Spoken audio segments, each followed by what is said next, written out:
Chapter 1: Saving Someone. The border. A speeding car shot past, with a police cruiser blaring its horn in relentless pursuit. Reports kept coming over the radio. There are at least 50 kilograms of drugs hidden in the car, and more than a dozen children. Their parents are all tycoons. These people extorted them and now intend to sell the children. Beast! The pursuing officer slammed his fist down on the steering wheel and wanted to floor the accelerator. But suddenly a group of villagers appeared on the ridge and blocked the road. No matter how the officers honked, they dawdled and refused to move. The rookie officer angrily got out to argue, but was held back by the veteran. Don't go, these villagers have all been paid off by the criminal and are acting as road blockers. If you go, it'll only lead to more wrangling. The officer's eyes widened. Those are living people, how could they dare? The veteran officer sighed. Seeing they couldn't catch up, he checked the route again. How could they not dare? What they make from being lookouts once is enough to support their farming for years. The law doesn't work in those remote backwoods. The rookie, frustrated, thumped the steering wheel and glanced back at the group of villagers.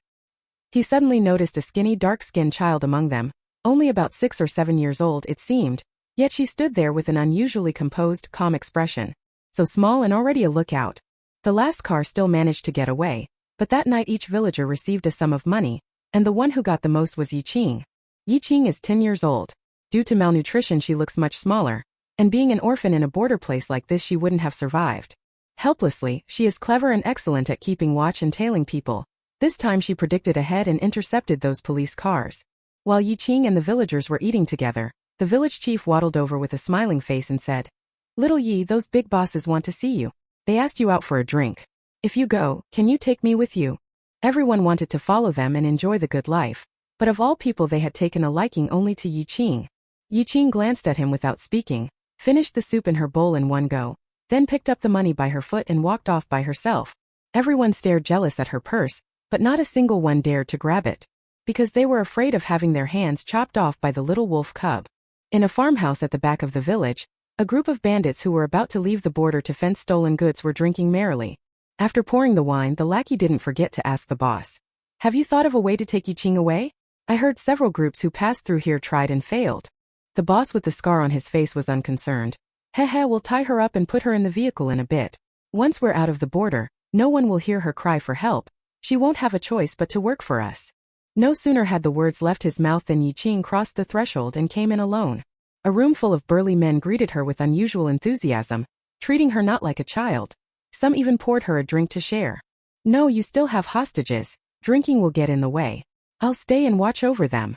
Yi pushed the wine bowl on the table aside and stood up to leave. The boss, bleary-eyed from drink, still praised her with flattery. "Little Yi really puts our minds at ease. Everyone says if you need to cross the border you've got to find her. No wonder she's the best pathfinder.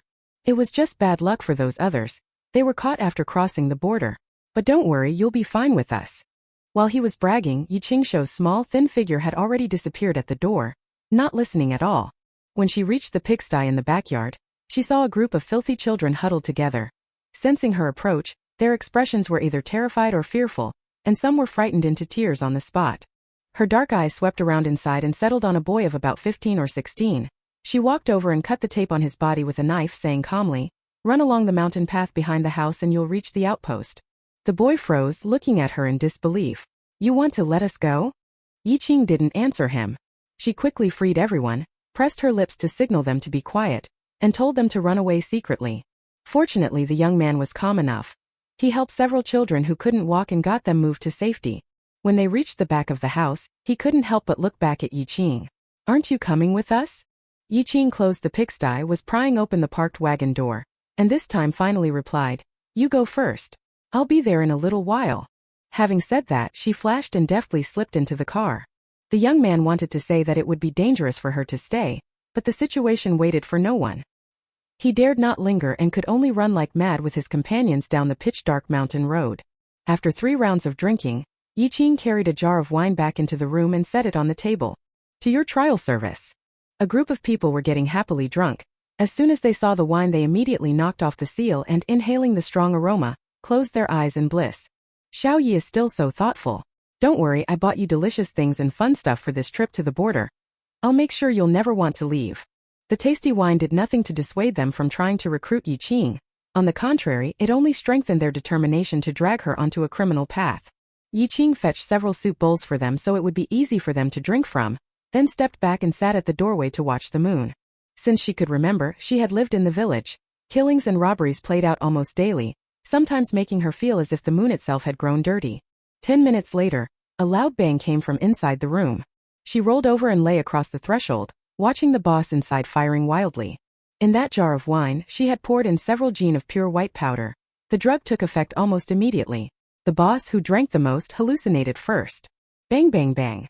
A burst of gunfire rang out, instantly killing 3 people. The others, under the effects of the white powder, also pulled out their guns and began indiscriminately firing. In less than a minute, everyone inside was lying down. Qing walked back in, treading on the blood-slick floor, and came up to the boss. She saw froth spilling from the corner of his mouth. He hadn't died immediately. He would still writhe in hallucinations for a while before dying. She ignored his suffering, bent down to pick up a gun, and studied it curiously for a moment. When she came into the village today, she wouldn't let those officers follow because she knew they were carrying guns and it would be dangerous if they opened fire. Even after crossing the border, she could contact the police over there to arrest them. It was just that this time they had tied up a group of children, and upon hearing that one had already died on the way, she acted early and dealt with those scumbags. After picking through the weapons on the ground for a long time and finding none suitable, Qing could only give up helplessly, turn and walk away carrying that bag of money. As she passed the pigsty on her way out, she tossed the kerosene lamp onto the thatched roof. In the darkness, as her figure disappeared, a large fire soon broke out in the house. By the time the officers received the outpost report, those wealthy young masters had already called their families, and their parents each said they would get there as quickly as possible. It's good that everyone is safe. By the way, were you the one who led them out? The officer went straight to the teenager to get an account of what happened. How did you escape? Did anyone help you? Chapter 2. I am not in Heianha. Wei Jun had already calmed down and had eaten a little. He looked much more alert than the other children. But he kept glancing anxiously toward the door, worry deep in his eyes. When asked, he was about to answer on instinct that someone had helped them escape. Before he could speak, his palm suddenly grew warm as another hand took hold of it. Wei Jun turned his head and saw the thin, small girl standing calmly at his side. You. He was surprised and happy, about to say that she had run out too. But when her finger was pinched, he suddenly realized that revealing her identity might be inappropriate. What's the matter? Whose child is this? The officer held the registration form with a puzzled look. He thought Qing's appearance didn't at all match that of a rich person's child. Wei Jun instinctively stepped aside to shield her and thinking quickly said, "This is the girl Uncle and just got back. She'd been in the countryside and, unexpectedly, was kidnapped along with us on the way back to the city." The officer wore an expression of "that really is unlucky," and didn't press the matter further. Wei Jun only said that he had accidentally broken free from his restraints and escaped. As for the others, they were too frightened at the time and with the lights out, hadn't seen Qing, so when they led Qing back into the crowd no one became suspicious. "Thank you." Qing habitually moved to a corner and said thanks in a low voice. Wei Jun handed her bread and milk, smiling wryly. "I should be the one thanking you. If it weren't for you, we might all have been ruined." He also had been overconfident. Seeing the kidnappers on the road, he had chased after them and ended up getting tied up and put in the car with them. Just thinking about it made him feel embarrassed. Thinking this, he looked her over again, feeling it was remarkable that such thin arms and legs could have helped them escape. Noticing the bag at her feet, he asked, "What's that?" "Money," Qing said without looking up. Wei Jun looked at the plain plastic bag, thinking it couldn't hold much, and asked curiously, "So where do you want to go next?" He thought Qing had saved them and would certainly not return to the village for safety, not knowing that to the villagers Qing was like an evil ghost. Qing gulped down the bread, still answering very plainly, "Go into the city." Wei Jun. Well, the kid really didn't look like someone who'd been to the city. So he kindly explained to her that in the city you need ID to ride buses or the subway and to attend school, otherwise you'd have to do illegal labor. Child labor is really hard work. Qing looked at him in puzzlement. Actually, she had many contacts. There were lots of bosses who wanted to keep her. After all, not everyone had the same network over on the border. Wei Jun thought she was troubled by this, paused, then leaned in and whispered, "I have an idea. On the way here, Uncle Anne's child fell off the vehicle and died. You could pretend to be their child." Qing glanced at his head, thinking this young man surely wasn't good at his studies. If impersonating someone else's child were that easy, the An family wouldn't have searched so long. Draw a tube of blood for testing and the lie would be exposed immediately. But she was hitching a ride now, so she didn't argue. In the following 2 days, the car returned to the city, and many parents also arrived one after another to pick up their children. Yi Qing stood among the crowd, not wanting to move, but Wei Jun pushed her in front of a middle-aged man. "Uncle, and this is and he." The man was taken aback, then noticed Yi Qing looked filthy and disheveled, and subconsciously frowned with some disdain. Yi Qing was very sensitive to that kind of look, and immediately turned her face away, saying clearly, "I'm not, you're mistaken." The man's brows knitted even tighter, but his attitude showed hesitation. That temper does resemble the old master a bit. Because they hadn't done a paternity test yet, the man decided to take Yi Qing back first and deal with it later. 2 days later, the news widely reported the kidnapping incident, and the children who had miraculously escaped, and Yi Qing was taken to a hospital in the capital for blood tests. The results weren't out yet when the old man called, explicitly asking to see Yi Qing. How can he ask to see her when we don't even know anything yet? Isn't that nonsense? Madame An immediately called again to oppose Yi Qing going to the old residence. And Manhwa also had a headache. Right now the old man is arranging the inheritance, you know that. He's set on, and as long as he meets that child, our chances will be better than the other branches. Mrs. An muttered. Although Xiaohe was adopted, she's almost no different from a biological child. The old master is just biased. Saying that, she still agreed in the end. So An Manhwa, without wasting any time, took Yi Qing to the An family old residence. On the way he casually bought her a new outfit to change into and reminded her, "When you see him, remember to call him Grandpa, and be a little sweet-mouthed, okay?" Yi Qing's dark eyes stared at the villa district ahead. She was quiet and said nothing. After getting out of the carriage, several servants emerged from the large manor to escort them inside. Along the way they fussed over Yi Qing as if she were a long-lost relative. Before they reached the door she was already handed a pouch of candies. There were quite a few people sitting in the parlor, and in the center sat an elderly man with white hair. He had been staring at her since she entered. Though his expression looked stern, his eyes showed concern. "Father, pity this child." She was already drifting outside, and this time she was taken to the border and suffered a great deal. And Manhwa pushed Yi Qing in front of the elder, wanting him to take a good look. The others from the various branches were quick to catch his meaning. They scrutinized Yi Qing and said, "Did the appraisal results arrive? Don't tell me they found the wrong person.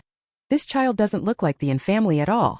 And Manhwa's smile froze, and before he could retort, Yi Qing suddenly grabbed the old man's hand. "Grandpa, do you want to go out for a walk?" Her voice was clear with a child's softness, yet unexpectedly calm. Old Master An was also taken aback. He hadn't expected this little child not to be afraid of him. After all, when he first met him she had been terrified and cried loudly, and although this child's features didn't resemble his, the determination in the child's eyes gave him a very good impression. So he nodded. "All right, then the two of us, grandfather and grandson, will go stroll in the garden." Everyone was somewhat surprised to hear that. Grandpa accepted it just like that? And Manhwa was very pleased, thinking Yi Qing was sensible, hoping that if the two of them were alone together it might increase his chances of inheriting in the future. Yi Qing looked thin but was very strong. He pushed Old Man An's wheelchair out by himself. The garden was full of exotic flowers and plants she had never seen before. They were very beautiful. But she didn't look up much. Instead she paid attention to her surroundings. When they came to a place with no one around she stopped, walked up to the old man and said seriously, "I'm not your granddaughter. He's just trying to swindle your money." Chapter 3. Is she the stepmother? They were now in a pavilion. The table and chairs were made of Wangwali wood, quite valuable. As long as Yi Qing admitted to that identity, all of this could possibly be hers in the future. But her eyes were clear without any greed. Old Master An was silent for a long time after hearing that, then sighed. "You are a good child." Yi Qing pressed her lips together.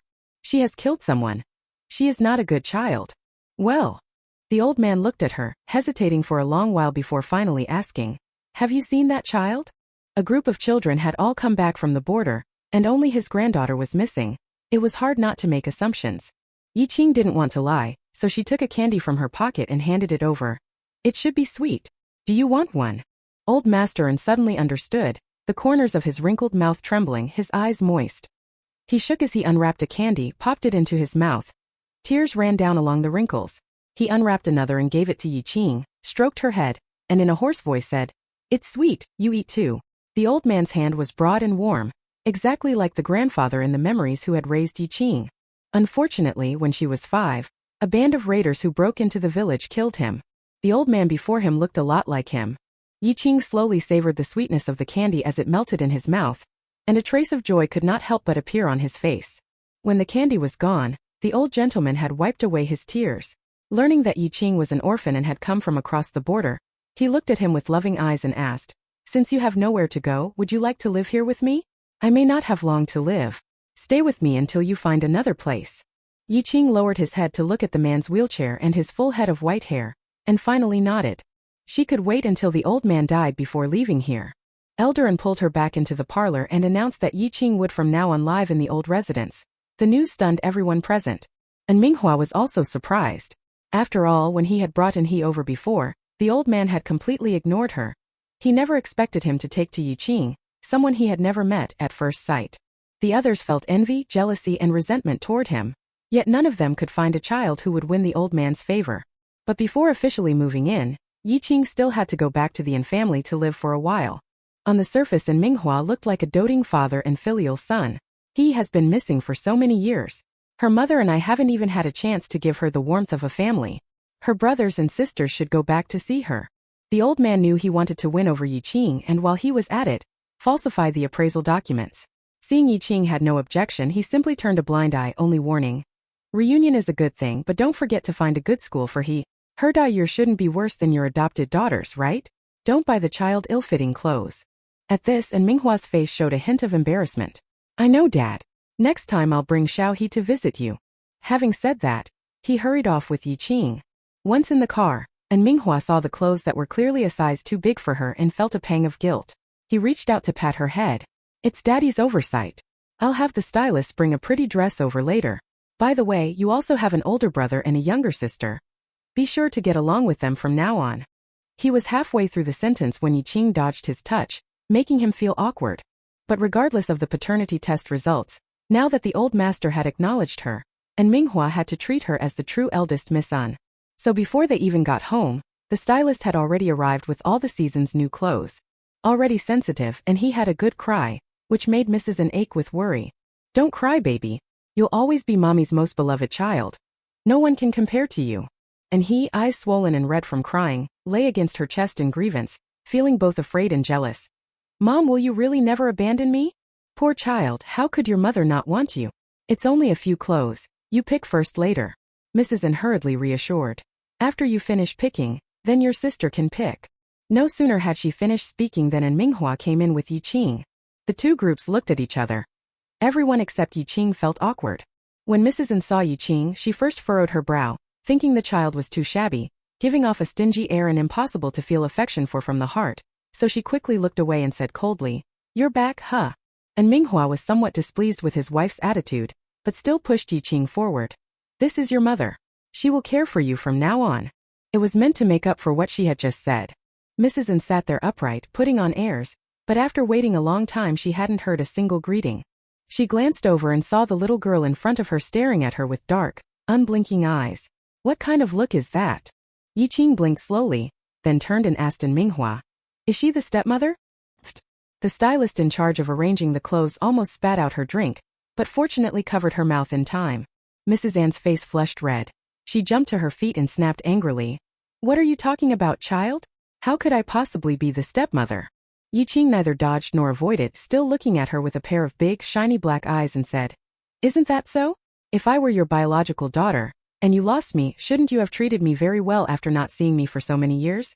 Why do you treat a foster daughter better than me, and you don't even seem happy to see me?" Her crisp voice was full of innocent puzzlement with no malice.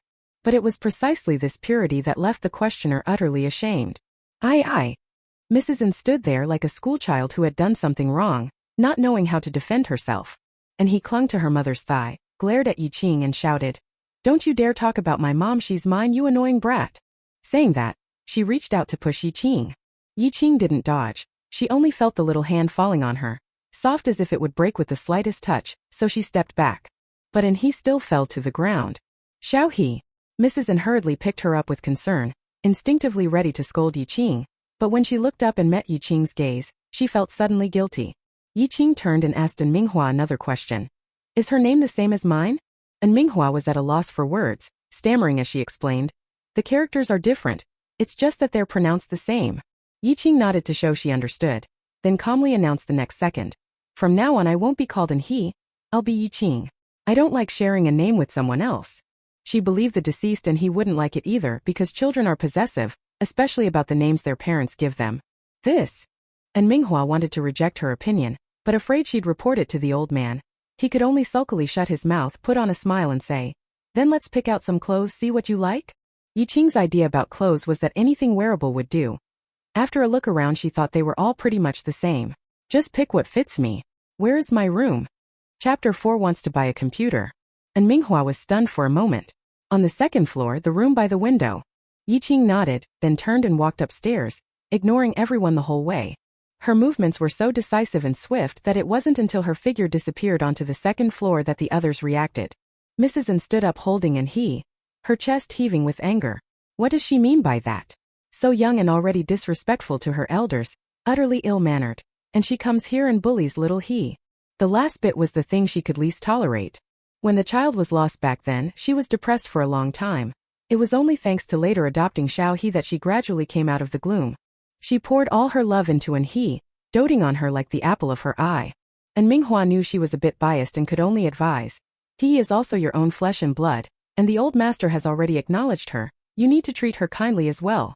Mrs. N was obviously displeased, muttering, "With her like that, she doesn't look anything like my child." And Manhwa actually wasn't confident either. Seeing how things were, there was no way to coexist peacefully, so he simply instructed, "In any case, if you don't like her, don't provoke her. The old master has allowed her to stay at the old residence. I'll send her there as soon as possible." "What? To the old residence? On what grounds does she?" Mrs. N was shocked, then grabbed an he and said, "Xiao He should go too." Everyone knew the old master kept many treasures. Living at the old residence meant being in the advantageous position to get first pick. Although he was afraid of her grandfather and didn't much want to go to the old residence, the thought of the newcomer Yiqing getting there first made her unwilling to concede, and anticipation stirred in her eyes. "All right, this isn't something I can decide." And Manhwa rubbed his temples, his head aching from the noise, and his tone grew a bit sterner. "In any case, behave yourselves for the time being, do you hear me?" Being scolded in front of the stylist, Mrs. N suddenly felt humiliated. Her eyes reddened with anger, and she developed an even stronger aversion to Yiqing. The argument downstairs did not disturb Yiqing. She came from across the border. The unfamiliar surroundings along the way had kept her on edge, and she hadn't closed her eyes for days. A 10-year-old body has its limits, and she barely made it inside before collapsing unconscious almost instantly. When she woke again, it was already early the next morning. Sunlight filtered through the screened window, dimly illuminating the whole room, which was decorated in pink and stuffed with all kinds of plush toys. She picked up a Barbie doll from the bedside, twisted its head off with a cold face, and peered into the hollow inside. Luckily, there were no drugs hidden. Smugglers at the border keep inventing new tricks.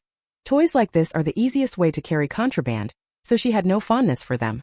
She got out of bed and opened the door, and the smell of food hit her. Her stomach, hungry all day, started to rumble. The butler happened to come up and seeing she was awake, breathed a huge sigh of relief. "Miss, you're finally awake. Sir has already gone to the company. Today Madam wants to take you and second Miss to buy things for school." Yiqing remembered it was now summer vacation, which was why that group of kidnappers could snatch so many children during the travel peak, and for a moment she felt uneasy about the city's safety, so she refused. "No need, I want to stay home."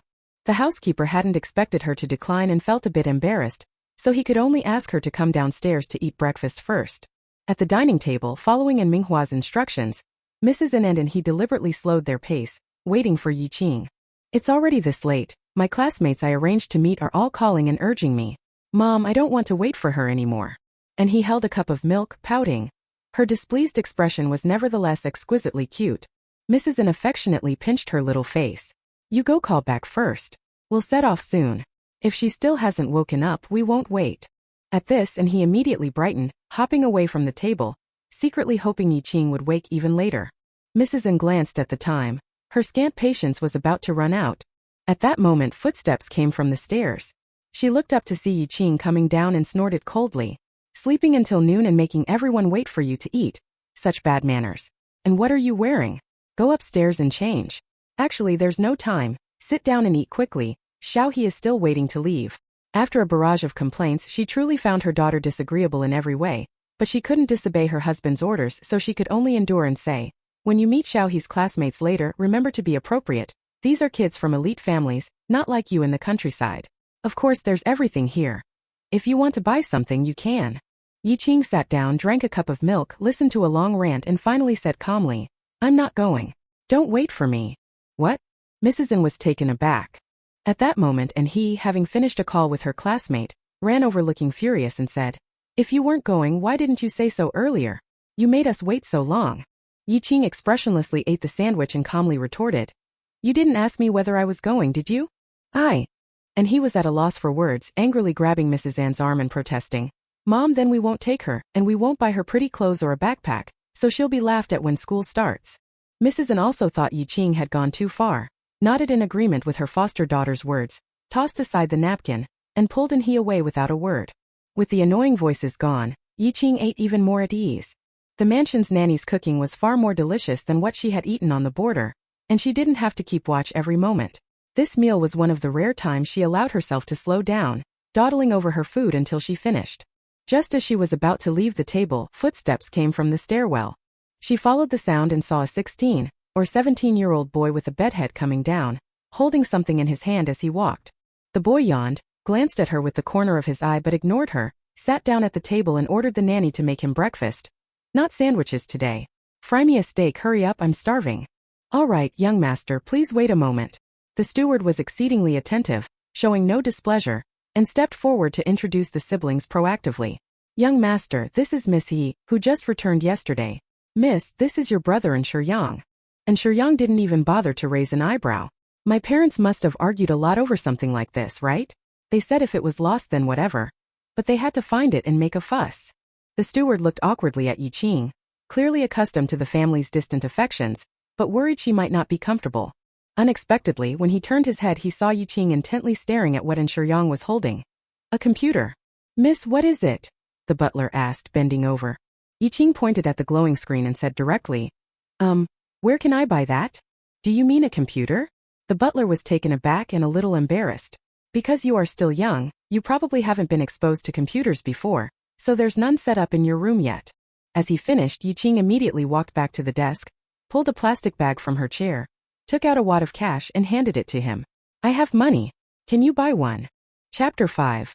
Shuyang's prank. That move even shocked Shuyang, who had been watching the computer. Ahem. He coughed twice, turned and saw Qing's unusually earnest little face, and suddenly grew interested in the brat. "You want this?"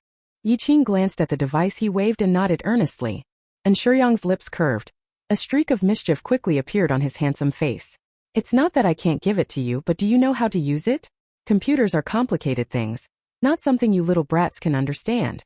Qing immediately stepped forward and asked humbly, "How do you play it?" Shuyang recalled how when he had approached him last time and been bullied into tears. The curve at his mouth widened. He beckoned her over and then opened the program's code page. "Watch carefully. The nice visuals you see are actually made up of letters like this." As he spoke, his fingers flew over the keyboard, lines of code scrolling by like a book without words, dazzling to watch. Finally he hit enter, and a brand new page popped up. "See? Pretty simple." Shuyang pushed the page toward her, leaning in to whisper and tempt, "Want to try? Even an idiot could understand this level. If you can't do it, it proves you're dumb. From now on you can't call me brother, and if you meet me outside don't say you know me, got it?" The butler standing nearby kept wiping his brow. The young master had been gifted with digital gadgets since childhood. Last year he even spent a year studying in a special science class, and his programming was almost professional level. Wasn't this obviously just tricking a kid? Last time and he was frightened to tears like this. To this day she still goes out of her way to avoid him. Just thinking that Qing came from the countryside and might never even have seen a computer made him feel even more pity. Shuyang saw Qing still staring at the screen and couldn't help nudging her. "What are you standing there for? Get to it, I even lent you my precious computer. If you were my sister, you wouldn't be unable to do something this simple, would you?" Qing was pushed up to the table. She was barely tall enough to reach the edge, and resting her head to look at the computer looked a little ridiculous. Shuyang kindly helped her up into the chair, and she fiddled with her fingers, tried pressing a few keys on the keyboard, glanced at the screen, and even carefully tried to recognize the letters. He was instantly delighted, crossing his legs and waiting for her to collapse and admit defeat on her own, then to mock her mercilessly for his own perverse pleasure. Qing really had never used a computer. She had only occasionally seen one in the hands of criminals passing through the border road and knew that it could show news from many places beyond the village, which seemed impressive, so she wanted to buy one as soon as she saw it.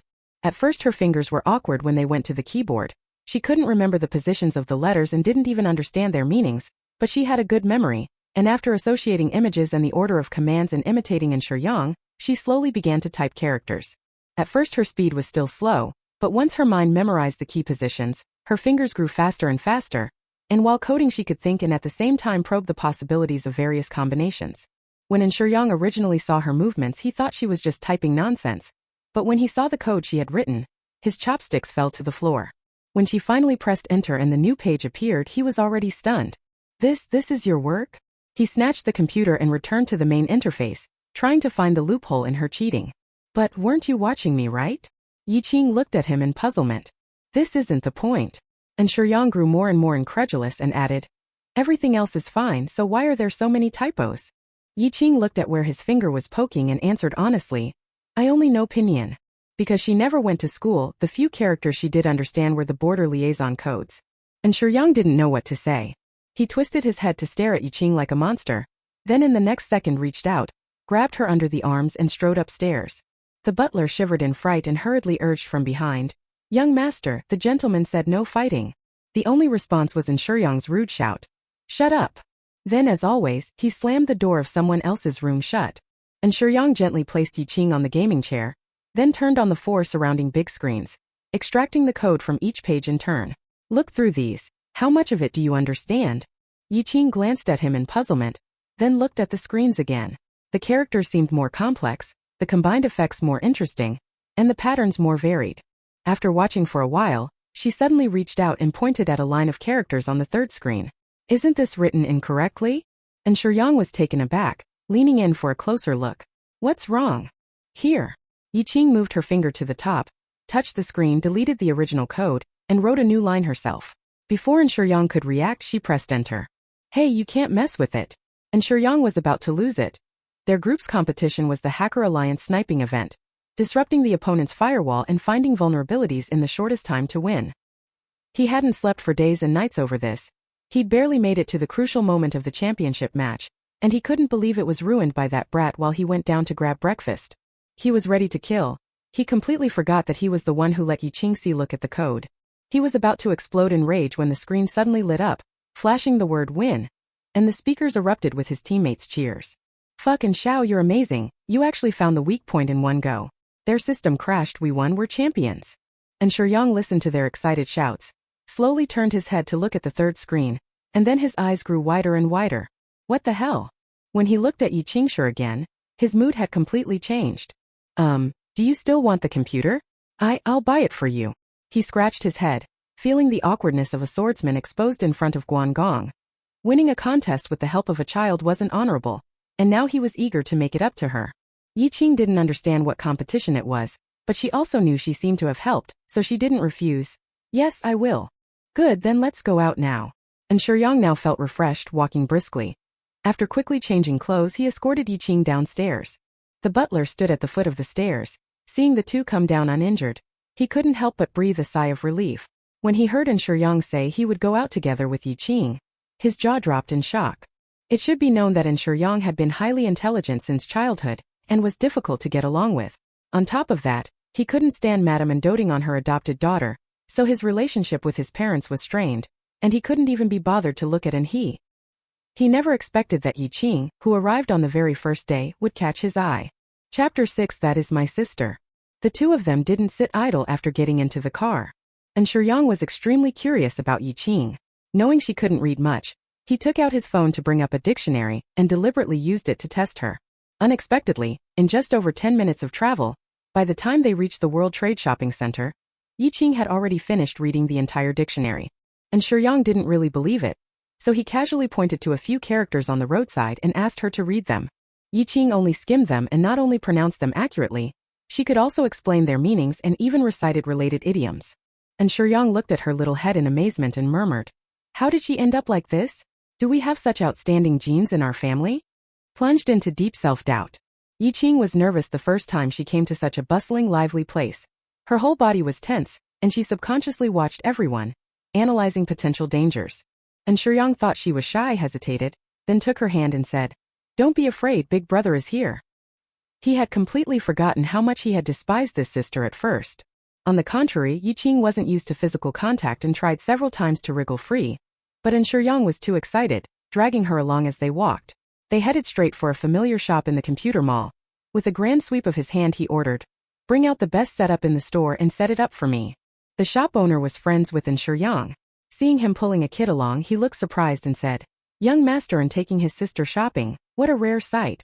But Missin looks like she's gotten a lot darker. Come off it, she's nothing like that crybaby and he. This is my real sister, my biological sister." And Yang announced proudly. The owner had heard Yang mention that the Yin family had lost their daughter, but he had never sensed any real feeling for a sister from this young master, so his unusually enthusiastic attitude now felt rather strange. The key was that the contrast between the brother and sister was fully exaggerated. The elder spoiled son, who should have been the one being doted on, went from introducing the monitor on the computer screen to the keyboard model, circling the little girl the whole time. And the little girl, who was new and ought to have been cautiously obliging, was unusually calm.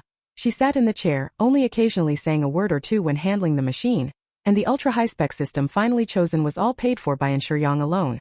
Qing was standing at the checkout waiting to collect the computer when the back of her collar was suddenly lifted.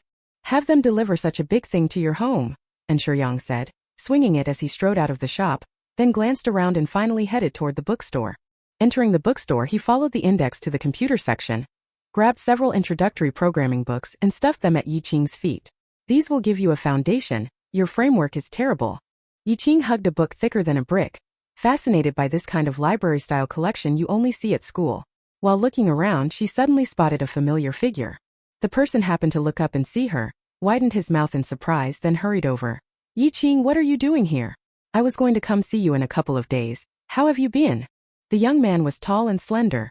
He half-crouched when he spoke. His face, framed by glasses, had a gentle warmth, but his gaze was sharp, not the mark of a timid disposition. This was, as far as Qing had in this city, her only acquaintance, and he had helped her, so she nodded and replied, "Yes, I'm currently living at the Inn residence. Things are going well, thank you." She answered each point and even expressed her gratitude. After all, if he hadn't suggested the idea, she wouldn't have been able to buy a computer so quickly, nor would she have learned to read. The young man was also very happy for her and said with a smile, "That's good, but Yang isn't a good person. You need to be careful, he might bully you." The Yin family's little tyrant was notorious in the junior and senior high departments. He didn't give anyone face. His only worry was that Yang would treat Qing badly. At those words, Qing shook her head. Before she could speak, a large hand grabbed her and pulled her behind someone. "Wei Jun, who are you saying is bullying people?" Yang appeared out of nowhere, storming forward to grab the youth's collar. "That's my sister. What are you doing approaching her? Looking for a fight?" Wei Jun was taken aback, glanced at Yang, then at Qing. "You two came together? Otherwise, come with you." Yang snapped. Wei Jun was a little surprised but quickly put on a smile, raised a hand and said, "It's all a misunderstanding. My sister and I came back from the border together. She helped me a lot. So I just came over to say hello." The saying goes that you don't hit someone with a smiling face. Although Yang thought this person was hypocritical, he still let go, disdainfully saying, "Only useless people like you would get tied up. What's the point of being good at school if you're so fragile?" In response to his jab, Wei Jun only smiled and leaned down to look at the books Qing was holding. "Are these all the ones you want to read? Can you understand them?" Qing nodded, and upon hearing that the person before her had very good grades, she asked, "Can you help me pick some tutoring books?" She guessed that Yang most likely only knew about computers, because the dictionary on the car, though comprehensive, was hard to understand.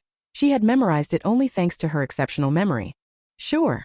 Wei Jun curved his brows, thoroughly pleased to repay Qing. After all, a life saved must not be revealed, and privately he felt he should treat her a little better. Actually, after returning home he also thought it was unreliable to impersonate a child from the Yin family. After weighing things, he had already planned to go to the Yin household in a couple of days to take the person away. Adopting them into his own home wouldn't be difficult. But seeing Yang's predatory stare and the way he shadowed him step for step, it seemed the matter was not so simple. Qing didn't know about the exchange of glances between the two young men to her left and right. She followed Wei Jun to the elementary school textbooks area. And after looking at the few books he picked out, she looked up, very satisfied, and said, "Thank you." Wei Jun reached out to touch her head, but Yang shot him a glare, so he could only point to the books on the high shelf and say, "Actually, the fastest way to learn to read is to read story picture books. It's not boring. Want one?" Qing had never seen a story picture book and nodded curiously. "Can't you reach them yourself? Shall I lift you up to choose?" Wei Jun opened his hands and asked her opinion. Just as Qing was about to agree, her legs suddenly left the ground. and Shuyang pinched her up again and taunted Wei Jun. Is she your sister? Mind your own business. Wei Jun frowned at his action. You're making her uncomfortable and she's already 10. Her privacy should be respected. Especially since Yi Qing was wearing a dress today. That posture was actually a bit indecent. Only then did Shuyang realize and quickly put her down, momentarily at a loss for how to hold a child. Wei Jun sighed helplessly, bent over and put his hand under Yi Qing's armpit, lifting her up with ease. Take your time choosing, no rush. And Shuyang. He vowed that when he went back he'd read parenting books, absolutely not going to lose to this guy. Chapter 7 Who is the nanny's daughter? When it comes to taking care of a child, Wei Jun is indeed more attentive and considerate. After choosing a picture book, the three walked out of the bookstore, and Wei Jun invited Yi Qing to go have ice cream. That stuff's cloyingly sweet, what's so good about it? And Shuyang, who doesn't like sweets, curled his lips, but when he turned his head he saw the other two. One big, one small. Already standing at the shop entrance. Wei Jun pointed at the menu and looked down at Yi Qing. Is there a flavor you like? Yi Qing shook his head, staring at the colorful flavor chart with a confused expression. I've never had it. A moment later and Shuyang, who had fallen a step behind, heard this and halted. Only then did he notice the child was very thin, hair tinged with dry yellow, probably often struggled even to get enough to eat, let alone have dessert in such an upscale shop. For a moment he felt ashamed of his negligence and a surge of pity, so he quickened his steps and took Yi Qing's hand. Come on, order every flavor. You can try them one by one slowly. A few minutes later, a table in the Häagen-Dazs shop was filled with all kinds of ice cream, piled up in front of Yi Qing alone. She scooped up a dark chocolate one with a small spoon. The sweetness when it hit her tongue made her eyes brighten. And Shuyang, who had been watching her expression closely, was finally satisfied and feeling accomplished said, If you like it, we'll buy a freezer and take it home so you can eat as much as you want. Across from him, Wei Jun helplessly but amusedly reminded him, Kids have weak stomachs. Eating too much ice cream will give them a stomachache. And Shuyang froze for a moment, scratched his head and muttered, Why is raising kids so troublesome? She watched Yi Qing quietly eating and felt a softening in her heart. She thought there was nothing wrong with raising the child more carefully. At that moment, through the floor-to-ceiling window, a group of children passing by outside stopped, and the most conspicuously dressed child suddenly halted and looked toward the shop. Yi Qing glanced up sharply and met He's surprised look. Outside the shop, the group of children, seeing He stop, also followed her gaze and noticed the three people inside. Hey, He, isn't that your brother? Why is he eating with other kids? Yeah, didn't you say he didn't have time to play with you? Isn't the guy opposite him the top student in the high school division? He's so handsome. Children from wealthy families tend to mature early and know a lot about the senior students who move straight up from middle to high school. Among them, prominent figures like Shuyang and Wei Jun, who are both handsome and distinctive in appearance, are frequent topics of their conversations. And he could become their center because she had Shuyang as her brother. But now Shuyang actually had other little cuties around him. And he, didn't you say your brother spoils you the most? Then let's go in and have him treat us to Häagen-Dazs. Yes, I happen to want ice cream. Oh. The crowd cheered together, and He couldn't sit still, staring at the three over there biting her lip. Okay, let's go in. And so, a group of kids surged in. Before the waiter could attend to them, they all ran straight to Yi Qing's table. Brother. And he went forward first, grabbing Shuyang's sleeve, cooing softly as she acted spoiled. Why did you go out to play without telling me? We could have gone together. My classmates all really like you too. Yeah, Shuyangji, and he says you're super good at games. Can you teach us? Wow, you even ordered so much ice cream. Will you treat us? And Shuyang was surrounded by a group of kids, their chattering giving him a headache. He pushed He aside with a hand and said impatiently, Buy your own if you want to eat. It's not like you don't have money. Why are you crowding around me? And he hadn't expected him to give her no face in front of his classmates. Her small face flushed bright red. She bit her lip and said pitifully, But I want to eat with brother. The other kids looked puzzled too. Pointing at Yi Qing, one asked, Then who is she? Why can she eat with Shuyang Gij? Is she Wei Jun Gij's sister? That's nonsense. Wei Jun Gij doesn't have a sister. Seeing them discuss Yi Qing, and he grew anxious, afraid they would discover she was an adopted daughter, and in a panic blurted out, She's the daughter of our housekeeper newly arrived. Everyone suddenly understood, and when they looked at Yi Qing again, their eyes were laced with contempt. No wonder she's so dark and her clothes don't look good. And your brother is really nice, even treating the housekeeper's daughter to food. Why didn't he treat us? They weren't actually too poor to buy ice cream. It's just that rich kids are used to getting their way and won't tolerate being refused. On top of that, with Yi Qing's status, they felt even more that they couldn't be seen as inferior. But before he could think of a reply, and Shuyang on the other side had already slammed his hand on the table. Smack. The sound startled all the children. When they looked up again, they saw Shuyang staring at he with a dark expression. Who are you calling the housemaid's daughter? And he, after staying in the household so long, have you forgotten your place? He grabbed her with a big hand, pulling her over and said in a stern voice, what you eat and use, even your very name, are all provided by us. What right do you have to spout nonsense here? Brother. And he had never seen him so angry, nor been humiliated like this in public. Her small heart was instantly wounded and tears splashed down. And Shuyang hated her crying the most. Seeing this, he tooted in disgust, pushed her away, and pointing at Qing announced to the group of little brats. Listen up, she's my real sister and Shuyang's sister. If I ever find you bullying her again, I'll beat your bottoms one by one, got it? The children were frightened into quails by his fierce look. There was no thought of competing now, and they all turned and fled in a swarm. Only he remained, rubbing her eyes. No one came to comfort her, so she shot Qing a resentful glare and trudged off to find Mrs. N. Sitting across from him, Wei Jun couldn't help but shake his head and sigh. You really need to discipline the adopted daughter in your family.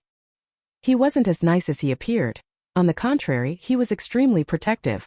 Seeing he could already imagine what kind of life Qing was enduring in the household. And Shuyang snorted coldly, but unusually did not argue. Seeing Qing still quietly eating by the window, he felt inexplicably uneasy. All of this clearly should belong to Qing, yet now she had become an outsider. Qing wasn't unable to hear.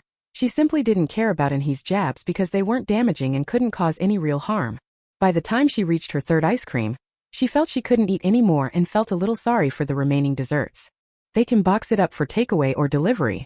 If you think it's a waste, you can take it home, Wei Jun suggested. Qing hadn't expected the food could be sent away, and she immediately agreed, so she didn't have to force herself to keep going. After finishing eating, and Shuyang was still eager to try more and couldn't wait to ask Qing. What else do you want? Let's go buy it. Chapter 8. Grabbing the gold shop. Qing didn't really need anything, so she shook her head, intending to go home and read.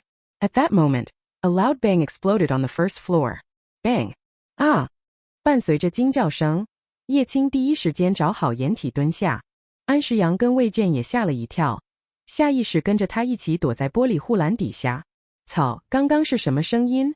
安石阳感觉被震得耳朵疼。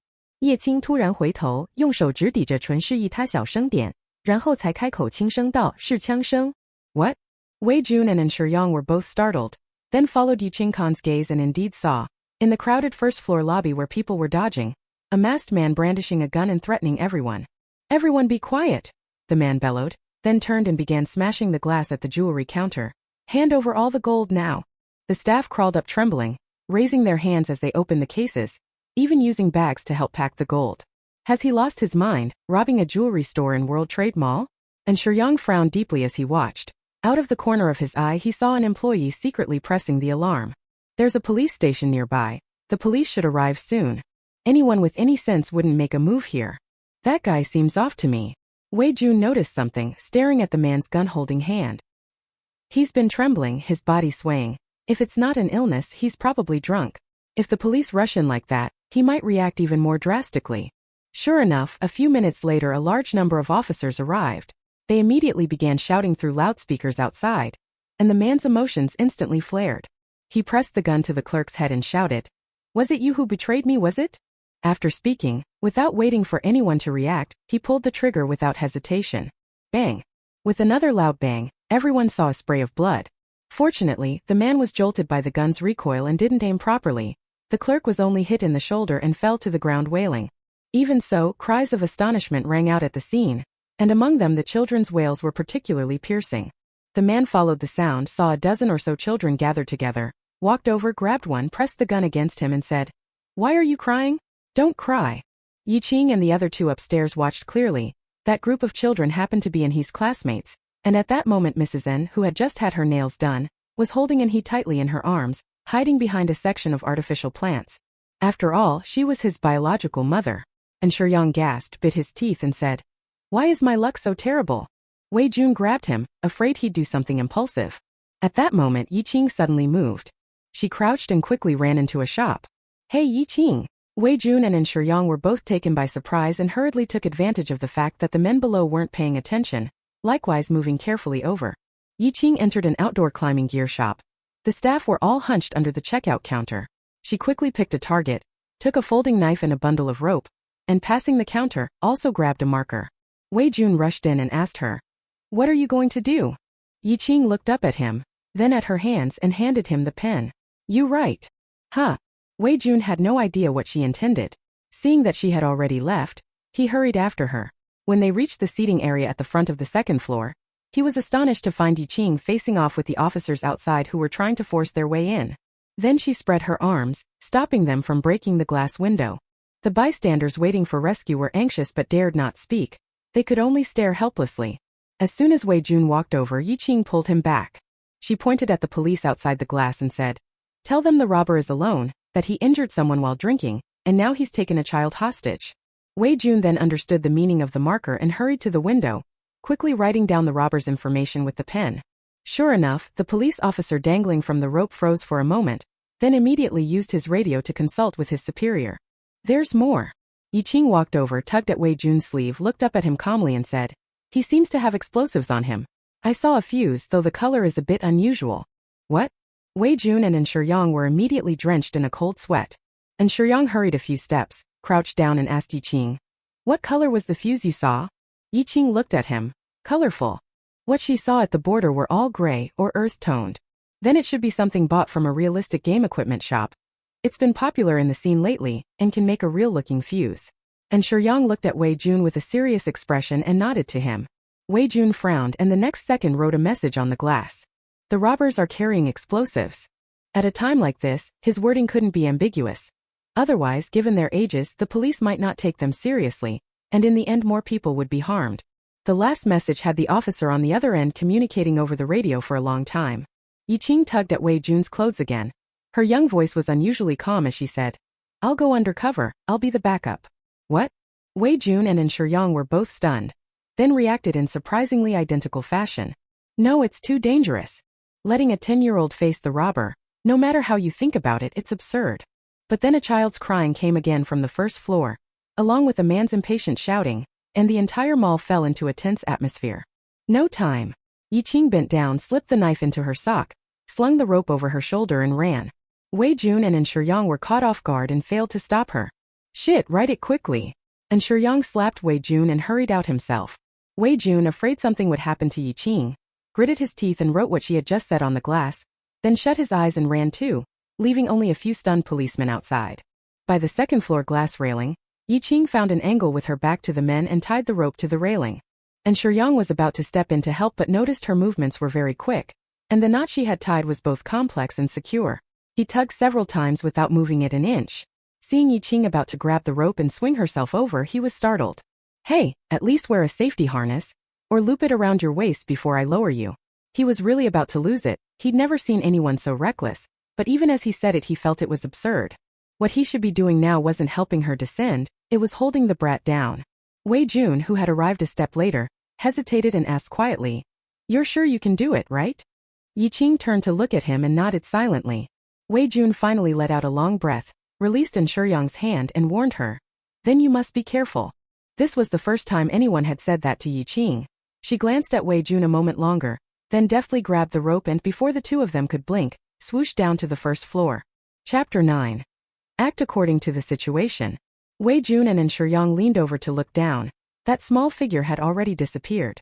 Not only the man with the gun, but very few of the people around even noticed her. They all stared over here, mouths agape, not knowing what had happened.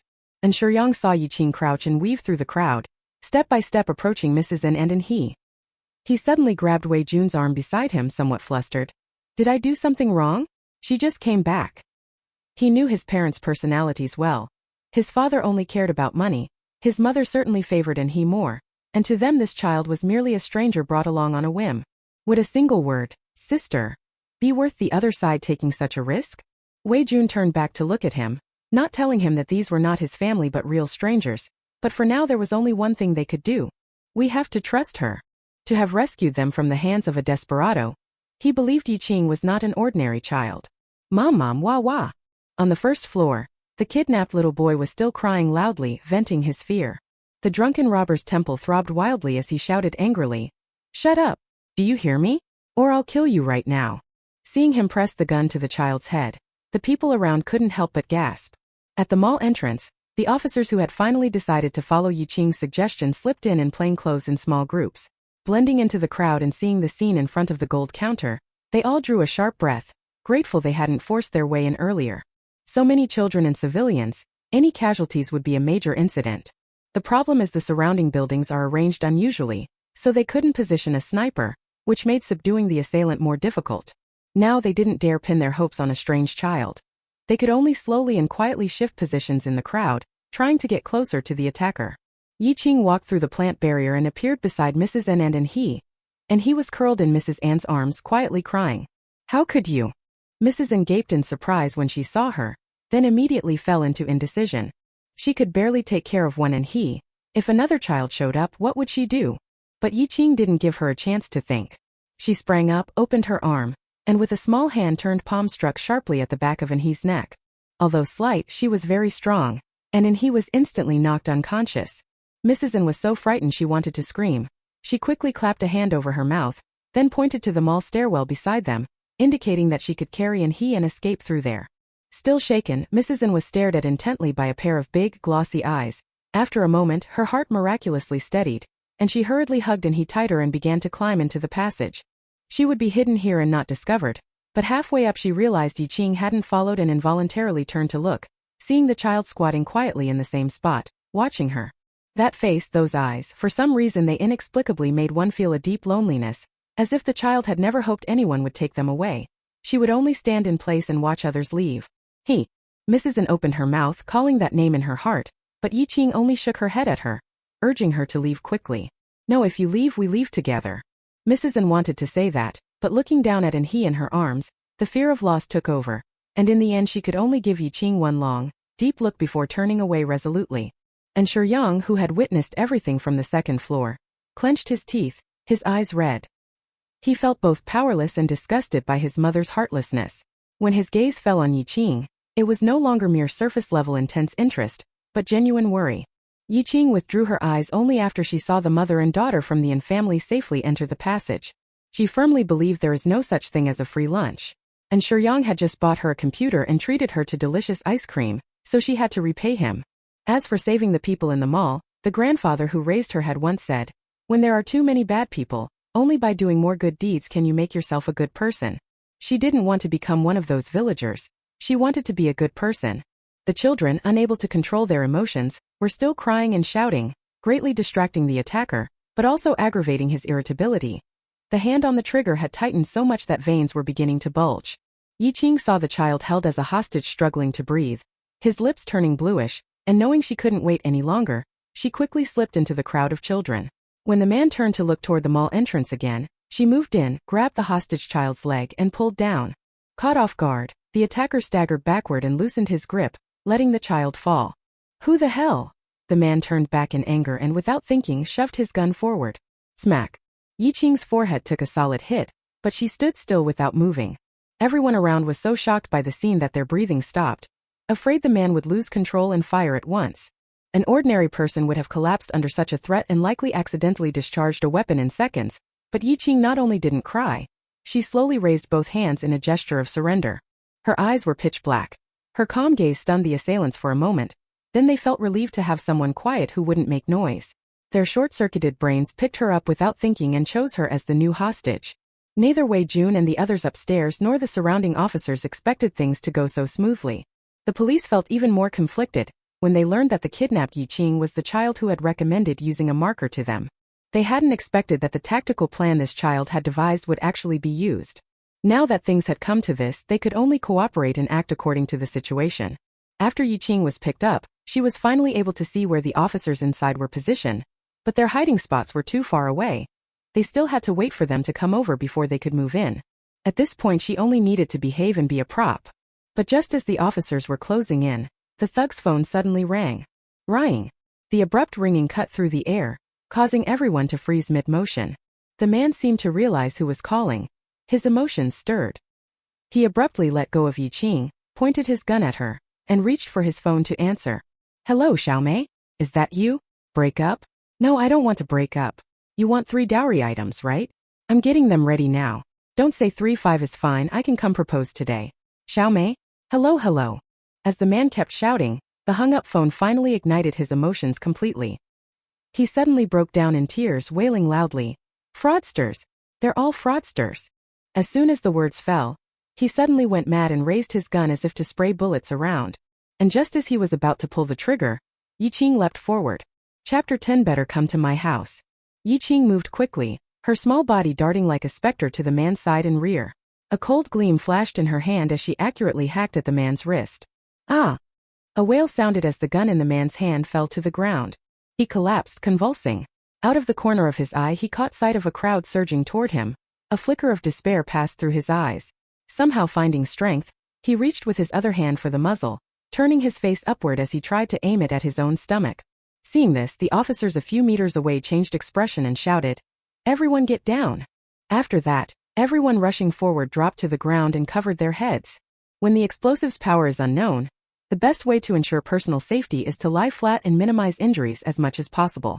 But in the next second, a second scream rang in everyone's ears. They instinctively looked up and followed the sound, only to see the little girl kneeling beside the man, the folding knife in her hand raised high, a string of blood droplets trailing from it, while the man's other wrist was already gushing blood and he could no longer make any movements. Yi Qing tore open the man's clothes, saw the explosives, and without trying to tell if they were real or fake, reached in and ripped off the fuse. She then stood up, kicked the pistol aside, and quietly watched the dozen or so officers. The officers were shocked by her series of smooth, effortless actions, staring up dumbfounded at her holding the knife, her skirt and face stained with blood. If she weren't so young, one might have thought she was some cold-blooded female killer. After a long moment they finally came to their senses, awkwardly scrambled up and went to handcuff the man. Seeing that both his hands' tendons had been cleanly severed, they looked back at Yi Qing again. Yi Qing was now surrounded by Wei Jun and Shuyang, who had rushed over to check if she was hurt. "Someone was strangling you just now, does anything hurt? Your head? Do you feel dizzy? We'd better still go to the hospital for a checkup. That blow to the head just now didn't look light." Yi Qing stared at them in a daze and whispered, "I'm fine." But no one listened to her. The two of them grabbed her, one on each side, and began to take her out. The officer came over to block them, looking at Yi Qing as if about to speak but hesitating. "Could we have this young miss give a statement first?" The others looked at Yi Qing, not even sure how to address her. At that moment, Shuyang stepped forward and said forcefully, "No, can't you see that huge bump on her head? We're going to the hospital first. If there's anything, go to the An family to find me, and Manhwa is my dad." After speaking, he strode off, grabbing Yi Qing and taking her with him. Yi Qing was taken to the hospital and had her wounds bandaged. Several bruises from being restrained were treated. When the nurses heard she had bravely outwitted the assailant, they even tied an adorable bow with the bandage on her head. When she came out of the consultation room, Wei Jun and Shuyang both came up to her side and only breathed a sigh of relief once they confirmed she was truly okay. Usually good-natured, Wei Jun for the first time couldn't help but admonish her. Looking at Yi Qing seriously, he said, "Don't take such risks anymore. Dangerous things should be handled by adults. You're still a child, understand?" And Shuyang also rarely found himself on the same side as him. He kept a stern face and said, "If you don't behave, I'll have the bodyguard follow you whenever you go out." Yi Qing wanted to say he could protect himself, but when he saw the same worry in the two boys' eyes, he found it oddly touching and felt a warm glow inside, so he didn't argue. At that moment, hurried footsteps came from the other end of the corridor, and Manhwa rushed over with another man. Seeing the three people in front of the consultation room, he first grabbed Shuyang and asked anxiously, "Yang, you're not hurt, are you?" And Shuyang hated more than anything his attitude that favored sons, and wanted to use him to inherit the old man's estate. He shrugged off his hand and said, "I'm not the one who saved them, why are you looking at me?" At that reminder, Manhwa finally looked at Yi Qing, but his first reaction wasn't to worry about her injury. He frowned and scolded, "Who told you to go save someone on your own? Don't you know that's dangerous? I heard you even knocked Xiaohe out, you didn't know how to control your strength. No more fooling around from now on." When he said that, not only did Shuyang react, even Wei Jun's face fell on the spot. "Dad!" And Shuyang snapped, unable to stand it any longer. He stepped forward to stand in front of Yi Qing and shouted angrily, "She's the one who saved Mom and Xiaohe. The whole mall, including me, didn't get blown up all because of her. Everyone ought to kowtow and thank her, it's not too much. How dare you blame her? Can't you see she has a wound on her head? Do you even consider her your daughter?" He was both angry and sad, feeling the whole world was unfair to Yi Qing. But Manhwa, who had just received the identification report, felt no inclination to reflect. She wasn't even their child to begin with, some counterfeit that popped up from who knows where. And now that she's registered with the old man, she's brought him a big headache. Of course he wouldn't be in a good mood. Yang, don't get involved in this, he said sternly, pushing aside Yang. She's been spoiled running around outside. If she's not taught properly, she'll cause big trouble in the future. Saying that, he was about to step forward again. At that moment, a second figure stepped in front of him. It was Wei Jun. Wei Jun was renowned as a good kid, excellent in character and studies, dutiful to his elders, and it was the first time he'd ever turned a cold face on someone. Olden, let's talk this out. Suddenly, the middle-aged man who had been silent all along put his hand on Minhua's shoulder and smiled softly. The child just had a scare. If you need to teach her, you can do it later. If you're really angry, why not have her stay at my house for a few days? I actually find this kid quite likable. Wei Jun, standing nearby, brightened at the words and looked over. Dad, I was just thinking of inviting Yiqing to our place. Why not have her come stay and recover? The middle-aged man, Wei Jun's father Wei Jiming, still wore that trademark smile and nodded. All right, your mom has always wanted a daughter. It's good for her to come and play at our house for a few days. The father and son both had a very good impression of Yiqing, and surprisingly welcomed her. Given the business ties between the Wei and families, and Minhwa ought to have been pleased, but he hesitated, his smile stiff at the corners as he refused. We'd better not trouble President Wei. This child is mischievous. It's best to keep her at home to recuperate. In a while the old master will take her in. Yiqing wasn't of the Yin family by birth, so by rights he should have immediately sent her away, but the old master couldn't be contradicted, and there was no time now to go look for his biological daughter. So Yiqing had to stay and continue pretending to be the Yin family's daughter. On this basis, Yiqing absolutely must not be lured away by another family, and have her background secret exposed. He was firm in his attitude, and the Wei father and son had no way out. Before leaving, Wei Jun gave Yiqing his contact information, telling her to reach out to him if she needed anything. Yiqing nodded and put the note into her pocket. She had always treasured the kindness of others. Because he was still at the hospital for tests, in the end only Yang accompanied Yiqing home. The siblings had just finished bathing when the police came to the door. They were there to take statements and there were quite a few of them.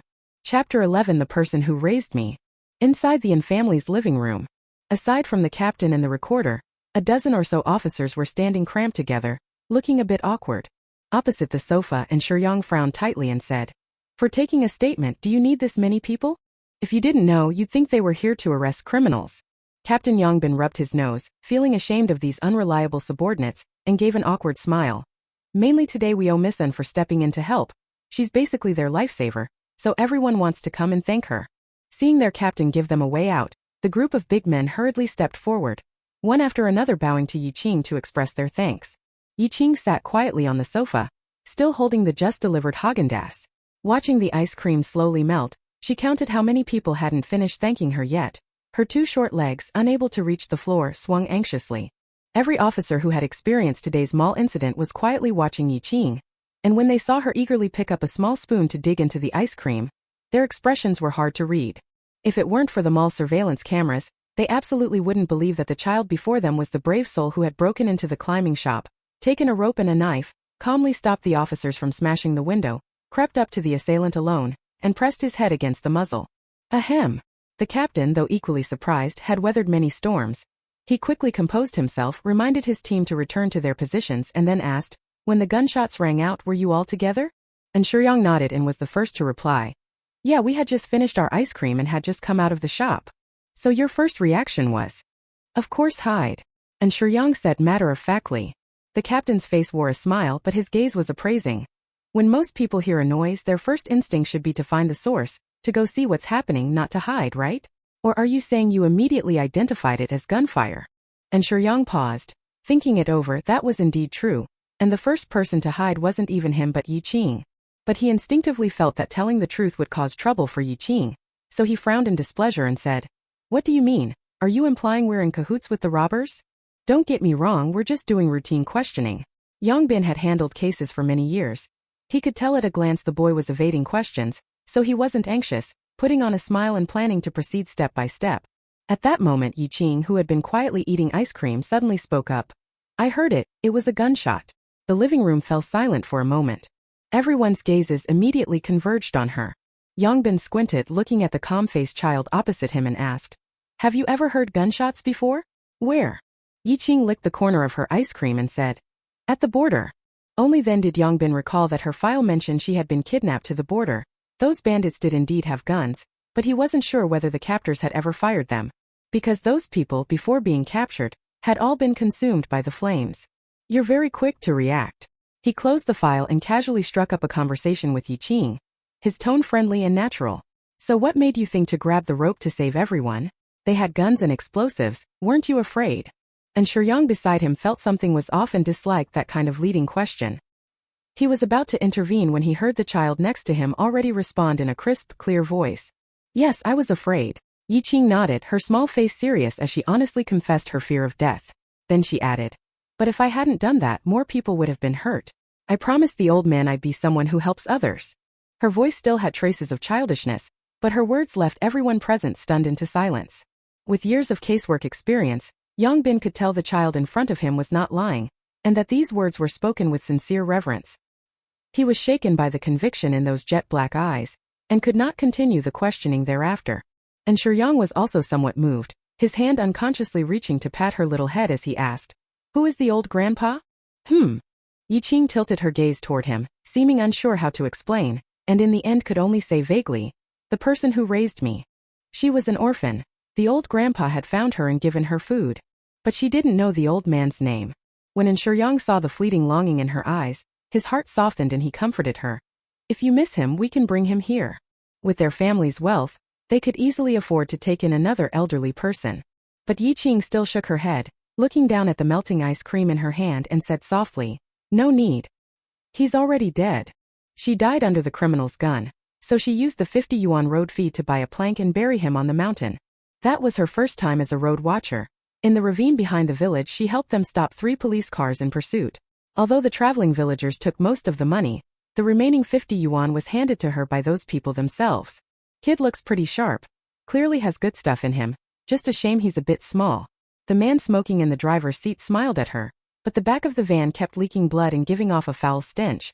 They say they transport zombie meat, huge profits, but people who eat it get sick or even die. She only wanted to bury the old man. She didn't want to go with them. When the man saw her he took a wary step back, a feral smile crossing his face. Born in a place like this, your fate was sealed long ago. Once a watchman, always a watchman. You're no different from us, understand? Yi Qing understood, but she refused to accept her fate. She didn't want to become a bad person. So later she drew a map of the route that group used to escape, gave it to the police, and told them there was a gap in the border those people could use to flee. The zombie meat ultimately never made it into the city, and those people were arrested. Once by chance she passed the sentry post and saw a picture pasted there. It seemed to have been written for her. She copied down what was on the picture and went back to ask the others, only then learning that it contained 2 characters. Thanks. Looking at the drawing, she thought that she should count as a good person. And Shuyang nearly had his guard broken by her offhand, I'm dead remark. He glared at Yongbin, blaming him for prying and stirring up the child's sorrow. Yongbin felt awkward too. The files said Yi Qing was already 10, but the little girl before them was so emaciated she clearly had suffered a lot. To still keep an innocent heart in such a harsh life and bravely save others. Even if she was a bit harsh in her actions, it was understandable.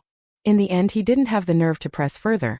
After leading his team to thank Yi Qing again at the door, they hastily departed. Chapter 12 Appraisal Report.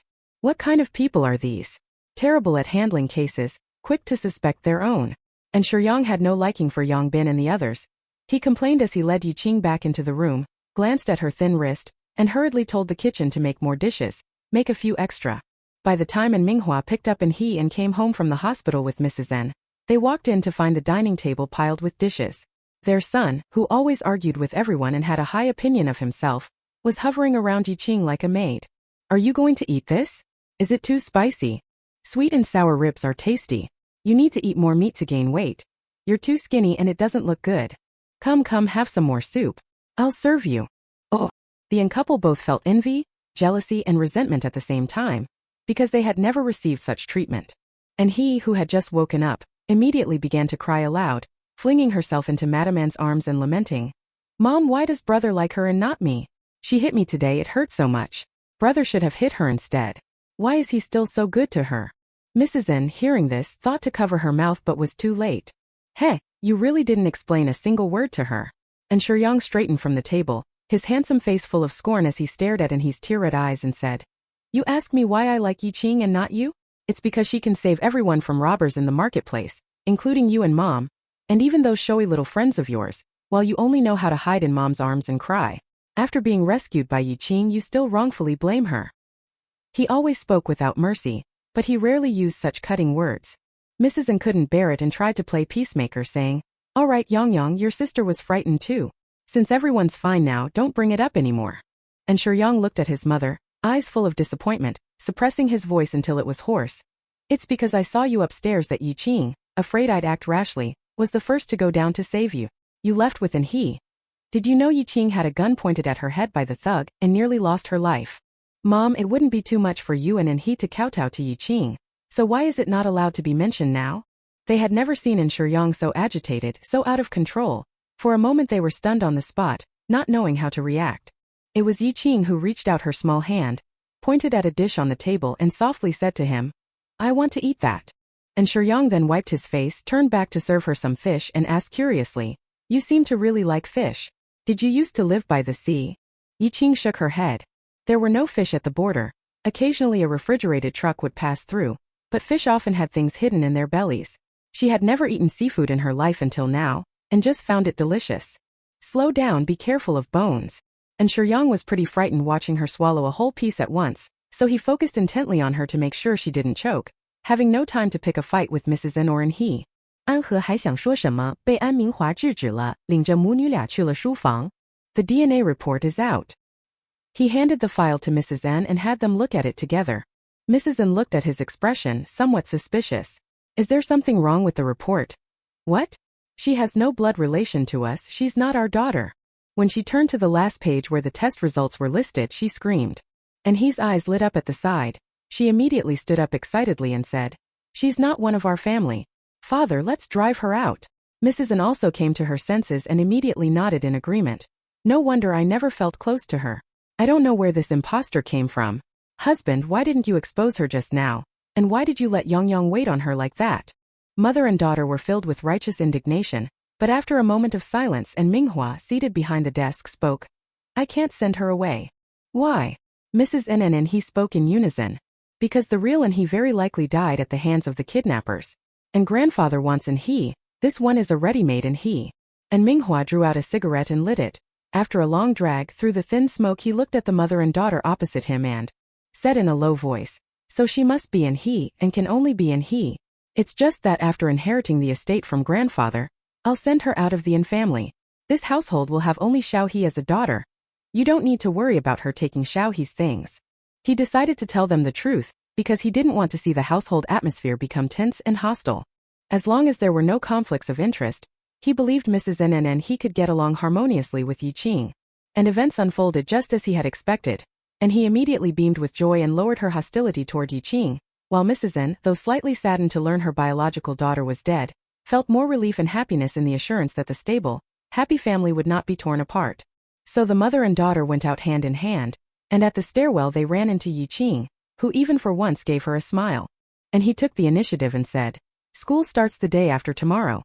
We're in the same class, so I'll take you to school then." Yi Qing neither agreed nor disagreed. She went straight back to her room, opened the textbooks and drawing book she had bought that day, flipping through them and quickly memorizing the new words. Before falling asleep that night, she could already read the picture book. Lying in bed with the storybook, she wondered whether fairy tales like Snow White and Sleeping Beauty were real.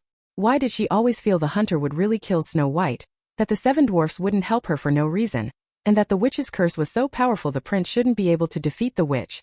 In short, on the second night after arriving in the big city, Yi Qing felt everything was like a dream. Early the next morning, before she had gotten out of bed, someone knocked on her door. "Knock knock.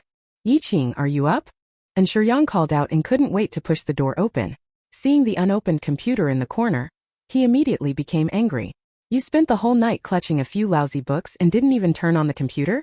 What's so interesting about those childish books? You should be using your brain for proper things, not wasting it, understand?" Saying that, he strode over to the case, assembled the computer in no time, and finally the 4 open-screen luxury LCDs formed a circle.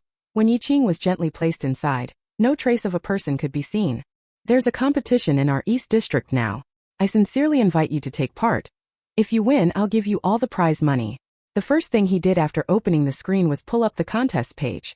Qing stared at the words Hacker Alliance on the page with an expressionless face and asked him, "Is this the righteous path?" And Yang chuckled twice. How could fighting the devils not be uncompromisingly righteous? This hacker sniper attack was initiated by other countries launching an assault on the capital's cybersecurity department. Those people not only breached the defenses, they boldly wrote the 4 large characters, "Sick Man of East Asia," on the homepage of the official website. Chapter 13 not going to be the beacon of righteousness anymore? You must understand those 4 characters are the Achilles heel of the old Zhong people. This matter caused a huge uproar on domestic hacker forums, and before the authorities took any clear action, they decided to give the world a taste of their power. We placed first in the recent competition, so this time we're the main force, specifically responsible for the US side of the network, but we're all rookies and a bit uncertain, and Yang said, sounding a little embarrassed as he spoke. This was their first time being thrust into such a position.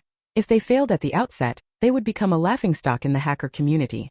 Qing wasn't very eager for the prize money, but he was intrigued by the idea that programming code could be used to attack people, so he asked first, "How long until we start?" And Yang checked the time and said, "Full assault in 6 hours." Hearing that, Qing nodded and began flipping open the programming book she bought yesterday to read. And Yang, afraid she might not understand something, simply stayed in her room and didn't leave, even having the nanny bring breakfast up to eat. Mrs. N got up early to do yoga. After learning of this, she snorted and didn't say anything more. They finished breakfast in the room. Qing was still holding a cup of milk, sipping slowly, while Yang had already opened his laptop and was contacting his teammates. "And Xiao, how are your preparations going over there? Didn't you say you were hiring an expert? Has the expert arrived?" "Yeah, I'm freaking out.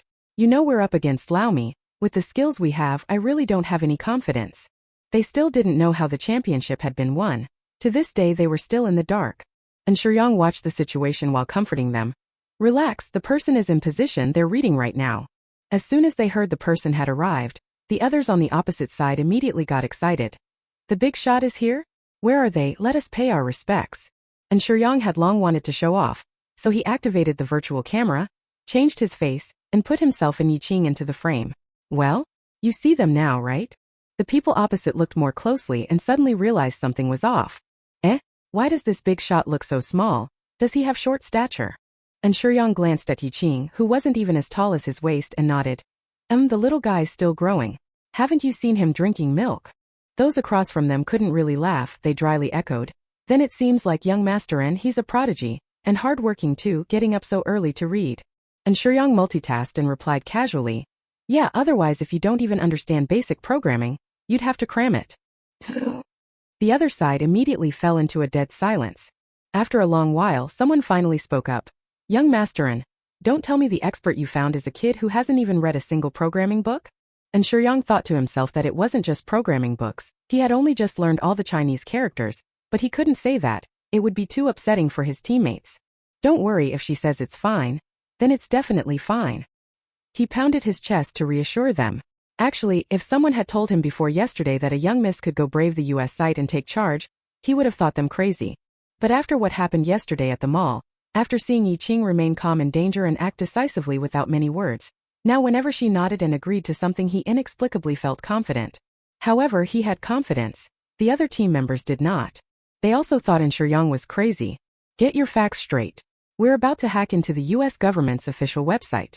Don't you know their tech and cyber capabilities are among the best in the world? If we're not careful, even if the hack fails, that's one thing, but if we get caught, we'll go to prison." "Ha, you're the son of the main master with people to vouch for you, so you're not afraid of getting in trouble." "We can't. This crappy game. Let whoever wants to play it play it." Everyone suddenly had a breakdown and quit. And Yang had originally thought they were joking, but when he saw one after another go offline, he realized something was wrong. This team was put together back when they were at the Chinese Academy of Sciences. Many of them were doctoral students from there. He called them, but the others were adamant about not participating anymore.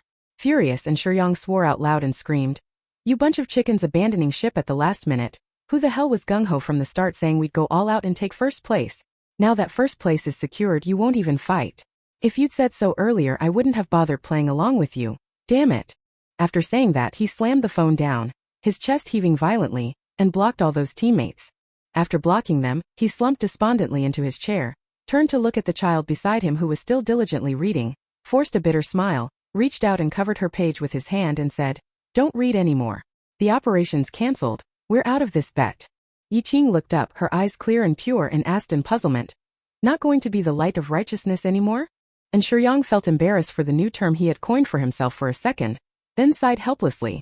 Being the light of righteousness isn't that easy. Things the adults all shrink back from. How could the two of us possibly do it? On the official side, most likely they would only condemn it sternly for appearance's sake, then quietly sweep the matter under the rug. At the thought of this, he suddenly felt that learning programming was pointless. When hackers claim to uphold justice, it's all a false lie. Qing couldn't understand the loneliness and listlessness in his eyes, but she felt he was wrong. Doing the right thing shouldn't be divided between adults and children. If it's the same procedure as yesterday, I can do it well. Would you still be willing to join then? What? And Yang stared up at her in a daze, until he was infected by that streak of determination in her eyes. His previous dejection vanished in an instant, and he slowly sat up straight. Let's do it. This time we're going all out. He opened his computer and left a message on the forum. We will definitely fire the first shot. Originally this was just a morale-boosting post, but it didn't take long before some hackers who'd caught wind of it started questioning it below. I heard your whole team disbanded. What can you do on your own? When you won the championship I smelled something fishy. Sure enough, now you've dropped the ball. Come on, shoot me in the chest with that gun and show me how badass you are. Don't tell me you can't even trace my IP. Those who can register on the Alliance forum are all big shots. Nobody there respects anyone else. And Yang's skills weren't bad. It was just that among a bunch of heavyweights he looked a bit underwhelming. Those bastards. He was so furious he wanted to roll up his sleeves, grab the keyboard and go at them, but when he looked down and saw Qing studying intently beside him, it was like a sedative had been injected. He instantly calmed. This wasn't the time to act on impulse. Later he had to coordinate well with Qing. So for the next several hours, he began studying various routes of attack on the website and methods of retreat. 2 in the afternoon. When the taunting post about the high-rise was made on the forum, Qing put his book away, sat down at the main terminal, opened Pages on all 4 screens, and formally launched an attack on the official website of the world's most technologically advanced nation. Chapter 14 Blossoms of Prosperity. At first, nobody paid it much mind. Some even thought the whole strategy would fall apart, and they simply vented their fury on the first team that had dropped the ball on the forum. Trash champions, just a bunch of kids. Daring to beat Dark Emperor. Do they even know their own strength? The top players have all fallen into the second tier. Who else besides Old Me could possibly handle it?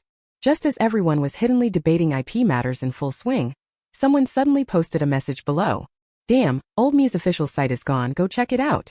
When people saw it, they thought it was a prank, but those who switched over to screenshot it and come back to mock were all stunned when they browsed to Old Me's page. They saw the Grand Black Palace official site had been transformed into a sea of red beloved by old Zhong people, plastered all over with peonies. What a blossoming fortune. Although there isn't a single word in the image, it's full of references only old Zhong would understand. Damn, haha, which genius made this? It's hilarious. Blossoming fortune, wishing you a lifetime of peace and kindness. My mom picked it out carefully. She glanced at it and even praised Old Me's good taste. The tone in the post suddenly shifted, and soon the original poster's presence reappeared. OP. First shot. Those 3 concise words immediately left everyone speechless. They were slow to react, and only then realized that the other side had struck exactly at the agreed time. And the first wave had actually succeeded. Everyone was caught off guard and had no time to figure out what happened. They immediately and frantically prepared their original teams and in order attacked the other official sites. Second floor of the inn residence. And Yang leisurely finished leaving a message, leaned back comfortably in his chair and started whistling, then couldn't help grinning foolishly. Looking at Qing beside him who was studying the programming images on his phone intently, he said, "How on earth did that little brain of yours come up with leaving pictures instead of words? Still making such mean remarks. Just now I was watching him and laughing until my stomach hurt." Qing tilted her head toward him, her dark, glossy eyes full of puzzlement as she explained. Because they're characters, I don't understand them. And Yang. Alright, as an elementary student who just started learning Chinese characters, my English is admittedly poor. And Qing raised his phone and said very sincerely, "You said this is a greeting picture. There are also many flowers arranged very nicely." Ahem, ahem. And Yang pretended to cough, avoiding her gaze, feeling a bit guilty. Just now the kid asked him how to greet the other person. He thought it was sarcasm and deliberately sent middle-aged/elderly stickers, not expecting Qing to be genuinely sincere. But this could be called a lucky break. Next, Qing diligently studied image retouching on the official website, editing pictures while also blocking the other side's attempts to restore the data. It might have been an easy task for her, but the tech staff over at Laomi were clearly starting to break down. And Yang saw a few English comments under the capital's official Weibo. Don't go too far. Quickly lift the restriction and give the homepage back to us. We already admit defeat. Can't we have a peaceful discussion? He skimmed the comments and sneered. Peaceful discussion? Where were they earlier? Shortly after, Old Me's official FBI account issued a statement, announcing it would focus on pursuing those involved in this cyber intrusion. And Yang glanced at the newly installed app in the bottom right corner of his computer and asked Qing beside him, will this anti-tracking system work? Although the coding looked very advanced, so impressive he couldn't find any flaws. What if Old Me had even more skilled technicians? Qing didn't give him a definite answer. Instead she shook her head and said, I don't know, so I'm going to make the picture look better. And Yang was taken aback and didn't understand for a moment. What does that have to do with the picture? Qing thought for a moment and answered, looking good shows more sincerity. The sincerity of greeting. And Yang instantly felt this child was perhaps too earnest, but the adult world was far more complicated than she imagined. In an instant, he sat up straight, no longer able to relax comfortably, but constantly monitoring the direction of Old Me's pursuit, afraid that the next moment police officers would come to arrest him.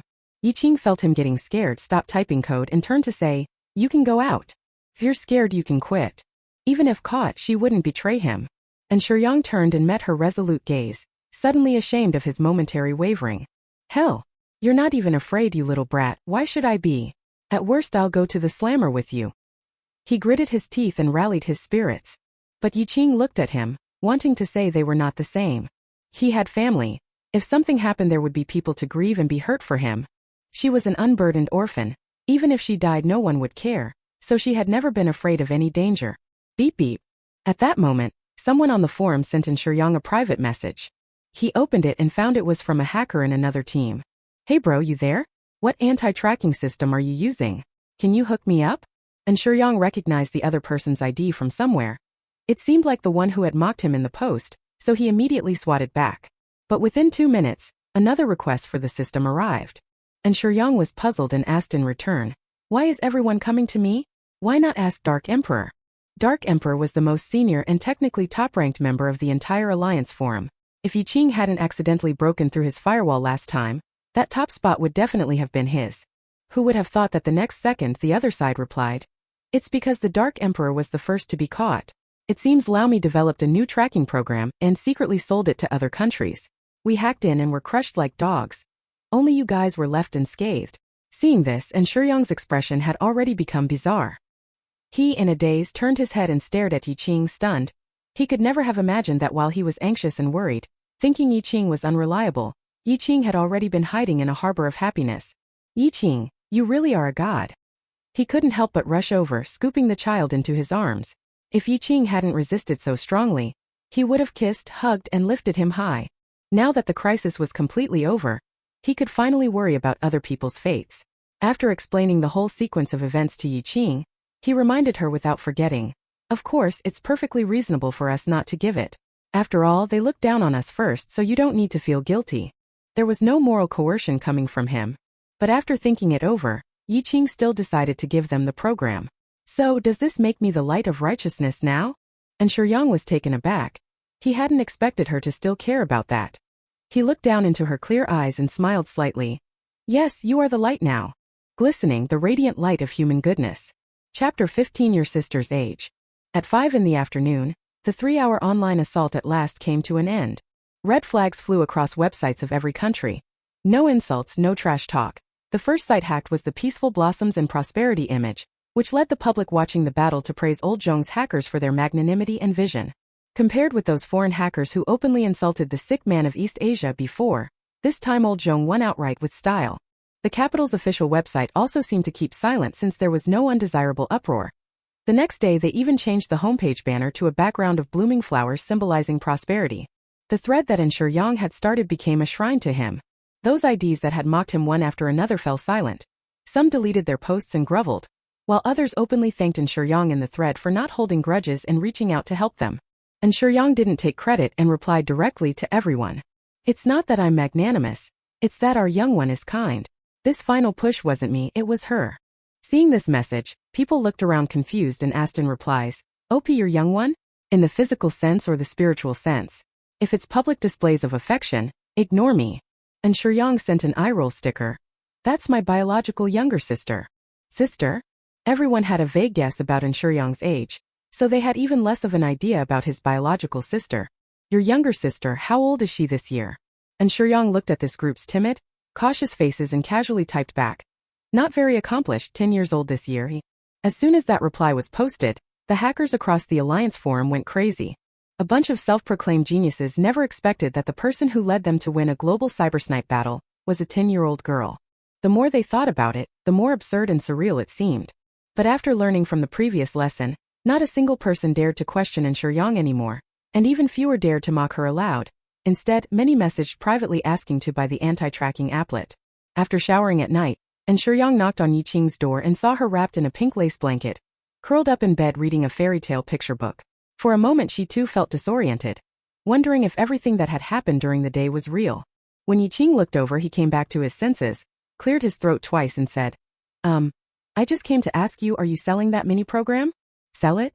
Yi Qing had just started using the internet and didn't know code could be bought or sold. Holding her book she asked, is it valuable? Yes.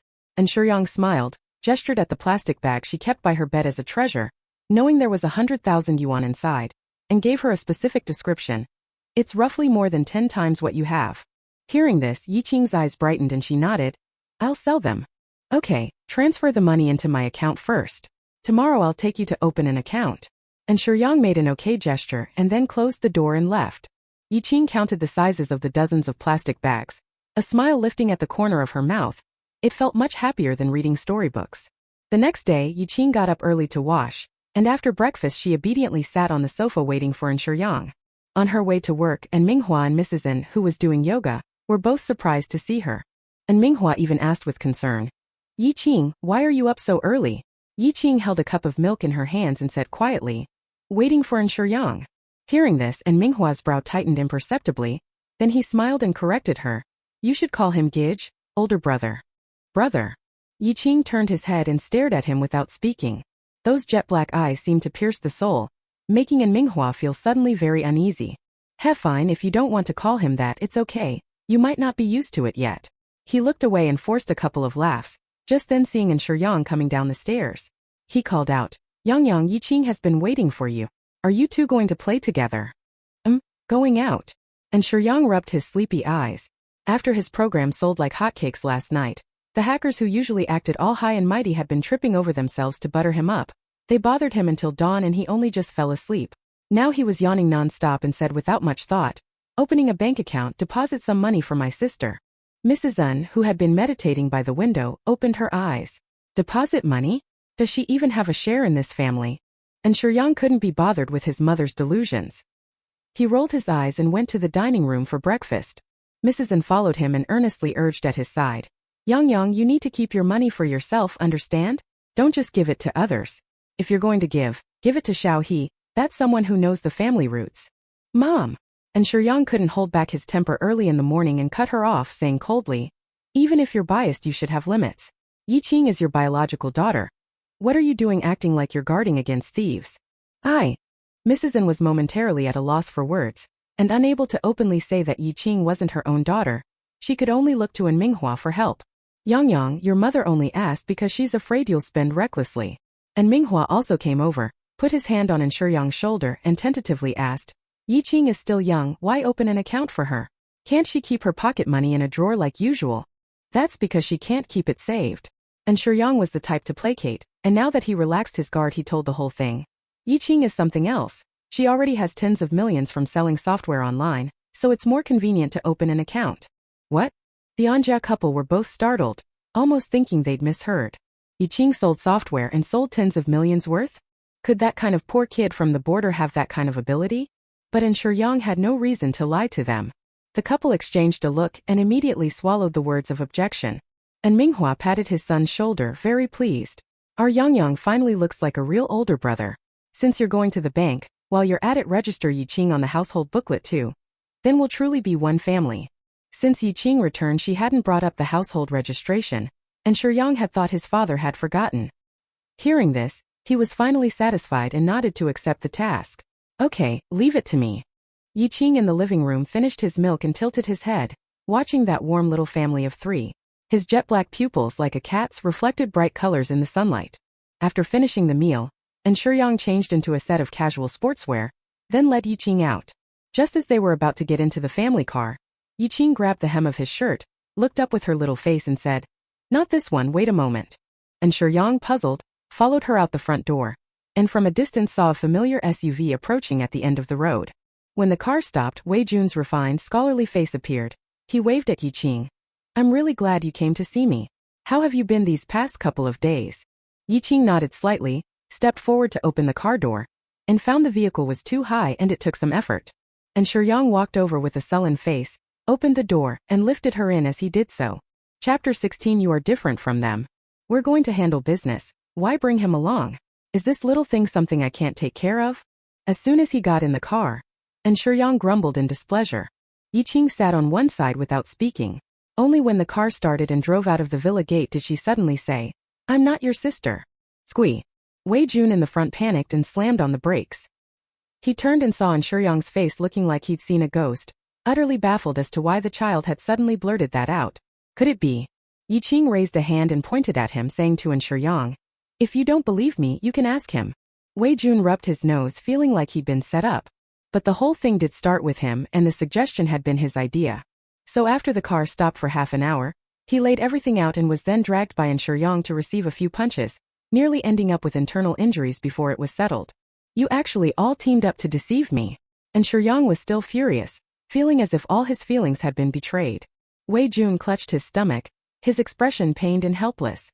"I was only worried the police would link the robber's death to Yi Qingshan, so I wanted her to take the fall for a while. At most, after the identification report came out, we'd bring her to the Wei family." And Shuyang was livid, half out of his mind, and asked casually, "What identification report?" "The DNA test. My dad said he saw your dad go pick it up yesterday." Wei Jun rode out the wave of pain and only then realized something was wrong. He straightened up, frowned, and said, "Your dad didn't tell you the result? The appraisal report received yesterday. If Shuyang knew the truth, he wouldn't be reacting like this." "I." And Shuyang opened his mouth. Suddenly all his anger turned to mush, and he said bewilderedly, "I don't know." Not only did he say nothing, this morning his father even told him to go register the household. At that moment, Yi Qing beside him spoke softly, "They want to recognize me." "What?" Wei Jun was momentarily stunned, then asked in confusion, "Why?" The Yin family was no ordinary household. It was a genuine wealthy clan, with fortunes accumulated over several generations. Even an adopted daughter like he would be able to live without worry for the rest of her life. Such a family wouldn't take in a child with no blood relation for no reason. But Yi Qing didn't need to answer. The already aware Shuyang grit his teeth and said, "They're after grandfather's inheritance." Wei Jun, hearing this, finally remembered that the Yin family's power still rested with the older generation, and with a collateral branch on the rise and Manhwa, being the main family's blood, was not particularly outstanding. Given the company's continuous losses in recent years, his desire to use the old man's assets to rapidly expand his business empire was not unreasonable. These family secrets were not something outsiders could meddle in. Seeing Shuyang's emotions surge and fall, his whole body slumped against the back of the seat, Wei Jun could only turn away and quietly continue driving. In the car, Shuyang took a long while to recover before asking Yi Qing beside him, "Why did you tell me the truth?" Yi Qing could not understand his feelings and answered frankly, "I don't want to be registered into the Yin family household." And Shuyang immediately understood, recalling how his father's expression had turned oddly charitable this morning, when he heard how much money Yi Qing had, which left him feeling stifled. "Don't worry, I won't take a single cent from you, nor will I let them take any," he promised through gritted teeth. Yi Qing nodded, then looked at him seriously and said, "You're not like them. You are a good person." And Shuyang was taken aback but comforted by that remark. His bitter mood eased a little, and he began to come up with plans for Yi Qing again. "If that's the case, you might as well just have your own household registration book." Wei Jun, who was driving in the front row, kindly reminded, "The head of the household needs to have their own homestead allotment." "Huh? What's that?" And Shuyang had never dealt with such a thing. But Yi Qing understood immediately. "Land house." Doesn't that mean I still have to buy a house?" And Shuyang frowned, not expecting it to be so troublesome. Wei Jun smiled, looked at the rearview mirror, and extended an invitation to Yi Qing. "I have an uncle who happens to be in the real estate business. If you trust me, I'll take you to see him." A house. Yi Qing's heart skipped a beat, and she agreed almost without hesitation. Okay. Wei Jun's uncle was, of course, not an ordinary person, but the city's biggest real estate magnate. After the three entered the sales hall, Wei Jun made a call to the other party. Unfortunately, he was on a business trip out of town and couldn't come. But Uncle Zhao has arranged for someone to show us around. They'll take us to look around shortly. After hearing Wei Jun's words, Yi Qing wasn't worried either. She walked to the glass display case in the middle of the hall and leaned in curiously to look at the building models inside. When she was little, she lived in a dilapidated bungalow covered in burn marks everywhere. It was said someone had even died there. The old man wipes the wall a little each day, and the wall becomes clean. He told her, "Once it's all cleaned up, this will be our home." Yi Qing didn't understand. She thought that as long as there was a roof and no wind or rain, that was good enough. Isn't the place where it's just you and me a home? She remembered that at the time the old grandfather's gaze was very kind, but he still shook his head and said, "Only a proper house can be called a home. A clean, cozy, and warm place. Only then will others be willing to move in and become your family." Yi Qing wanted to say she didn't need new family members, as long as the old grandfather was there. Unfortunately, before the soot on the wall had even been wiped away, the old grandfather was already gone. For so many years, she had always lived in the thatched hut behind the village, or like a night owl stood on the village road as a watchman. She never once had a home.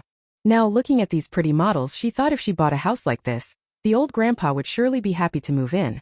Suddenly, a shadow squeezed in beside her. "Aya, whose kid is this, not being watched and causing trouble here?" The woman bumped into Yi Qing, yet played the victim first, grabbing her skirt and shouting, "Do you know how much this dress costs? If you dirty it, can you afford to pay for it?" The sales office attendant hurried forward to apologize. "I'm sorry, miss, it was our management's oversight. Please calm down." Another receptionist stepped over and was about to ask Yi Qing about her parents when the woman arrogantly said, "Calm down? That's not enough. That brat needs to apologize to me. If the parents won't teach them, I will. Don't you stop me. I know your manager." She strutted proudly and invoked the manager, and the on-site staff immediately dared not move. Seeing this, the woman was satisfied. She straightened her shoulders, walked up to Yi Qing, looked down at her and said contemptuously, "Pengcheng Real Estate really lets all kinds of riffraff in. Looking at your shabby appearance, your parents probably just brought you here to show you the world. What a pity. Someone like you, a poor person, will probably be a laborer your whole life and could never afford even a restroom here." Chapter 17. The Arrogant Woman. Restroom?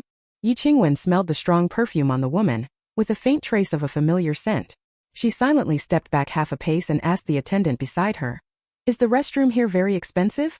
The attendant was taken aback, then looked down at Yi Qingwen's earnest little face and couldn't help bursting into laughter, completely charmed. "Hey, what kind of expression is that? Haven't you seen I'm disciplining her?" The woman was very displeased, stepped over, shoved the waiter aside, and reached out to grab Yi Qing's ear. Yi Qing was very sensitive to others' malice.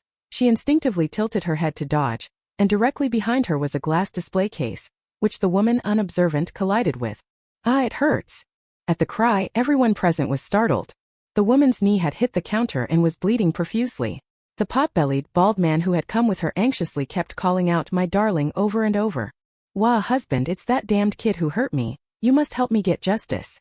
The woman cried while still pointing at Yi Qing, accusing her. The bald man was equally furious, turning on the staff. "Why haven't you kicked her out yet? Have her parents come and apologize and compensate, or I'll sue them to death." The staff were immediately put in an awkward position. Just as they turned to take Yi Qing out to temporarily calm things down, two handsome teenage boys walked in from outside, their expressions growing darker by the moment. In a few strides they reached Yi Qing and stood in front of her, blocking her together. "I was wondering who that was. Such a big mouth, always kicking people out at the drop of a hat. If you didn't know any better, you'd think Pengcheng Real Estate was run by your family." And Shuyang held a coffee in his left hand and a small cake in his right, lifting his chin to look at the bald man. "And young Master N?" The bald man was startled, then looked over at Wei Jun and was even more shocked. "Young Master Wei is here too. What is your relationship with this kid?" Wei Jun rarely relied on his family background to bully others, but today he wanted to try it, so he smiled faintly and said, "She's the one who saved my life." The bald man. And Shuyang immediately retorted, not to be outdone, "My sister. Just recognized recently, my biological one." Bald man. By now he was already sweating profusely. Wei Jun glanced at his face, then at the woman in the chair, his smile unchanged as he said, "I thought someone who so ostentatiously came out to buy a house would be your wife." At that, the bald man's expression changed. He stood up instinctively and began bowing an apology. I'm sorry, young Master Wei, young Masterin, I didn't know she was the infamily's daughter. If I had known, I would never have acted so rashly. Did she offend you? What are you apologizing for here? And Shuyang's posture was no less imposing than the woman's had been a moment ago. He tilted his chin toward the man behind him and said coldly, bring the person involved out. Yes, yes. The bald man dared not disobey in the least. He turned and grabbed the woman's arm. Hurry up and apologize to the infamily's daughter. Is she someone you can offend? What a blind, foolish woman. He was annoyed that the woman caused trouble, but didn't expect her to be even more annoyed with him. What are you doing? That hurts. The woman shrugged off his hand. Seeing herself become the focus of everyone's blame, she immediately raised her hand and slapped the bald man. Worthless thing, you can't even protect your own woman. What use are you? The crisp slap stunned everyone present. They had seen rich country bumpkins swaggering around, but never a mistress slapping her patron. The bald man's face flushed bright red. You. He tried to say something, but the woman kicked him again and sneered. Get lost. I'm kicking you now, so stop being an eyesore. After speaking, she looked back at Wei Jun and the other two, tapped with her red-painted fingernails and said arrogantly, and don't you leave. I'll make you pay. Upon hearing this, Wei Jun and Shuyang looked at each other. There really weren't many people in this city who could make trouble for them and rank that highly. The woman took out her phone and with practiced fingers, dialed a number. A few minutes later, a figure hurried into the lobby. The staff, seeing this, greeted him one after another. Good afternoon, manager. The newcomer was about 40, wearing a suit and thin in build. After perfunctorily nodding to the group, he moved close to the woman and immediately put on a fawning smile, cooing, Yeah, who upset you? Tell me and I'll take care of it. Don't make yourself ill with anger. I would worry about you. That greasy look made the bald man beside him turn green. But the manager of Peking Real Estate was someone he couldn't afford to offend, so he could only cover his face and retreat angrily to one side. The woman embellished the story as she retold it, then imperiously demanded the man get her justice. If you can't satisfy me today, don't ever contact me again. All right, leave it to me. The man soothed her, treating her almost like his own parents would, then turned to Wei Jun and the other two with a frown and said, This is the sales office and we sell high-end residential properties, not a place for kids like you. Now that you've insulted our client, you should apologize. He sure knew how to lay out the reasoning. Wei Jun looked at him amusedly. You don't recognize me? My father's surname is Wei, he knows your boss. The Wei family and the Zhao family were formally related by marriage, and Wei Jun had been here many times. At that reminder the man vaguely remembered, his expression changing slightly as if embarrassed, but when the woman behind him snorted coldly he reverted to a hard line and said in a low voice, Whoever you are, Peking Real Estate puts customers first. Apologize immediately. Wei Jun was taken aback, his expression turning somewhat unpleasant. Beside him and Shuyang was still gloating quietly. Seems your reputation isn't much use after all. Just as the situation fell into an awkward stalemate, Yi Qing, who had been standing protected behind them, suddenly reached out and tugged at Wei Jun's sleeve. Wei Jun turned his head. Yi Qing gestured to him. Wei Jun, puzzled, bent down curiously, and heard Yi Qing whisper something in his ear. Are you serious? He looked slightly surprised. When Yi Qing nodded firmly he slowly frowned, stood up straight and said to the two people opposite, If there's no way to negotiate, then call the police and let them decide. What? Call the police?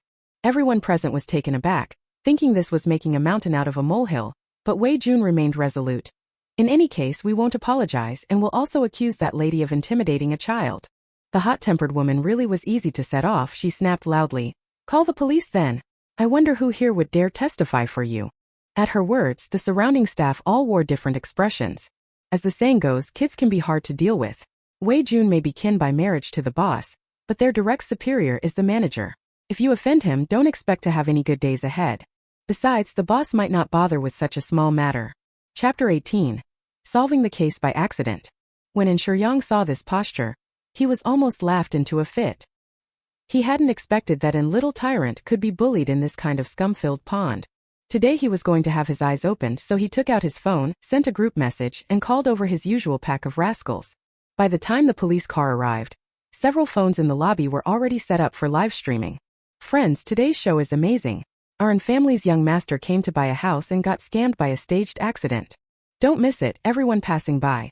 Come see which narcissist dares to mess with our young master, and word is the other side has connections at Peking Real Estate and plan to fake documents on the spot. Oh. And Shuyang's circle of buddies were all second-generation rich kids who liked to flaunt their wealth across various platforms. They often live-streamed their wealthy lifestyles for fun, attracting quite a few fans. 不过多数人都是仇富心理，听到直播控诉，还在弹幕鼓掌叫好。该不会是安少想要仗势欺人吧？你看那女人膝盖都破了，还在流血，怎么看都是苦主。对啊，你们这种有钱人来售楼处还能被欺负？开玩笑呢！求求你们这些二世祖做个人吧，没事献富花天酒地也就算了，还欺负普通人，要不要脸了？ And Shuyang also knew netizens had a poor impression of them. But the reason he was live streaming today was that he didn't want Qing real estate to cheat. So as soon as the police arrived, his first demand was, "We want to see the surveillance footage." Yangbin looked at the brother and sister in front of him with an exasperated face, feeling like he'd been colliding with them everywhere lately. Young Masterin, I hope you understand that we police are very busy. For these minor disputes, please take them to the neighborhood committee, he said, pinching his temple. There was even a ring of stubble at his mouth. He'd been working around the clock breaking a local drug case, and then a mall robbery happened. He was overwhelmed. The critical poisoning case was still without any leads, which had made him a bit irritable. And Shuyang, displeased with his attitude, grabbed the child by the back of her collar and said, "Do you think she's some unruly brat who would recklessly rush into things?" With two innocent black eyes wide open, Qing looked even more well-behaved as she was lifted up. Yangbin looked at her and said, Indeed she doesn't seem like one. Don't say he doesn't look like it. Someone who can single-handedly subdue a mall robber has surpassed 99% of adults, and is beyond the realm of children. What do you mean by that? You two are in cahoots now, right? The woman opposite shouted, slapping a big label on Yangbin. And Shuyang turned and glared at her, and she sneered with smug disdain. That brat is using live streaming to try to manipulate public opinion, so she wouldn't hesitate to add fuel to the fire and talk nonsense. They're too inexperienced to go up against her. Just as Shuyang was furiously indignant, the usually calm and deliberate Wei Jun suddenly rushed forward, grabbed the woman's wrist and dragged her toward the exit. Ah, what are you doing? Let go, you're crazy. The woman's foot was already injured. Every move made her wince, and now she lost her temper and sanity, snatching the nearby purse and swinging it at Wei Jun. Hey, don't hit him, don't hit him. Seeing this, Yangbin had no choice but to step forward to stop her. She had barely taken 2 steps when a skinny little figure shot out in a flash and leapt at the woman as well. Ah, you little maniac, get off me. The woman bit Qing's wrist, and in pain she screamed and tried to throw her off. Qing turned her head to dodge and casually grabbed the zipper of the other woman's bag. Rip. Everything was scattered across the floor. Yangbin instinctively glanced down, then his expression changed. He shouted, "No one move!" Click. When the dark muzzle appeared, everyone in the lobby who had been struggling froze. The second-generation heir still live-streaming gaped, murmuring, "It was just pulling hair, no need to draw a gun, right?" But soon they saw Yangbin part the crowd, pick up a syringe from the ground and a piece of tin foil, bring them to his nose to sniff, and then directly point the barrel at the woman. "Madam, I hereby arrest you on a drug charge. Please come with us back to the station for questioning." Only then did everyone realize, looking at the scattered bag on the ground, which seemed to contain some white powder. The agitated woman, realizing she had been exposed, panicked and shoved Yangbin aside in an attempt to escape. "Close the door, don't let her run," Wei Jun barked. The guard at the door snapped back to attention and, just as the woman was about to rush out, firmly shut the glass door. Bang! "Open the door. Open it for me, or I'll slaughter all of you." The woman pounded on the door, threatening the guard outside, her face contorted. The guard's legs shook with fear. Fortunately, Yangbin arrived in time, forced the woman down, handcuffed her behind her back and restrained her. She must have ingested an excessive amount of the drug. Her nerves are acting up. Yangbin temporarily settled the woman on the sofa, watching her continue to go mad as he explained to everyone, "A new type of drug has appeared in the city recently. After inhaling it, emotions can become explosive, even developing into antisocial personality traits. Everyone should be on guard." At this, everyone looked suddenly enlightened. No wonder she was fearless, even willing to take on Wei Jun and Shuyang. At that moment, Wei Jun pointed at the manager nearby and said, "Captain Yang, this gentleman should be an accomplice. I suggest you take him back for questioning as well." The manager was the man who had stood up for the woman. When he was singled out, his eyes flickered nervously for a moment before he feigned composure and said, "Young Master Wei, you're settling a personal score. You can't accuse me just because I didn't help you earlier." He hadn't finished speaking when Yangbin already walked over with a stern face, his tone neither high nor low, carrying an appraising air. "This new type drug first started circulating in upscale residential areas. We've long suspected someone inside is colluding to provide criminals with client lists. If it's the sales office manager, he could easily arrange all of this, so I'll need this gentleman to come with me." The manager was dumbfounded for a moment. Realizing he couldn't bluff his way out, he spun to run, but was unfortunately grabbed by Yang Bian, who had been prepared. Rolling up his sleeve and seeing the needle marks on his arm, the truth was more or less confirmed. The situation then escalated. Yang Bin called in his team, sealed off the scene, and forbade anyone from entering or leaving, cooperating with the investigation. Because a woman provided the breakthrough, within half an hour all the clues came to light. The woman was confirmed to be the trafficker, and the manager was a lower-level accomplice introducing clients. They had set up a network across the entire city, and Pengqing real estate was their next sales target. When the team members led the woman away, they winked at Yang Bin and gave thumbs up. The captain's amazing. You caught the ringleader in one go. Cracked a big case effortlessly. Yang Bin. Actually, he was pretty bewildered too. He didn't understand how coming to handle a trivial dispute had turned into cracking a case. Chapter 19, Delivering the House. Yang Bin turned back to look at the scene. Aside from a group of staff undergoing inspections and a bunch of wealthy second-generation kids live-streaming, there was only Wei Jun and Yang. No, there was also a strange child. If he remembered correctly, the woman's bag just now. He took a step to walk over, but was blocked by the figure of a youth. Calling the police was my idea. I happen to have some details to add for the captain.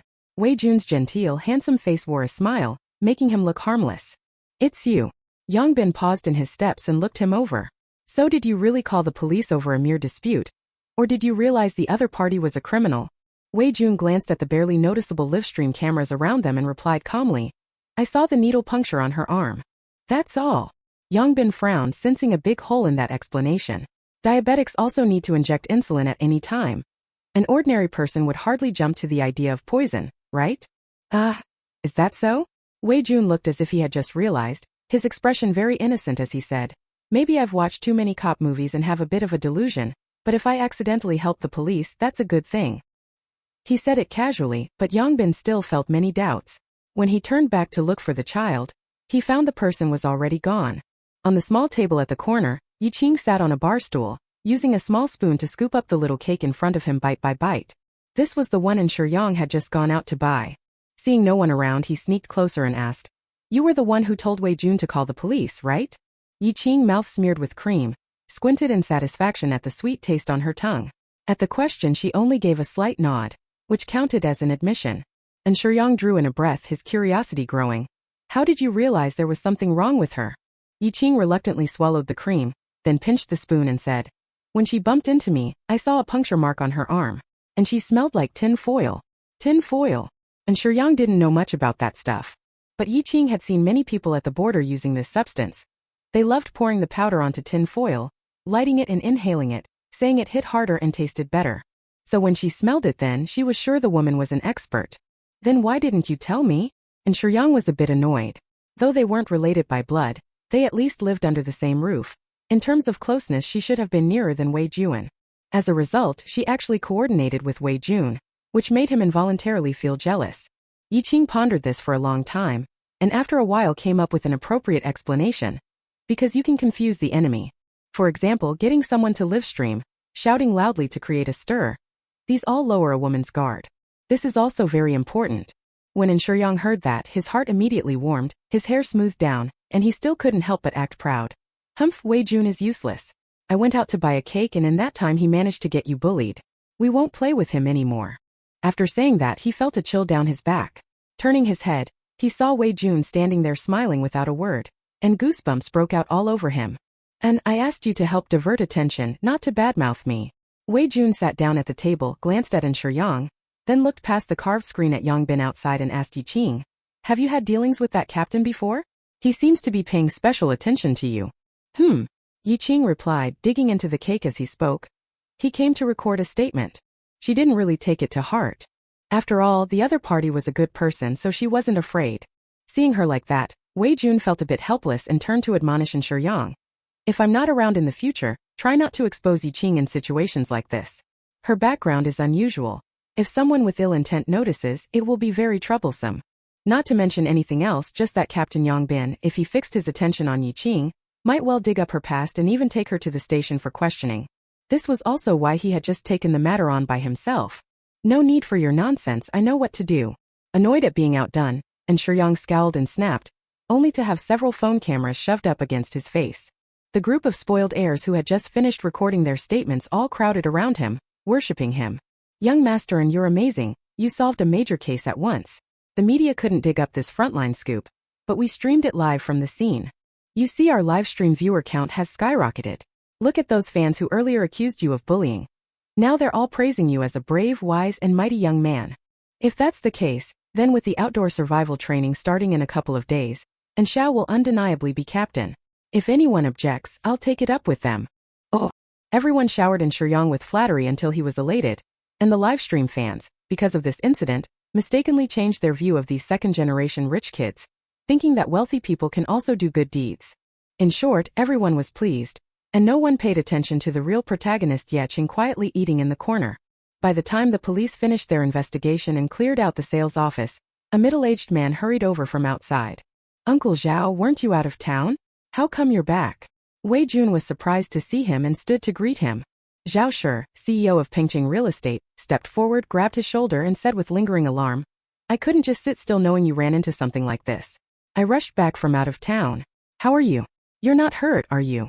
I'm fine. He didn't get close to me. Wei Jun shook his head, then turned to introduce Shuyang and Qing. I mainly came along with her today to look at houses, and we accidentally ran into the case. His words clearly carried a hint of implication. Zhao Shi immediately looked at Qing and smiled, reaching out to pat her fluffy little head, happily saying, So it turns out Missin is my lucky star. If it weren't for you, this residential area would have become a den of poison. Come on, what house do you want to buy today? I promise to make you happy. After that, Zhao Shi personally took Qing on the cable car around the complex, going house to house to pick a place in person. Qing lingered for a long time in front of a villa with a swimming pool before turning to ask Zhao Shi, This one, how much does it cost? Zhao Shi was amused by her little adult way of asking for a price. He couldn't help smiling as he ruffled her hair and magnanimously said, You don't need to pay. I'm giving this house to you. Giving it to her? Qing looked up at him in confusion and asked, Why? Zhao Shi glanced at Wei Jun beside him, who gave him a slight smile that seemed to say the child was quite amusing. Zhao Shi chuckled softly, leaned over and explained to Qing, Because if it weren't for you, I would have lost even more money, so this is a token of thanks. You can accept it. Chapter 20, Learning to Swim. This was the first time Qing had ever received a gift of thanks, and it was a house worth more than 10 million. With Zhao Shi present, in less than an hour all the procedures from transferring the property to handing it over were completed. When she received the freshly issued property deed, Qing's household registration book was also done. In the little red booklet there was only her. Although she really wanted to add the old grandfather, she had heard that a person's registration is closed when they die, so she simply put up a wooden board in the yard as if the other person had moved in too. Before leaving, Zhao Shi felt somewhat regretful. I should have treated you all to a meal, but the municipal project over there is pressing, so we'll have to entertain our lovely little guests another time. But I heard from Master and that Qing is also at Mannerton Elementary, and my daughter Man is there too. I hope they'll have the chance to become good friends. Wei Jun knew it wasn't easy for him to come back once, so he smiled and nodded at the remark. I'll pick Man up from school tomorrow and have the two of them meet. Good. Zhao Shi patted his shoulder, a trace of gratitude in his eyes. After watching the car drive away, the three of them returned to the newly furnished villa. And Shuyang couldn't help but click his tongue after walking around. No wonder he's a rich developer. He really spends lavishly. Wei Jun didn't respond to that name and instead praised, Uncle Zhao is generous. That's also why his business keeps growing. Stung by the remark, and Shuyang pouted and flopped onto the sofa. But there's no need to exploit even the kid's connections. If he finds out Qing isn't the family's daughter, wouldn't he be furious? Hearing this, Wei Jun shook his head and sighed softly. This has nothing to do with Qing's identity. Uncle Zhao's daughter Man is very introverted. He's mentioned it a few times. She doesn't seem very happy at school. He probably noticed Qing's steady temperament and wanted to ask her to look after her a bit more. Qing is just a little kid herself, what can she take care of? And Shuyang thought he was joking. Wei Jun disagreed. Qing is more capable than you think. And Shuyang couldn't refute that, whether fighting thugs in the mall or uncovering a drug smuggling case, he really wasn't up to it. The two of them turned to look out the floor-to-ceiling window, at the small serious figure standing by the pool. From the moment they started viewing the house, Qing seemed especially interested in this pool. After the handover she didn't come in to check the renovations, she just kept wandering around the water. What do you think she's looking at? And Shuyang couldn't contain his curiosity and craned his neck. Is there gold in the water? Wei Jun shook his head. He didn't really understand her behavior either. Before the two could reach a conclusion, they saw the child, without hesitation, spring forward and dive into the water. Thud! A huge splash rose from the water. After that, a string of bubbles gurgled up. The two young men in the living room froze for 2 seconds, then both yelled "Holy shit!" and leapt up, opened the window and went to fish the person out. By the time they finally managed to pull them up, Qing had already swallowed a bellyful of water. You can't swim. What are you staring straight ahead and jumping in for? Do you enjoy risking your life? And Yang patted her back to prevent her from choking on swallowed water, clearly shaken. Wei Jun now didn't understand either, his face dark as he tried to take back his earlier comment about her being composed.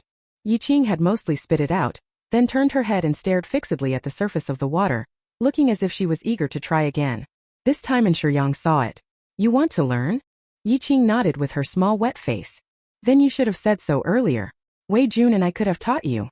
You think if you jump in and swallow a few mouthfuls you'll learn? Are you stupid? And Yang flicked her forehead, about to be driven mad by her. Qing, however, stood there dazed, the idea of being taught not even in her mind. In their village there was only a very shallow creek. When she was little, the other children said that to learn to swim you first had to learn to drink water, so they pushed her head under the creek water. A thin layer of ice had formed on the surface of the winter stream. She was so cold her head ached, and in a day she had drunk a lot of water. Later she really could hold her breath for a long time, so she always thought she had learned it that way. But today Yang and Wei Jun told her it wasn't like that. The two boys figured that since their clothes were already wet, they might as well not waste the chance. They first taught her swimming strokes on the bank, then helped her into the water to teach her how to dive, float, and move her arms. The horizon slowly took on a layer of orange-red. The setting sun gilded the water, and on the glittering surface, Qing had just learned the dog paddle, strenuously lifting her little head and stroking through the water. Seeing her happy, excited little face and her bright, sparkling eyes, the two boys guarding her front and back both broke into smiles. Good, you learn fast. Next I'll teach you the freestyle. Don't teach so fast. You need to build a solid foundation first. Got it, you nag. Qing flopped to the shore, grabbing the white tiles and turned to see the two of them bickering, curiosity filling her dark eyes. It was the first time she felt that learning to swim wasn't so painful. That night, after the three of them finished dinner at a restaurant, and Yang finally took Qing back home. As soon as she entered the house and he bounced onto the living room sofa and asked excitedly, "Brother, I heard you took Qing to deposit money. Does she have a lot of money?" And Yang looked at her excited expression, realizing she knew the truth and was coveting Qing's money, and felt disgusted. Rolling his eyes, he said, "Whether she has money or not is none of your business. Brother." And he, feeling neglected, pouted unhappily. Mrs. N came out in time to smooth things over. "Yang Xiao, he is just curious. Was getting the household registration smooth today? Why did it take so long?" And Yang heard the test in her voice and, a bit annoyed, replied perfunctorily, It's going well. School's about to start, so it's time to send her to the old man's place, right?" Although he really wanted to get along with Qing, whenever he thought about how the whole household was covetously eyeing her, he felt it better to move out sooner. If this had been said before, Mrs. N would certainly have been delighted and wholeheartedly agreed, but now her smile was somewhat forced as she hesitated. School's about to start, it's more convenient to go from home. Besides, Xiaohe and Qing can keep each other company. Let's wait a while before sending her. Ever since she learned that Qing wasn't a blood relative, Mrs. N truly no longer harbored hostility toward her. But soon Mrs. N came up with another idea. She wanted he to get on well with Qing, and then the two of them would go live with the old master together, win his favor, and be able to get a bigger share later on. And he had already been instructed and put on a different face. She stepped forward to take Qing's hand. "Don't worry, I'll look after you at school from now on. As long as everyone knows you're my sister, no one will dare bully you." Qing avoided her touch. She wasn't interested in childish cliques and collisions, turned and went upstairs by herself. "Mom, look at her." Downstairs, and he nearly cried from anger again. Chapter 21. Introverted Zhao Manman. The next day was September 1st, the official start of school. So that he wouldn't follow, and Yang left early in the morning carrying Qing ahead. "Drink your milk, grow tall." The first thing he did after getting into the car was to shove a bottle of milk over. Yesterday's swimming used up too much energy. After Qing finished her milk, she even ate 3 buns in a row. Seeing Yang sprawled out playing on his phone, she glanced at the driver in the front seat and asked, "You don't know how to drive?" "Wei Jun does." Her glaring look instantly provoked Yang. "Damn, I'm still a minor, okay?" He sprang up in anger, thumping his 1.8-meter chest to prove he was still young. "Wei Jun is a liar, looks harmless, but secretly into smoking and drinking. Don't hang out with him." Qing hadn't expected that. Recalling Wei Jun's skillful driving, she thought one really can't judge by appearances. But don't worry, I'll definitely take first place in the field survival event at this semester's military training and show you, Yang said. He felt if he didn't achieve something soon, his sister might really climb over the wall. Qing had no sense of competition. She just thought for a moment and warned him, the outdoors can be dangerous. Heh, you care about me, huh? Yang instantly brightened, stroking her little head. Don't worry, at a fancy school like ours, students' lives are worth more than gold. They wouldn't dare let us take risks, unless someone insists on courting death. Qing nodded as if she half understood. After all, she hadn't experienced it and didn't say more. Marlton is an international elite school covering kindergarten through high school. Although the elementary and high school campuses aren't in the same place, they aren't far apart.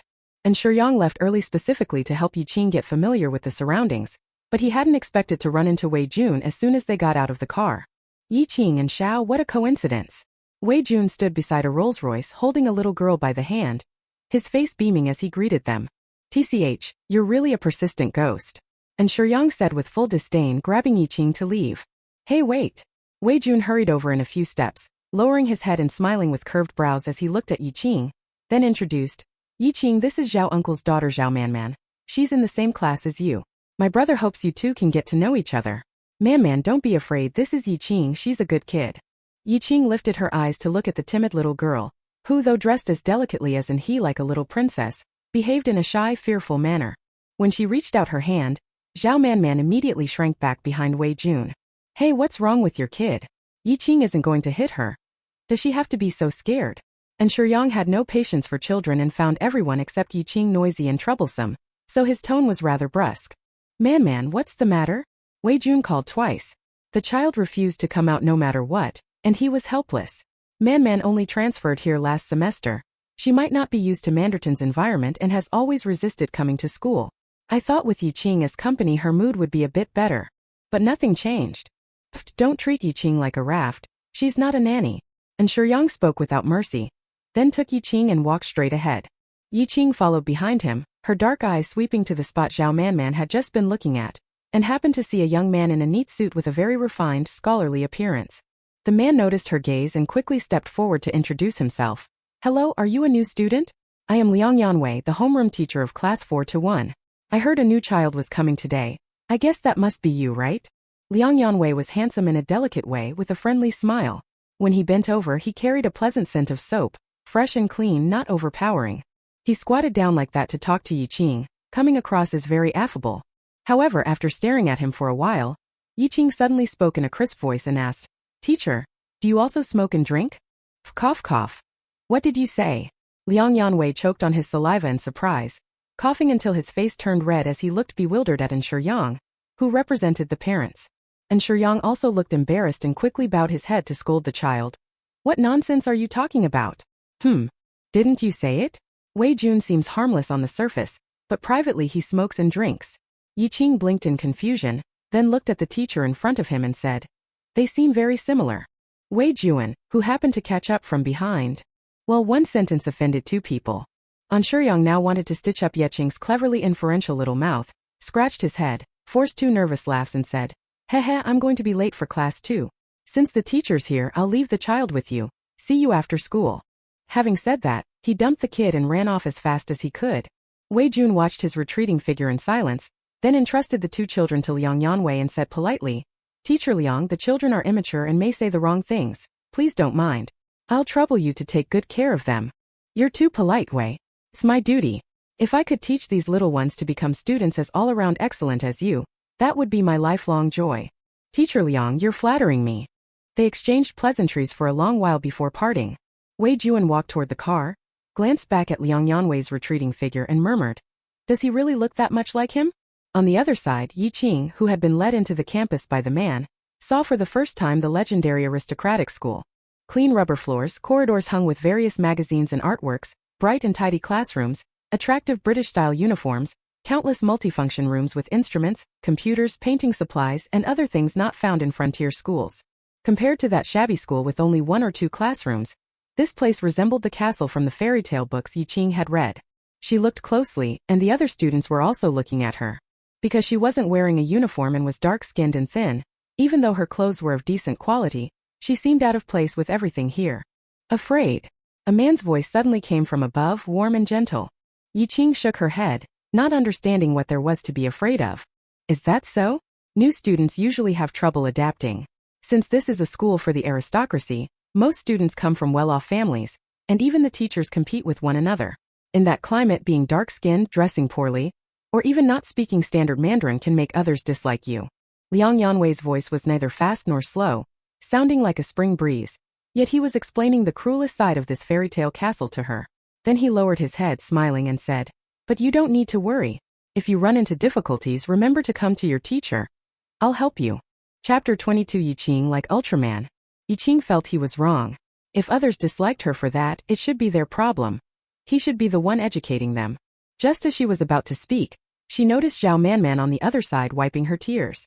Zhao Manman kept her head down, crying very quietly, but tears fell in large drops, and her body trembled slightly. Seeing her look over, Liang Yanwei sighed and patting the top of Zhao Manman's head said, "Manman had a really hard time last term when she encountered this kind of situation, but luckily she stuck it out. Isn't that right, Manman?" Zhao Manman let out a sob and only then slowly nodded. Good girl." Liang Yanwei smiled gently, his fingers sliding down and resting on Zhao Manman's neck. The little girl had her hair in 2 braids today, exposing a short stretch of fair neck, and the man's large hand happened to be resting there. Qing stared at that hand for a long moment, frowning slightly, puzzled. When they reached the classroom door, the bell hadn't rung yet.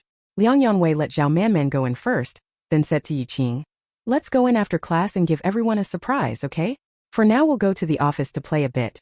Teacher will buy you candy." He spoke in a soothing, child-taming tone, but Qing didn't want to go, because she didn't like eating sweets given by strangers. Back at the border there had been a child who, greedy for treats, ate a candy pill given by a passerby and died foaming at the mouth. She always felt this teacher had candy pills too. "Don't be afraid. Did you forget your brother told me to take care of you?" Liang Yanwei coaxed gently, wearing the air of a good-natured man. Qing thought for a moment and agreed, so she nodded. But just as she was about to follow the other person out, someone in the classroom suddenly shouted, "Qing!" Immediately, a crowd of little kids poured in through the front and back doors, instantly surrounding Qing. "Wow, is this Qing, the one who was awesome and defeated the robber?" Yeah, she was awesome back then, appearing whoosh whoosh whoosh like a Kamen Rider. No, clearly like Ultraman." "Oh." The little rascals chattered away, all excited and curious as they eyed Qing, as if hoping she would transform at any moment. Qing recognized a few familiar faces from the mall, so she looked up and asked the teacher, "I know them. Do you still want a surprise?" Liang Yanwei's smile was a bit stiff, but he still spoke kindly. "I didn't expect you to be so popular.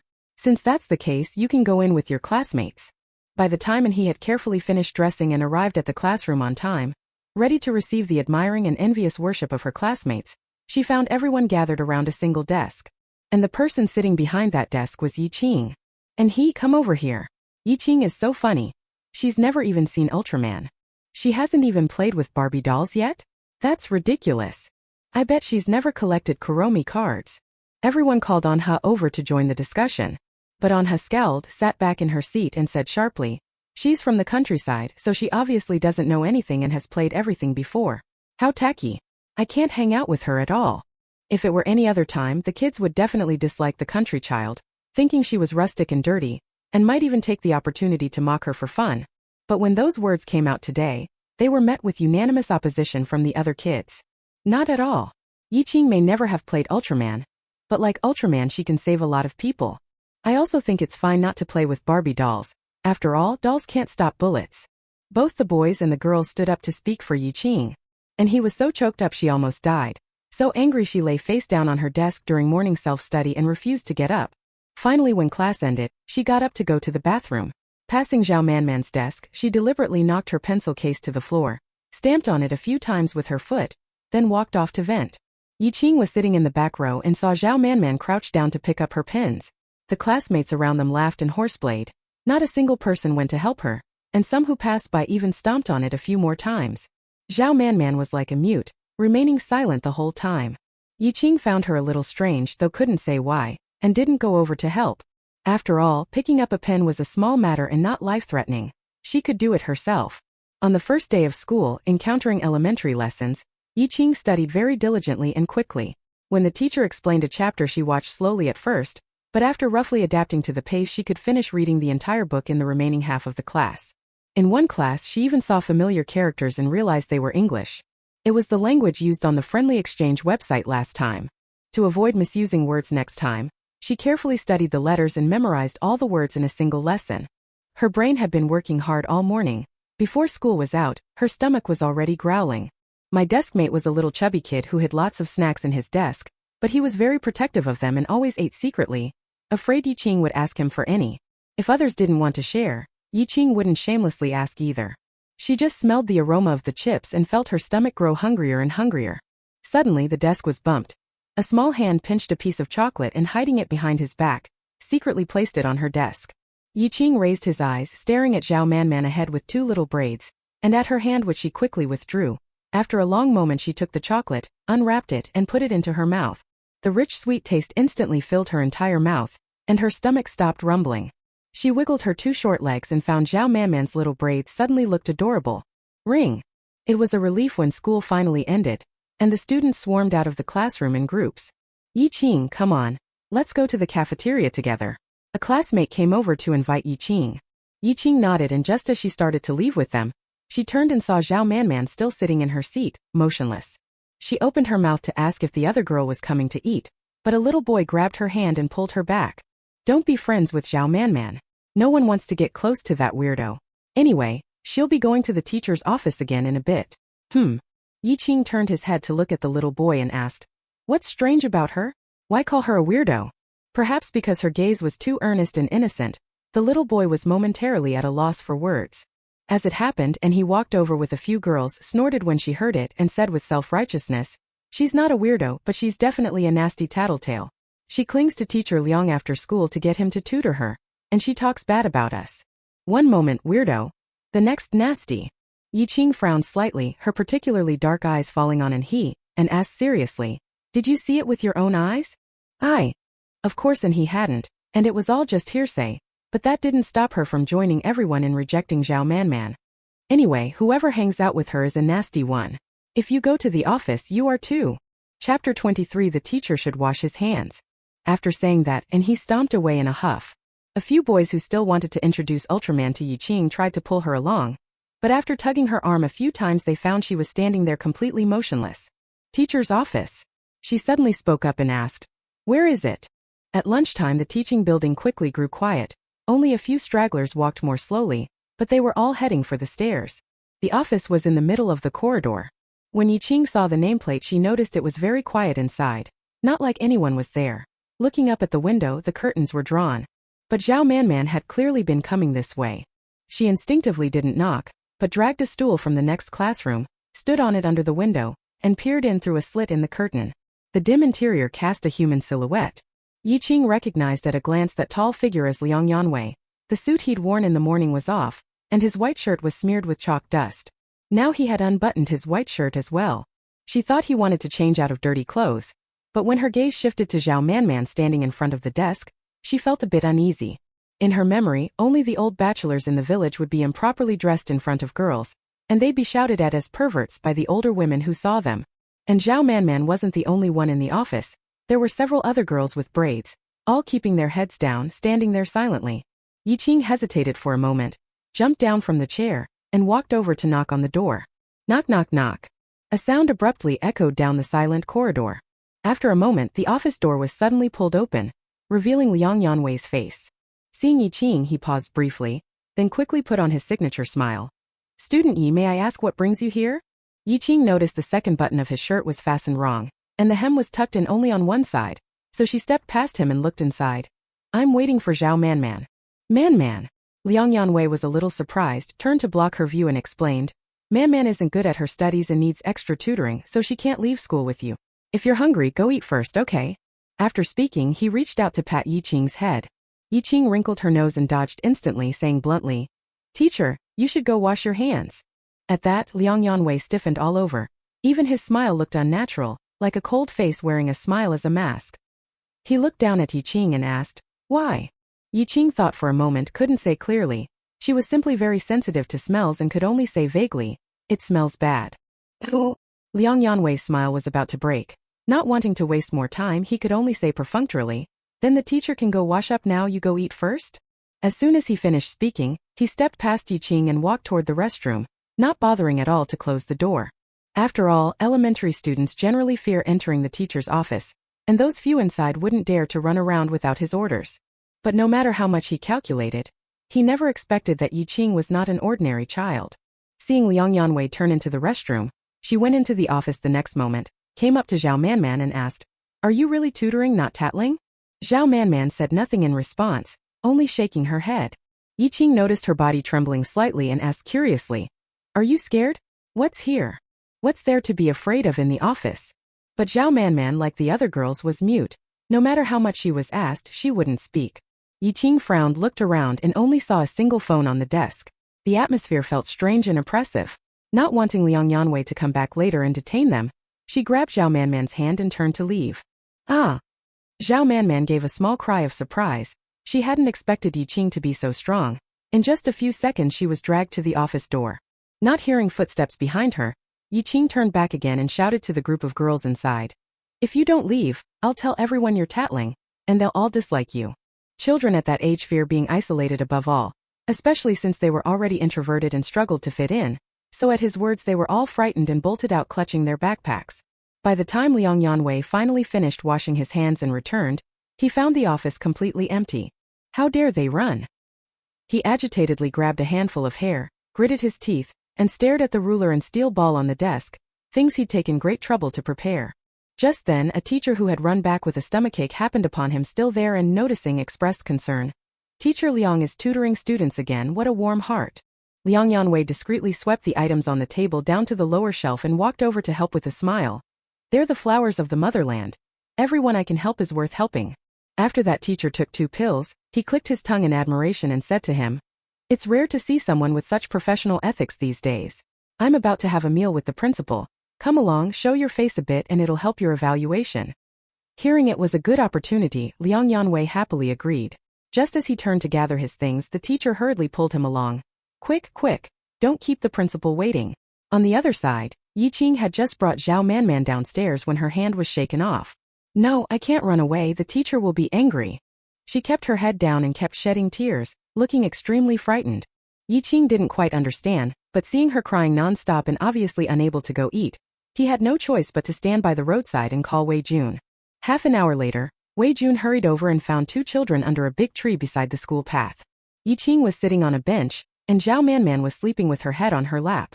What happened? He walked over, crouched beside Zhao Manman and took a look. Qing pointed at her eyes and said, "She cried herself tired." Wei Jun had already seen those walnut-shaped eyes. He helplessly picked Zhao Manman up, then looked toward the closed cafeteria and said apologetically to Qing, "You haven't eaten yet, have you? Are you hungry? I'll take you out to get something to eat." He had rushed over in a hurry and actually hadn't eaten either. Qing was also very hungry, but she had something to do now, so she shook her head and looked at Wei Jun. "Do you have a computer?" Wei Jun was taken aback, somewhat puzzled. "I do. Do you need to use it?" "Yes, use it now." Qing stood up and without another word walked out. This swift decisiveness left Wei Jun no chance to ask another question. He could only pick up the child and hurry after him. He had come by car and there was a spare laptop inside. The last time Qing had been to the computer market she had used a laptop.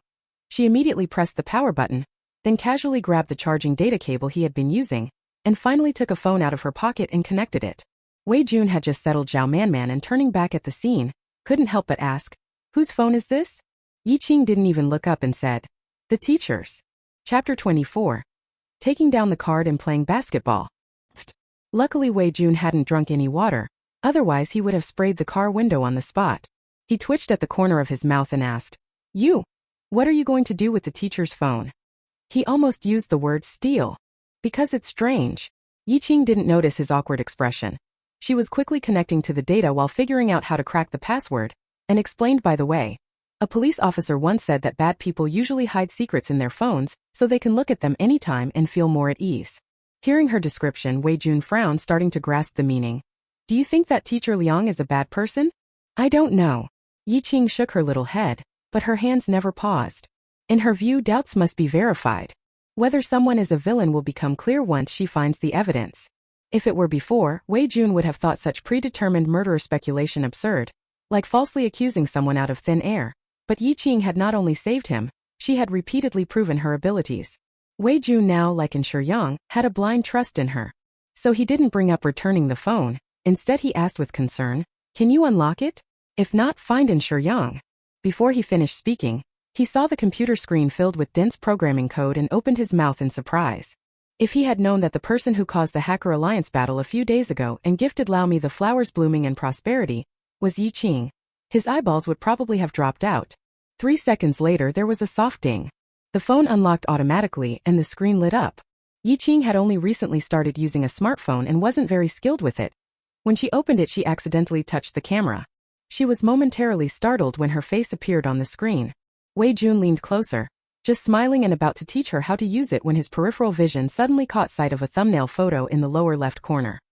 His gaze hardened in an instant, and he reflexively covered Yi Qing's eyes. "This next part isn't suitable for you to see. Give me the phone." "Okay."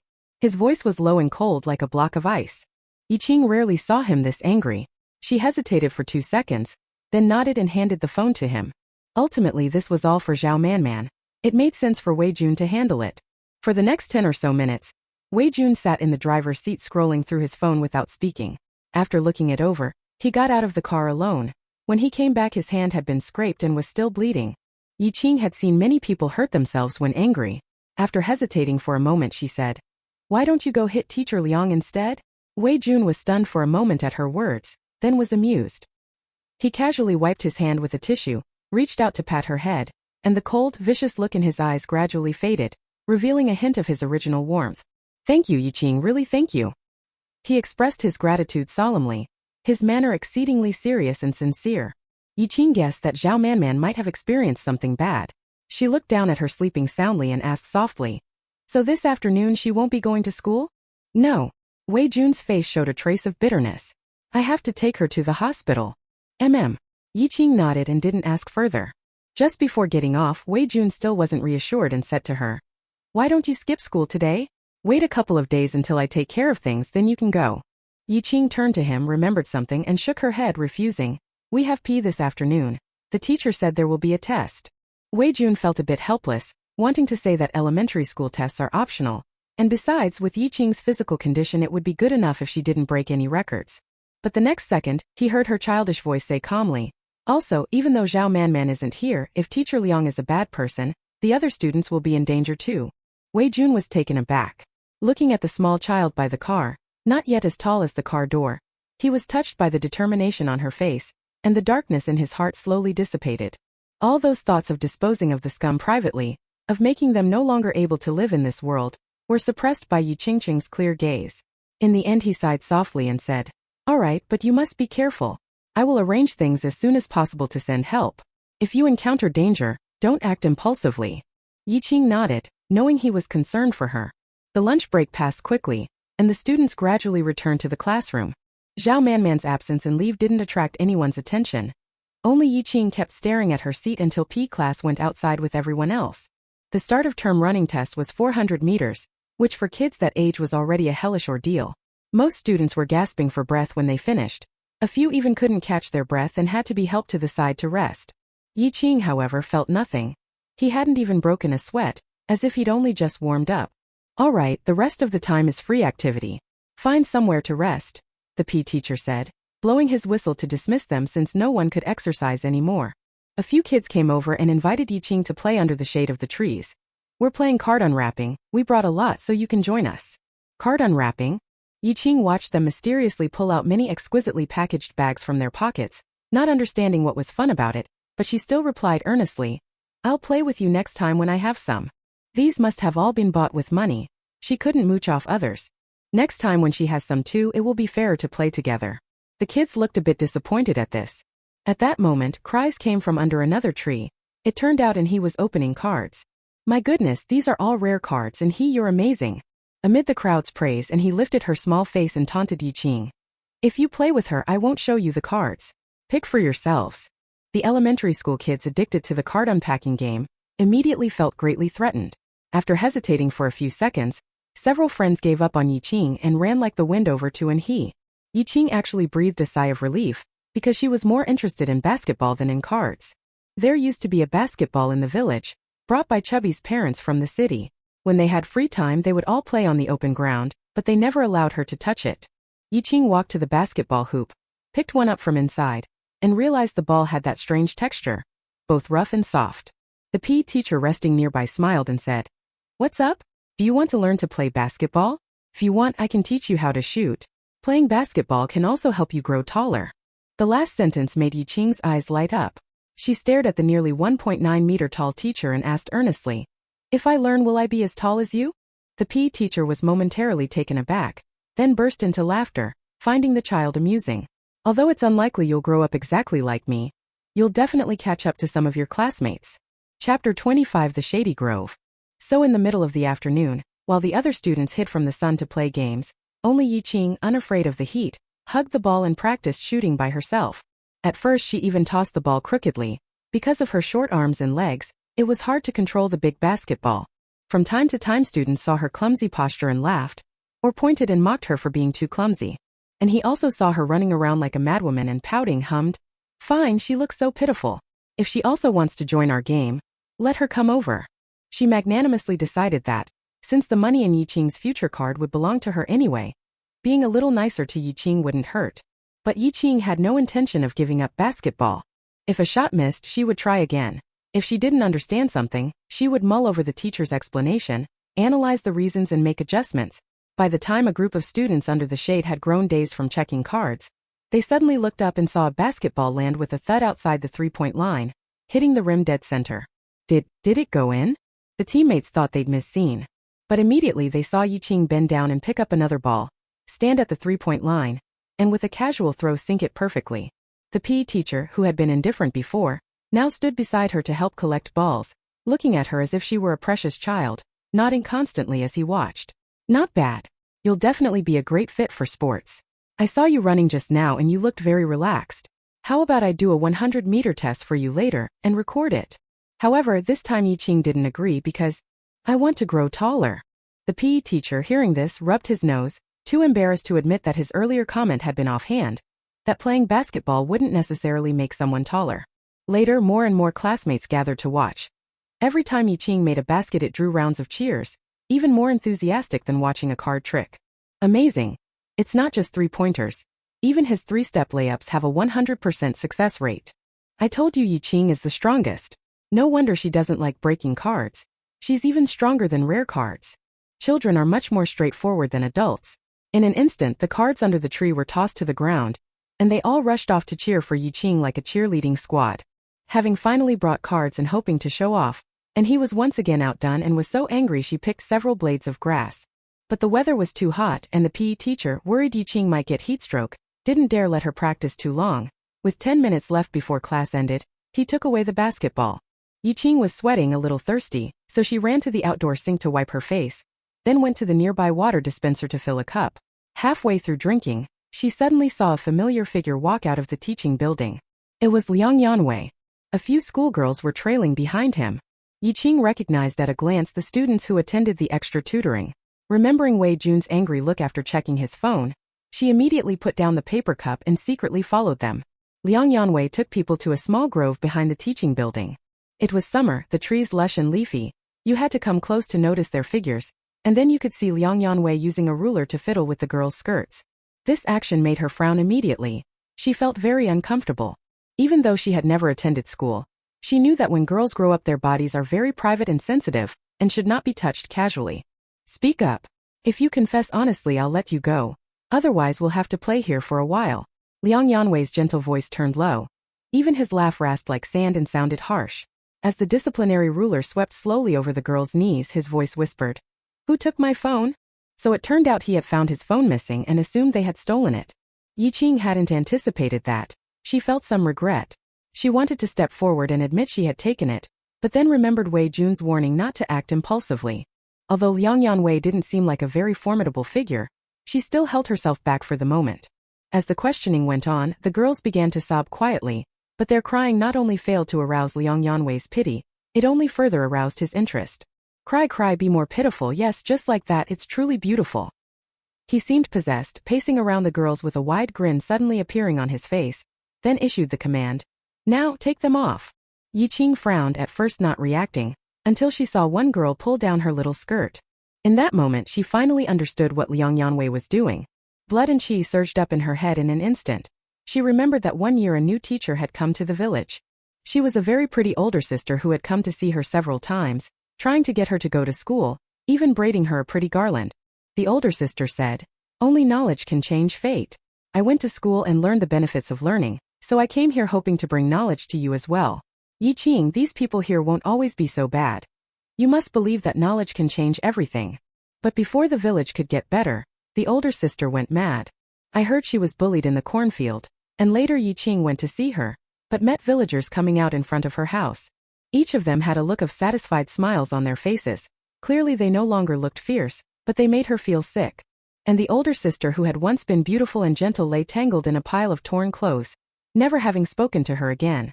Later, the older sister jumped into the river and died. When she died, her belly was very large. I heard there was a little baby inside, but she didn't want to give birth, so she chose to commit suicide. In the end, she came to this place that people abandon their futures to change their fate, and what Yi Qing remembered forever was only the villagers' contented smiles. Yi Qing thought she would never see such smiles again once she left the village, but she didn't expect that the beautiful campus, like a dreamlike castle, would also have such a filthy side. The moment she rushed out, she didn't think about anything. Many modeled images flashed before her eyes, followed by screams, cries, and the sound of footsteps coming in a steady stream. Nearby, the teachers and students had all been drawn over by the cries. Once they entered the grove, they saw blood pouring down the back of Liang Yanwei's head, and beside him Yi Qing stood expressionless holding a stone, her eyes darkly fixed on the person on the ground as if ready to strike again at any moment. This call an ambulance. Quickly! A teacher reacted first, hurriedly sending a security guard to contact emergency services while turning to disperse the gathered students. All of you go back to class, don't stand around here. Teacher Li, control your students over there. Teacher Li, the P teacher of class 4-1, only then snapped back to his senses and tried to lead his students away. At that moment, and he and the crowd suddenly screamed, "Did Yi Qing kill someone? She's a murderer." Chapter 26. He's not dead yet? She is a murderer. One remark stirred 1,000 waves. Even children who had seen the world still instinctively felt terror and fear at the mention of murder. And in He's description, combined with Yi Qingshuang's hands covered in blood, only cemented that fact. The crowd began to erupt in a new round of screams, and the students scattered in flight. The students of class 4-1 looked at Yi Qing as if they were looking at a devil. Having just finished teaching Yi Qing basketball and placing high hopes on the promising student, Teacher Li didn't want a rumor to easily ruin a student and spoke loudly to soothe them. "Everyone, calm down for a moment. The matter hasn't been investigated yet.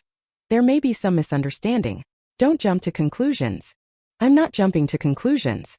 And he indignantly stepped forward and also denounced loudly, "Teacher Liang is the best and gentlest teacher.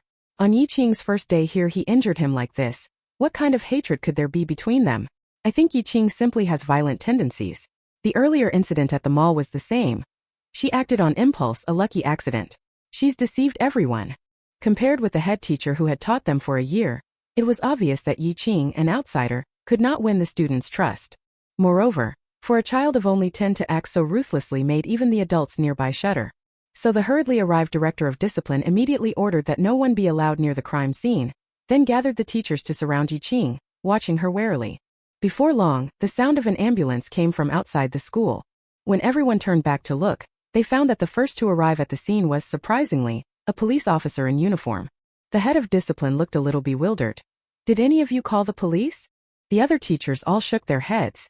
At a noble school like Merton, even if someone had died, no one would dare to disclose the news without the school's permission. But the police arrived so briskly. The discipline head sensed trouble, stepped forward to fudge things. "Officers, there must be some misunderstanding. This was just a minor accident." But his words were cut off by the ID photo held up in front of him. "I'm Yang Bin, captain of the 1st Criminal Investigation Squad. We received a report from a parent in Mantleton that a teacher here is suspected of molesting a child. The school must cooperate with our investigation." "What?" The head of discipline's mind short-circuited for a moment and he didn't react. "What obscene. Impossible, haha, what a joke. This is the city's most prestigious school. The teachers we hire are elites from home and abroad. There's no way they'd do something like that." But in front of professionals that kind of defense was meaningless. "Whether we investigate will tell us later. Right now we want to see teacher Liang Yanwei." Yang Bin put away his credentials, his face ironclad and impartial. The head of discipline sensed something was wrong. His face went a little pale as he said, "He's here, but you probably can't question him now because a student just beat him so badly he's been seriously injured and is unconscious." "What?" This time Yang Bin was the one stunned. He looked past the person to see Liang Yanwei lying on the ground, and standing to one side who looked a lot like the perpetrator. Yi Qing? Why is it this kid again? At this moment, Zhao Shi and Wei Jun also arrived at the scene, and were both startled at the bloody sight. Yi Qing. Ignoring the officer's cordon, Wei Jun rushed over, grabbed the child's shoulder and asked anxiously, "Are you okay? Are you hurt?" The nearby emergency medical staff were speechless. "How do you see it? The dangerous ones aren't your kids, right?" Just as they shook their heads and sighed inwardly, thinking only reckless parents would have unruly kids, the bleeding at Liang Yanwei's back of the head finally stopped. Luckily, it's not a fatal wound. Once his heart rate and pulse stabilize, he can be taken to the hospital. The doctor removed his mask and finished, not forgetting to admonish Yi Qing. "Kid, no matter how naughty you are, you can't throw stones at people. That can really cause serious harm. You're lucky this time. Next time you might not be." But before the sentence was finished, Yi Qing slowly turned her pupils, refocused her gaze on Liang Yanwei's face and asked, "He's not dead yet? Doctor? Holy shit, they really mean to kill him." When Wei Jun saw Yang Bin from behind starting to come over, he hurriedly pulled Yi Qing into his arms, trying to take the opportunity to get rid of the stone she was holding. But as soon as he moved, his arm was grabbed. "Wait a moment." Yang Bin moved forward quickly, sidestepped and easily separated the two of them. "Wei, we've greeted each other a few times. As old acquaintances, I'd like to speak with Yi Qing alone." That shouldn't scare her, right? No wonder he was a seasoned cop. One remark and he shut down Wei Jun's argument. Wei Jun pressed his lips together and ultimately couldn't stop it. Yang Bin smiled faintly, signaled the other officers to take Wei Jun's statement, then turned to look at Yi Qing and the stone in her hand that clearly had a sharp edge. "Yi Qing, I know your mind is very clear right now, so can you tell me, did you hit the person on the ground? If it were other children, they might need psychological counseling or gentle coaxing to recount what happened." But Yang Bin had interacted with Yi Qing, and knew she was a child with extremely strong psychological resilience and composure. So he only half-squatted, looked Yi Qing in the eye, and got straight to the point. Yi Qing's mind was indeed clear at the moment, but her body's reactions were a bit slow. She looked down at her hand when she heard this, then half a beat later said, "Probably." Yang Bin was taken aback. He hadn't expected such an ambiguous answer and then asked, "Why should I? Don't you remember?" Yi Qing tried to recall, then nodded. I was too angry at the time. When people lose control, many commit crimes in the heat of passion and indeed can't remember the details." But that made Yang Bin even more curious. "Why were you angry? Did you see something? What kind of fury would be needed to cloud the mind of a child who could stay calm even when faced with an armed robber?" At the mention, Yi Qing Kai belatedly looked toward the other side where several girls were being protected. Their parents had somehow already arrived and were holding them tightly, soothing them. "I saw him." She pointed at Liang Yanwei, then at that group of girls, her voice slow to the point of near-dead silence. "He made them change their skirts." The small grove fell silent for a moment. Everyone widened their eyes. Upon hearing those words, it was as if they had seen a ghost. A gust of wind blew, and the girls' parents over there suddenly screamed loudly. "What nonsense are you talking about? My daughter was only getting extra lessons from Teacher Liang. It's a normal teacher-student relationship. Why are you making up things that didn't happen?" "Exactly. It's clear you were the one who misread things and accidentally hurt someone. Now you're trying to shift the blame onto us." Oh. The unanimous denials over there put Yi Qing at a disadvantage. Chapter 27. The ones who should cry are the bad people, not you. And he even took the lead in echoing them. Teacher Liang would never do anything like that. It's those underperforming students pestering him for extra lessons, ruining his chance to rest. He tutors without charging. He's a truly good teacher. Most of the students in class 4-1 were nodding as well, only a few scattered ones huddled to the side, silent. Because this was a serious matter and involved the children's privacy, the police quickly put a cordon around the grove, leaving only the students from class 1 to give statements. No sooner hadn't he finished speaking than Wei Jun strode forward, confronted the group of parents directly, his face dark as he said, "You've seen the photos. If you don't believe them, why rush here like this? If you value your reputation more than your child's innocence, then fine. Let that kind of animal stay on as your daughter's teacher." His words were harsh and ugly, but they struck straight to the heart, turning the parents' faces green with outrage. They had learned of the news half an hour earlier, and after confirming the photos on Liang Yanwei's phone, had come over seething with indignation and excitement. Being really pointed out by Yi Qing that her own daughter had been molested by the teacher left her inner self panicked, and ashamed to the point of being unable to accept it. We will transfer schools. One parent said through a deathly pale face, biting their lip unwillingly. Even if it's not true, after something like this happens, we won't continue studying at Mannerton. After speaking, the parent glared fiercely at Liang Yanwei. But compared to having their daughters being victimized, exposed, and the rumors and gossip they'd face later, they just wanted to let the matter drop and act as if nothing had happened. Wei Jun sat with a stern face and said nothing. Everyone has different positions and makes different choices. He can't force anyone. But if Liang Yanwei isn't convicted today, Yi Qing will have to bear the charge of needlessly injuring someone. And who knows what further harassment she'll face when she returns to the Yin family. Wei Jun. Zhao Shi, who had finished recording the statement, also came over, putting a hand on Wei Jun's shoulder to keep him from getting impulsive. His expression was grave as he said, "Don't worry, if they don't press charges, I will. That bastard, if he doesn't go to jail, then I, Zhao Shi, have no place in this world." On the last sentence, he stared at Liang Yanwei on the ground, and killing intent had already shown in his eyes. The doctor squatting nearby to give first aid now regretted it to death, blaming himself for scolding Yi Qing without figuring out the situation, while also wanting to draw some blood from Liang Yanwei. But the police officer stood by and watched. Nobody could do anything to that beast. Zhao Shi walked up to Yi Qing, dropped to one knee, trying to force a smile, but his eyes reddened first. "Good child." He raised his hand to take Yi Qing's arm, his voice choking. "Uncle must thank you for saving Man. It's all my fault for being too busy.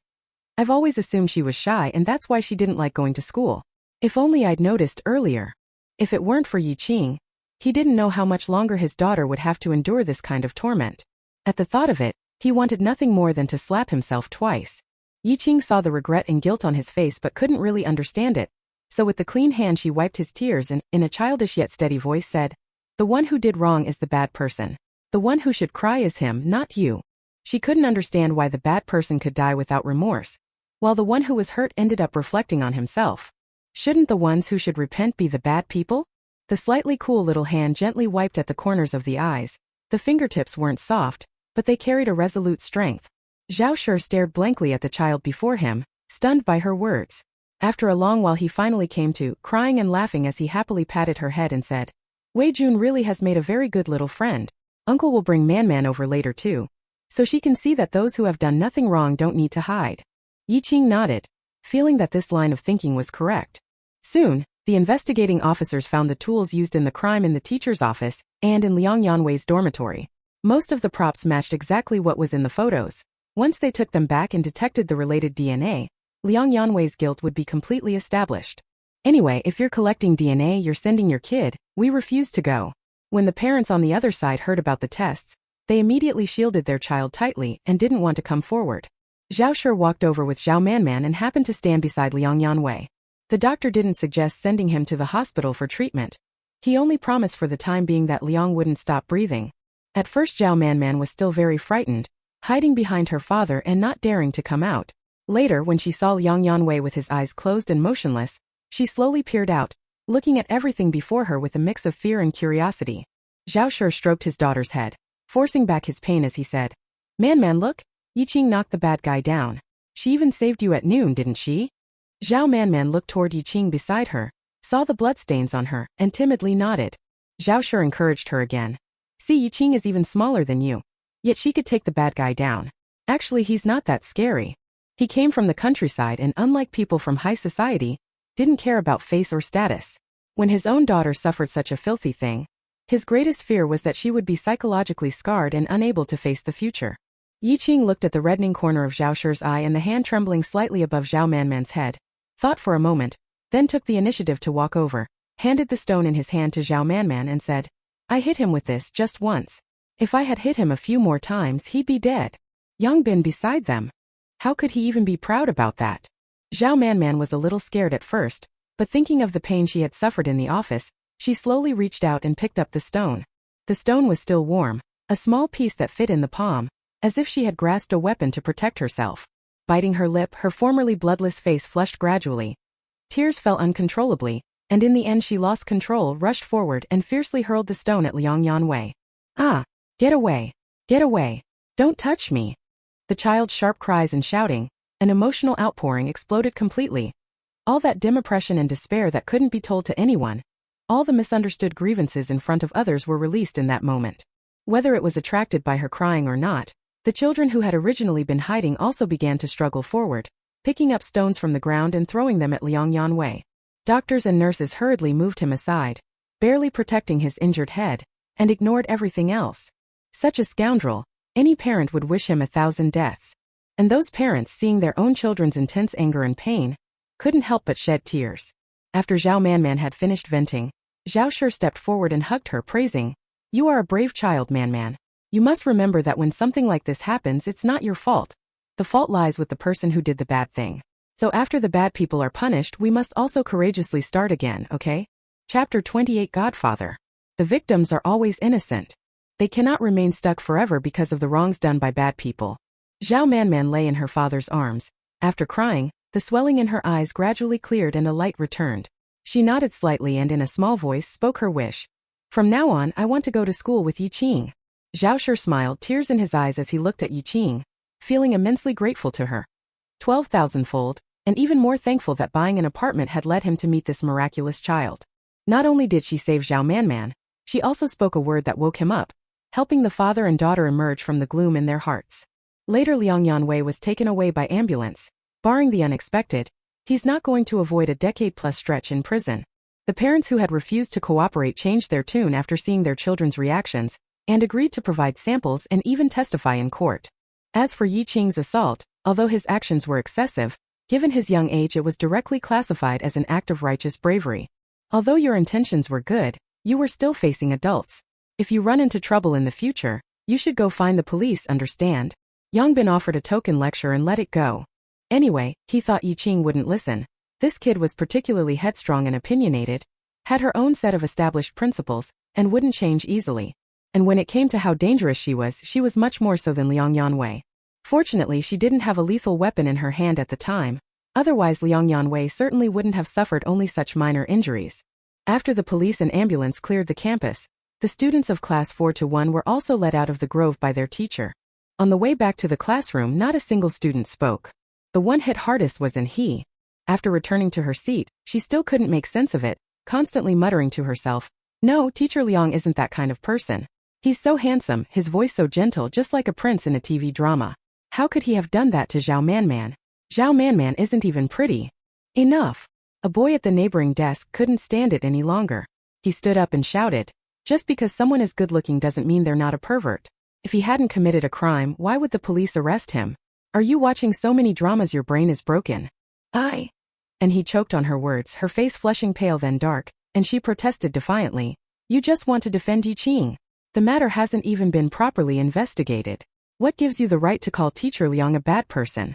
Seeing the two about to start arguing, a chubby girl sitting in the back suddenly stood up. "Stop talking." She usually had no presence in the class and no friends, so everyone was a bit stunned when she suddenly spoke.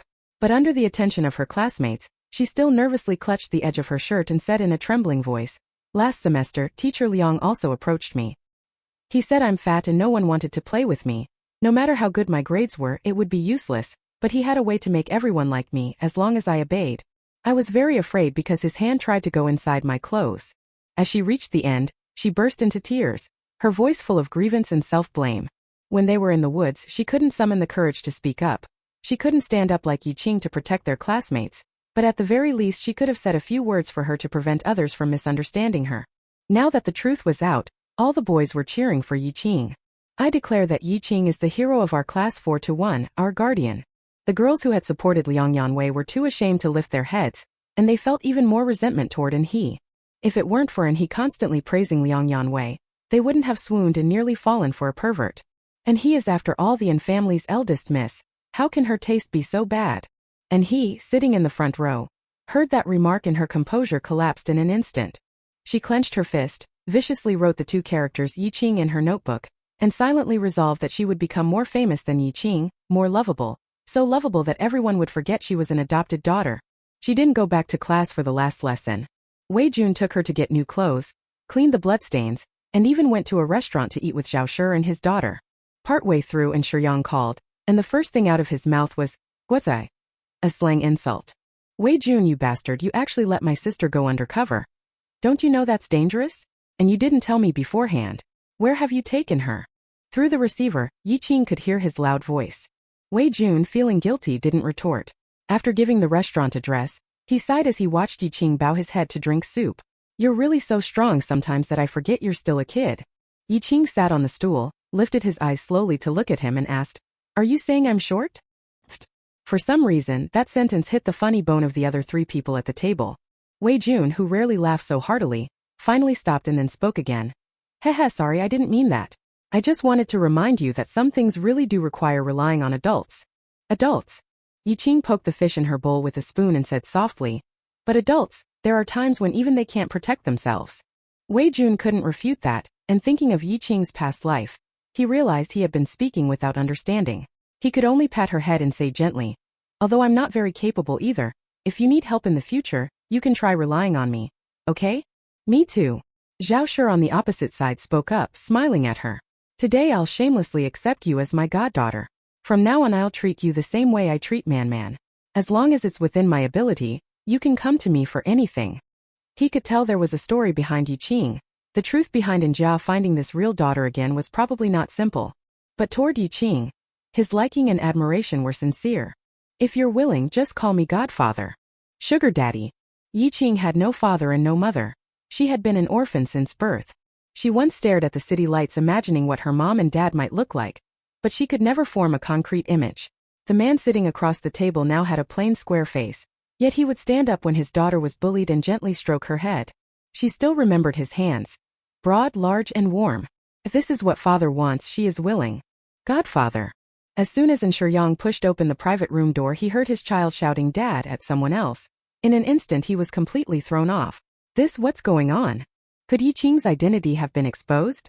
Fortunately, Zhao Shi offered an explanation in time, and Yang, looking at the name of Pengcheng Real Estate, reluctantly agreed, though he felt somewhat resentful inside. So once he sat down, he couldn't wait to announce, I am the squad leader for this senior year military training. Chapter 29. Hell Dungeon. Military training?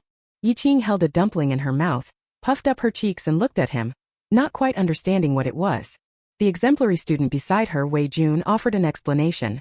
From elementary through high school, Manton has a 2-week military training at the start of each school year. The program includes both on-campus and field components, focusing on strengthening students' physiques. Among them, the grade captain can receive extra credits, kind of like a bonus for the college entrance exam. Yi Qing listened intently with wide eyes, but only understood the bonus part and asked Wei Jun, So did you lose to Yang? They are in the same grade. It should be a competitive relationship. However, upon hearing this, Wei Jun smiled slightly and said, No, I didn't take part because I don't need extra points. I'll be directly recommended to the best university. Yang, still excited, suddenly froze in place. There was a momentary silence in the air. Yi Qing didn't notice the awkwardness in the atmosphere and only nodded. Then you must be very good. Yang felt even more hurt. Just you wait and see. This time in the wilderness survival, I'll definitely get the highest credit. Yi Qing, do you believe your brother? Yi Qing, being addressed, looked at him and didn't know how to respond, so he could only offer the chicken leg from his bowl. Are you hungry? Do you want this? Yang was both angry and aggrieved. He could only grab a chicken drumstick and take a hard bite, vowing to himself that he would do a good job leading the team this time. After the meal, the group of people went their separate ways. When he returned to the inn residence, only Mr. and Mrs. N were in the dining room. Mrs. N, upon seeing her son, hurriedly called to him, worrying, Yang. As soon as Xiaohe came home from school, she locked herself in her room.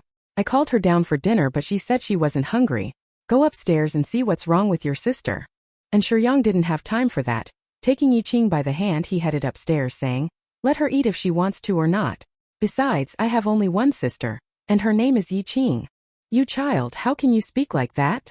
Mrs. N was very angry and wanted to scold him, but in the blink of an eye the person had already disappeared at the stairwell. She could only sit back down, looking at her husband with a heavy heart, and said, Manhwa, can this really go on? Look, that girl is wearing new clothes again. It must be Yang who bought them. Yang is treating her better and better now. If he ever finds out the truth in the future, wouldn't he want to keep her for himself? What worried her most was Yi Qing usurping the host's role. And Manhwa had considered this too. He frowned and said, Since we can't let Yi Qing stay in this household for long, we have to find a way to make the old man accept Xiaohe. Here's what we'll do. I'll arrange a banquet to formally introduce Yi Qing to everyone. What? Mrs. N was stunned, then exclaimed in surprise. Are you mad? She isn't even our daughter. Why would you give her a status? And Manhwa held her hand down, indicating she should stay calm, and continued to explain. It's just a name. No real loss of benefits. We can show loyalty to the old man while treating both children equally. At the banquet, let Xiaohe perform well and shine. The old man knows things inside out and will naturally see who is better. Mrs. N breathed out at last and beamed. Right? Let the old man see how big the gap is between the Xiaohe we raised and that orphaned wild child. He'll definitely favor Xiaohe.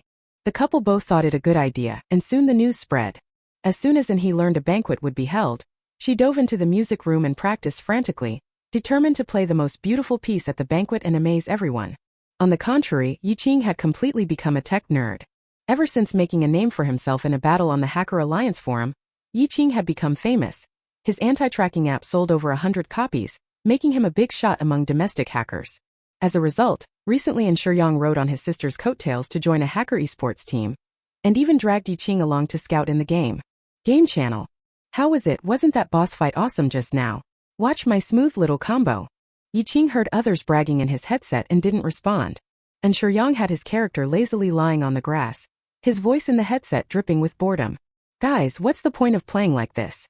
When you hit an unbeatable stage you just hack the program to fix bugs. How is that any different from bots cheating? If I'd known I wouldn't have played. Hearing his complaint, the group across from him also looked rather embarrassed. Can't be helped. These games all have bugs, and when you run into them, a professional's hands get itchy. Didn't you ever modify things when you played before? Shuyang. He really couldn't argue with that. They thought playing on an esports team full of hackers would be thrilling. But instead of people raging together, the moment they joined the match everyone was playing Spot the Difference. Boring, really boring. Whatever. I might as well go play ball with my sister.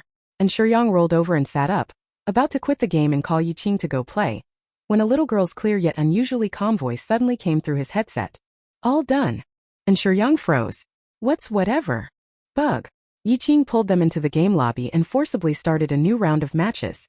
I fixed it, we can play again. Those chatting were a bit incredulous when they heard that. After all, the game's entire codebase was extremely complex and massive, and it was someone else's company's confidential source files. Not to mention the anti-theft measures were in place. The bugs were hidden in very subtle places, and it would normally take several months of work to find them. They'd only been playing for 2 days and Qing had already fixed it? You're bluffing, right? But when they actually got into play, they found that a certain glitchy item had become smooth, levels that were supposed to be easy suddenly had mobs that wouldn't die, and even a tiny crack in a cliff they were climbing got filled in. What had been an A-rank difficulty game instantly shot up to S+, and by the end the voice channel was full of wailing and howls. I died again. Damn it, why is this so hard? Brothers, save me, save me. Broken game, I'm going to change it. Why can't I open the firewall anymore? Holy crap, Kidsis, you even patched their company's firewall vulnerability. Oh. By the end, the whole group felt utterly disillusioned and began to seriously doubt their own hacking skills. After fighting on Lu Zhan for 11 hours, Shuyang finally died, crawling into the next room where Qing was with panda eyes, staring at her like a demon. I told you to make the game more fun, not to turn it into hell. Qing hugged an English storybook, snuggled obediently and softly under the quilt, looked up at him, her clear big eyes full of innocence and confusion. But everyone thinks it's fun. Shuyang. Who thinks it's okay? Qing pointed to the computer. The number of logins to the game server has increased 100-fold. Chapter 30 Olive Branch. Shuyang's muddled brain was a half-beat slow to react. He turned and opened the computer, clicked into the game interface, and indeed saw that what had originally been only a few million game users had now become over 100 million. Meanwhile, the phone in his pocket kept buzzing with notifications. When he took it out he found that someone in the Hacker Alliance's large group chat was repeatedly mentioning him. When Shuyang clicked in, he found that everyone was discussing that game. No way! The DK Company's game whose source code was stolen today was done by Little Sister. Damn, so intense? You guys don't know. After the game was altered, people outside went completely crazy. Shuyang read the messages one by one, and only then realized that when they were being tortured to death in the game, the original game company DK first reported the theft of the source code to the police and issued a notice asking all users to stop using the game. But before long users were commenting that the game could be used as normal, it was smoother than before, and much more fun. As more people came to the same conclusion, some busybodies even recommended the game to professional esports teams and popular streamers to try it, and within less than 2 hours of going online everyone was killed off and disconnected. This match directly pushed the game into the mainstream, and made it explode in popularity. When all the esports teams and game streamers used this hell dungeon to practice and level up, The previously obscure game's registered users surged to over 100 million. DK Company, having enjoyed the windfall and with no one coming forward to claim revenue terms, could only bewilderedly withdraw their complaint. Their official announcement was even changed to a direct olive branch, sincerely inviting big names to show up and join DK. The humorous reversal instantly became the subject of competitive coverage across major media platforms. The cops who'd been led on a wild goose chase were also venting furiously in the office. Well, this time it was the Economic Crimes Unit that got outplayed. A straightforward hacker stealing company secrets case ended up becoming an entry invitation. Haha, serves them right. Who told them to laugh at our criminal investigation team one for dealing with a neighborhood committee quarrel last time? We ended up solving a drug case. Talk about face-slapping, it felt great. Yongbin at the desk sipped his tea, listening to his team members vividly gossiping, and felt that everyone really had been a bit idle lately. Before, when they worked a case, they often couldn't get a lead for a month or two. Sleeping on the office floor for 10 or 15 days was a common occurrence. Not to mention cases far away, just the one in the city where a gang kidnapped a bunch of wealthy second-generation heirs. The victims were taken to the border, and originally everyone was numbed by the barrage of complaint calls, but then they were inexplicably returned unharmed. There was also the jewelry store robbery. So many hostages in such a big mall. If a drunken man had fired a gun and killed even one person, it would have caused social panic and endless trouble for them, yet in the end there were no casualties. And the drug case, the teacher misconduct case, each one sounded headache-inducing, but the case-solving efficiency was astonishingly high. He looked closely into the reasons and discovered a very important person. About that border case, I remember Qing was also a victim. Did she do anything in it? Huh, that kid. The teammate who was chatting turned his head, thought for a moment and said, I don't think so. Captain, you don't actually think those kids were rescued by Qing when they escaped, do you? She's only 10, she's not that miraculous.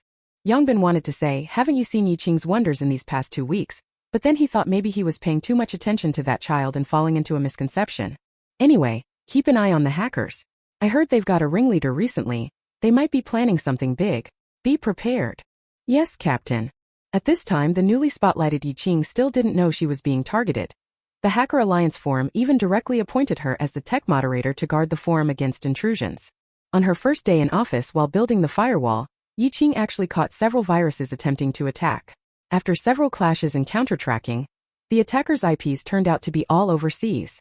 When Enshuyang got the news, he came to find her with his laptop, his expression somewhat grave. Someone from DK just sent me a private message, warning us to be careful. A foreign gaming company has hired hackers to try to uncover your identity. While finishing the firewall, Qing asked him, why?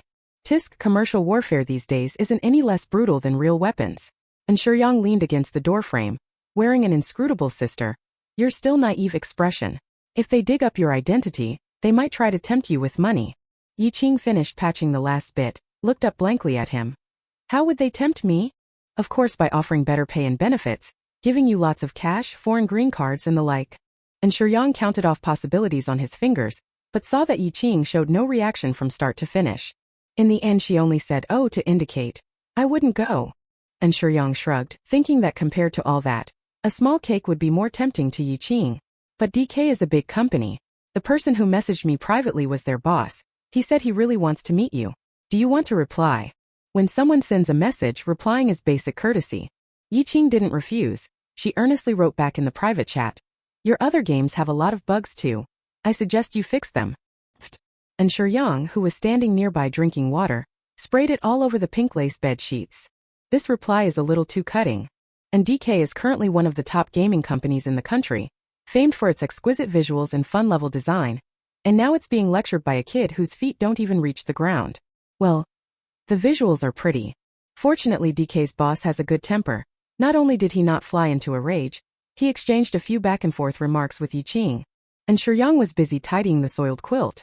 He turned and saw she had closed the chat window and casually asked, finished chatting? You weren't conned, were you? Con? No. He offered a monetary temptation, and I refused. Qing shook her head, noticing the quilt on the bed had been changed to gray. Enshuyang nodded, about to praise her for handling it well when Qing continued. He said he wants to get to know me properly, so I invited him to attend the banquet. What? Enshuyang's expression blanked for a moment. Qing tilted her little head. Is something wrong? He said it would be formal. She thought the most formal place would be at a banquet. Enshuyang knew her understanding wasn't wrong. But this would reveal everything now. But DK boss's words, it should be fine, right? He paced anxiously in the room, circling several times before suddenly staring at Qing and saying, "Tomorrow, I'll take you to buy a dress. Since you're going to meet the big boss, you must wear the best outfit." My Qing can't be underestimated. Chapter 31. And Xiao, who couldn't afford Jianbing Guozi. Although this banquet had been arranged a few days earlier, neither Shiyang nor Qing paid it any mind. Qing was foolishly kept in the dark, knowing nothing. And Shiyang didn't believe his parents' nonsense at all. He had originally planned to act as a bodyguard for the whole event, not giving anyone a chance to cause trouble. But now things had changed. The next morning he shoved Qing out the door. Passing the living room, he saw he practicing yoga at the floor-to-ceiling window with Mrs. Un. He grabbed a piece of bread in his mouth, picked up 2 bottles of milk, waved and called out, "Mom, I'm heading out." Before the words were finished, he was already gone. And he wanted to chase after them, but it was too late. She turned and stamped her foot in displeasure. "Mom, look, brother has taken Qing out by himself again. They're together at home all the time, and it's the same now. The banquet is about to start. He wouldn't be planning something for Qing, would he?" Mrs. N had her eyes closed and was still stretching, looking completely unconcerned. "Don't worry, they won't be able to pull anything off. Relax." And he was half convinced, but seeing her mother's assured expression, she sat back down. She had been training day and night these past few days, all to shine at the banquet. This matter absolutely must not have any mistakes. At this time, Shiyang, who was setting off, cheerfully handed Qing a bottle of milk, patted her little head, and as if looking at a panda in a zoo, muttered to himself, "Drink more so you can grow tall quickly, and let your brain grow a bit too, then you'll be invincible." Under that Shinibu incantation, Qing finished 2 bottles of milk and felt her stomach still empty and ready for more. So at the next intersection, Shiyang got out and bought her a Jianbing Guozi from a street vendor. When the steaming bag was handed over, he opened his phone and was about to pay when he saw a pop-up on the screen. "Your bank card has been frozen and payment cannot be made." What does that mean? He froze for a second, switched to the banking app, and indeed found the supplementary card had been disabled. The supplementary card was linked to an manhwa, so it was obvious who had cut off his card. "Are you sick?" And Shiyang stood by the roadside and immediately called in Minghwa's office. The call was transferred by the secretary, who told him his father was in a meeting and couldn't take the call. Deliberate, this was definitely deliberate. And Shiyang had been so busy playing games these past few days he hadn't noticed his card was frozen, but no matter how snobbish Minghwa had been over the years, he would never shortchange him materially. Today's move. Could it be aimed at Qing? He wasn't stupid. He quickly figured out the crux of it and felt his parents' pettiness was needle thin, something so shameful he wouldn't even want to voice it. But now none of his cards worked.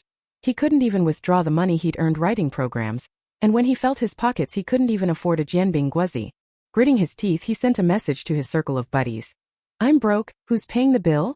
Early in the morning, the second-generation heirs used to nightlife were all still in their beds. Only a few scattered people joked. "And Xiao is broke? The sun's rising in the west. What street is he hanging out on?" And Shiyang. "Cut the crap. The Jianbing Guozi stall on East Avenue. Anyone who can get here, hustle over. My sister's still waiting for breakfast." After saying that, he pretended to play on his phone and stayed rooted to the spot. He was a proper young master, couldn't even bring a Jianbing Guozi back for his sister. How would that sound if people found out? The stall owner, a plump woman, kept glancing at him, afraid he'd skip out on the bill. But seeing how he was dressed, he didn't look like someone short 10 yuan, so she could only stare him down.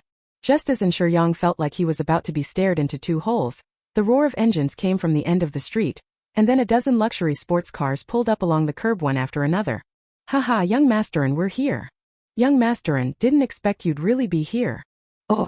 A group of people surged over, and someone immediately ran to pay the bill. And Shiyang glanced at the crowd, puzzled. "Why are you all up so early? Usually when I'm in trouble you don't show up, but today a single Jianbing Guozi has lured you here." Felt very suspicious. When the group was asked, they laughed and showed no sign of hiding anything, answering bluntly, "Actually, we're just curious about young Master Anne's sister and wanted to come see for ourselves. I heard she stands out a lot in the elementary division. During the last live stream you seemed very protective, and general manager and even held a banquet to formally introduce her. So we wanted to get a sneak peek." And Shiyang saw their gossiping faces, rolled his eyes speechlessly, and simply grabbed them as free labor. "Perfect, you'll be my cash machines today." At that they didn't object. Pushing and shoving, they clustered around Shiyang and got into the car. The roaring sports car sped off toward the bustling city center. In the car, Qing bit into a slightly cold Jianbing Guozi, and watching the large procession, didn't ask many questions. They first went to several shops that specialized in custom-made dresses. As soon as they walked in, each of them picked out several outfits for Yi Qing. Hey, what kind of nonsense did you pick? My sister is only 10. Can she wear something so revealing? And no high heels. Although Shuryong's pockets were empty, his temper hadn't shrunk. He pushed aside the clothes they had chosen in disdain and told the store's designer to custom-make something for Yi Qing. After Yi Qing was led into the inner room, a group of people sat in the lounge area and began to yawn. One of them wore a floral shirt with the buttons undone, exposing a large swath of lean, pale chest as soon as he sat down. He casually tapped Shuryong with his toe and said, "Why bother so much? Just pick the most expensive thing. I'll pay." At his words, the others burst into applause and gave the boy thumbs up. Qin Xiao is generous as ever. Qin Chufeng propped himself on his arm, curled his lips into a smile, his already gentle features looking even more alluring. "Can't help it, I'm so poor I only have money left." After speaking, he shot a sultry look at the pretty shop assistant beside him, making her blush and her heart race. Just as he was about to exchange contact details with her, Shuryong beside him nudged him with his foot and frowned. "Cut it out, it won't look good if Yi Qing sees this later." Qin Chufeng tilted his head and gave him a disdainful look. Though his tone was light, it was somewhat cold. "Didn't expect young Masterin to be such a good brother. Last time you helped buy a house, now you're buying clothes. Truly a deep sibling bond." Shuryong found it grating to hear. But he also understood Qin Chufeng had something on his mind, so he forced his voice down and urged him, "Stop loafing around. I'll help you get the top grade in this military training, we'll go to the best university together. Don't you really want to paint?" Qin Chufeng froze, turned to see him looking so earnest, then suddenly flopped to the other side of the sofa and sneered. "Save that inspirational speech for the stage. What's the point of a good university? So what if you go? Those university grads still end up working for me." Chapter 32 Brother Chufeng. Qin Chufeng said that with absolute confidence. The Qin family was immensely wealthy, famous not only in this city but nationwide, and their business dated back to the Republic era, with formidable strength. Even if Qin Chufeng spent his life burning money like firewood, he probably wouldn't be able to finish it all. Being born into such a family also had a downside: unavoidable business marriages. Both of Qin Chufeng's parents were casualties of such marriages, devoid of affection. After having him, they went their separate ways, and to this day each has their own children and families elsewhere. He hung out with Shuryong because he felt they were alike, both people who had been abandoned, but now he suddenly realized Shuryong seemed to have changed. This change, of all things, especially annoyed him. "Chufeng, I'm serious." Despite being mocked like this, Shuryong still wanted to give his friend a hand and said earnestly, "Lately I've learned a lot from Yi Qing. No one's life should be given up on, and we mustn't give up on ourselves. Think about it." As he finished speaking, the curtains in the room were drawn back and the designer was already leading Yi Qing out. Shuryong patted Qin Chufeng on the shoulder and, without further ado, stood up and walked over. Yi Qing was wearing a green sand-colored poof dress, with 2 translucent ribbons hanging at the waist and a delicate little purse. The simple understated pattern nicely set off the youthful and wild look on her face. "Huh, haven't you gotten a bit paler and taller?" Shuryong circled her once and suddenly noticed the change. Yi Qing looked into the full-length mirror before her. What had been very dark skin had been tanned to a weak color. Her face had filled out with some flesh, no longer looking so gaunt. As for height, "I didn't grow taller, I'm just wearing shoes."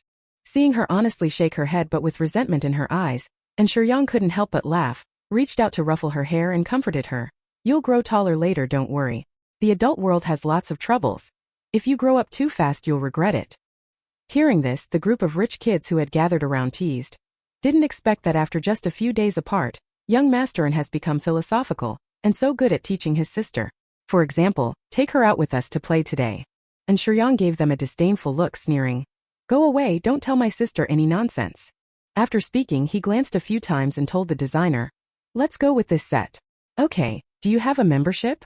As the waiter had just come over to ask, a fair, clean hand reached out first and placed a bank card in front of her.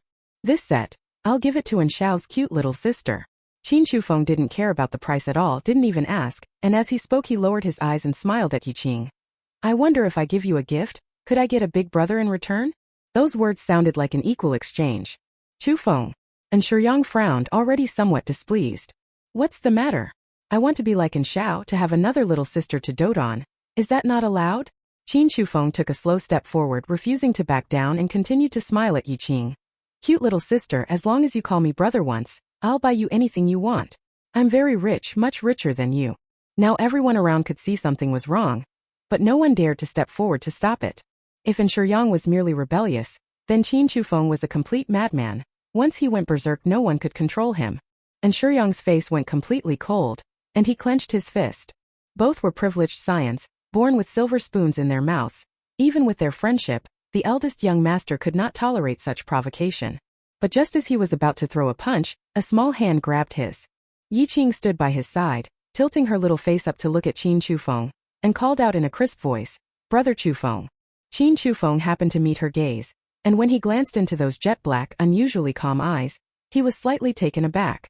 The child's eyes told him that this brother was wholehearted, not coerced, not mixed with any gain, merely a form of address. There was none of the thrill that comes from a prank in his heart. At this moment Qin Chufeng slowly reined in the corner of his mouth, growing only more irritated. This really isn't fun. Coming to buy kids' clothes so early was a wrong decision. He stepped back, stretched as he turned and walked toward the shop door, calling to the group. "The weather's great. How about we go take a spin at the racetrack?"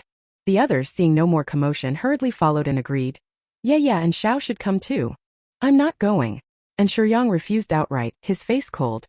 His mood was worse than Qin Chufeng's. He crouched down and glared at Yi Qing accusingly.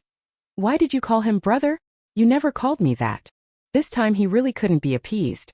Qin Chufeng, who had just been about to step out the shop door, stopped in his tracks at the words and turned back with great interest to watch the show. Yi Qingshi, who was being complained about, often didn't quite understand the brother in front of her. Seeing him puffed up like a pufferfish from anger, she thought for a moment and could only copy his usual behavior, reaching up to touch him. "Because you're more like a child than I am," she said earnestly. "And Yang." Puhaha. Laughter erupted from the doorway. Everyone clutched their stomachs, including Qin Chufeng. After speaking, Yi Qing glanced back at the doorway, her eyes falling on Qin Chufeng. Her gaze was clear and bright as she said, "Brother Chufeng is your friend. Is there anything wrong with me calling him that? Because he's your friend, it's okay to call him brother." In an instant, both Yang and Qin Chufeng were stunned by that sentence. These trust fund kids usually hung out together eating, drinking, and having fun. Everyone treated each other as drinking buddies, and few thought they had any real feelings. But actually Yang did consider Qin Chufeng a friend. Being suddenly told this by a child like that made him a little embarrassed. "Fine, whatever you want, but you have to call me brother, and you can't add any prefixes." He stood up, ruffled Yi Qing's head again, and turned to meet Qin Chufeng's gaze. Both of them looked a little embarrassed. Qin Chufeng looked away and suddenly gave a short laugh, beginning to understand why Yang treasured his sister so much. "Hey, Yang, want to go racing together?" He called out his full name, but his tone carried a few more notes of sincerity than before. To ease the awkwardness, Yang shouted, "Let's go then, watch me crush you on the track." After that Yi Qing changed into clean clothes and came out, then was whisked all the way to a mountain road on the outskirts of the city. There was a natural racetrack here. A few years ago Qin Chufeng came to play once, then bought it on a whim and had it converted into a proper amusement venue, where he spent his days whenever he had nothing to do. It was Yi Qing's first time seeing so many cars, lined up together below the road, with spectator stands built into the hills on either side, from which one could watch how fast the cars sped by. That speed was faster than those border fugitives. Chapter 33: Hiring a Killer to Commit Murder. "How is it? Isn't it thrilling?" And Yang brought her to the viewing platform with the best vantage point and, pointing at the speeding cars, asked. Yi Qing nodded. She had ridden in those fugitives' cars, sometimes hiding in the trunk to follow their traces. When the vehicles went too fast she was jostled and felt very uncomfortable, and her heart kept racing. And Yang saw her staring at the car and thinking she liked it, immediately tried to prove himself. "I'll go run a couple of laps for you later." Hearing that, Yi Qing shook her head and said seriously, "It's dangerous." She hadn't prepared to flee, and couldn't understand why someone would drive so fast. "Hey, it's fine, I come here often to play, the facilities are very safe," and Yang said, greatly enjoying her concern and growing even more eager.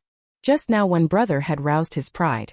He wanted to win it back on the field, to show the kid who the truly strongest brother was. But as soon as he stuck his head out to look for Qin Chufeng, he saw the other man down by the stands, seemingly arguing with someone. And Yang frowned, turned to Yi Qing and instructed, "Wait here for me. I'm going down to take a look." With that said, he took a long stride and ran off. Yi Qingren was short and couldn't see what was happening below. He could only faintly hear a few voices. So he left the stands, went down the aisle to the railing, and leaned over to see the group confronting Qin Chufeng. There were 7 or 8 of them, all sturdy men around 30, tattooed with fierce eyes, clearly not good guys. "Chufeng, don't be impulsive." and Shuyang tugged on Qin Shufeng's arm to stop him from going over. This is your venue. If you don't want to fight, no one can force you. Just have them kicked out. Before Qin Shufeng could reply, laughter came from the other side. Haha, no problem, but if you lose, the reputation of the Mountain Road Games will be ruined. The Qin young master everyone gossips about, who supposedly accepts any match, turns out to be nothing but a wet behind-the-ears brat who only dares to play when he's sure to win. The bald man leading them sneered arrogantly. Qin Shufeng's face darkened. He shook off Shuyang's hand, stepped forward and said, "Who are you calling afraid? Let's play. 10,000 each game. Today I'm going to make you leave here with your pants empty." Hearing that, the bald man's smile widened. Good. For the sake of Qin young master's guts, how about we settle this with a single game to decide the winner? How do we play? One game, 1 million, but Qin Shao must play personally. Qin Shufeng hadn't expected them to make that demand, but since things had been forced into this position, he wasn't cowed. Without thinking he nodded, "Fine. If I lose and can't pay, don't think you'll be leaving this place." After speaking, he turned and went to the garage to arrange personnel. "Are you crazy?" And Shuyang chased after him, grabbed his shoulder and pulled him back, shouting angrily, "Can't you see they're here specifically to pick a fight? Or even target you? What if something happens to you when you go up there? Let it happen. If it happens, what can you do?" Qin Shufeng said to him with a cynical smile, "If they want this life of mine, they can come and take it, I don't mind." "You?" And Shuyang was nearly furious, but remembering how he had once been just as depraved and self-exiled, he suddenly felt an overwhelming headache. Yi Qingrao left the stands and saw, silhouetted at the tunnel entrance, those big men leaning against a car and smoking not far off. Boss didn't expect this kid to take the bait in just 2 sentences. Looks like killing him would be pretty easy, one of the blonde men said to the bald man with a grin. The bald man took a drag of his cigarette and snorted. Brats from rich families don't have any brains, they just lucked out in getting born rich. That's right, otherwise his father's illegitimate kids wouldn't have hired us to take care of him. Blondie laughed as he stamped out the butt with his foot, his eyes showing cruelty and malice. This time it'd be best to leave him half paralyzed, unable to take care of himself for the rest of his life. Those damn rich people deserve it. The bald man glanced at him and shook his head in warning. Don't take risks. Stick to the original plan. Hit him on the curve to knock him through the guardrail and make the roller coaster fall off the mountain and kill him. That's what the employer wants. Don't act on your own. Yeah, got it. Blondie grabbed his hair irritably and chose to comply. Once the group entered the rest area, Yi Qing finally stepped out and quietly stared in the direction they had left. Having spent a long time at the border, she could easily tell which people had blood on their hands. These people had clearly killed before. It sounded like they had hired killers. The target is Qin Shufeng. She looked at the new shoes on her feet. When she left the shop, Qin Shufeng had said they were like Cinderella's glass slippers and very pretty, so he paid by card to buy them. He had also bought her a little dress, the expensive kind. In that case, she ought to repay him, right? After coming to terms with it, she took a small utility knife from her pocket and quickly crawled underneath those people's car. 10 minutes later, Qin Shufeng drove up to the starting line first. Lined up beside him were the professional racers from the venue. This was also the last concession Shuyang made to let him take part. But seeing those big men barreling toward them in their cars, Shuyang still didn't feel at ease. He knocked on his car window and said, "Remember, stay in the middle and don't let them get close. Leave anything that happens to the professional drivers, they know how to avoid the risks. I'll be watching the monitors in real time here. And if anything comes up, I'll notify you through the headset." "Ah, okay, I know. Why are you so nagging all of a sudden like an old housekeeper?" Qin Shufeng was nearly driven crazy, waving his hand as he tried to close the window. Shuyang pressed against the car window and wouldn't let go, wanting to say more, when suddenly he saw the other car door open and a small thin figure jump in. The two of them looked over in unison and were both startled, eyes wide as they asked, "What are you getting in for?" Yi Qing sat in the front passenger seat with a well-behaved posture and a calm tone. "To supervise Brother Chufeng for you. I don't think he's behaving." "The other two." "That's not your place to be the figurehead." Shuyang felt his head spin, knowing Yi Qing had a plan and could only coax gently. "Be good. I'll find someone else to supervise, okay? You come down first." But the more obedient Yi Qing had seemed to sit, the more defiant his attitude was now, and he shook his head and refused outright. "They won't do. Only I can." "You." Shuyang looked so stylish it was life-shortening. Qin Shufeng now understood why he'd become so talkative. Amused, he looked at the brat next door, grabbed a tuft of her somewhat dirty hair and asked, "Your brother's driving is notoriously reckless. Don't cry from being scared later, okay?" Yi Qing had already found the seatbelt and was buckling herself in. Hearing him, she lifted her glossy black eyes to him and said, "With me here you won't be reckless." Chapter 34. Crash Over. Qin Shufeng froze, not knowing how to respond.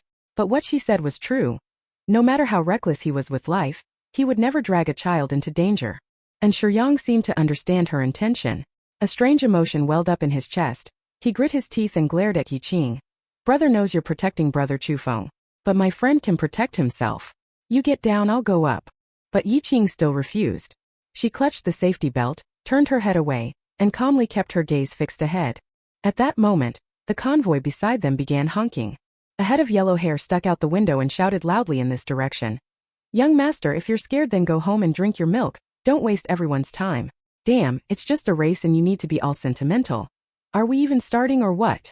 After he spoke, the others began to shout too. Amid the noisy voices, and Shuyang couldn't persuade him any further. He could only grab Qin Shufeng's collar with his other hand, pull him in front of him and eyes red admonish, "Bring my sister back safely, you hear me?" After saying this, he finally let go, quickly ran up to the stands, opened his computer, and prepared to monitor the road conditions throughout.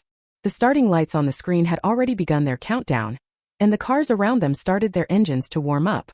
Amid the rumbling, Qin Shufeng glanced at the brat beside him, muttered under his breath and started the car.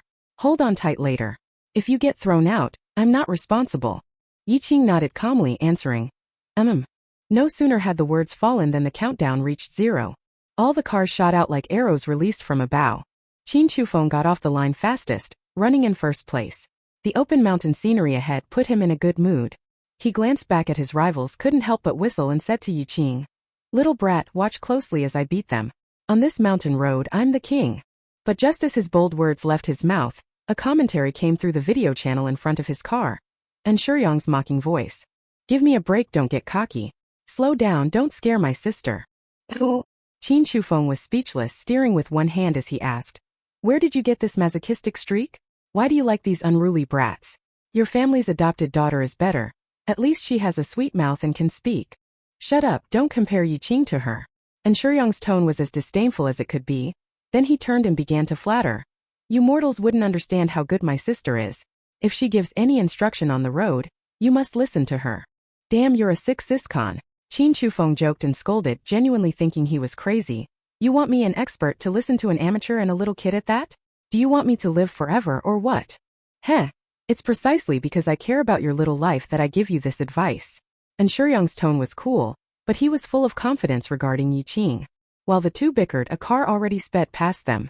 It was the opponent's vehicle. "Forget it, $1 million is gone." Qin Shufeng had lost his competitive spirit by now and joked with Yiqing beside him. "Big brother, I'm holding back for you, so you have to pay this money." And Shuyang in the channel was about to call him shameless when Yiqing crisply replied, "Fine." Qin Shufeng was taken aback, couldn't help turning to glance at her. Seeing the child keep staring straight ahead with a serious expression, he couldn't help feeling a bit curious about her. Suddenly, Yiqing spoke up to remind him, "Watch the road, it's dangerous." Qin Shufeng came to his senses, thinking it was amusing to be lectured by a child. But when he looked up, he saw the car overtaking in front inexplicably slow down, and its rear was about to collide with him. He was startled and quickly turned the steering wheel to swerve away. But the other driver immediately changed lanes to block him. Now Qin Shufeng knew the other party was doing it on purpose. "Damn these bastards. Shufeng, be careful, they're blocking you from behind too." And Shuyang warned over the channel at the same time. "If you're trapped from front and back on that upcoming bend, you'll be in real danger." If both front and back are blocked, his view would be obstructed. When turning, if the other car hits from behind, he would be sent, person and vehicle together, crashing through the guardrail. Qin Shufeng also understood this principle, so he began trying to break out, wanting to accelerate and pass the car ahead. But the other side kept clinging to him and wouldn't let go. Seeing the bend approaching with 3 cars about to squeeze through, sweat broke out across the palms of Qin Shufeng's hands. "Charge!" Suddenly, a childish voice sounded in his ear. A highly tense Qin Shufeng was stunned. What? He thought he had just heard wrong. But the next second the child repeated again. "Hit them, otherwise they'll hit you." Hearing that, Qin Shufeng couldn't help glancing at the front passenger in such a critical moment. Yiqing sat upright, sunlight streaming through the window and falling on her fuzzy little face, making her look innocent and naive. And yet such a child could remain calm and speak about killing people at high speed. After a brief silence in the voice channel, and Shuyang also spoke. "Listen to Yiqing." His voice was low but without any hesitation. "She won't harm you. Trust her. Trust her? Does that mean killing someone? Qin Shufeng felt it was absurd. But at that moment the car behind suddenly swerved over, sparks flying with a series of sizzling sounds as the rear bumper overheated and began to lose control. Fuck, are you crazy? He swore, glancing at the rearview mirror and for a moment locking eyes with the driver behind him. It was a blonde kid who had been jeering at them from the foot of the mountain. Now he seemed to be smoking, his waxy yellow face wearing a calm kind of murderous intent, as if being hit and killed wouldn't be a big deal. That glance gave Qin Shufeng goosebumps all over. The fear of death froze him for a few seconds. Then he suddenly grabbed the steering wheel. Really, are we going to hit him? He stared at the rear of the car ahead, half muttering to himself, half looking to Yi Qing for confirmation. Yi Qing tilted her head to look at him but said nothing, because she knew he already had the answer. The wind howled outside the window, whipping up the fallen leaves and grinding them to pieces under the wheels of passing cars. At the bend, the bald man at the front glanced in the rearview mirror, curled his mouth lazily, and said into the phone to the blonde on the line, "Almost there, get ready to..." Bang! Before he could finish, a violent impact struck. The big man was almost thrown out, barely managing to hold the steering wheel. He realized Qin Shufeng had just tricked him, and amid his surprise he looked up to see the guardrail dangerously close. Holy shit! He twisted the wheel sharply, drifting the car sideways. Amid the violent grinding between the railing and the bumper he tried to stomp the brake to steady the slide. But when he slammed his foot down, the unexpectedly loose feel underfoot made his heart tighten. What's going on? The brakes failed?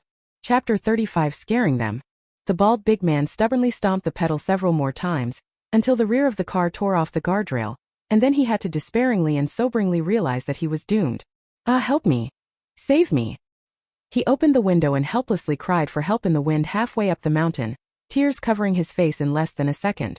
The car right behind him thundered past on the curve, cutting into the danger zone without looking back. In the flash of a passing window, the big man saw a child's face. The child's dark eyes watched him calmly, neither afraid nor smiling, as if quietly seeing him off from this world. He felt he had seen this child before, just before entering the lounge. At the moment of lighting a cigarette he had glanced back from afar, and she had been standing by their car then. So it turned out to be her. But no amount of truth could come in time. The mountain wind howled past. When the falling vehicle hit the ground it gave several loud bangs in succession, and the towering flame stopped the other cars in their tracks. Qin Shufeng stopped on the previous mountain road. When he opened the car door his hands and feet were weak. And Shuyang, send people up. Yi Qing gave a brief instruction to the people in the voice channel, then unbuckled his seatbelt and jumped out of the car. Boss! Boss! At the bend, the blonde was lying on the ground, crying out toward the mountain base in utter despair. Staring at the car burned down to an empty shell, he knew his boss was beyond saving, so he clenched his fist and smashed it into the ground. Why did this happen?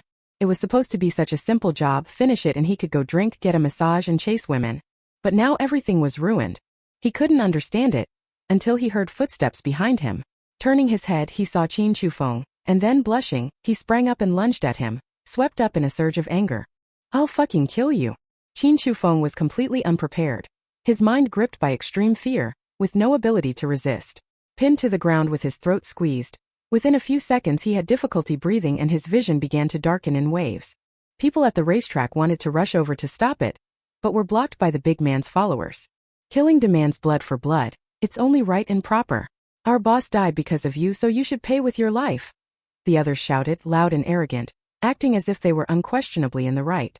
Grief in the blonde's eyes was tinged at that moment with a strange color. That's right, you killed our boss, so it's only fair that I kill you. After speaking, his subordinates increased their force. This kind of young master didn't need him to use a knife. Just pinching the neck bone a few times would break it.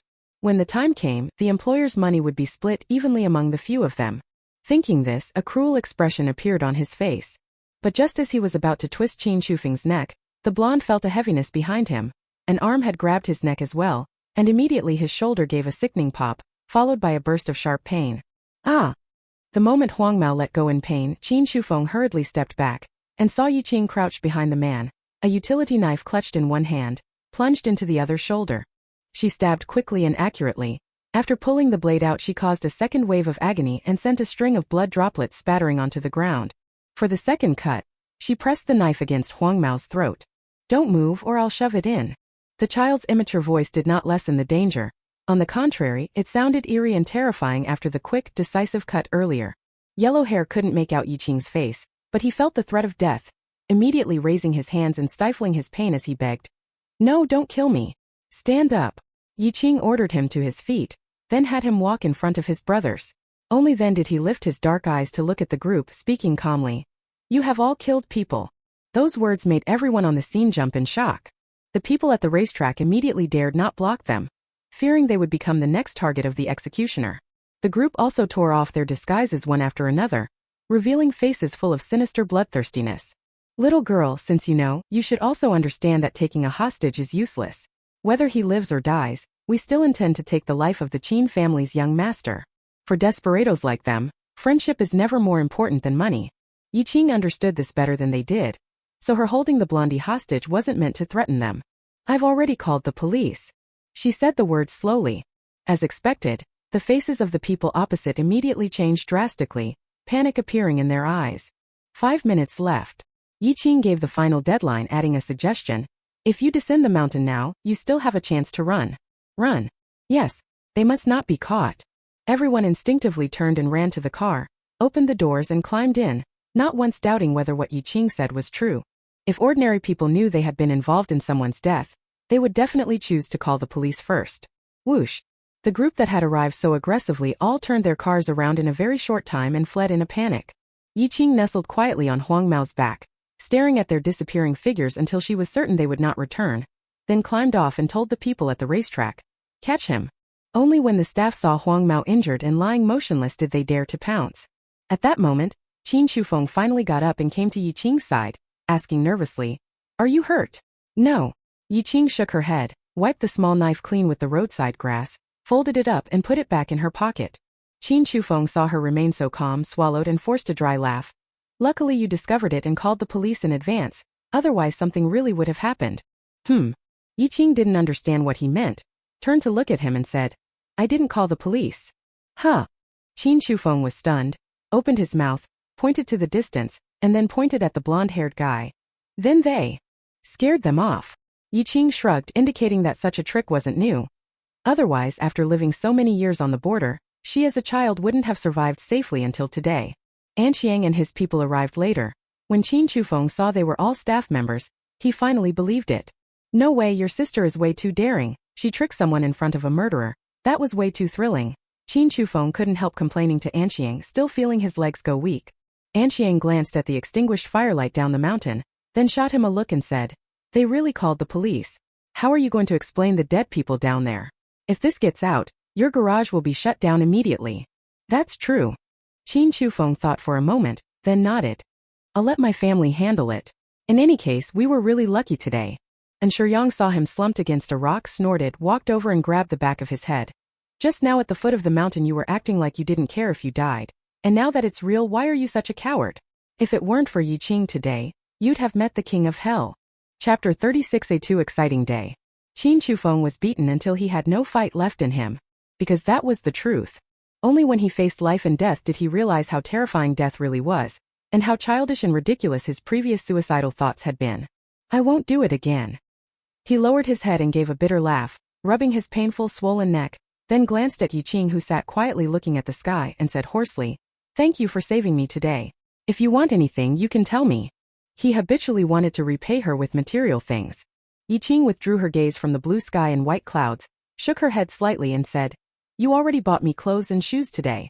Qin Shufeng wanted to say it was only worth a few bucks, but when he turned back he found Qing bowing his head, unusually earnest as he used a tissue to wipe the blood off the shoes.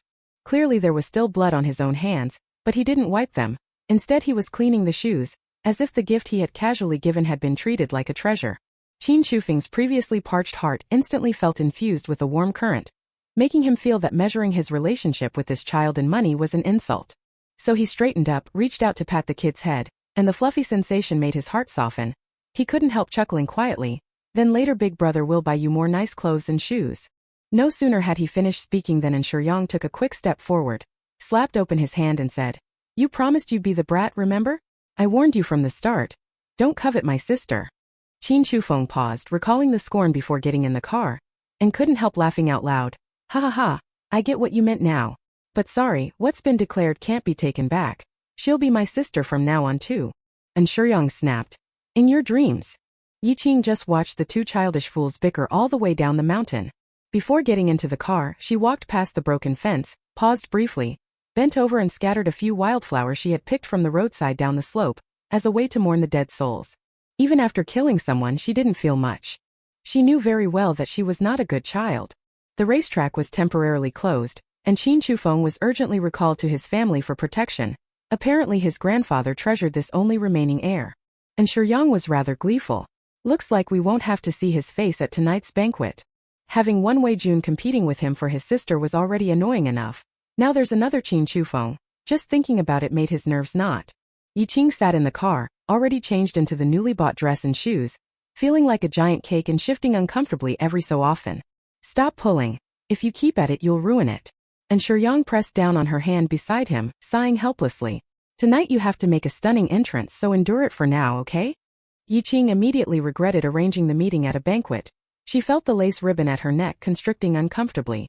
But before she could secretly paw at it, the car had already stopped at the grand revolving door, and through the window she could faintly make out the gilded hall inside. We're here. And Shuyang was the first to get out, went around to the other side to open her door, bent down and reached out his hand saying, "Please get out, my little princess." Yi Qing was unmoved by the name. She awkwardly grabbed at her skirt to step down, but because it was overly voluminous she still stumbled. "Hey, are you all right?" And Shuyang moved quickly and steadied her, then simply carried the child down. At that moment, a stifled laugh came from the side. Yi Qing looked up and saw several other children about 10 years old pointing and whispering about her. "I've never seen anyone so stupid. I wonder which family's young miss she is, she's ugly too." Upon hearing that, and Shuyang turned to scold the brat, but before he could speak a sudden loud bang rang out from the road a dozen meters away. The violent impact of a car crash was accompanied by tires scraping the pavement fiercely, a shrill, grating sound. Yi Qing looked over and just caught sight of a figure crawling out of the overturned car, staggering this way, while several people quickly climbed out of the vehicle that had attacked them, holding something black and hollow in their hands. "Careful, hide." She reacted quickly, grabbed Shuyang's tie and rolled aside. And Shuyang narrowly avoided being strangled. He was suddenly taken to the back of the car, entered the revolving door, and hid behind a pillar in the lobby. This spot was a blind corner, but he could still see outside through the glass. What's going on? A manhunt in the city? Shooting a movie? And Shuyang glanced outside where everything was already in chaos. The group of unruly kids who had run out to watch were now terrified and scrambling on the ground. Among the panicked crowd, several men in black moved with trained precision, making their way toward the hotel. When he saw the guns in their hands, and Shuyang sucked in a breath of cold air, grabbed Yi Qing's hand, his voice trembling faintly, "Let's go." But Yi Qing, who had been anxious a moment ago, didn't move. Wait. Wait for what? They have guns. And Shuyang was nearly scared to death. He'd never been this shaken. This morning he just witnessed a fatal car crash, and now at night he was seeing people with guns on the street. Too damn intense. Yet Yi Qing was not only unafraid. As a dark figure lunged into the revolving door, she stepped forward herself. "Come help." And Shuyang glanced at the man sprawled on the ground, badly injured, then looked toward the thugs who had already caught up, finally swore, "Fuck," and then hoisted the man over his shoulder and ran toward the fire escape. The elevator area was already packed with people, while the emergency stairs were empty. Yi Qing slipped inside, shut the door and asked Shuyang, "Which floor is the banquet on?" "Third floor." "You're not going to take him up to the banquet, are you? That would endanger innocent people." And Shuyang was drenched in sweat and panting, looking at her with disapproval. Saving someone is certainly a virtue, but you can't bring more trouble to others. But Yi Qing looked resolute. "He's badly hurt, and there are no medicines here. Besides..." She paused, then continued, "Those people will definitely go to the banquet." And Shuyang was taken aback, somewhat puzzled. "Why?" Yi Qing pointed at the man on the ground and said, "He is the chairman of DK. And Shuyang choked on his own saliva, turned back to look at the man spattered with blood, and couldn't recognize him at all. After all, the chairman of DK was famous for being a pretty boy, a regular on finance magazines. Whenever they talked about meeting, he would grab any magazine in the room and show it to Yi Qing. But the man before them, his face smeared with blood and looking a mess, bore no trace of handsomeness. It was impressive that Yi Qing could recognize him at a glance and even managed to save him. "He came to see me. They know his destination." Yi Qing's brief remark explained the cause and effect. And Shuyang exhaled deeply, listened to the commotion outside, steadied himself and looked at Yi Qing. "You tell me what to do. I'll do as you say." Chapter 37. Does it hurt? Banquet hall on the third floor. The room buzzed with voices. Tonight the city's elite had gathered. Aside from those who truly couldn't leave, almost everyone had come to celebrate the An family finding the long-missing eldest daughter. Although An Minghwa's company had been in decline, Old Master An was highly respected, and in his youth a hero in earthquake relief. It was said he doted on his granddaughter, so even busy families would have their children come over to cultivate a relationship with the An family's heiress. Mrs. An had also early on brought in he to mingle inside the venue. Mrs. An is truly blessed to have found her biological daughter, and to have such a successful and pretty adopted daughter as well. What double happiness! However, these compliments from others made both mother and daughter very uncomfortable. Mrs. An took in his hand and with a meaning look said, "Xiao he has been by my side all these years, though not my biological child, she's more like my own. I only hope she can properly teach he. After wandering outside for so many years he's a bit of a mess now." The affluent women present were sharp. At once their expressions shifted and they began to speculate that this real daughter was probably a crude country girl, unfit for society. They had come today primarily for the spectacle, and now they found themselves even more cheetah the true and he. When An Minghwa pushed the old master into the venue and glanced around without seeing Yi Qing, she felt quietly pleased though she frowned and said, "He is really out of line. The elders are all here and she's still late." The old master was nodding to the guests. Without even raising an eyelid he said, "Your precious son hasn't come either." At that, An Minghwa looked up to search and indeed didn't see An Shiyang. The smile at the corner of his mouth went a little stiff. He must be busy taking care of he. She's just arrived and doesn't know anything yet. It's all Yang who's been worrying about her. Enough, don't keep nagging me about this. After the banquet today I'll take he home with me anyway. The old master waved his hand to cut him off, impatient with his little schemes. An Minghwa was a little agitated, his face still forced into a cautious expression as he said, "Then I'll wheel you up to the front first." The wheelchair rolled to the front, where a crowd had gathered around the piano. And he, wearing a beautiful white princess dress, was playing under the bright lights. Her skin was fair, and with almond eyes and rosy cheeks she already showed the beginnings of a beauty. When the piece ended, thunderous applause erupted. The adults looked at her with loving eyes, while the children her age watched with admiration and praise. And he stood up to thank him. When she saw the old man her eyes brightened. She trotted over to him in a few quick steps, wore a sweet smile and chirped, "Grandpa, you're here. I thought you wouldn't make it to my performance." The little girl was fair and clean, and knew how to act coquettish. It's almost every adult's surefire trick. But unfortunately that did not include Old Man An. He sat in the chair and responded with a single low sound, not saying another word. Having served in the military when he was young and with a stern face, he gave off an intimidating presence. And he actually didn't like this grandfather at all. Managing to finish playing the piano according to the plan and come over to act cute was already her maximum effort. Mrs. An was still behind pushing her, smiling and saying, "Xiao he hasn't seen Grandpa in a long time. She really wants to get close to him, right?" And he bit her lip, forcing down her fear, nodded and stepped forward to take An Minghwa's place. Praise immediately broke out all around. Miss An the second looks very filial at a glance, truly a good child. Mrs. An is blessed. Look how lovely Miss An the second is and how attentive she is to you. Thinking of Miss An the eldest, who had yet to appear, the others couldn't help but tease and agreed with Mrs. An. Those raised nearby are ultimately one's own people.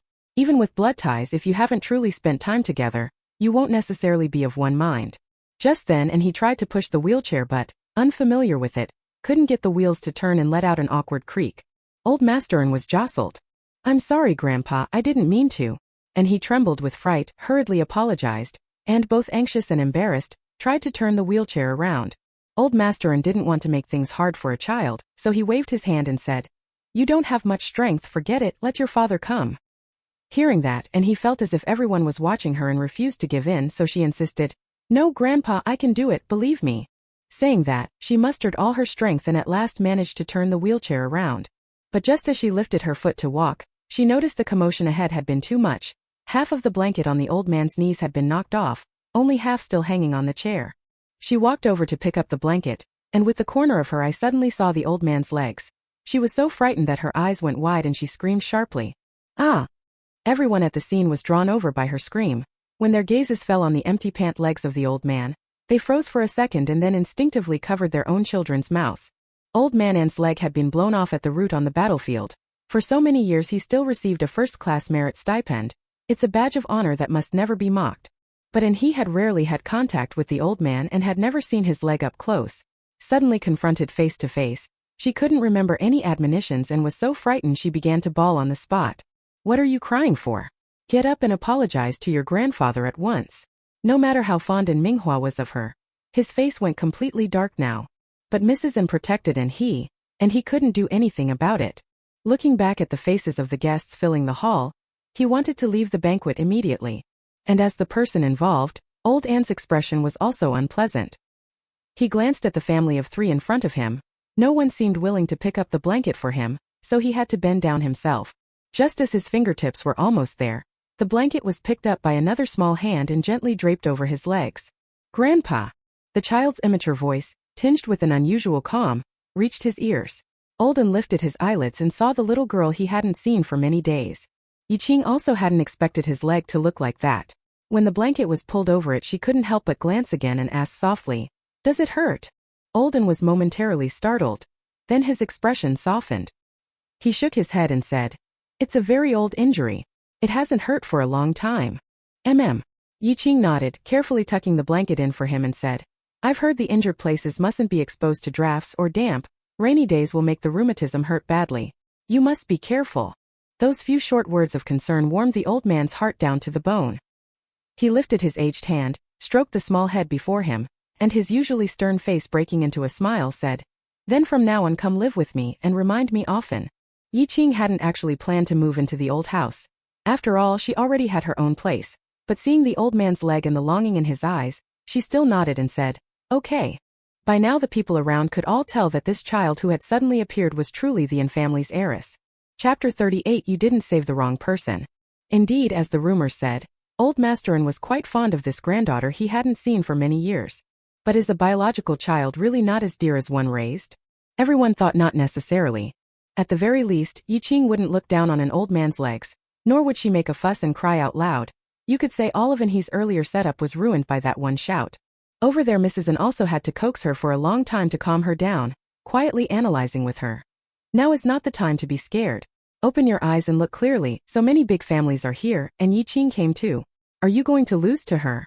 And he didn't want to lose, so she could only hold back her fear, wipe away her tears, stand up and go apologize to the old man.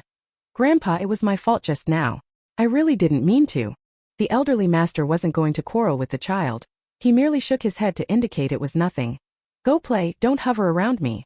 And he timidly nodded, but seeing Qing didn't leave, she still didn't want to go, especially when her gaze fell on Qing's luxurious new dress.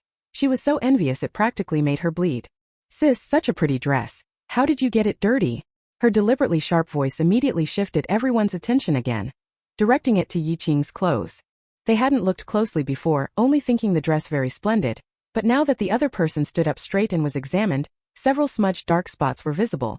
The green ribbon that had been tied at the waist was gone, making the waist area look wide and loose, sagging. Arriving late to the banquet and wearing the dress like that is extremely rude. And look at that unkempt, messy hair and slightly dark skin. Compared with the little swan-like He beside her, it's simply unbearable to see. Sure enough, no proper elite upbringing. Already 10 years old and still so ill-mannered, completely spoiled. She probably doesn't know any musical etiquette either. Don't let our son invite her for the opening dance later. I'd be embarrassed. Oh. The crowd began whispering. And he didn't need to guess to know they were judging Qing. And Qing had keen hearing, so she heard everything clearly. But despite He's proud expression, Qing remained calm from beginning to end. As she glanced toward the doorway, she whispered to Old Masterin, "Grandfather, I have something to tell you." Old Masterin knew she was steady and wouldn't speak without reason, so he did not hesitate. "All right, let's go to the lounge." This is exactly what Qing wanted. She went around behind the old man, easily turned the wheelchair, then walked straight toward the nearby lounge. Only he, whose question had been ignored, reacted belatedly. She clenched her teeth in anger and wanted to stamp her foot, but fortunately Mrs. N pulled her back in time and she didn't lose her temper. Isn't it better that she chose to avoid it? Take this chance. Mom will take you to meet more new friends. And he thought that made sense, so she rallied and went back into the venue to socialize. Unfortunately, her earlier embarrassment in front of the old master had left a deep impression on everyone.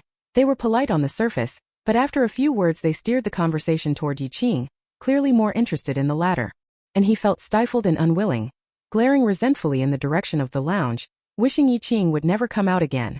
Meanwhile, inside the lounge, Old Man smelled the room full of blood and saw the man on the sofa whose life was unknown. Frowning, he looked sharply at Yang, who was standing to one side. "Did you cause this trouble?" It wasn't surprising he thought so. After all, Yang had a notorious reputation and had done plenty of outrageous things. But this time Yang raised his hands and protested his innocence. Grandfather, I swear this really isn't my fault. We rescued him because we couldn't stand by. There are still people outside hunting him who slipped into the banquet, so you have to help us. Olden nearly fainted from this dutiful son's words.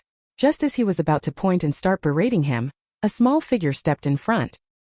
He came to see me, but when I contacted him, several waves of foreign forces launched attacks against me online. Qing couldn't piece all the clues together well. He could only point out each suspicious thing one by one. The people hunting him are also foreigners. After hearing this, Lao's frown deepened. After a few seconds of silence, he stared at Qing and said, "You suspect an overseas force has infiltrated?" Qing thought for a moment and felt that conclusion was the most fitting, so he nodded. Yeah.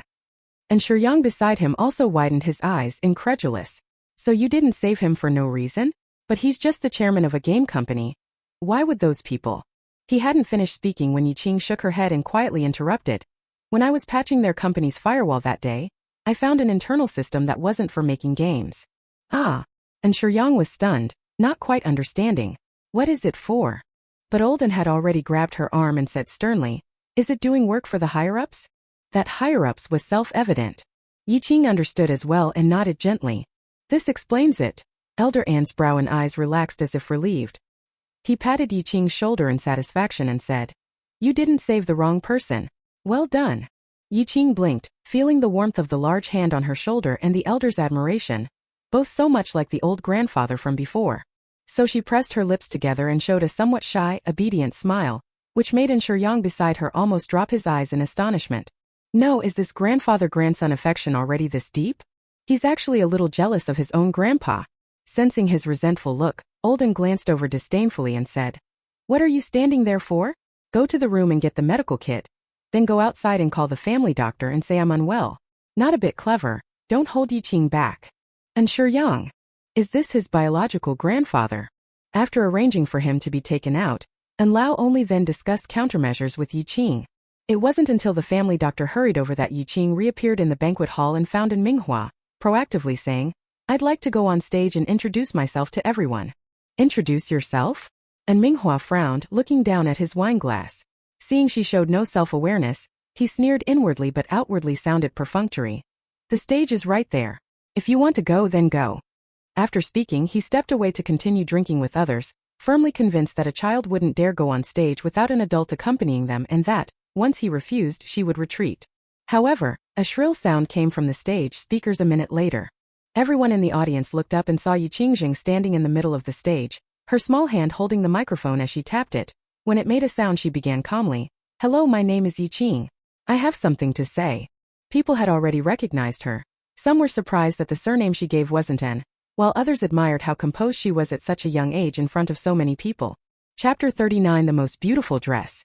Looking again at the child's calm, clear eyes, many adults with good judgment had already changed their opinions of her and quietly signaled their own children.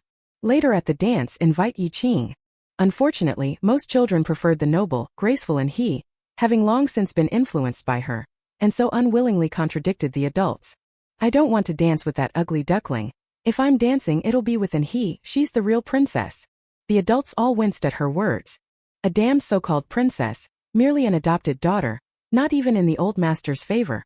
But before they could persuade their unruly children, Qing on the stage continued, "We're about to start the opening dance, but my dress is dirty and I want to change into a new one. So I propose, whoever can go out now and buy me a new dress, and pick one I like, I'll make him my dance partner." What? Everyone present was stunned. It was the first time anyone at the banquet had heard such a demand, that she should run out to buy something and then come back, and if it hadn't been the An family's young lady standing on stage, they would have been mocking how shamelessly bold she was. But precisely because she was Old Master An's beloved, although people were puzzled, no one objected at once. Mr. and Mrs. and Manhwa were equally stunned. As soon as they came to their senses, they moved to rush the stage to pull Qing down and stop her from making a scene. But before they could act, a hearty laugh rang out from the crowd. "Ha ha ha, is it open to all genders? Can anyone participate?" Zhao Shi took Zhao Manman by the hand and stepped forward, laughing as he asked Qing on stage, "If I buy something you like, can my Manman be your dance partner?" "Godfather." Qing's eyes brightened slightly. Without hesitation she nodded and said, "Yes, whether male or female, old or young." Haha, that's great then. Zhao sure laughed again. Although he didn't know what Qing was really up to. Since she had decided to do it, he would support her fully. He immediately picked up Zhao Manman and said cheerfully, "Let's go buy a dress, then invite Missin to dance." Zhao Manman wrapped her arms around her father's neck, glanced back at Qing on the stage smiling sweetly.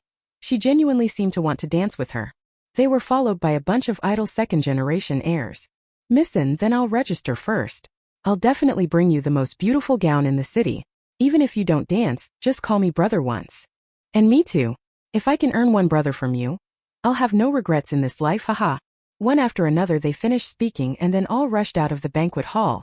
Among them were several high-ranking officials' children from good families, who knew when they had gotten to know Qing. Some of them, like they'd been injected with adrenaline, still wanted to hear her call out, "Gidge."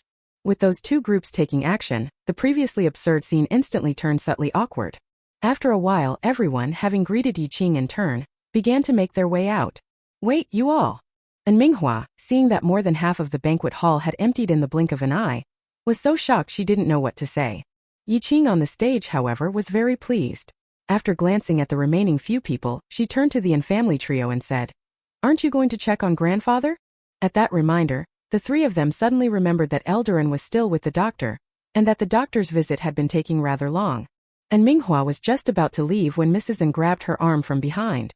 The latter shook his head at him. "That girl definitely doesn't have good intentions. Let's go, what if she causes trouble?" Hearing that, and Manhwa thought it made sense. And if they didn't leave, and he was even less willing to face old Master N alone. Seeing that the three of them were set on not leaving, Qing had no choice but to take out the phone from her pocket and speak into it. "You can proceed." "Proceed? What action?" The in-family of three closest to the stage hadn't reacted yet when a loud shout came from the hall entrance behind them. "Don't move, police." In the blink of an eye, several officers in uniform entered the venue and said to the remaining people, "Someone reported you for gathering to gamble. We're conducting a routine inspection. Hand over your phones. Don't panic. If no incriminating traces are found on the phones, you can leave." Mrs. N came to her senses and immediately snapped at the officers. "Are you blind? Can't you see what kind of occasion this is? Today the in-family is hosting a banquet. How could there be people gambling?" And Manhwa's expression was also unpleasant, but he still walked over to explain. "It must have been the joke my daughter played just now that was misunderstood. I'll have her apologize to everyone right away." "Qing, what are you dawdling for? Hurry up and come over." He was convinced the earlier commotion had caused a misunderstanding. This time Qing unusually behaved herself, clutching her heavy skirt as she jumped down from the stage and walked up to the officers. Yongbin lowered his eyes to glance at her, then resumed his businesslike tone. "If it's a misunderstanding, we need to check to find out. Mr. N, we're only inspecting phones, so don't put us in a difficult position." When reason couldn't get through and Manhwa's face darkened further, he could only go and apologize to the other guests. The few unfamiliar faces mixed and loosened up at the sight, their previously tense bodies relaxing, and they withdrew the hands they had placed on their lower backs. Next came the routine check. Everyone handed over their phones. Qing unusually kept following the in-family of three around, which only earned Mrs. Ann's disdain. "Go play over there by yourself, why cling to us?" She found Qing annoying at the sight of him and looked down at the child with a sneer. "Now that you got into trouble you're scared, only know how to hide behind our backs. We're unlucky too, taking in a worthless kid like you." A few passing officers frowned at those words, but it was after all someone else's family matter, and they did not want to interfere. And Manhwa also wore a cold expression and ignoring the occasion began to scold. "Look at what you've done, what a mess you've caused me. If no one comes back later, how am I supposed to save face?" Bang. Before he finished speaking, he heard several loud bangs from behind him, like heavy objects hitting the ground. When he turned around again, he saw officers pinning down several men in suits. "Officer, what is going on?" And Manhwa was startled and hurried forward saying, "They are all my guests. Mr. N, please don't come closer, it's dangerous." Yongbin had a knee pressing on one man while raising a hand to stop his steps, explaining, "These men are not your guests, they are foreign criminals who snuck in." "What?" And Manhwa was momentarily stunned, then saw they had found a firearm on the other person and instantly took several steps back in fright, his face pale. After everyone had been handcuffed, Yongbin stood up, reached out his hand to him, and said with a somewhat meaningful expression, "This time we have to thank Miss Ling for helping us catch the criminal. If she hadn't first drawn most of them away and given us a chance to intervene, our difficulty in capturing them would have increased greatly." Chapter 40 Who is Number 1? Miss Ling. And Manhwa belatedly realized what had happened and, hesitating, looked at Qing at his side. only to see the latter already standing in front of one of the men in suits and pointing, saying, "He's the driver who hit the person." Upon hearing this, the officer immediately made the appropriate notes and even gave Yi Qing a formal salute. His gratitude was plain to see. "What exactly happened here?" Manhwa asked, dumbfounded and utterly confused. Yongbin smiled, briefly recounting the events, then praised. Luckily this time young Yi Qing promptly found the injured person, hit him, called the police to explain the situation, and then coordinated with us inside and out, a truly resourceful child. Saying this, he glanced over at the couple before him and said with some meaning, "I think Yi Qing has been following you both to ensure your safety. I hope you don't blame the child. After all, we asked for confidentiality." It was more than reproach. Even without direct contact, that earlier scene was enough to show how much these parents despised and looked down on Yi Qing. A burning awkwardness spread across Manhwa and Mrs. N's faces. They could only force smiles and nod in agreement. After that, the chairman of DK was carried out of the lounge. Seeing that the rescue was already complete, Yongbin stepped forward and shook Old Master An's hand gratefully. "Thank you for your trouble, sir. If it weren't for you, we would have lost a very important technical pillar." The old man still had warm blood in his heart. Hearing this, he chuckled happily. "This is all my granddaughter's doing. I'm also very grateful that you trusted her. I hope you can look out for her a bit in the future." When they were in the lounge making plans, it was Yi Qing who took the initiative to contact Yongbin about calling the police, and she discussed the whole plan with him. Yongbin glanced at Yi Qing standing behind the wheelchair and felt quite moved. Although he had had many doubts about her before, after going through one crisis after another and seeing her resolve them, Yongbin gradually dispelled his concerns, believing that the child before him was not bad and acted with the intent to do good deeds. It's just, her abilities are a bit frightening. Don't say he helped her. Now whenever he wins merit and reward, it's all her doing, which does make one feel guilty. Dad, this is too reckless of you. If something came up, you should at least have discussed it with me. How could you let a child like Yi Qing handle these things? And Manhwa felt he was supposed to be the host of the banquet, yet had been kept in the dark from start to finish, and he felt especially displeased. The old man gave him a glance and said in a matter-of-fact tone, "If you don't have any eye for things and still blame your own father and child, I'm embarrassed for you just hearing you say that." Having been struck down by his biological father, and Manhwa shut up completely. And Shuyang, who was following behind, however, was amused. As long as there is more than one victim. At that moment, Mrs. N noticed a ribbon wrapped around the arm of the man being carried out on the stretcher. An idea occurred to her. She pushed he forward and said, "If Chairman DK wakes up, he will probably want to see the person who saved him. Xiao He, you should go with him to the hospital." And he was already 10 years old, and having been influenced by her mother's teachings, she knew how to play games of cunning. She immediately realized this was a good opportunity, nodded, stifled her nausea, went forward to take the man's hand, and left with the medical staff. They thought they had acted without a sound, but in fact Yi Qing had seen the whole thing. Yi Qing looked away without paying it any mind. After all, she didn't save anyone expecting reward. If someone wanted the credit, let them have it. By the time the banquet had reached this point, there were hardly any people left. The hall looked even more deserted. And Manhwa was somewhat resentful that Chairman DK had disrupted the banquet, but he dared not show it on his face and could only smile and discuss it with the old man. "Dad, look, everyone's gone. Why don't we end early so you can go back and rest?" Although he put on the appearance of a dutiful son, Old Master and didn't appreciate it in the least. "Where are you going? What if the guests come back? Besides, this is Xiaoqing's presentation. The opening dance hasn't started."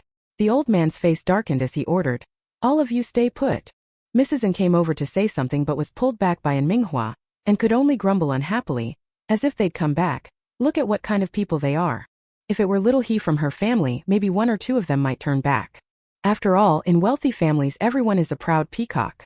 At first agreeing to buy a dress might seem novel, but halfway through they'd surely feel it's embarrassing and refuse to continue. But thinking that He already had a good place to go, Mrs. N was actually happy to stay and watch Yi Qing's misfortune. Time passed bit by bit. Yi Qing, worried that the old man would get leg discomfort from sitting too long, also spoke up and let him go home first.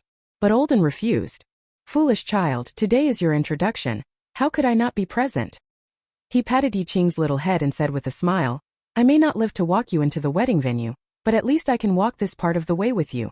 Yi Qing stood in front of him and looked over. She could clearly see the moisture at the corners of the old man's eyes.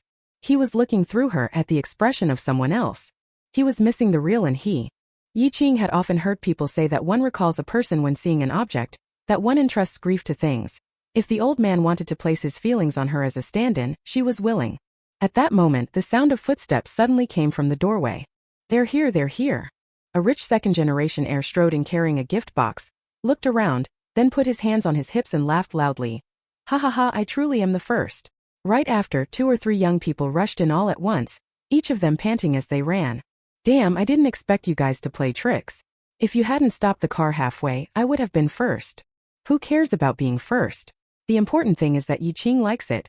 Otherwise it's all for nothing. Of course she likes me. Qing, come see your brother's taste. Oh. A group of people shoved their way up to Qing, set the gift box on the long table, and when they lifted the lid it revealed a dazzling array of dresses inside. Mrs. N, standing to the side, nearly had her eyes dazzled. Because these gowns were not only from big-name brands, many were also custom-made, encrusted with all sorts of jeweled embroidery, extremely lavish and beautiful. Just going to the store to buy them would take quite a bit of time. And as the first group returned, many more guests began arriving one after another, each carrying gift boxes. Zhao Shi was a step slower. He carried Zhao Manman forward and smiled. Qing, this was personally chosen for you by Manman. For the sake of being classmates, you have to show some gratitude. Qing was still looking at the gowns in the first row, dazzled. She turned to speak but was preempted by Manhwa. Where would Mr. Zhao be wrong? It's Qing's good fortune to receive Miss Ling's favor. How could there be any complaint? He lavished praise on the Zhao father and daughter, his eyes glittering. After all, Pengqing real estate strength couldn't be underestimated. The key was they were rich, super rich. Chapter 41, The Rose Gown. And Manhwa had been trying to cozy up to Pengqing real estate for quite some time. But whether at drinking parties, dinners, or through connections, he could never get to meet Zhao Shi. He hadn't had much hope when the invitations to this banquet went out, so he never expected the other party to actually come, bringing his daughter along. Just now the other side had ridden out first to find a dress, leaving him no chance to make acquaintances. Now that he could get close and talk, of course he was full of sycophancy. Unfortunately, after the flattery was finished, Zhao Shi showed not the slightest trace of pleasure on his face. Instead he lightly frowned and disagreed. President N, that's wrong. Qing is an exceptionally outstanding young woman. I admire her very much. And I've always wanted Manman to learn from Qing, and take her as a role model. So Qing deserves the most expensive and the best things. I'm only afraid these are not worthy of her. And Manhwa, who had been put in his place, suddenly felt awkward. Why does that sound more like the other party is Qing's dad? After speaking, Zhao Shi walked over to talk to Qing. Qing herself had no sense of whether clothes looked good. With the bonus of liking Zhao Shi the godfather, as soon as he opened the box, he didn't care that Manman had chosen gaudy, parrot-like flashy clothes. He immediately decided to wear them to dance. Yay! I'm Qing's dance partner. Zhao Manman was overjoyed and even grabbed Qing to high-five.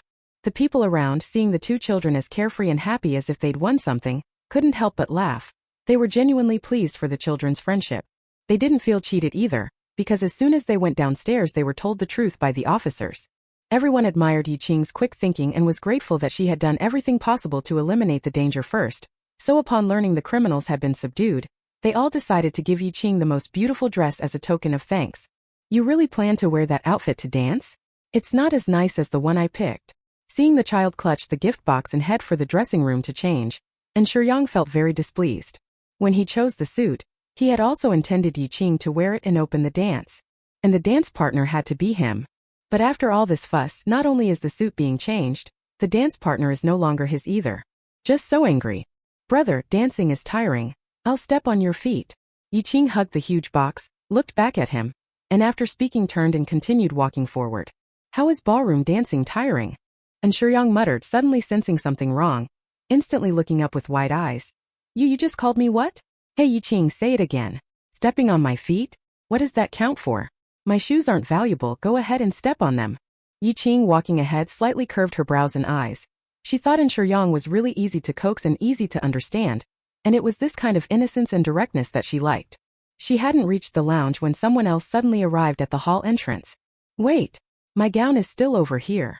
That all too familiar voice made the siblings turn their heads at the same time, and they saw Qin Chufeng, who should have been locked at home, striding in wearing a floral suit like a brightly colored peacock. He was even carrying an oversized gown slung over his shoulder. It was a fiery red dress, woven entirely from roses, gorgeous and dazzling.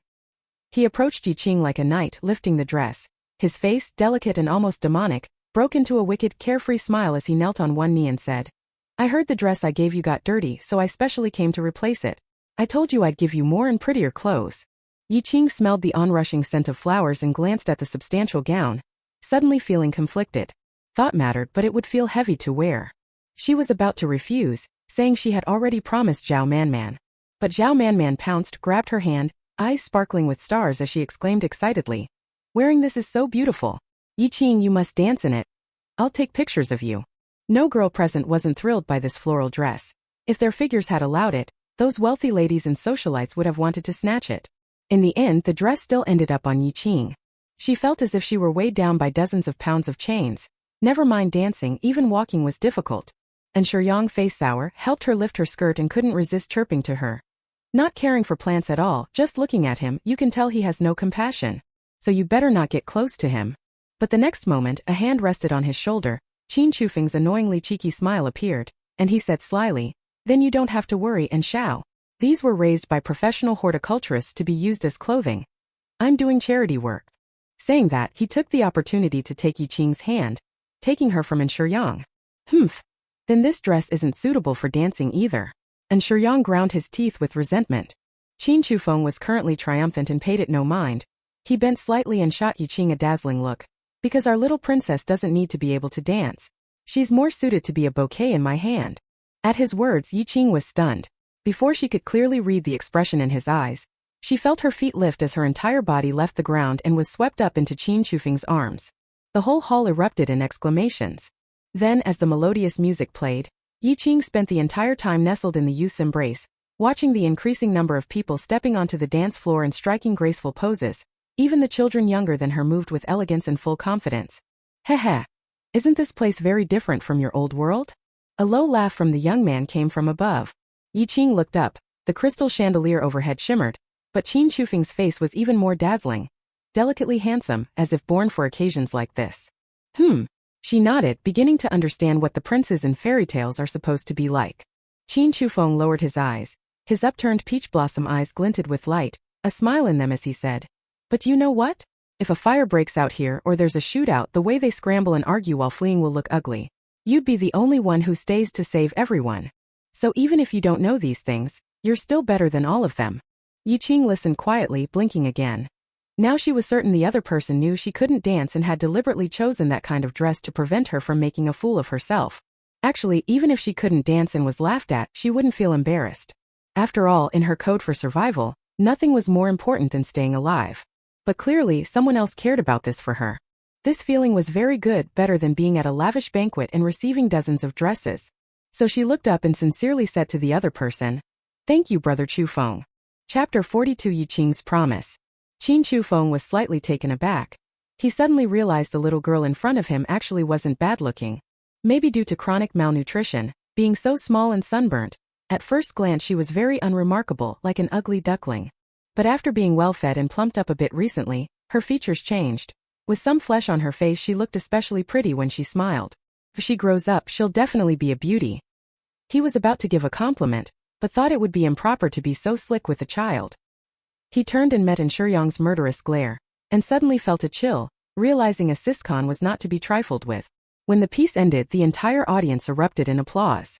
When Qin Chufeng took Yi Qing off stage, they were already surrounded by the elite families. As the Qin family's only son and a playboy heir who frequented the flower-filled nightlife, it was rare to see him at a respectable event like this. Although no one knew how Yi Qing had struck up a friendship with him, they seized the opportunity.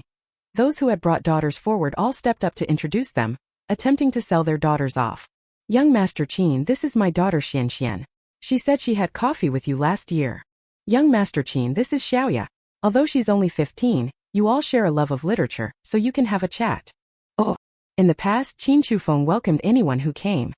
He was used to a dissolute life. His family didn't care. Not only could he see multiple women at once, but if anything fatal happened, someone would clean it up. But now holding a child in his arms, still Yi Qing, he felt his face burning with embarrassment, as if all his past shame had been laid bare and seen by her, making him a worthless, unworthy older brother. And Shuyang was still trying to pull Yi Qing away. He hurriedly picked up the child and with righteous indignation told everyone, "At this age, what coffee and what literature? If I don't study until late into the night, I can't sleep. From now on I'll work hard to get into a good university to set an example for Yi Qing, and I advise you all to go back and study hard too." Everyone. "No, Qin Shao, have you been possessed? If you were kidnapped, you could at least wink." Qin Chufeng, afraid they'd just hand the daughter over, quickly scooped up Yiqing and slipped away. That night, everyone in the upper circles knew that the Yin family's real daughter was the close friend of the heiress of Pengcheng real estate, and was even adored by Qin family's only son. It was said that when danger struck, young Master Wei had rushed back from a neighboring province to help. City Central Hospital. The man, who had just been revived from resuscitation, looked at the little girl dozing on the edge of the bed. Remembering the tiny figure he'd seen before losing consciousness, he asked in a hoarse voice, "Were you the one who ran to me back then?" Half asleep and barely able to keep her eyelids open, and he was startled into alertness by his words. Looking at the man's mature, handsome face, she blushed slightly and lowered her head, answering softly, It's me. I'm so glad you're okay. Thank you for your bravery back then, you saved my life." The man glanced at his nearly ruined hand, thinking of the ribbon that had promptly bound his wound, and said gratefully, "From now on, whatever you want, I will do my utmost to repay you." No need to be so polite." And he murmured modestly, though inside she was secretly delighted. DK Group. Now that was a cutting-edge domestic tech team with collaborations across many universities. If the man put in a word, she could easily get into any good school she wanted. Monday. Yiqing went to school and ran into Zhao Manman at the school gate. A few days earlier, the verdict in Liang Yanwei's trial had been handed down. After parents pushed hard, he was finally given the heaviest sentence of 30 years, once again making front-page headlines. The media even promoted Zhao Manman and the other children who testified as pioneers of the new era. For several days she went to the Education Bureau to collect certificates. Now she walked with swagger and had many followers. But when she ran into Yiqing, Zhao Manman immediately shook off the others and hopped over to her. Greeting. "Yiqing, I won the Progress Award again yesterday, and there's a trophy, look." Saying that, Zhao Manman opened her backpack and couldn't wait to share her joy. Yiqing saw some paint peeling off the base of the trophy, revealing the plastic edge, obviously not anything valuable, but she was still happy for her.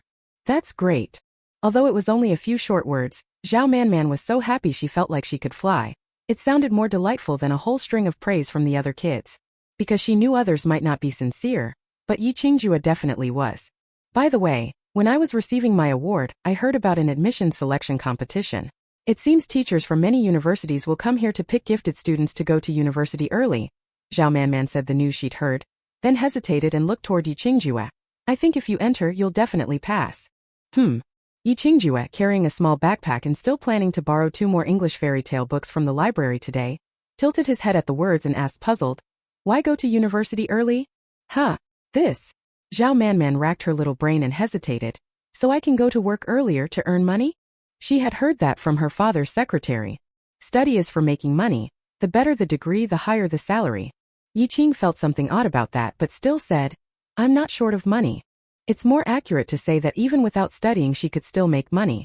Back when she was at the border, she earned quite a bit doing watchman work. "So that means..."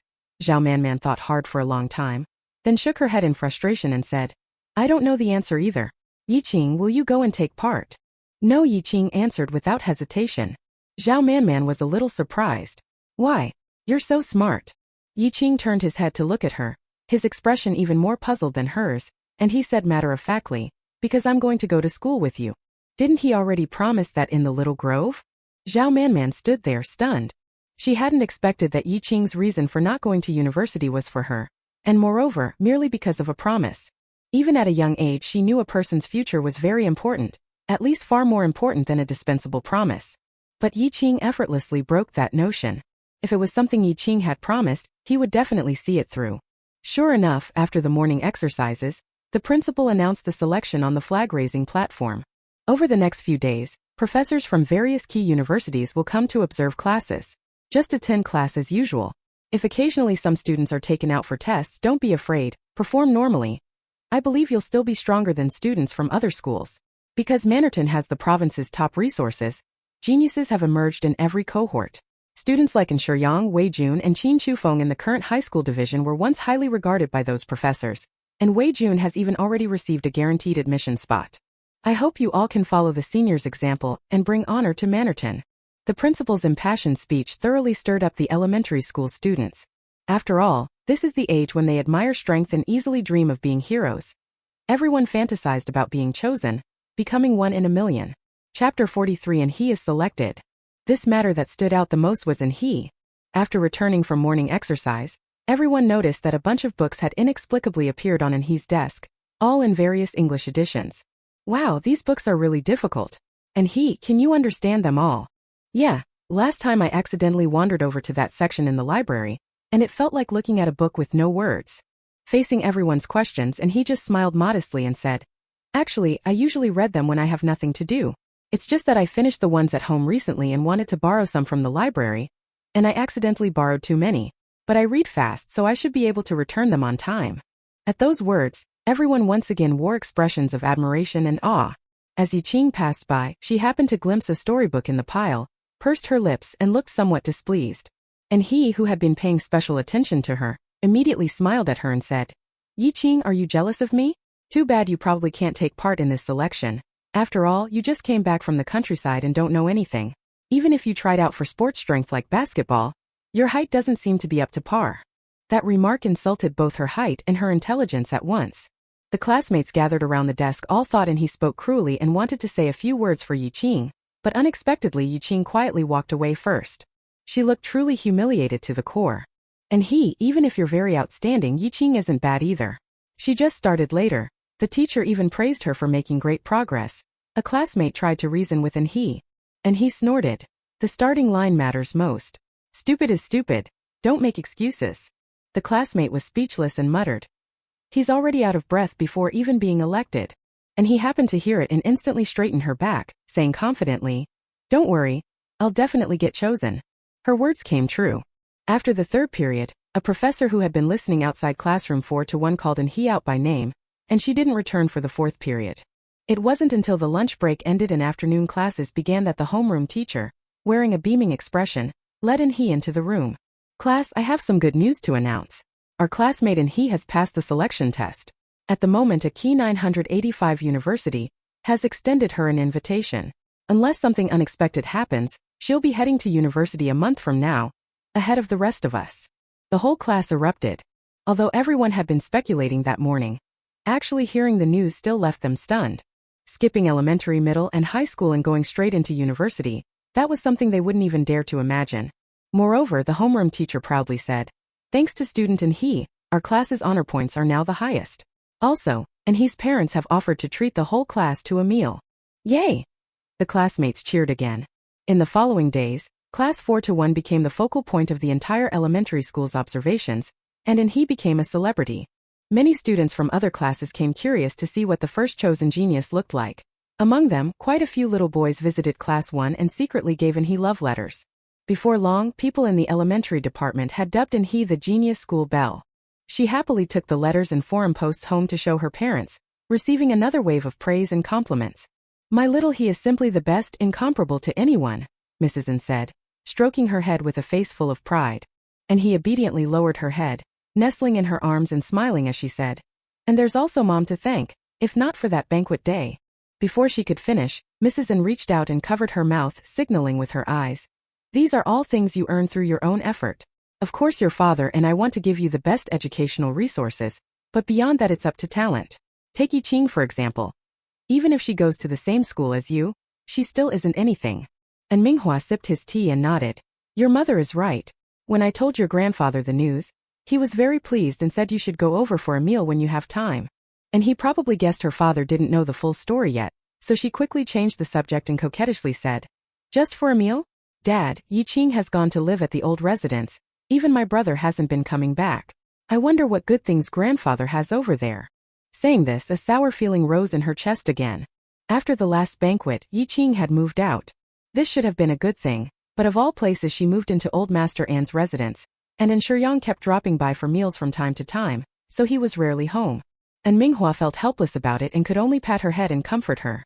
Dad is already working hard to fight for you, but your grandfather said he was frightened last time and needs to rest for a while. If you can get into university this time, I will definitely let you live at the old house. Hearing this, he was finally satisfied and patting her chest vowed, All right, I will definitely pass the exam. After all, she had a cheat, this was foolproof.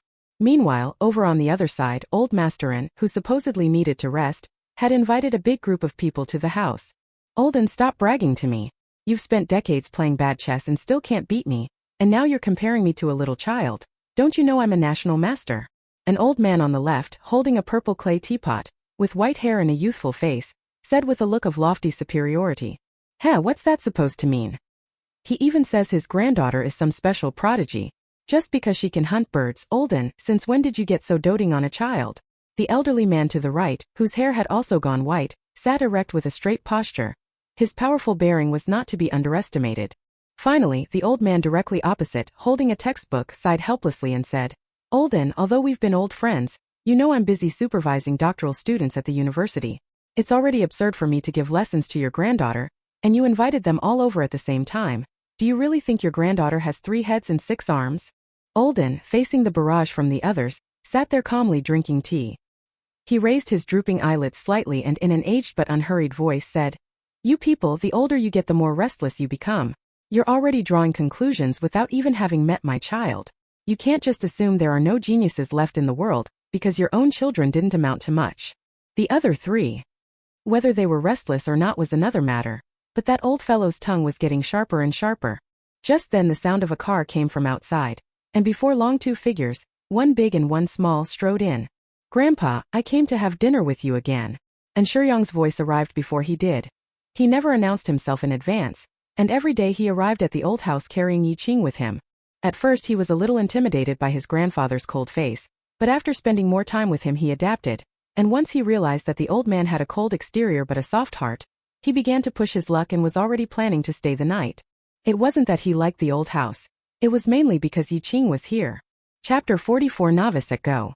When playing games, if he met an opponent he couldn't beat, he was used to barging into her room to catch her cheating with hacks. But today, as soon as he entered the room and looked up at the scene in the living room, his knees went weak and he turned to flee without hesitation.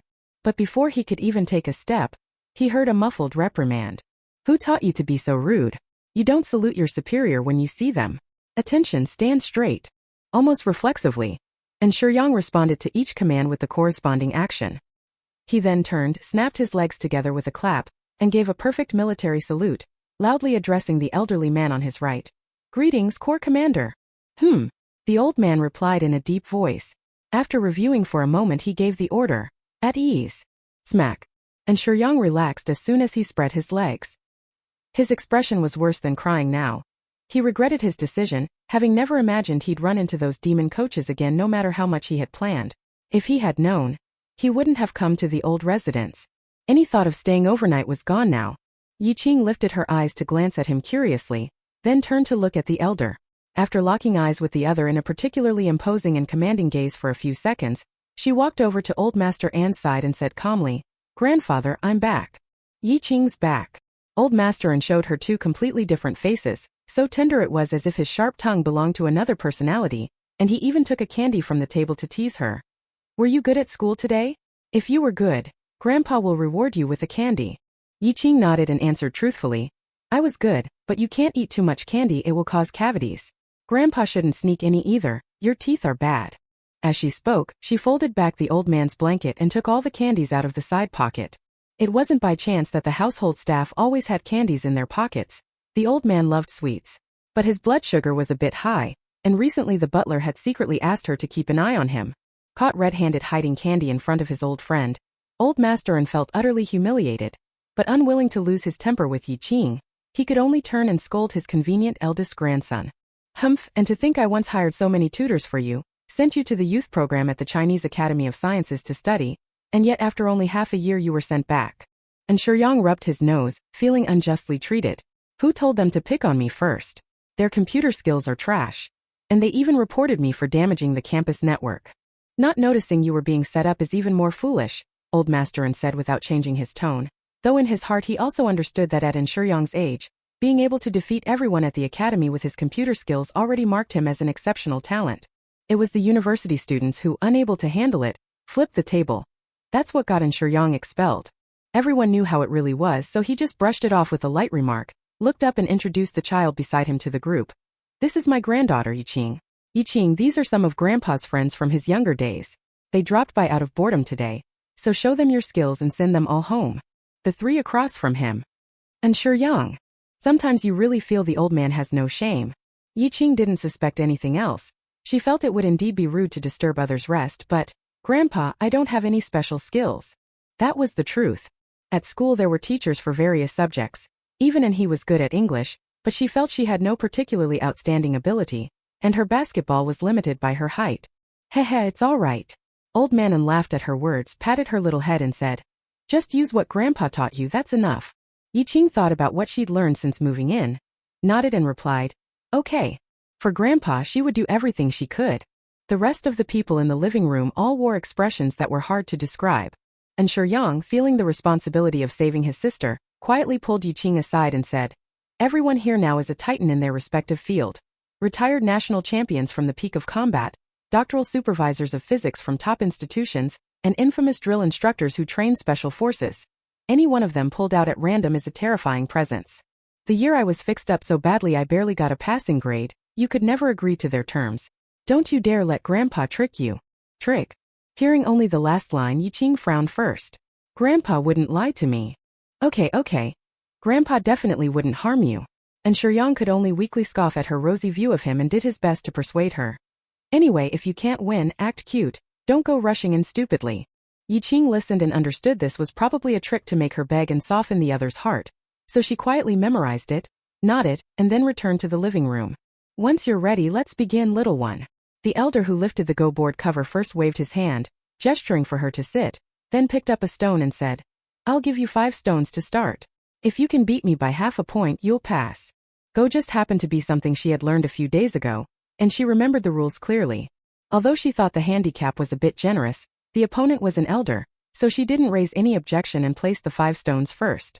The opponent frowned as soon as he saw the way she gripped the stones. You only started learning Go recently? Yi-Qing quickly finished placing the stones, then looked up and answered honestly, 5 days. The physics doctoral advisor next door nearly choked on his tea and felt faint. He thought Old Manon was simply messing around. The national champion elder also cast a cold, sinister glance at the old man, the meaning roughly being, if you dare to toy with me, don't blame me for showing no mercy. The elderly man opposite, who had been as limber as a pine, now uncharacteristically fell silent, his gaze dropping to Yi-Qing's profile from time to time, recalling the clash of their eyes when he entered. That was the first time he had seen such a composed child, not cowed by his murderous aura. The clarity in his eyes wasn't a mask after panic, but a pure fearlessness.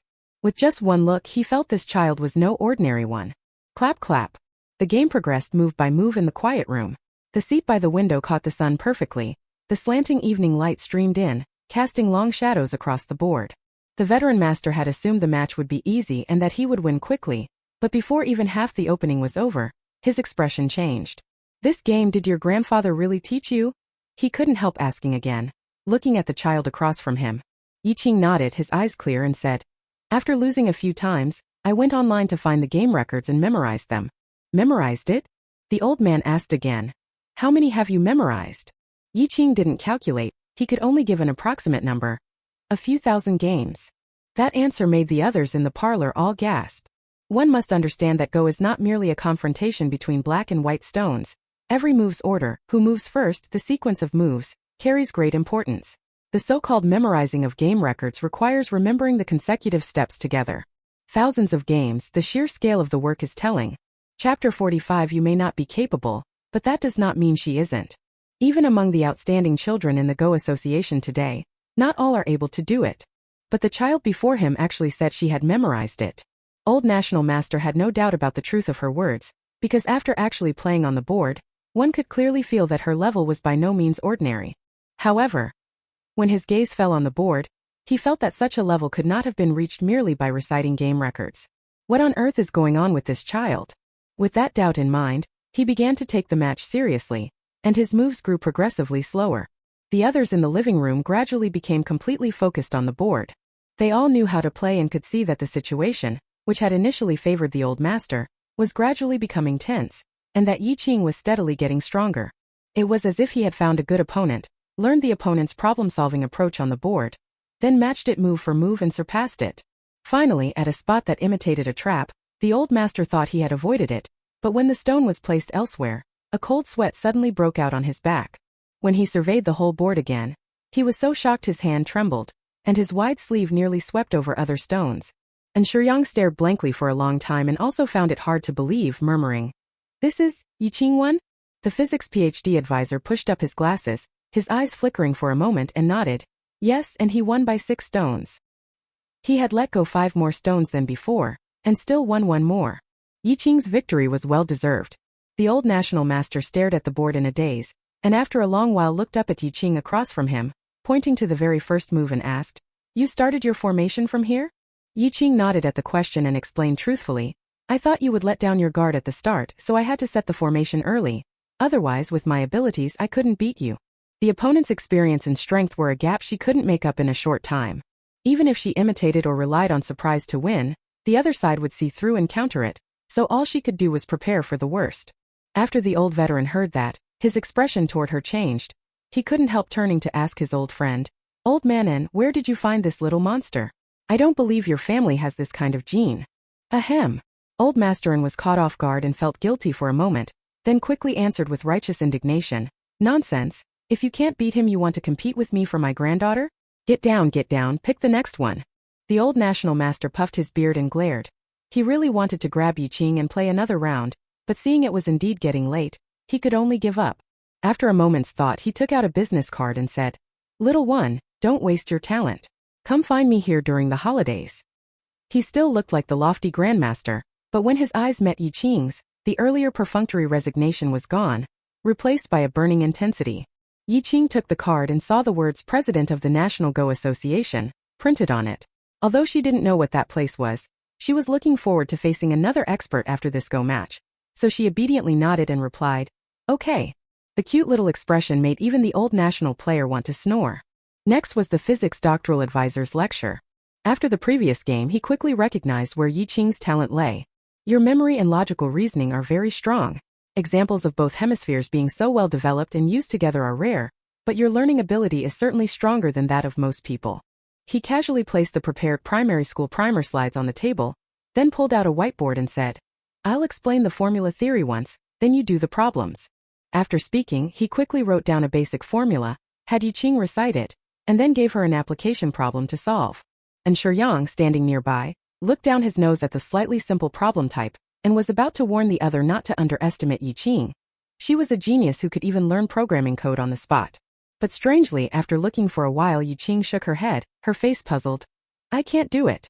Everyone in the hall was stunned. Even old Masterin could solve this problem. "Heh, do you all think it's very simple and unbelievable?"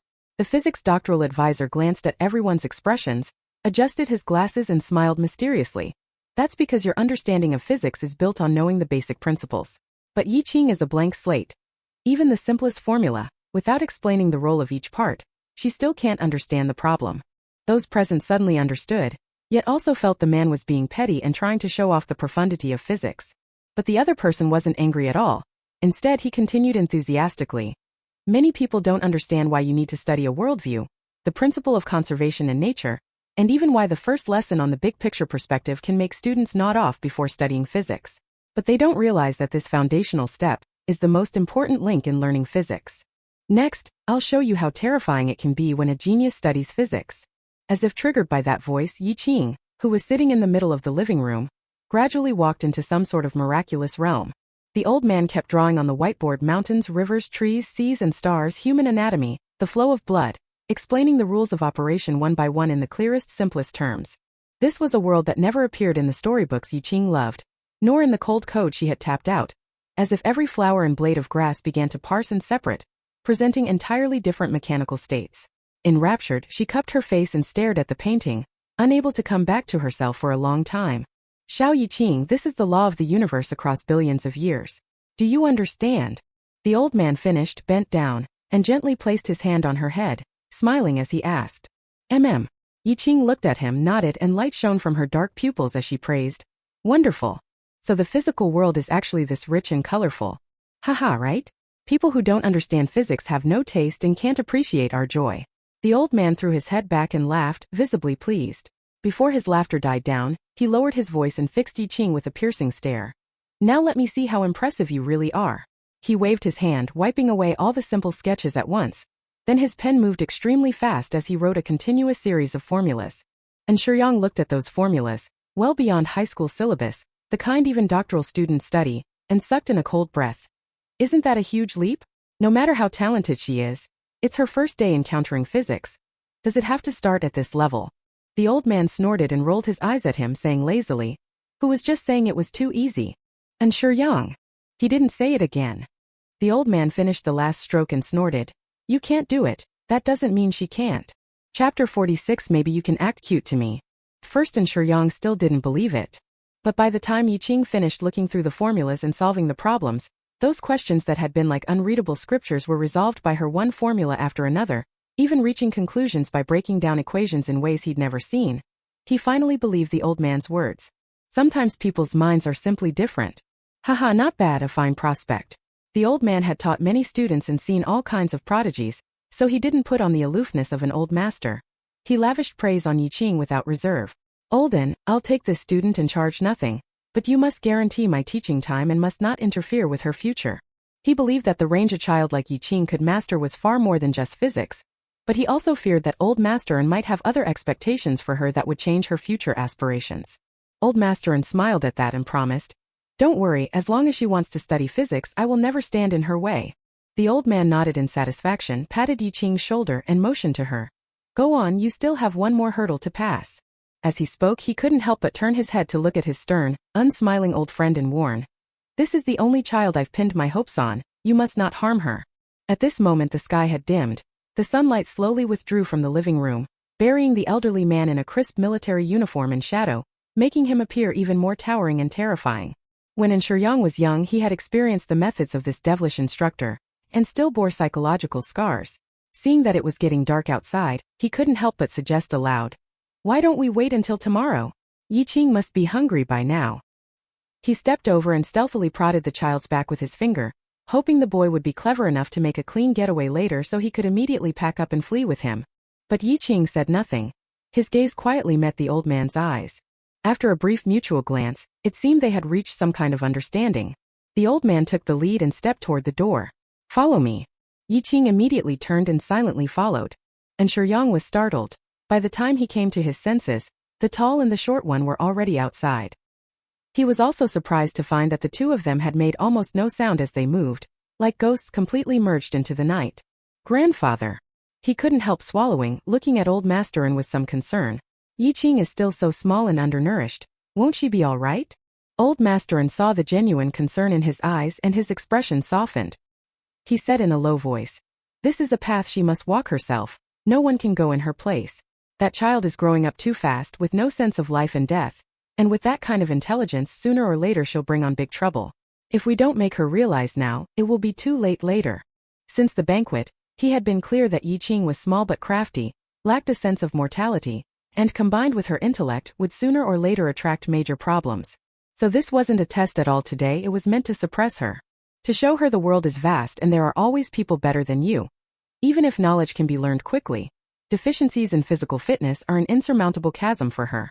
And Yang felt this was a bit cruel, but recalling the hair-raising mountain road and the terrifying scene at the mall, he quietly shut his mouth and looked toward the garden outside, pitch black. The old residence was modeled after a Suzhou garden, with pavilions, towers, artificial hills and flowing water. By day it looked elegant and interesting, but at night there were many dark blind spots in the surveillance. With the lights purposely off now, it was nothing less than a huge maze. The instruction Qing received was to use the chalk slingshot at her waist to leave a mark on her opponent, regardless of location. This was not difficult.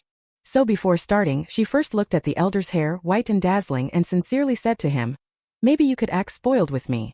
The elder's voice was deep. With a puzzled brow he asked her, why? Because you'll lose. Qing didn't speak in circles, she was always straightforward. But if you act cute, I'll go easy on you. This was the rule Yang had taught her earlier. Heh. The old man, hearing this, smiled, rare for him, bent slightly forward, his aged eyes still clear, even sharp like a hawk's. Then I bet you'll lose. If you can leave a mark on me today, my training camp will always welcome you to come play. Training camp. Qing had heard there were many formidable people inside. Her eyes involuntarily brightened a little. Gripping the chalk gray at her waist, she nodded earnestly and said, all right, it's a deal. With that, she turned deftly and in the blink of an eye melted into a stand of bamboo at the side. The old man, seeing this, couldn't help but nod with satisfaction. Staying close and hiding without revealing movement routes is a very good idea. He had been watching since Qing entered. After the previous 2 matches, he more or less knew that although this kid was young, he was quick-witted and could be called resourceful. Some of the squad leaders in the training camp might not be as skilled as her. But as the head coach, his greatest talent was not combat. It was analyzing and pinpointing the enemy's weaknesses, then striking them dead center like a snake biting the 7 points. Unfortunately, he already knew Yi Qing's weakness. Yi Qing, hidden behind the bamboo grove, did not leave. She could also sense the elder's unusually refined movement and aura, let alone killing people. That murderous energy wrapped in hardness made slaughtering humans seem as commonplace as butchering pigs. The opponent's level of danger was something she had never encountered in all her years on the border. So before getting to know the other person, she was also taking the opportunity to observe. Aside from the possibility that the elderly might have poor night vision, she couldn't find any point to exploit for an attack. Instead, by standing in one spot too long, she had been noticed by the other party. Smack. A piece of chalk was thrown over. Yi Qing barely brushed past the leaf and quickly moved away. After that, the offensive and defensive battle officially began inside the house. Behind the rockery, arched doorways and lattice windows, low walls, two dark shapes could be seen chasing each other everywhere, and now and then a streak of chalk dust would fly out. The 3 people watching the monitors in the living room were also fully concentrated, eyes fixed on the spots where they might appear at any moment. But the old man hid his hair color with a wreath woven from willow twigs, and Yi Qing put the dark side of her clothes on inside out. Their figures quickly became elusive and impossible to catch. By the end, Shuyang's legs were numb with tension. He sat on the sofa panting. No good, they're too fast. It's one thing if Yi Qing is a child, but how is old Han still as fierce as ever? This terrifying physical constitution is just absurdly overpowered. Old Masterin also watched with a face full of astonishment, and upon hearing this shook his head helplessly, saying, "Do you know what his title is in the training camp now? The Phoenix. Last time he even took a fighter jet to a foreign battlefield to rescue people." Holy! And Shuyang clicked his tongue in disbelief, and silently braced himself at the thought that Yi Qing might end up getting savagely beaten. Chapter 47. I underestimated you. Monsters of this caliber can't be defeated, right? The 4 people in the hall had basically reached a consensus. If it were ordinary people, upon hearing the elder's name they'd usually be cowed before the fight, unwilling to challenge. But Yi Qing was unusually young, had never been involved in this kind of thing, understood nothing, and just charged forward single-mindedly. She, with the confidence of a border scout used to lying in wait, stubbornly turned the game of hide-and-seek in the woods into a match with the old man. By the end of the game, the old man, standing behind a wall, was almost laughing with anger. He tapped the wall and called to the other side. "Aren't you hungry? You still have that much stamina." A few seconds later, a child's voice came from that side. "Teacher just said that energy is conserved. Even without eating or drinking, it takes 3 days to die. So as long as she didn't die, she could keep fighting." Hearing this, the old man was indeed somewhat impressed by her determination. "But, Grandpa." At this moment, Yi Qing spoke again, this time with concern. "You seem to be breathing heavily. Are you okay?" Old man. If he didn't know her thoughts were simple, he would have taken it as a provocation. He raised his hand to touch his forehead again. Sure enough, a layer of sweat had already formed. This was uncommon in the training camp, showing that whether physically or mentally, Yi Qing was already putting pressure on him, the chief instructor. On that alone, she could already be considered qualified to graduate. But consolation aside, Yi Qing still stuck to principles and insisted, "If you can't hold on, you can act spoiled with me." Heh. This time the old man truly couldn't hold back his laugh. Wiping the sweat from his hands, he revealed a slightly ferocious smile and said, "You brat, who said I admit defeat? If I catch you, I'll beat you until your butt blossoms." Yi Qing frowned under the low wall, feeling that such a punishment wasn't part of the contest. He was just being a bully. But before she could argue, she felt the old man's presence vanish. Her brow tightened in an instant. She also darted backward, seized a large tree and scrambled up it like a flash, using the gaps in the leaves to dodge a chalk stroke.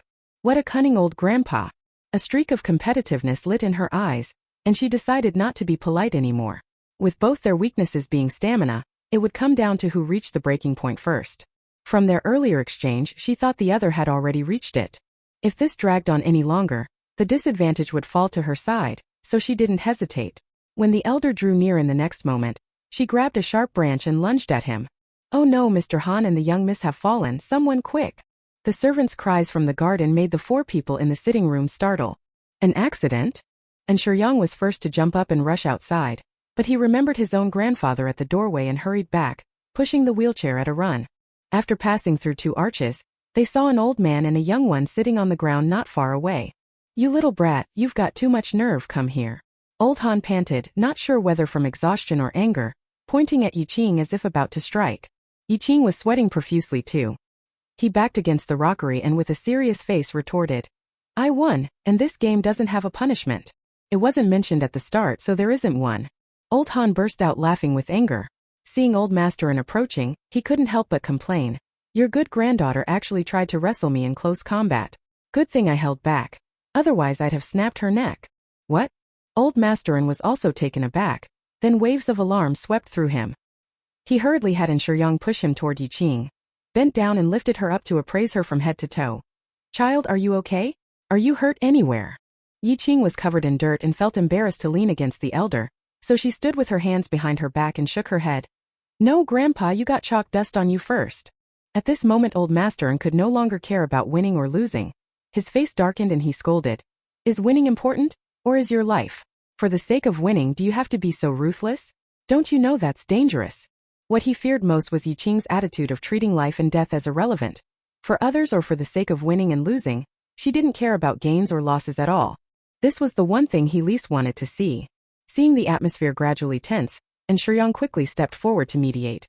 Grandpa, Yi Qing is a kid who insists on doing things to the bitter end. You know that. Yi Qing, why don't you hurry up and promise Grandpa you won't do dangerous things anymore? But unfortunately after he spoke, no one paid him any attention. Yi Qing silently lowered his head, standing beside the rockery like a stubborn stone. Old Masterin also kept a stern face, frowning in frustration over how to discipline the child.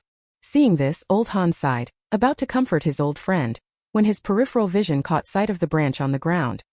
He froze for a moment, then after a while gave a resigned, wry smile and said, All right, Olden, we misunderstood the child. Old Masterin turned his head, his expression still dark. What do you mean by that? Old Man Han was helped up by a servant, handed him the branch he had grabbed and explained, This is the weapon Yi Qing used in close quarters. It was dark then so I couldn't see clearly, but look for yourself now. Old Masterin still didn't understand at first, until he saw the broken end of the branch, where the sharp part used to attack was wrapped in a layer of cloth. It was clearly a deliberate protective measure to avoid hurting anyone. She only meant to scare me with this, to throw me off and make me mark her, Old Man Han said, looking at that piece of cloth and sighing deeply once more. He lamented, I'm getting old too. I didn't even notice such a bright red scarf and almost hurt your child. I should be the one to apologize to her. Only then did Old Masterin grasp the whole situation. He was momentarily at a loss for words, and when he looked at the silent Yi Qing, he felt an overwhelming surge of guilt he could no longer suppress. No, it's my fault. He shook his head, wheeled his chair forward, took the child's hand himself, and his expression softened as he said quietly, Grandpa was wrong for not trusting you, for thinking that if you faced danger you wouldn't think to protect yourself. But today Grandpa learned that I underestimated you. You've always done very well. A child who grew up safely in a borderland like that, how could they not know how to protect themselves? It was just that he viewed her reckless actions with the eyes one gives to a greenhouse flower, so he couldn't understand the danger and worried she would get hurt. But in reality Yi Qing cherished herself more than anyone. The reason she took risks was because she knew she might not survive if she didn't push forward. Courage was her hardest armor. At 9 o'clock at night, Yi Qing hadn't finished her meal and fell asleep right at the dining table. Everyone was startled by the sudden thud, thinking something had happened. When they turned, the child was still clutching a big chicken drumstick, but her body had already shut down. Because she fell asleep so suddenly, the old man quickly called the family doctor. Chapter 48. Competing with him for the granddaughter. The family doctor came over to examine her, and after saying she was just overly tired, he pointed at the various scrapes on her hands and feet and disapproved. You parents need to be more careful. These scratches don't look deep, but they scar easily, and for a girl that would look awful. Old Master An's face went bright red at the reprimand, as if he'd been accused of abusing a child. Han Lao also noticed the scrapes. Some wounds were deep enough to ooze blood, yet throughout the whole thing the child didn't cry out or even seem to feel it. She casually washed her hands and kept eating. So everyone else ignored it. After the doctor left, he finally looked at Old Masterin. His thick brows knitted into a line as he said, What exactly is this child's background? You said she used to live in the countryside, but no matter how you raise someone in the countryside, you couldn't develop this kind of skill and endurance, could you? So their outward explanation, to fool the other two bookworms at the table, would have been forgivable. He didn't believe a single punctuation mark of it. Old Masterin hadn't expected Yi Qing to be so formidable, fighting all the way to the end and surpassing his old friends. After a moment of silence, he first glanced at Shuyang. Shuyang helplessly shrugged and said, All right, just say it. I already knew she wasn't and he. Hearing that, Old Masterin sighed softly. True, your parents couldn't have produced such an outstanding child. Shuyang. Hey, that's no way to insult someone. Next the old master laid out Yi Qing's background in full, As for what exactly happened to her at the border, I don't know. But I imagine her life wasn't easy either. The first few days after arriving, the servant had told him that when the child bathed, his body was covered in scars. That border area is indeed hard to investigate, but I'll find a way to get to the bottom of it. Old man Han nodded, not intending to give up. Old Masterin vaguely guessed something and looked at him in surprise. You wouldn't be thinking of. He didn't finish the sentence, but Han had already raised an eyebrow and smiled at him. You scholars are allowed to take in closed-door disciples, but I'm not allowed to find a successor? The kid is still so young. There's plenty of time for him to decide which path to take. The two other elders at the table immediately felt alarm bells ring in their minds and hurriedly signaled old Masterin with their eyes. You mustn't make a rash decision and hand the child over to such wolves and tigers. Her future belongs to physics. Get out of here. A promising talent like this is the nation's hope in professional play. She should go in to go. Old Masterin looked up at the sky speechlessly. This stunt not only had no effect, it also attracted a few people trying to compete with him for his granddaughter. And Shiryang watched gleefully from the side. Mimi sipped her soup thinking that at last Grandpa could understand her feelings. With such an outstanding younger sister, of course he should stay with her every day. In the following days, Qing was constantly on the verge of arriving late and leaving early. Once she was even called to the teacher's office for questioning. Qing, your teacher knows about your relationship with he, and usually tries not to compare you two. But you can't give up just because of a little thing. Standing by the desk, Qing was still a bit drowsy, half asleep and not quite understanding what was meant. A cowlick sticking up on his head as he stared at the teacher in a daze. The homeroom teacher couldn't help but sigh, sounding a bit exasperated. About the selection, even though you weren't chosen, I think you're a smart child. If you study hard you can definitely get good results. So you don't need to compare yourself to he, understand? On the last sentence, Qing finally understood. She stifled the urge to yawn, blinked her big watery eyes and said, I didn't compare. You didn't compare? You've been arriving late and leaving early these days. And other subject teachers said you fell asleep in class. The teacher didn't believe her at all and grew more animated as he spoke. If you're this stubborn, I'm going to call your parents.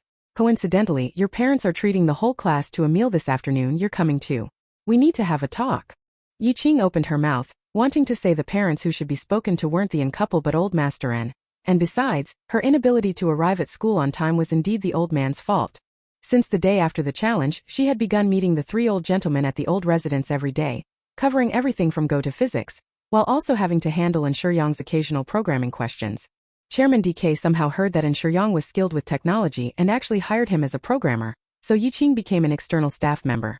Besides that, every day she came and went from the old residence, there were always people hiding in the woods ready to jump out and attack her. The first day she was shoved into a burlap sack she was still dazed. By the fifth day, even the sacks had become colorful. Those big brothers with buzz cuts and goofy smiles looked increasingly harmless, but each one's strike was more vicious than the last. Going out every day had become a daunting task. Her body and mind were already at a breaking point, and she felt helpless. But Grandpa only did it for her own good. Thinking this, Qing quietly closed her mouth and chose not to bring any of it up. Anyway, she wasn't afraid of manhwa. By the time school let out that afternoon, and he emerged from the crowd of classmates surrounding her, clutching several test papers handed out by the professors, and like a treasured item, got into her family's car. Second miss, do you want to wait for the eldest miss? The driver hesitated when he saw Qing in the crowd and asked. No. And he refused without thinking, then wrinkled her little nose and said, I don't want to sit with her. Besides, Mom and Dad probably don't even want to acknowledge her existence. The last sentence convinced the driver. He nodded, started the car and drove off. Zhao Manman had initially worried that Qing and he wouldn't get along in the same car, but now she was furious. She's gone too far. You're Uncle Anne's real daughter. And she actually dared to treat you like this. Come on, Qing, I'm going to tattle to Uncle Anne.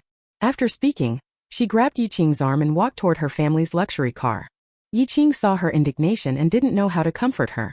She couldn't say she was also a fake, so it made sense the family couple didn't like her.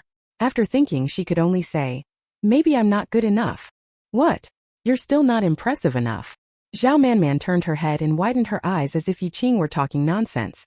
I've seen you read all those he's storybooks, and although you don't take notes in class, you get full marks on every test. Even the test papers he took. I saw you secretly do them. Her small eyes were full of disbelief. If that's still not enough, do your parents want Ultraman for a daughter? Ultraman. Qing. The scene was so beautiful she could hardly imagine it. But being caught cheating on the test made her feel quite embarrassed. The elementary school material is just too simple. She always felt sleepy in class. She happened to glance at Anhe's test paper and became a bit curious, so she did it casually and found the problem-solving approach was also very simple. Chapter 49. Who is the adopted daughter? Yiqing, you're really great. I believe if you just show your test paper, the uncles and aunts will definitely like you more than Anhe. In the car, Zhao Manman was still consoling Yiqing, her little face all crumpled, as if Yiqing not being favored meant she wasn't favored either. Children inevitably quarrel and get jealous. Siblings especially compete for their parents' attention. But Yiqing was an orphan who grew up in extreme conditions, inherently missing that impulse. She just wanted to do problems, not attract attention. So she listened to Zhao Manman making plans all the way to the restaurant door. When she got out of the car, she could even see a sign on the steps that read, "Celebration banquet for Anhe's advancement to a higher grade." Today Manhwa rented out the most luxurious restaurant in the city, specifically to entertain Anhe's classmates and teachers. The upstairs was packed, and many parents came to congratulate them. Among them were adults of less distinguished backgrounds who took the opportunity to ingratiate themselves with Manhwa, so when toasting they sang Anhe's praises. "Oh my, like father like daughter. No wonder she's Mr. An's daughter. You can tell the genes are good. That is, Miss An's beauty also comes from Mrs. N." Comments like these never stopped during the banquet. Some parents who knew the background snickered at how well the flattery had landed. Others even recognized Yiqing in the corner and whispered to each other, shaking their heads and sighing. The last banquet had been grand. Although Yiqing was raised in the countryside, she had won the favor of nearly all the wealthy families, but she really was lacking in academics. Still, the couple were pretty careless. No matter what, she was their biological daughter, yet they seemed truly indifferent, treating the child as if she didn't exist. Zhao Manman was sensitive by nature and took those words particularly to heart. She was furious as soon as she heard them, grabbed Yiqing's hand and said, "Let's go over there too, you should be sitting at the first table." Ever since she disciplined Liang Yanwei, and then won several Courage Progress Awards, the little girl now walked around brimming with confidence wherever she went, very much in the style of her father Zhao Shi. Yiqing was tugged, and the dumpling she had just picked up fell back onto the table. She looked at it regretfully for a moment, then pushed Zhao Manman back down and said, "The dishes are the same, it's fine to eat here. This isn't about the food." Zhao Manman still fidgeted. Yiqing sighed helplessly, patted her shoulder and said, "But I don't like being with them. I want to be with you." This sincere confession froze Zhao Manman in her seat. Her cheeks flushed, and after a long pause she stammered, "Then fine, what do you want to eat? I'll pick it for you." They were both 10, but she was well-nourished and taller. Yiqing didn't hold back either. She pointed to several meat dishes in succession, piling them high in her bowl, then buried her small face and started eating heartily. She had been exhausted lately. Not only was she sleepy but she was especially hungry, and every time she sat down at the table she ate like someone facing a famine. Zhao Manman didn't know this. She thought that after settling down the woman couldn't even get enough to eat. Her eyes reddened with concern, and she couldn't wait to lend a hand, constantly serving her more food as she ate. "Slow down, you'll choke if you rush, there's plenty more here." Halfway through the meal, many of the children couldn't sit still and gathered in groups of 3 to 5 to play. The two parents watched their children while chatting idly, but Zhao's gaze kept sweeping back to the table at the very front. "See that? I heard that's a big shot Anja has recently befriended, the boss of DK Group. He specifically came to attend Anhe's graduation banquet. Anja is that close to him? More like Anhe is close to him. I heard Anhe saved this boss's life, and to repay the debt, DK has invested in many of Anja's recent projects. So that means Anhe really is a little lucky charm. No wonder President An dotes on her so much." Oh, they weren't far from Yiqing's table, so she heard the conversation. She lifted her head from the bowl and looked toward the foremost table, and sure enough caught sight of a familiar figure. Judging by the way he was dressed in a suit, the injury should be mostly healed. After confirming that, she resumed eating with peace of mind. At the main table, the homeroom teacher of Class 1 had been trying to find an opportunity to speak. Finally, once the students and parents began to disperse, she turned to Mr. and Mrs. N and said, "Mr. and Mrs. N, actually I came today because I wanted to talk with you both about Yiqing." Yiqing. The name made the air at the table go still for a moment. Mrs. N instinctively glanced at the man opposite her. Seeing he wasn't paying attention, she smiled at the homeroom teacher and said, "Teacher, if the child is disobedient, please don't feel you have to be polite with us. Do discipline him firmly. If there are other issues, perhaps we can talk another day." She wanted to change the subject. But the homeroom teacher thought there was no time like the present and shook his head firmly. "Yiqing's academic issues are still related to Anhe. I think it's better to mediate with both parties present." Hearing this, the man at the adjacent table also raised his eyes and after a moment's thought pondered, "I remember Yiqing is the adopted daughter of Mr. N and Mrs. N, right?" Adopted daughter? The homeroom teacher on the side froze. Isn't Yi Qing the long-lost biological child of the An family who was found after many years? Could she be mistaken? Before she could try to recall carefully, Mrs. N had already jumped in with an answer. Yes, that child is hard to discipline. We've been having he take care of her, and it's been quite a headache. She wore the helpless look of a devoted mother, but the man frowned in displeasure and said coldly, and he is still so young, her studies are only just beginning. How can she be distracted by taking care of others? Mr. Su is right, it truly was my oversight. Little he has worked hard, Mrs. N said, not angry at all but smiling. If she really can't keep up with Manton's classes, then transfer Yi Qing to a regular school instead. That would also lighten little he's burden. After hearing this, Su Yuxing finally nodded, feeling satisfied. Although the professor's feedback indicated that he's talent wasn't particularly high, the debt of saving him in the midst of gunfire was enough for him to want to protect her. No, you misunderstand, I don't mean to have Yi Qing transfer schools. The homeroom teacher, seeing them decide the child's future in just a few words, hurriedly intervened. I think Yi Qing is very smart and gets along well with classmates. A while ago the PE teacher even mentioned wanting to train Yi Qing as a sports specialist. It's just that recently she's been a bit lax. Sports specialist? She was cut off by An Minghua before she finished speaking. The homeroom teacher was taken aback. She didn't tell you? An Minghua shook his head, feeling his authority challenged, his face darkening slightly. Ah, that child. Let her come over and speak with you all. The homeroom teacher sighed helplessly, looked around the room for Yi Qing, and before Mrs. N could stop her had already raised her hand and called, Yi Qing, come over to the teacher for a moment. Chapter 50 Su Yuxing. Yi Qing, crouched in the corner eating, felt the summons from the teacher and looked up in confusion. Next to her, Zhao Manman was already anxiously trying to pull her up. The teacher's looking for you, hurry hurry. Typical good students are afraid of teachers. Yi Qing rubbed his 3/4 full stomach, feeling he could digest a bit and eat more later, so he turned back and reminded, save my food. After saying that, he finally stepped toward the table ahead. When they reached the table, both Jia and his wife froze for a moment. But in just half a month they almost didn't recognize the child before them. Not only had his skin lightened, he had grown considerably taller. Because he was growing quickly his limbs looked longer, yet he no longer had that sallow emaciated look. His cheeks were slightly rounded and his features were starting to become refined. Yi Qing. An Minghua murmured, as if confirming to himself. Yi Qingke looked at him and gave a slight nod. Although they had spent some time together, once they left the An household it was as if they had become strangers again. That sense of distance was like when they first met at the border. He could even faintly see the caution and wariness hidden in those jet black eyes. This made An Minghua feel very uncomfortable, so he put on a cold face and asked, I heard you haven't been paying attention in class lately, and that it has something to do with Xiaohe? Yi Qing hadn't said that, so she shook her head and replied, no, it's my own problem. Since you know you're wrong, you need to correct it. Mannerton is a noble school, not a place for you to coast through. I know. And Xiaohe is about to enter university. Behave yourself at school and don't hold her back. Okay. The homeroom teacher beside them felt increasingly that something was off.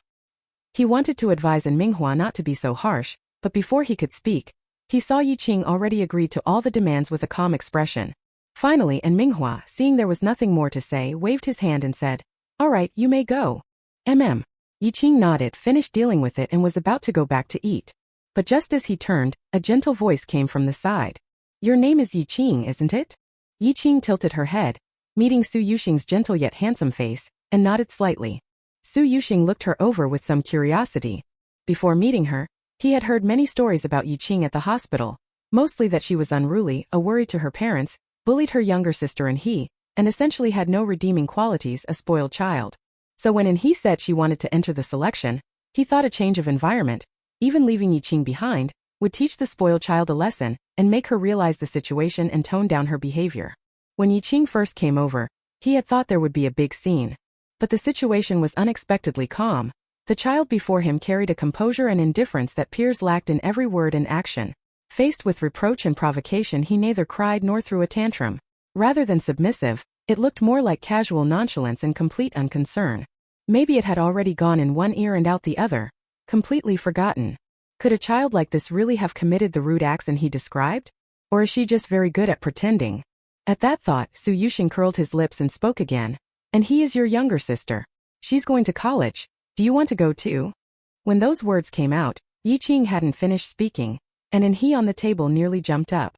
If Mrs. N hadn't pressed her down in time, She would have wanted to scream, forbidding Su Yuxing from giving that privilege to Yi Qing. There can only be one prodigy child, and it has to be her. But before the mother and daughter could finish being nervous, Yi Qing had already refused without hesitation. I don't want to. Why? Su Yuxing leaned against the chair back, watching her with obvious amusement. You don't want to beat in he? Beat in he? Yi Qing's face slowly creased and she asked in puzzlement. Why would I want to beat her? Is there some vested interest or a matter of life and death between them? Su Yuxing was momentarily taken aback by the question. After recovering, he shook his head and laughed. If you don't have a desire to win, then please don't bully in he in the future, okay? She saved my life. That statement completely made his position clear. He was on in he's side. Yi Qing was silent for a moment, glanced at his head, remembered he had been injured then and sincerely suggested, you should go to the hospital and have your head checked again. Otherwise you wouldn't make the same mistake twice in one sentence. Not only did you mistake your lifesaver, you were also deceived by a child. At least from Yi Qing's perspective, and Jia and her daughter's con were hardly clever. They were riddled with flaws. But saying that out loud was like an insult. Everyone at the table fell silent. The next moment, Manhwa slammed his hand on the table and stood up angrily shouting, Yi Qing, what nonsense are you spouting here? Who gave you the right to be so rude? Apologize to Mr. Su at once.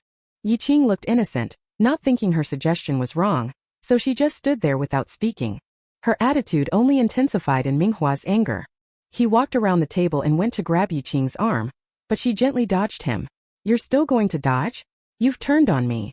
Yi Qing avoided his other hand and frowned. I just don't want to hurt you. No matter what, he is still in Shuyang and the old master's family. She has benefited from them, so she won't harm their blood relatives. Heh, and now you think you're right? And Manhwa, hot-headed, found her words even more absurd, pointed at her and barked sharply. You stand right there or else I won't let you off today. At his words, Yi Qing paused, pressed her lips together and still decided to stop.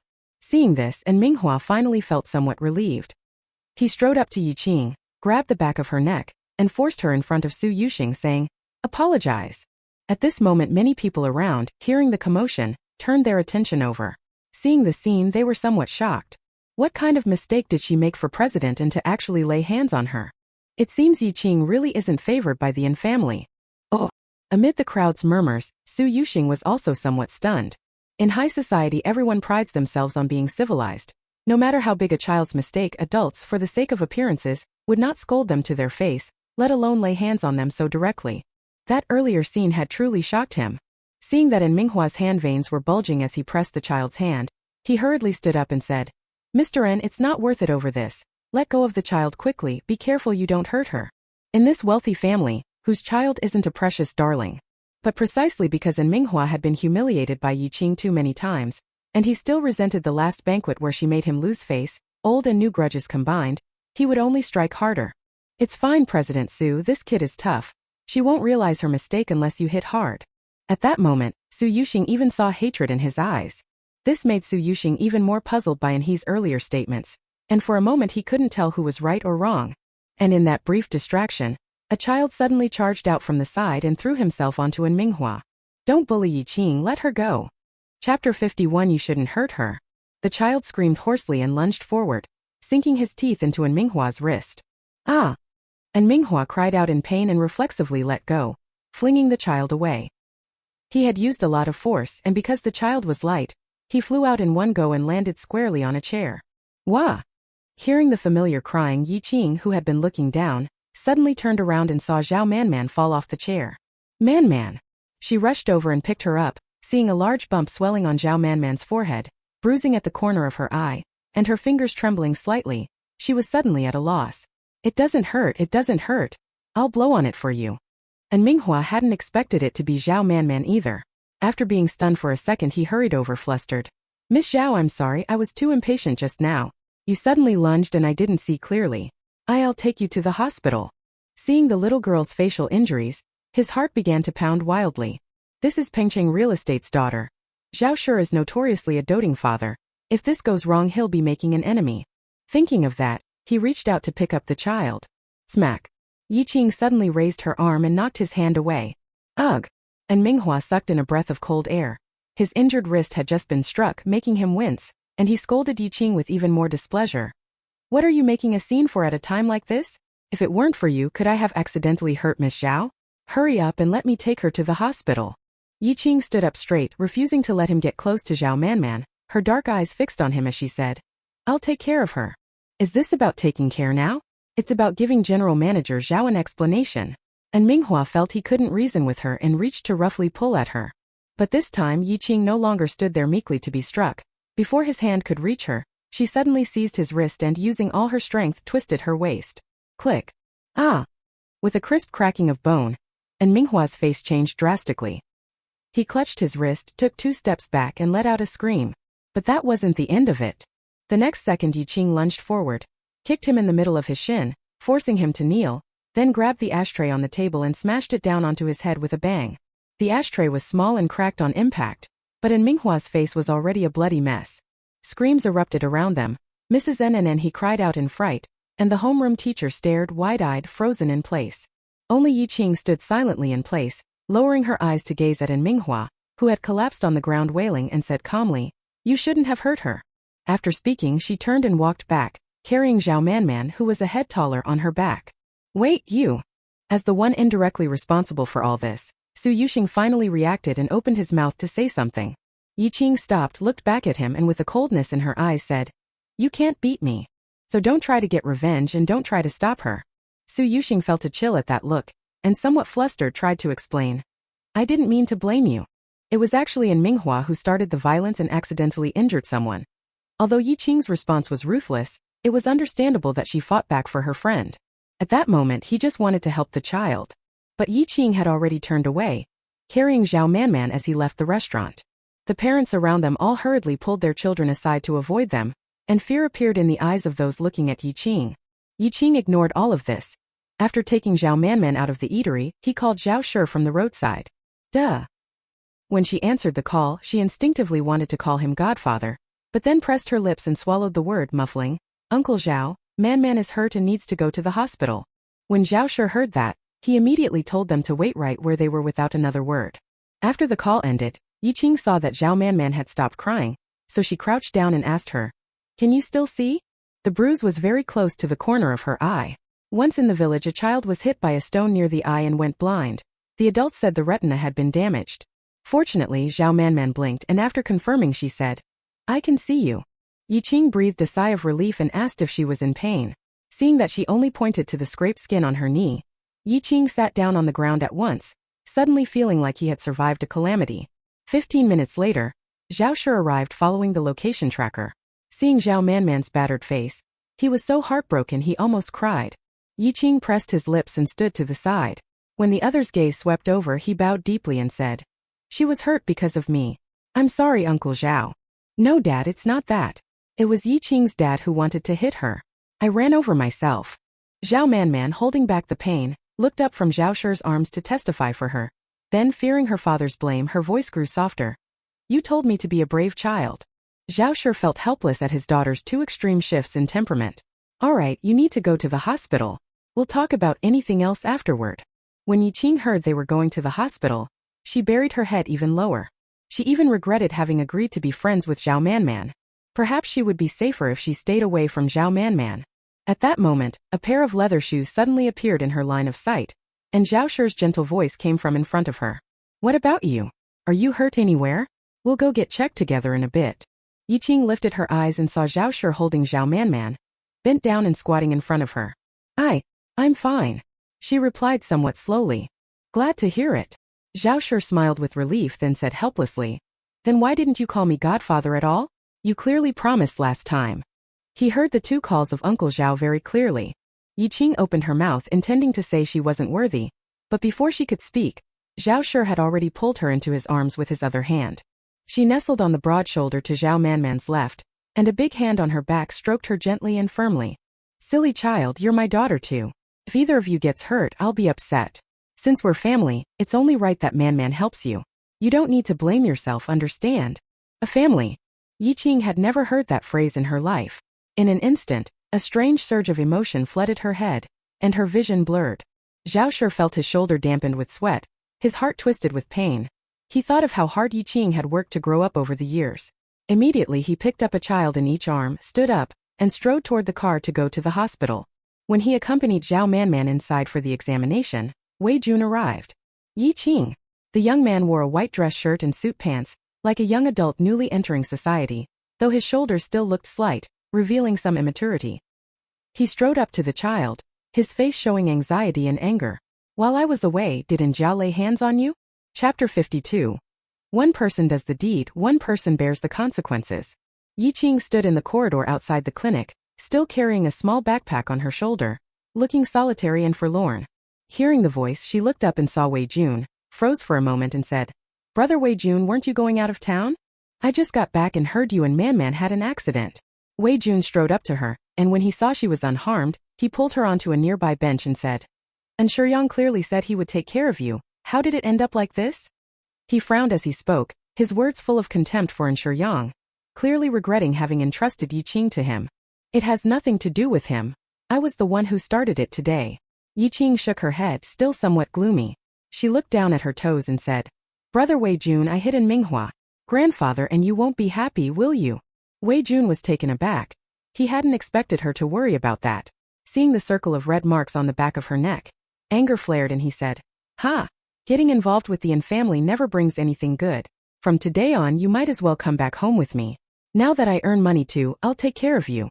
The young man spoke with the exuberance of youth, but his words were unexpectedly steady. Yi Qing felt that after not seeing him for a while, Wei Jun seemed to have changed a lot. Even the planes of his face had become more defined. He must have lost weight. She sniffed, not wanting to bother others, so she shook her head and decided, "I have a place to live, I can take care of myself, but I want to go back to see Grandpa. Everyone must bear their own responsibilities." She couldn't just run off like that. Wei Jun looked at the child standing before him who hadn't yet fully grown, and sometimes he found himself hoping she would be a bit more willful, lean on others a little more, and not have to carry everything by herself. But he thought again, if that were the case it wouldn't be like Yi Qing. "All right, I'll accompany you back." He smiled at her, his gaze gentle and soothing. "I was planning to visit old master in anyway." He might also mention how in Manhwa, that useless son, can't stand on his own and abuses his child. If the old man tried to cover for his worthless son, he wouldn't mind using a few tactics to make things difficult for the Yin family and business. Zhao Man fell asleep during the examination.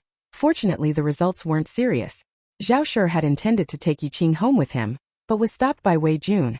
On the way back to the ancestral home, Wei Jun kept leafing through documents. Last month he suddenly decided to come into the company to help out. Wei Jiming was overjoyed and waved him a few major projects, keeping him dog-tired busy.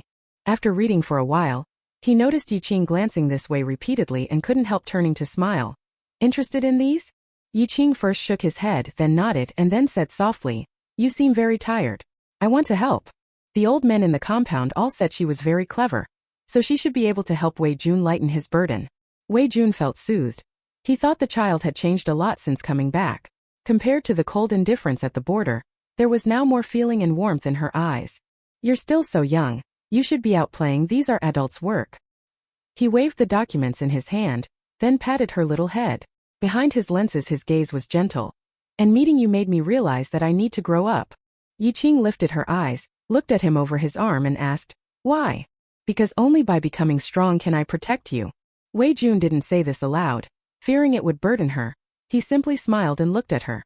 When the car arrived at the old house's gate, Yi Qing, unusually hesitant, crouched at the doorway and drew little circles. Wei Jun found it amusing, but he didn't urge her. After a while, a head suddenly popped up over the wall. "Hey kid, why aren't you coming in today? Could it be you're scared because you know I'm on guard?" The deep male voice startled Wei Jun. He turned and saw the man above grinning, wearing a foolish expression, and was instantly left completely baffled. "Who is this?" Yi Qing ignored him. After thinking for a moment, the other guy planted his hands on the wall and nimbly climbed over to join her in crouching down, noticing her face was tense and she looked preoccupied. Childlike worries. He wasn't good with those. Zhang Yang scratched his head and could only come up with a compromise. He relented. "How about I let you use one hand today?" Yi Qing still didn't say anything. He clawed at his ears in agitation and finally, with a somewhat regretful frown, said, all right, I won't stop you today. I'll let you go in, okay?" He thought to himself that if that still didn't work, he would be out of options and would have to drag the person off for double the training. Troubles are like that. Once the body is exhausted to its limit, they naturally disappear. No sooner had he finished speaking than Yi Qing stood up and turned toward the door. Huh. Zhang Yang was momentarily stunned. When he looked back, the child was already gone. God, could they have been lying in wait for me? Using a fake injury trick? Qing really didn't want to go in all dirty to see her grandfather. After all, if it was the last time, she hoped the impression she left would not be that of a filthy child. Wei Jun followed behind her, seeing that the passing servants greeted them with smiles and were naturally kind to Qing. Not like people who would treat her harshly. But he still wasn't reassured. Because rumor had it that old Masterin was extremely strict, even more distant toward his grandchildren. Living apart in the old residence for years had inevitably made him reclusive in character, and on top of that Qing had injured Manhwa. Before he could finish his thought, the two reached the main hall's entrance and heard a commotion coming from inside. "Grandfather, stop hitting me, please don't hit me anymore. Dad, have mercy, Manhwa is after all your own flesh and blood." Qing heard Mrs. Nen and he crying, paused slightly, then stepped inside. In front of the living room coffee table, old Masterin was holding a long whip, lashing it at Manhwa. And Manhwa, his head still wrapped in gauze, writhed on the ground in pain. A strip of cloth had been stuffed in his mouth so he couldn't even cry out. As the whip fell again and again, bloodstains began to show through Manhwa's white shirt. Seeing this, Mrs. N turned away in a flood of tears and threw herself onto Yang beside her, shouting, Yang, please beg your grandfather for mercy. He's your father, can you really stand by and watch him suffer?" And Yang's eyebrows were tightly knit. His face had been dark since he learned what had happened, and on hearing this he ground his teeth and said, "You told me you wouldn't make things hard for Qing, so I felt safe handing her over to you. And now?" That retort left Mrs. N completely speechless. But she was used to being unreasonable and very good at making a scene. In the blink of an eye her eyes filled with tears again. "All because of one Qing, you won't even go back to your family? Aren't you worrying about your father's life and death? Do you know that child?" She didn't finish the last half sentence. "Basically what? Say it." And Yang stared at her. Mrs. N instinctively glanced at the old man, recalled Manhwa's earlier instructions, and could only bow her head in silence. And Yang's gaze instantly turned icy and piercing. Chapter 53, Picking Her Up. And Yang wasn't naive about his parents' selfishness and snobbery, but this time he was truly hurt. "Mom, that time at the mall Qing saved you. Don't you feel any gratitude? Even if you dislike her, you should at least remember the favor she did. Why do you look at Dad making things difficult for her and act so cold? A normal person should at least feel grateful." Under his pressing, Mrs. N was at a loss for words. She could only nervously bow her head and whisper a defense. "But our family provides her with food and clothing, and even lets her go to school. We haven't mistreated her." Hearing this, and Yang sneered. "You think she's lacking those things? Let me tell you, Qing can earn a month's revenue for the company in a single night. She owns a house at Peking Real Estate, and there's more money in her card than you, a rich wife, have. She doesn't care about the family's things." "What?" Madame N was stunned, hardly daring to believe it, but then she remembered the last time Qing sold the program and hesitated, saying, "She really is that impressive? Then I'll treat her a bit better from now on." Wipe that look of condescending motherly love off your face. And Yang couldn't help laughing. He felt even more thoroughly disappointed in his parents. He walked past her to his grandfather, bent down and steadied the old man, saying, "That's enough, Grandpa. Qing is back, don't rough her up in front of her." After speaking, he looked at the child standing in the doorway and beckoned to her. "Come over, don't be afraid." Qing was a little dazed, not knowing how to react. Only after hearing him did she slowly walk over. Old Masterin stopped his movements, caught his breath a few times and looked at her, asking, "Did you go to the hospital for a checkup? Does your neck still hurt?" "My neck?" Qing only belatedly remembered that Manhwa had pressed her neck. She had completely forgotten about it until now. "It doesn't hurt." After she answered, she looked down at the bedraggled Manhwa on the floor and the bandage on his head. Her fist hidden at her side tightened, and she whispered to the old man, "Grandpa, I'm sorry. I shouldn't have struck him." Old Masterin frowned slightly, thinking the child was usually very bold in his actions, so this was a bit strange. "You didn't do anything wrong, why apologize? Did I teach you all those things so you could be bullied by others outside?" He had a bad temper in his youth as well, which was why he felt an immediate affinity when he first met Qing. But Qing still didn't raise his head. He pressed his lips together and said softly, "But he's different." That he referred to Manhwa. The old man was momentarily stunned, then reacted, his voice unusually rough for once. "You're standing there obediently letting him deal with it because he's my son?" Qing's lips moved slightly. She replied softly, As soon as that sound fell, the huge living room suddenly grew quiet. And Yang opened his mouth, feeling as if his throat were blocked by a wad of cotton.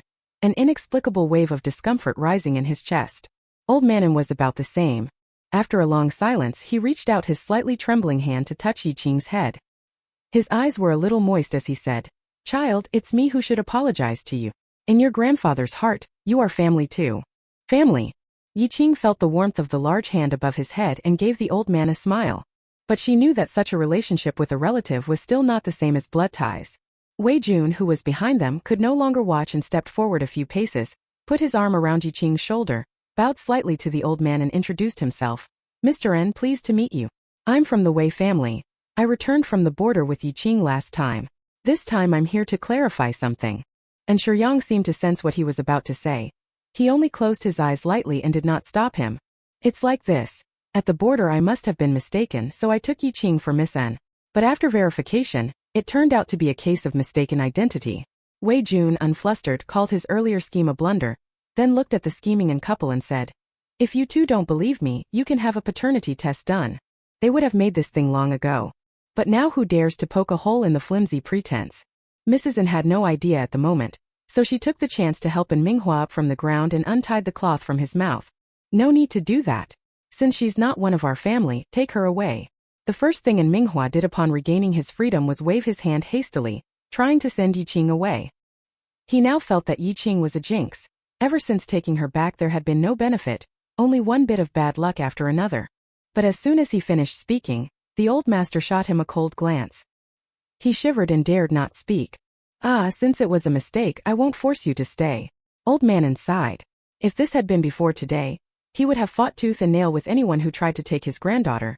But what happened at the graduation banquet made him realize that staying here would not be a good choice for Qing. Then I'd like to take Qing away today. Her room at my place is ready, and my parents are very welcoming of her living with us. Wei Jun always acted quickly and decisively. Having finally caught the opportunity, he naturally didn't want to dawdle. Then let's leave after dinner. Old Master felt reluctant and wanted to have one last meal with her. Of course the three members of the N family weren't at the dining table. After being lashed, Manhwa was sent away by the old man. So as usual there were only the grandfather and grandson, plus one Wei Jun. Qing usually buried her head in her bowl, eating with single-minded focus, but today she ate very slowly and seemed to have no appetite. Old Master N and Shuyang also couldn't eat much, but so as not to worry her, they chatted as they ate. I heard the Wei household is pretty clean. Your parents were childhood sweethearts and very devoted. The old man asked Wei Jun, wanting to learn about the environment Qing was about to live in and avoid another pitfall. If the Wei family turned out to be unreliable, he'd rather entrust her to a few old friends to take care of. Yes, my parents have a good relationship. I'm their only son, so there's no question of an illegitimate child. Wei Jun calmly answered the old man's questions one by one. Besides, our family's company has had several projects related to academia recently. If Qing is interested in learning more, I can arrange for her to pursue further studies. This remark struck the old man right in the heart. That's indeed good. This child is gifted and clever. Her future is limitless. I don't want her to be held back. Old Master nodded, somewhat satisfied with the Wei family's preliminary evaluation, but he still turned to the girl beside him and asked, Qing, what do you think? Would you be willing to go to the Wei family? Or if you want to stay, I can. He meant to say he would move somewhere else, take Qing into seclusion, and cut off all contact with the N family. After all, at his age, finding a descendant who suits him is already rare. He would rather focus on raising Qing. Chapter 54. Can you still be my brother later? But before he could finish speaking, Qing had already shaken his head and refused, saying, I am willing to go to Wei Jun's home and I can take care of myself. The old man believed those words. He sighed deeply and said, all right. If you ever want to come back, your grandfather will always welcome you. As for your schooling from now on, I'll inform the Wei family about it. Okay. Qing nodded. She actually understood that she could never return to the old residence. After all, sending her away was to prevent Manhwa from continuing to target her. If it were discovered that she still came and went here, it would be meaningless. They ate until the dishes were cold, and nobody had eaten much. Afterwards the servants packed up Qing's belongings, and Shuyang even personally helped her dismantle the computer and box it, instructing Wei Jun on how to reassemble it. Wei Jun patted his shoulder, knowing he felt bad about it but still promised, I won't let anyone bully her. Of course not, otherwise I'll tear your house down. And Shuyang retorted sullenly. Outside the sky was darkening, and seeing they could delay no longer, the N family grandfather and grandson finally escorted Qing out. When they reached the gate of the house, Qing was about to get into the car, but after thinking it over she jumped down, walked up to the old man, took a key out of her pocket and handed it to him. Grandpa, if I miss you, will you come see me? This is my own home. There's another grandfather inside, only he's gone, but if you go there, I will come back home. She had prepared this key for a long time and had never had the chance to give it away. She had decided to leave on a whim today and didn't want to make things hard for the old man, but she still very much hoped to see him again, so she shamelessly wanted to give him the key. The small key lying in her palm glinted faintly under the newly lit streetlight. Old Master An's eyes brimmed with tears. He couldn't help himself any longer and, clutching both the person and the keys, pulled Yi Qing into his arms. With a hoarse, aged voice he said, "Go, Grandpa will definitely go. Not only when you miss me will Grandpa go. When Grandpa misses you he will go too. When the time comes you must come see Grandpa as well." Hearing this, Yi Qing brightened up, feeling a warm glow in her heart, and replied emphatically, Fate is a mysterious thing. They had clearly only spent a dozen or so days together, but in old Master An's heart, Yi Qing filled the void left by he and gave him hope for the future. He had already come to regard her as his own granddaughter. Yi Qing had come to place her hopes in him as well, wanting him to become part of her family. And Shuyang watched from the side, feeling a sting in his nose. He secretly turned sideways and reached up to wipe the corner of his eye, when suddenly he felt the hem of his shirt tugged. A small figure had already come up to him. "Are you crying?" Yi Qing looked up at him curiously. And Shuyang was instantly embarrassed.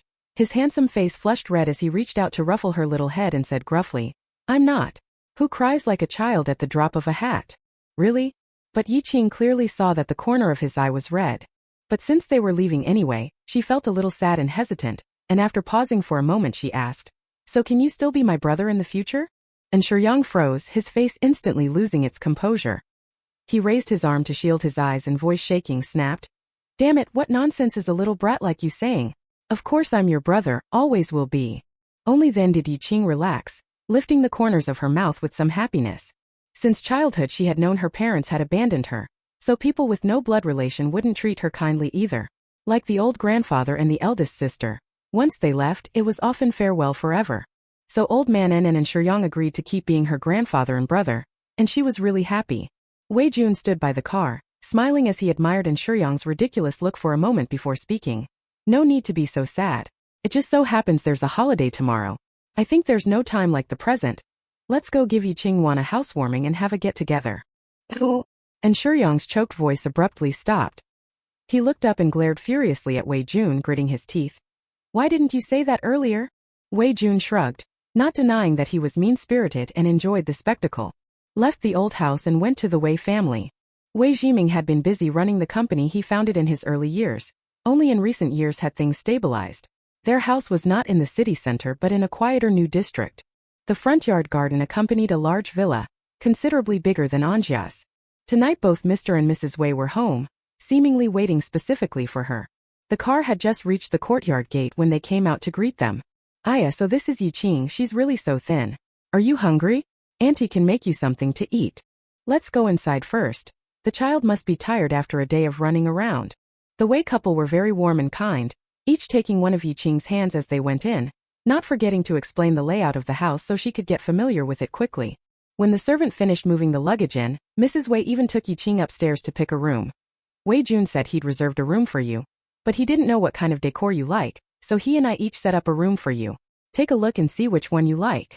On the second-floor corridor, aside from the room at the end that belonged to Wei Jun, the other three were left vacant and decorated in different styles and themes. Mrs. Wei's was a pink princess room, with dolls arranged inside. Wei Jiming's was a calm blue space room, with lots of astronomical instruments and airplane models. Wei Jun's room was a clean gray-white tone. With so little furniture it felt very sparse. Mrs. Wei saw her standing at the doorway of the last room, glanced back at the other two as if hesitating, then volunteered. "Then take this one, although I don't think that brat has much taste." Yi Qing paused for a moment and looked back at her. Under the corridor light the woman's face wore a smile, the fine lines at the corners of her eyes steeped in tenderness. She bent down and touched Yi Qing's face, her voice gentle. "Pick whatever you like, don't worry about our feelings, it should be based on your wishes." This was a kind of tenderness Yi Qing had never felt before. She once saw Xiaopeng's mother in the village buy 2 skewers of candied hawthorn, and then his mother would let him choose what he liked. At that time she thought, isn't it all the same food, as long as you're full it's fine. Like the first night she moved into the Yin family, she always had to pinch the doll's head, thinking there was something inside. The lace fabric rubbing against her felt itchy. But she thought as long as she could live there, the color or decoration could be ignored. It wasn't until this moment, when the woman before her gave her the right to choose, that she understood the difference between those two candied hawthorn skewers. It was a kind of unconditional care. At night, she slept under a plainly colored quilt, as if she had returned to the little rundown house on the border, feeling a peculiar sense of peace. Actually, she didn't really want to come to the Wei family. After leaving the old house, she planned to go back to the apartment she bought, but she came to stay temporarily only because she was afraid her grandfather would worry. Now lying down and watching the moonlight streaming through the window, she suddenly began to like this place. Chapter 55 Warming the House. Early the next morning, and Shuyang called to urge her, saying they were already at Peking Real Estate. Mr. and Mrs. Wei also got up very early, but they didn't go to the office. Later they would go to the nursery room with Qing. Hearing she liked Chinese food, the breakfast buffet was filled with soy milk and fried dough sticks, buns, and noodles. You got up so early and have been running around outside, you must be hungry, eat more. Mrs. Wei deliberately sat beside her and didn't stop using her chopsticks for a single meal, even watching her while she ate, her face beaming. Wei Jun watched helplessly and reminded, "Mom, don't exaggerate. Qing is very capable of taking care of herself." "So what if he is, no matter how impressive, he's still a kid," Mrs. Wei said without even looking at him, snapping back. "When I was pregnant I wanted a daughter, but it turned out to be a boy. That would have been fine, but you've always been so solemn since you were little.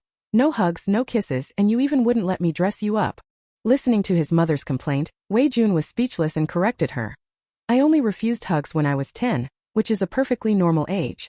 And as for little dresses and bows, that kind of thing was never meant for me." "Humph, you've always been so unlovable," Mrs. Wei said, turning to glare at him before looking back at Qing, her eyes practically spilling with delight. "Finally I have a daughter. I can actually put my skills to use." Qing thought the way she looked at her was exactly like when Shuyang lost a game and came to her eager, but not the least bit off-putting. As a result, after finishing the meal she was so full she wandered around the courtyard. Wei Jiming looked at the weather and simply suggested, "Let's walk to the neighborhood gate and take the car there." "I think that's fine, it's just that the sun will be a bit strong later. I'll get my daughter a parasol," Mrs. Wei said as she went inside, and when she came out she handed Qing a small children's umbrella. Qing wanted to decline, but when she saw the open canopy was a little cat, so cute, she couldn't bear to refuse. Mrs. Wei had prepared everything for her, then took her out by the hand. When they met neighbors she happily introduced her. "This is my daughter. Isn't she adorable? Yes, next time we'll go to the mall together and buy her some pretty clothes." A distance of only a few hundred meters took a full half-hour to walk. Qing experienced for the first time what it felt like to visit relatives during the new year. Constantly having her head patted, her cheeks pinched and praised as cute, her pockets stuffed with candy, and by the time they reached the community gate her stomach felt no fuller at all. "If you ever get lost coming in or out of here, you can ask these uncles and aunties for help. Don't be shy," Mrs. Wei bent down and told her. Qing wouldn't get lost in the mountains, and certainly wouldn't lose his way in this well-connected neighborhood. He felt the gentle woman before him was treating him like a 3-year-old. But this didn't feel offensive at all. Rather like a candy on the tongue, its sweetness ran all the way into his heart. After stepping out the door, the four of them finally got into the car and headed to Peking Real Estate. By the time they reached the front of the garden, Zhao Manman was already waiting for her by the flower bed. "Qing, I'm here." The moment she saw her, Zhao Manman immediately got so happy she nearly rushed forward, but was held back by Zhao Shi behind her, who helplessly reminded, "You still have gauze on your face." Qing got out of the car early and took the initiative to approach her, looked at the wounds on her face and tilted his head to ask, "Godfather, will her scars remain?" Having lived among wealthy families these past days, she also knew that every inch of skin on a young miss was precious, let alone the face. "Heh, it's nothing, just watch what you eat." Zhao Shi smiled, lightly changing the subject, then invited the Wei family inside. "I had the place arranged beforehand. Today we're warming the house, so it's just right. More people makes it lively." More people. Zhao Shi's presence had already surprised Qing, and when she walked in she found Qin Chufeng was there too, with a few more unfamiliar faces on old Master An's side. The hall, which had been a bit quiet, suddenly became bustling and filled with the bustle of everyday life. "Grandpa, look, this is Qing. She saved me on the Panshan Road last time." Qin Chufeng rushed over, picked up Qing and walked toward an elderly man. And Shuyang chased after them with a glass of juice, furious. "Don't you know men and women shouldn't have physical contact? What are you picking her up for? What's wrong with that? We even danced together last time." Qin Chufeng grinned cheekily and shot him a look.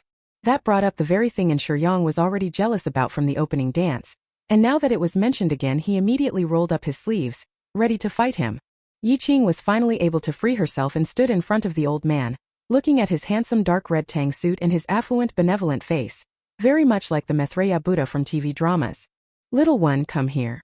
The old man suddenly beckoned to her. Yi Qing didn't think much of it and obediently took 2 steps forward, but just as she was about to approach him, her shoulder was suddenly grabbed. The old man's hand was thick and powerful, not at all matching the appearance of frailty. With only moderate strength he made her feel threatened. Yi Qing reacted quickly, leaning forward and immediately slipping past his arm once freed. But before she could retreat, his large hand transformed into an eagle's claw and reached straight for her face. "Old Qing!" The 3 members of the Wei family who had come in later all cried out in unison. Even Shuyang and Qin Chufeng, who had been tussling, snapped back to attention, startled. Who didn't know the Qin family had practiced martial arts for generations? Old Master Qin was even a member of the Martial Arts Association. His eagle claw technique was vicious and precise, and a famous director had once based a film on him and brought it to the big screen. Now seeing him use eagle claw against Yi Qing, everyone was shocked. With the palm wind accompanying it, the fierce and brutal 5 claws came at Yi Qing. Her body suddenly leaned back, she nimbly flipped, and with her toe kicked the old man's wrist, completely wrenching his arm free. When she landed, she made not a sound, and her eyes were pitch black as she stared fixedly at the old man, like a beast in the jungle facing its opponent. Old Master Qin's hand was still suspended in midair. Feeling a faint sting at his wrist and realizing he'd just been kicked at the pulse, he asked in surprise, "Who taught you that move? Don't lie to me. Someone rough like old Han wouldn't be doing sewing needle techniques." Not far away, appearing to be playing chess but actually watching them the whole time, old Han snorted at hearing this and said, "Who fights by looking at an acupoint chart first like you lot? This kid learned it from real combat. Last time at the market he sliced a man's tendons." "What?" Old Qin was momentarily taken aback. When he looked at Yi Qing again, he indeed found her hand pressed against her pocket. "If you had a hidden weapon, why didn't you use it just now?" he asked, frowning, still wanting to see the youngster's strength. Yi Qing took out the little fork. She had just grabbed it from the dining table after the meal out of habit, though she hadn't intended to use it today. "You won't hurt me." Chapter 56. Drawing water with a bamboo basket. To be honest, when she expressionlessly produced the weapon and said that so calmly, the effect was even more terrifying than someone in a mall killing a thug and splattering blood everywhere. Old Man Qin could imagine that if a child had come over and brandished a fork, revealing that his front was completely undefended, that weakness could have been fatal. "Ha ha ha, see? This kid's a fine one, isn't she?" Old Man Han could no longer sit through the game. He stood up, strode over to Yi Qing, and proudly patted her small shoulder. Old Master Qin was stunned for a moment before he reacted, then shook his head in admiration. "I'm getting old, I missed that. For someone so young to have such skill, to remain calm in danger and make quick decisions and judgments. Among my Qin family this generation, you won't find a child this outstanding." Those words swept over Qin Chufeng as well, but he didn't care and even ran over to chime in. "Grandpa, I told you I wasn't lying. Those professional killers couldn't beat Yi Qing. If you ask me, this little one should come live with our family and be properly trained." Before Old Master Qin came, he hadn't paid much attention to what his eldest grandson said, but now seeing the person himself, he couldn't help but take him into consideration. And Shuyang beside him hadn't reacted yet, but Wei Jun understood the Qin family's calculations. He stepped forward and said, "Yi Qing is in a growth period now. She was malnourished before, and the doctor advised against excessive work and exercise, so I think it's better for her to stay at my place and recuperate properly for a while." At these words, Qin Chufeng's peach blossom eyes swept over. Facing the top student of the whole grade, exemplary in both character and studies, who could move a lot with very little effort, he really was hard to deal with. Old Master Qin also looked at Yi Qing's overly thin frame, nodded and said, "All right. With her talent there's no need to rush. Chufeng, if you want to make friends with Yi Qing. Don't hang around with those bad company anymore." "Yes, grandfather." Qin Chufeng wasn't disappointed that his plan had failed. He grinned and cheekily pulled Yi Qing to the side to play with the toys. Zhao sure didn't treat her like a little adult. The whole room was decorated in a style suited to a 10-year-old's tastes. After everyone finished the lively meal, Zhao Manman took Yi Qing to play in the living room's sand pit. Seeing Yi Qing crouched beside Zhao Manman with a curious face, watching her pinch and shape the stardust sand, then trying it herself and gradually becoming absorbed, the elders all exchanged knowing smiles. Still just a little child. Yes, as for training, it's better not to rush things. Originally, when they learned Yi Qing had left the Yin family, they had intended today to try to arrange a place for her, hoping she could receive more professional and comprehensive training. But the child had such a hard past, almost no childhood. Now that she could finally have some family warmth, they couldn't bear to take it away. So by mid-afternoon, everyone set off for home. Before leaving, old Master Qin handed a business card to Yi Qing and said, "This is from your grandfather to thank you for saving Chu Feng last time. If you encounter trouble and need manpower, just call this number." Qin Chu Feng glanced sideways and couldn't help but gulp inwardly. The phone number for the family's training ground. This was the authority to mobilize Qin family's martial disciples at any time. So far the only people who still have contact information are him and 2 senior managers. The others don't even have a chance to visit, so no one expected Yi Qing to get the 4th spot. Yi Qing didn't understand the significance, but she wouldn't proactively demand repayment for a life-saving debt, and she wouldn't refuse it if others offered. Old Master had originally planned to stay overnight to keep Yi Qing company, but in the evening he received a call from the old residents saying Manhwa was causing trouble again, clamoring to divide the family, so he had to return early. So for dinner it was just the Zhao and Wei households and Yi Qing. To please the kids, they decided to have an outdoor barbecue, setting up a grill in the yard and getting the 2 children involved. The scent of various seasonings and charcoal smoke filled the entire villa. Zhao Shi and the Wei couple watched the 2 children sitting by the pool, splashing water with their little feet and eating until their mouths were covered in sauce, and couldn't help but feel moved. Thankfully we met Yi Qing. If not for her, Man could never have become so innocent and lively. Zhao Shi in a daze recalled his daughter from a few months ago, timid and fearful. He had been worried the child couldn't adapt to the new environment, completely unaware of the suffering she had endured in secret. If Yi Qing hadn't exposed Liang Yanwei's crimes and encouraged them, father and daughter, to face things bravely, his family would probably have long since fallen apart. The Wei couple actually felt the same way. When he first came back from the border, Jiming and I were both afraid Xiaojun would be psychologically scarred. Xiaojun has always been aloof by nature, been too clever since childhood, somewhat arrogant about his talent, and didn't get along well with his peers. Mrs. Wei sat under the eaves, watching the boy not far away bending over to roast food for the 2 children, her eyes full of relief. But after he came back, he told us he met a very impressive little friend. Since then not only has he taken his studies much more seriously, he even asked to intern at the company. It was Yi Qing who made him let go of his pride and become steadier. So her goodwill toward Yi Qing also came from sincere gratitude. Geniuses often don't end well. Wei Jun's nature carried a dark side, and there was no guarantee he wouldn't one day cross the line of morality and the law. But with Yi Qing in front, that child seemed able to become his role model, so the Wei couple both relaxed. Hehe, we all think Yi Qing is a little lucky charm, eager to take him home. Yet some people are blessed without knowing it. Wei Jiming looked at the message on his phone and suddenly smiled meaningfully. Mrs. Wei, hearing this, was moved and asked, "Has something happened with the Yin family again?" Wei Jiming nodded, then curled his lips into a cold sneer and said, after being beaten and Manhwa, egged on by his wife, went around persuading others to demand a division of the estate, saying that old master and treating a child with no blood relation as a granddaughter was senile, his mind not clear. And then, Mrs. Wei couldn't help but scoff. Did he succeed? He succeeded halfway. Old master agreed to split the family, but Wei Jiming dragged out the tone, a fox-like sly smile appearing on his refined face, then continued. The old man didn't give him anything. Zhao Shi, who had been listening on the side, was dumbfounded. After a long while he suddenly burst out laughing, almost falling to the ground. Ha ha ha. Isn't this exactly what they deserved? Trying to steal a chicken and losing the coop. And Manhwa and his wife are such idiots. They'd rather dote on an adopted daughter than their own, and now they're even scheming against Olden.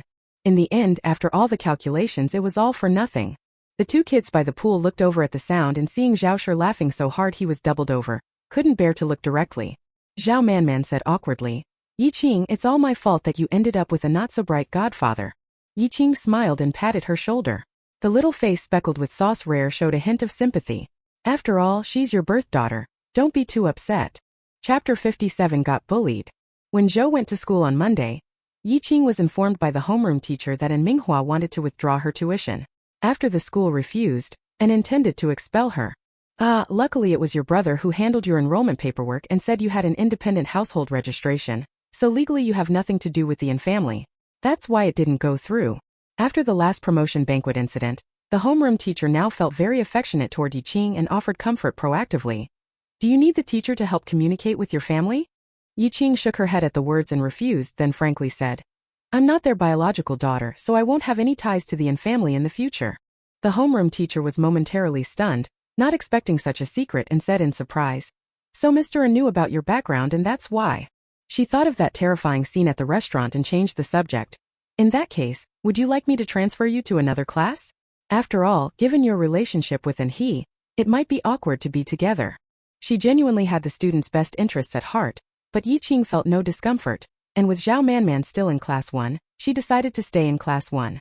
She had only just left the office and returned to the classroom when her classmates' looks at her were all strange.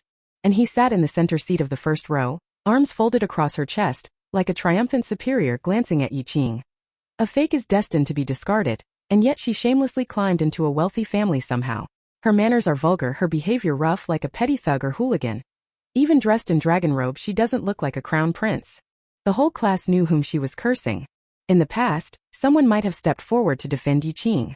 But after last week's advancement banquet incident, having seen Yi Qing's brutal way of harming others, even these children of only 10 years old couldn't help but feel afraid. Even if one or two weren't afraid, their parents would warn them not to approach Yi Qing again.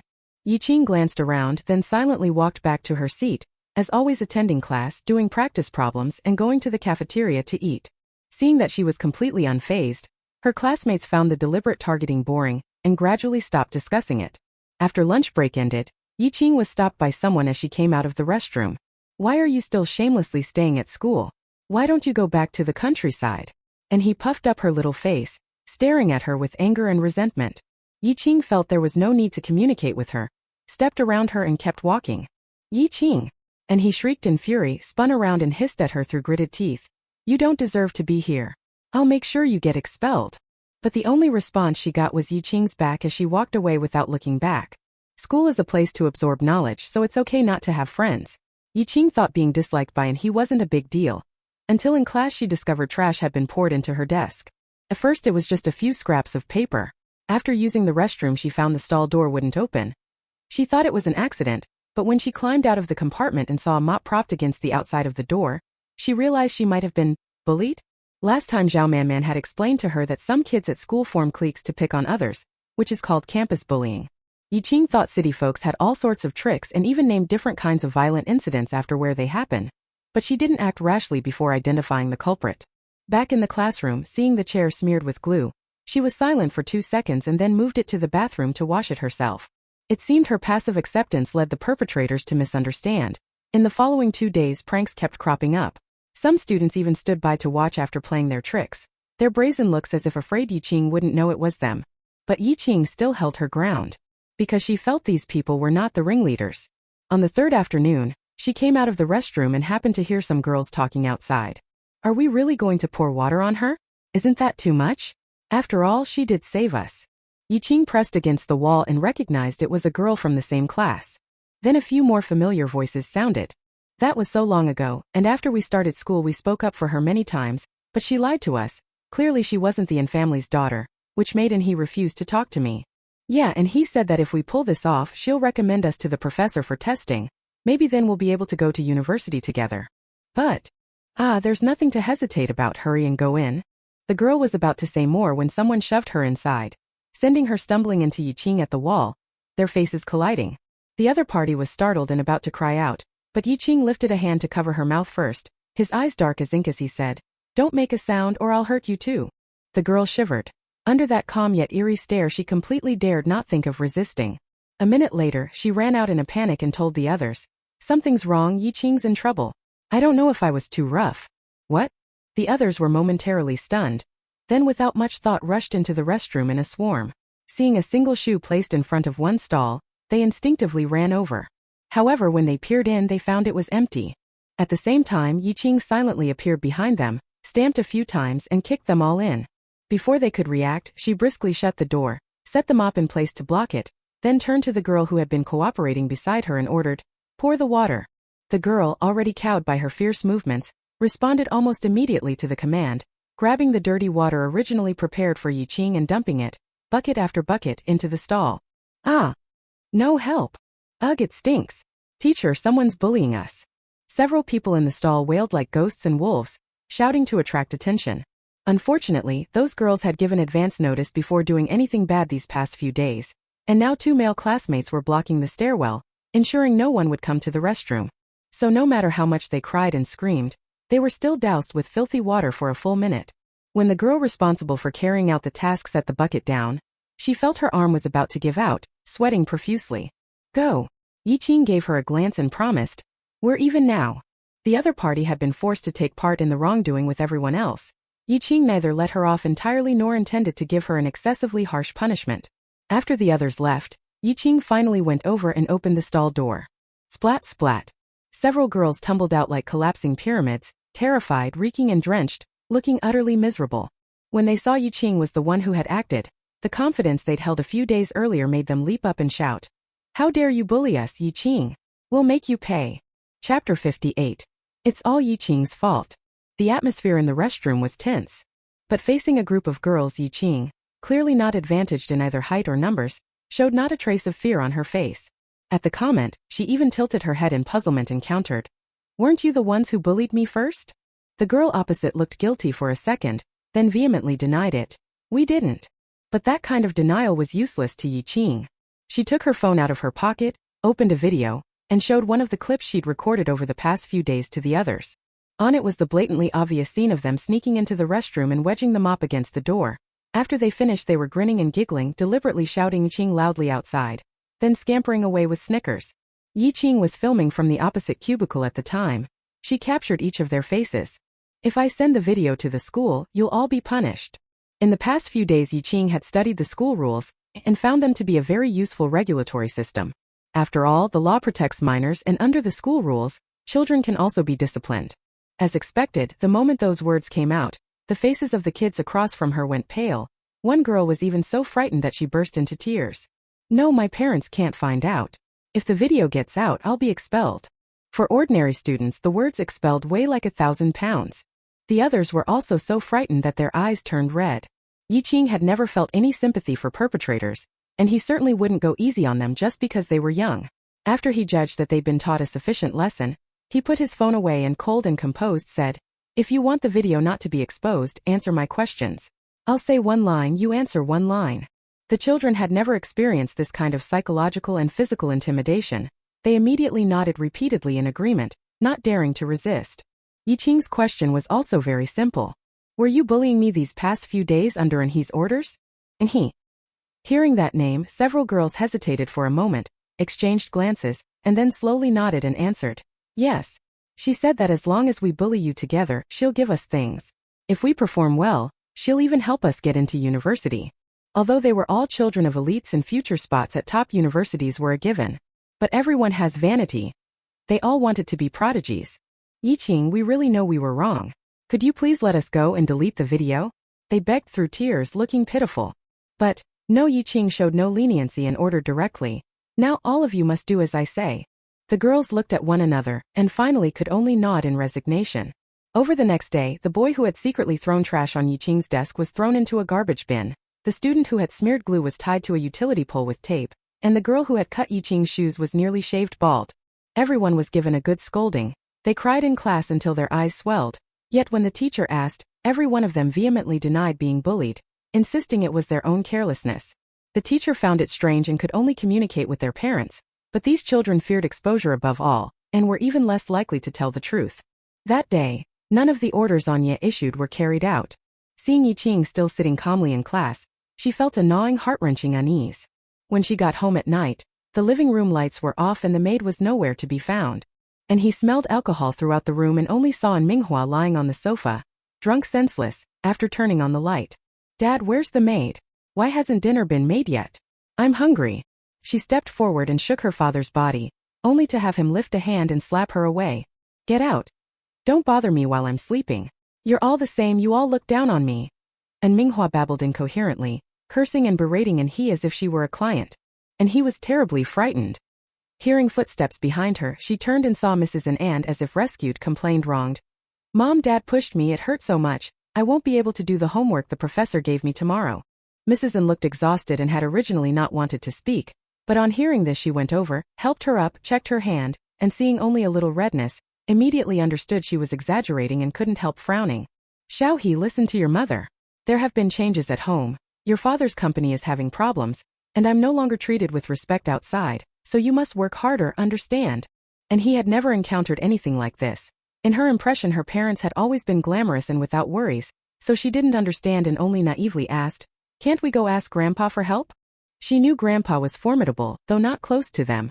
But Mom and Dad always set family sticks together through thick and thin. When Dad had troubles before, he would always go to Grandpa.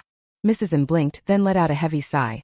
We've already split from your grandfather, but sadly we didn't get anything from the division, which is why we're living in such hardship. And he widened her eyes, incredulous. Why didn't you get anything? They worked so hard for so long, all for grandfather's things.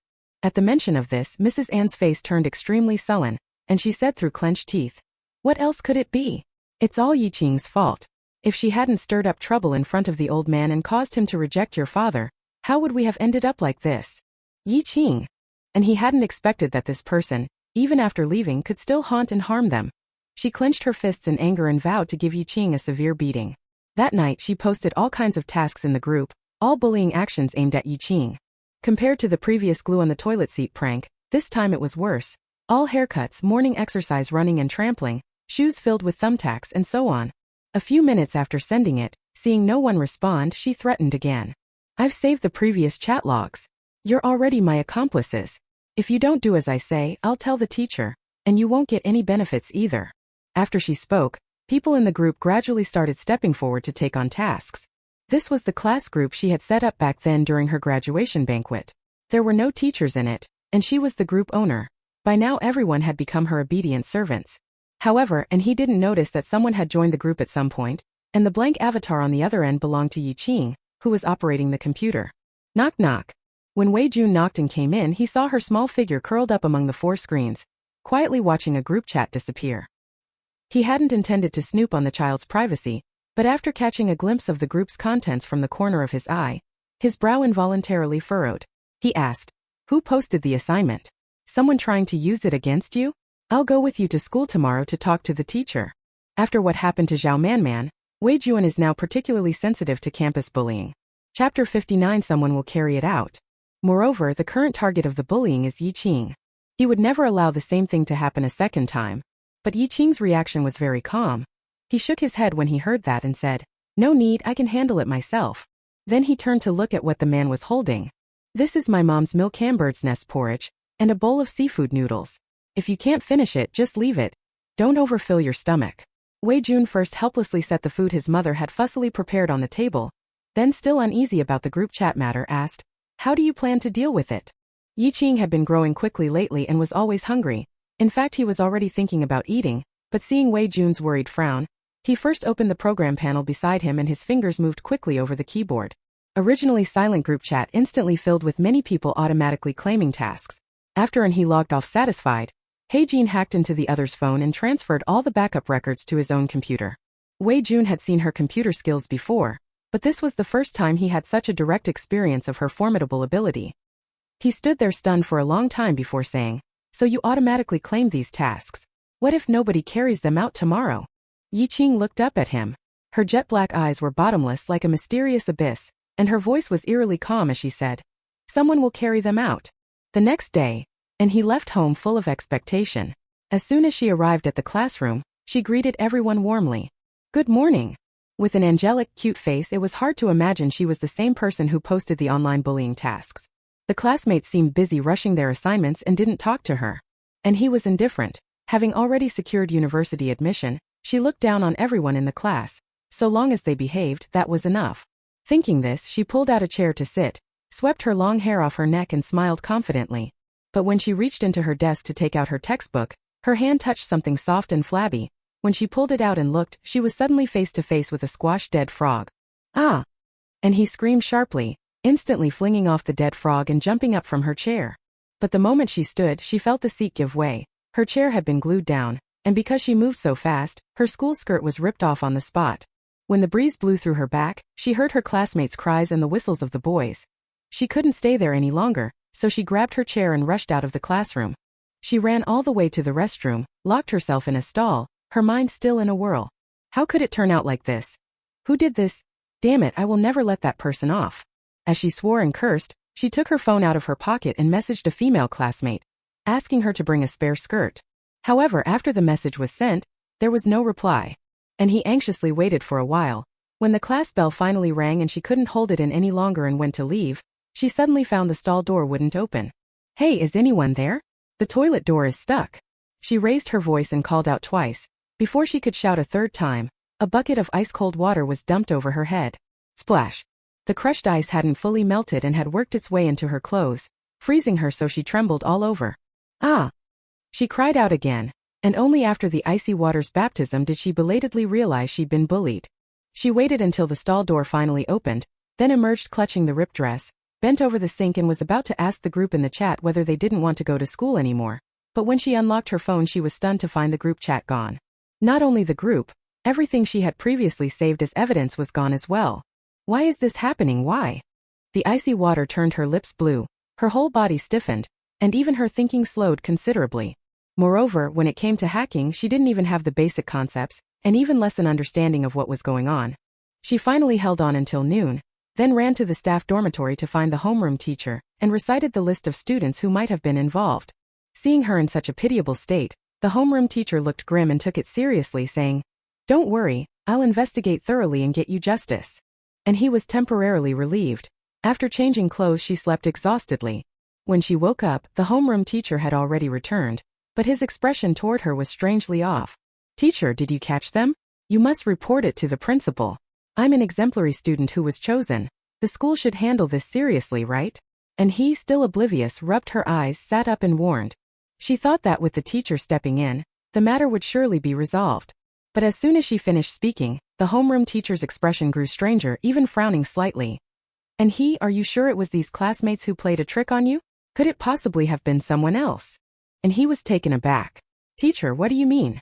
Are you suggesting I'm falsely accusing them?" "Teacher, that's not what I mean, calm down." The homeroom teacher hurried over to soothe her. "I know you've been wronged, but I checked the surveillance. From this morning until now, none of those students came near your desk. Then who messed with my desk and chair?" And he didn't believe it at all. She had personally posted those tasks last night and knew exactly who took them. Those people must have done it. The homeroom teacher promised to investigate thoroughly but, worried she was too upset, suggested, "Why don't you go home and get some rest first?" "No, I refuse to go back. I'm not the one who did anything wrong, so why should I hide?" And he changed her clothes, stood up and walked out. Since the teacher wouldn't help, she would find out the truth herself. Back in the classroom, the next class happened to be PE, and many classmates had already gathered on the playground. And he came up empty-handed and could only turn and run downstairs again. "Class 1, why are you still late? Hurry and join the running group or you'll have to run a lap as punishment," the PE teacher said, blowing his whistle and pointing at her. And he instinctively blended into the group and started running slowly with them. As she ran, she thought about finding those classmates to confront them. At that moment, something suddenly tripped her foot. "Ah!" And he cried out and fell onto the rubber track. Before she had time to look at her burning knees, she felt a foot step on her. Then another, then another. In a flash, she remembered that trampling task, fear instantly welling up in her chest, and she tore open her throat, desperately calling for help. "No! Don't! Teacher, save me!" By the time the teacher finally ran over, she had already been stepped on dozens of times and was curled up on the ground in agony like a shriveled shrimp. With so many people on the scene, no one could tell who had kicked her or whether it had been intentional. The PE teacher, fearing something serious had happened, hurriedly took He to the infirmary. Chapter 60, Repaying the Debt. "Wow, they're really bullying me. Look at how hurt I am. Could that be fake?" In the infirmary, the group of academic office leaders who had been roused up looked at He lying there crying, and all felt a headache coming on. Not long ago Class 1 had already had an incident with an unscrupulous teacher. Now that another problem had surfaced so soon, they were beginning to suspect the feng shui was to blame. "But I really checked the surveillance and asked other students. They all have alibis."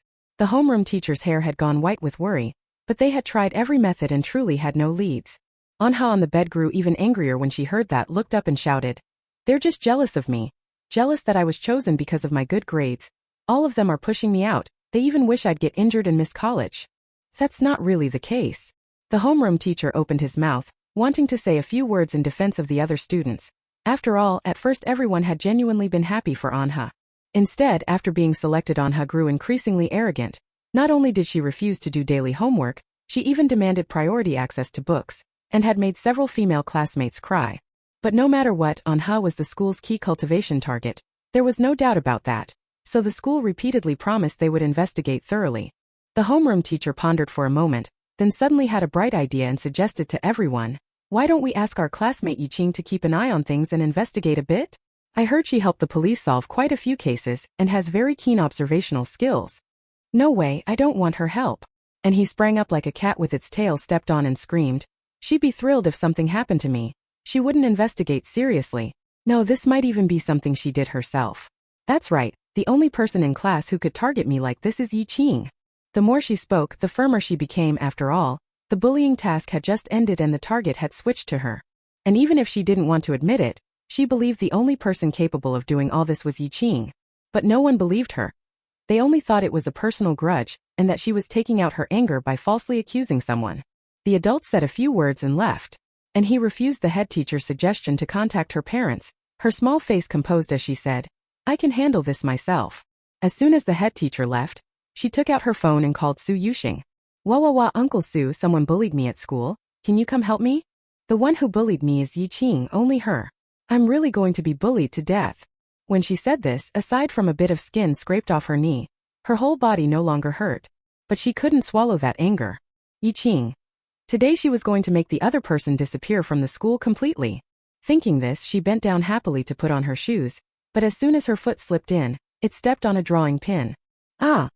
Her skin was pierced instantly, and blood soaked her white sock. And he cried out in pain, bawling loudly, but before she could wail twice, someone covered her head from behind. Click, click. Someone was holding her down, working on her head. When the blanket was lifted again, the room was still empty.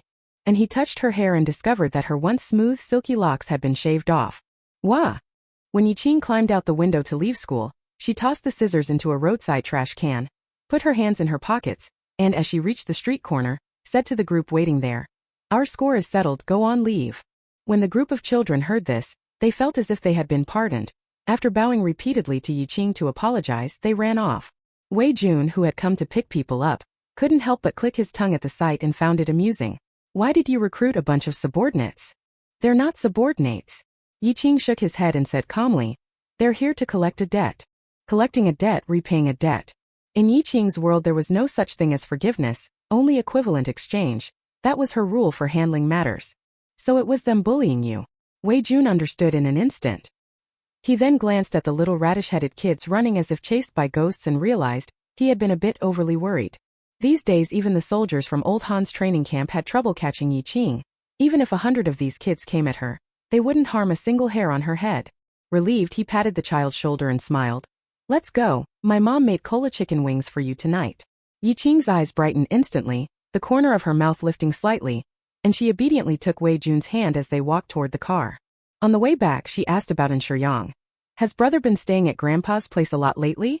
"Yes, the old man probably felt bored and had him move over there," Wei Jun replied. Seeing her lost in thought, he added, "But he said he won't handle Minhwa's matters anymore. From now on, the old man will be in charge of him."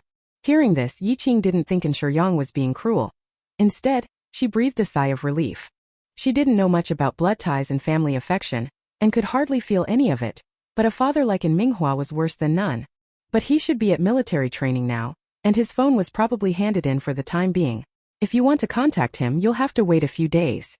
After hearing Wei Jun's words, Yi Qing shook her head to indicate she had no business.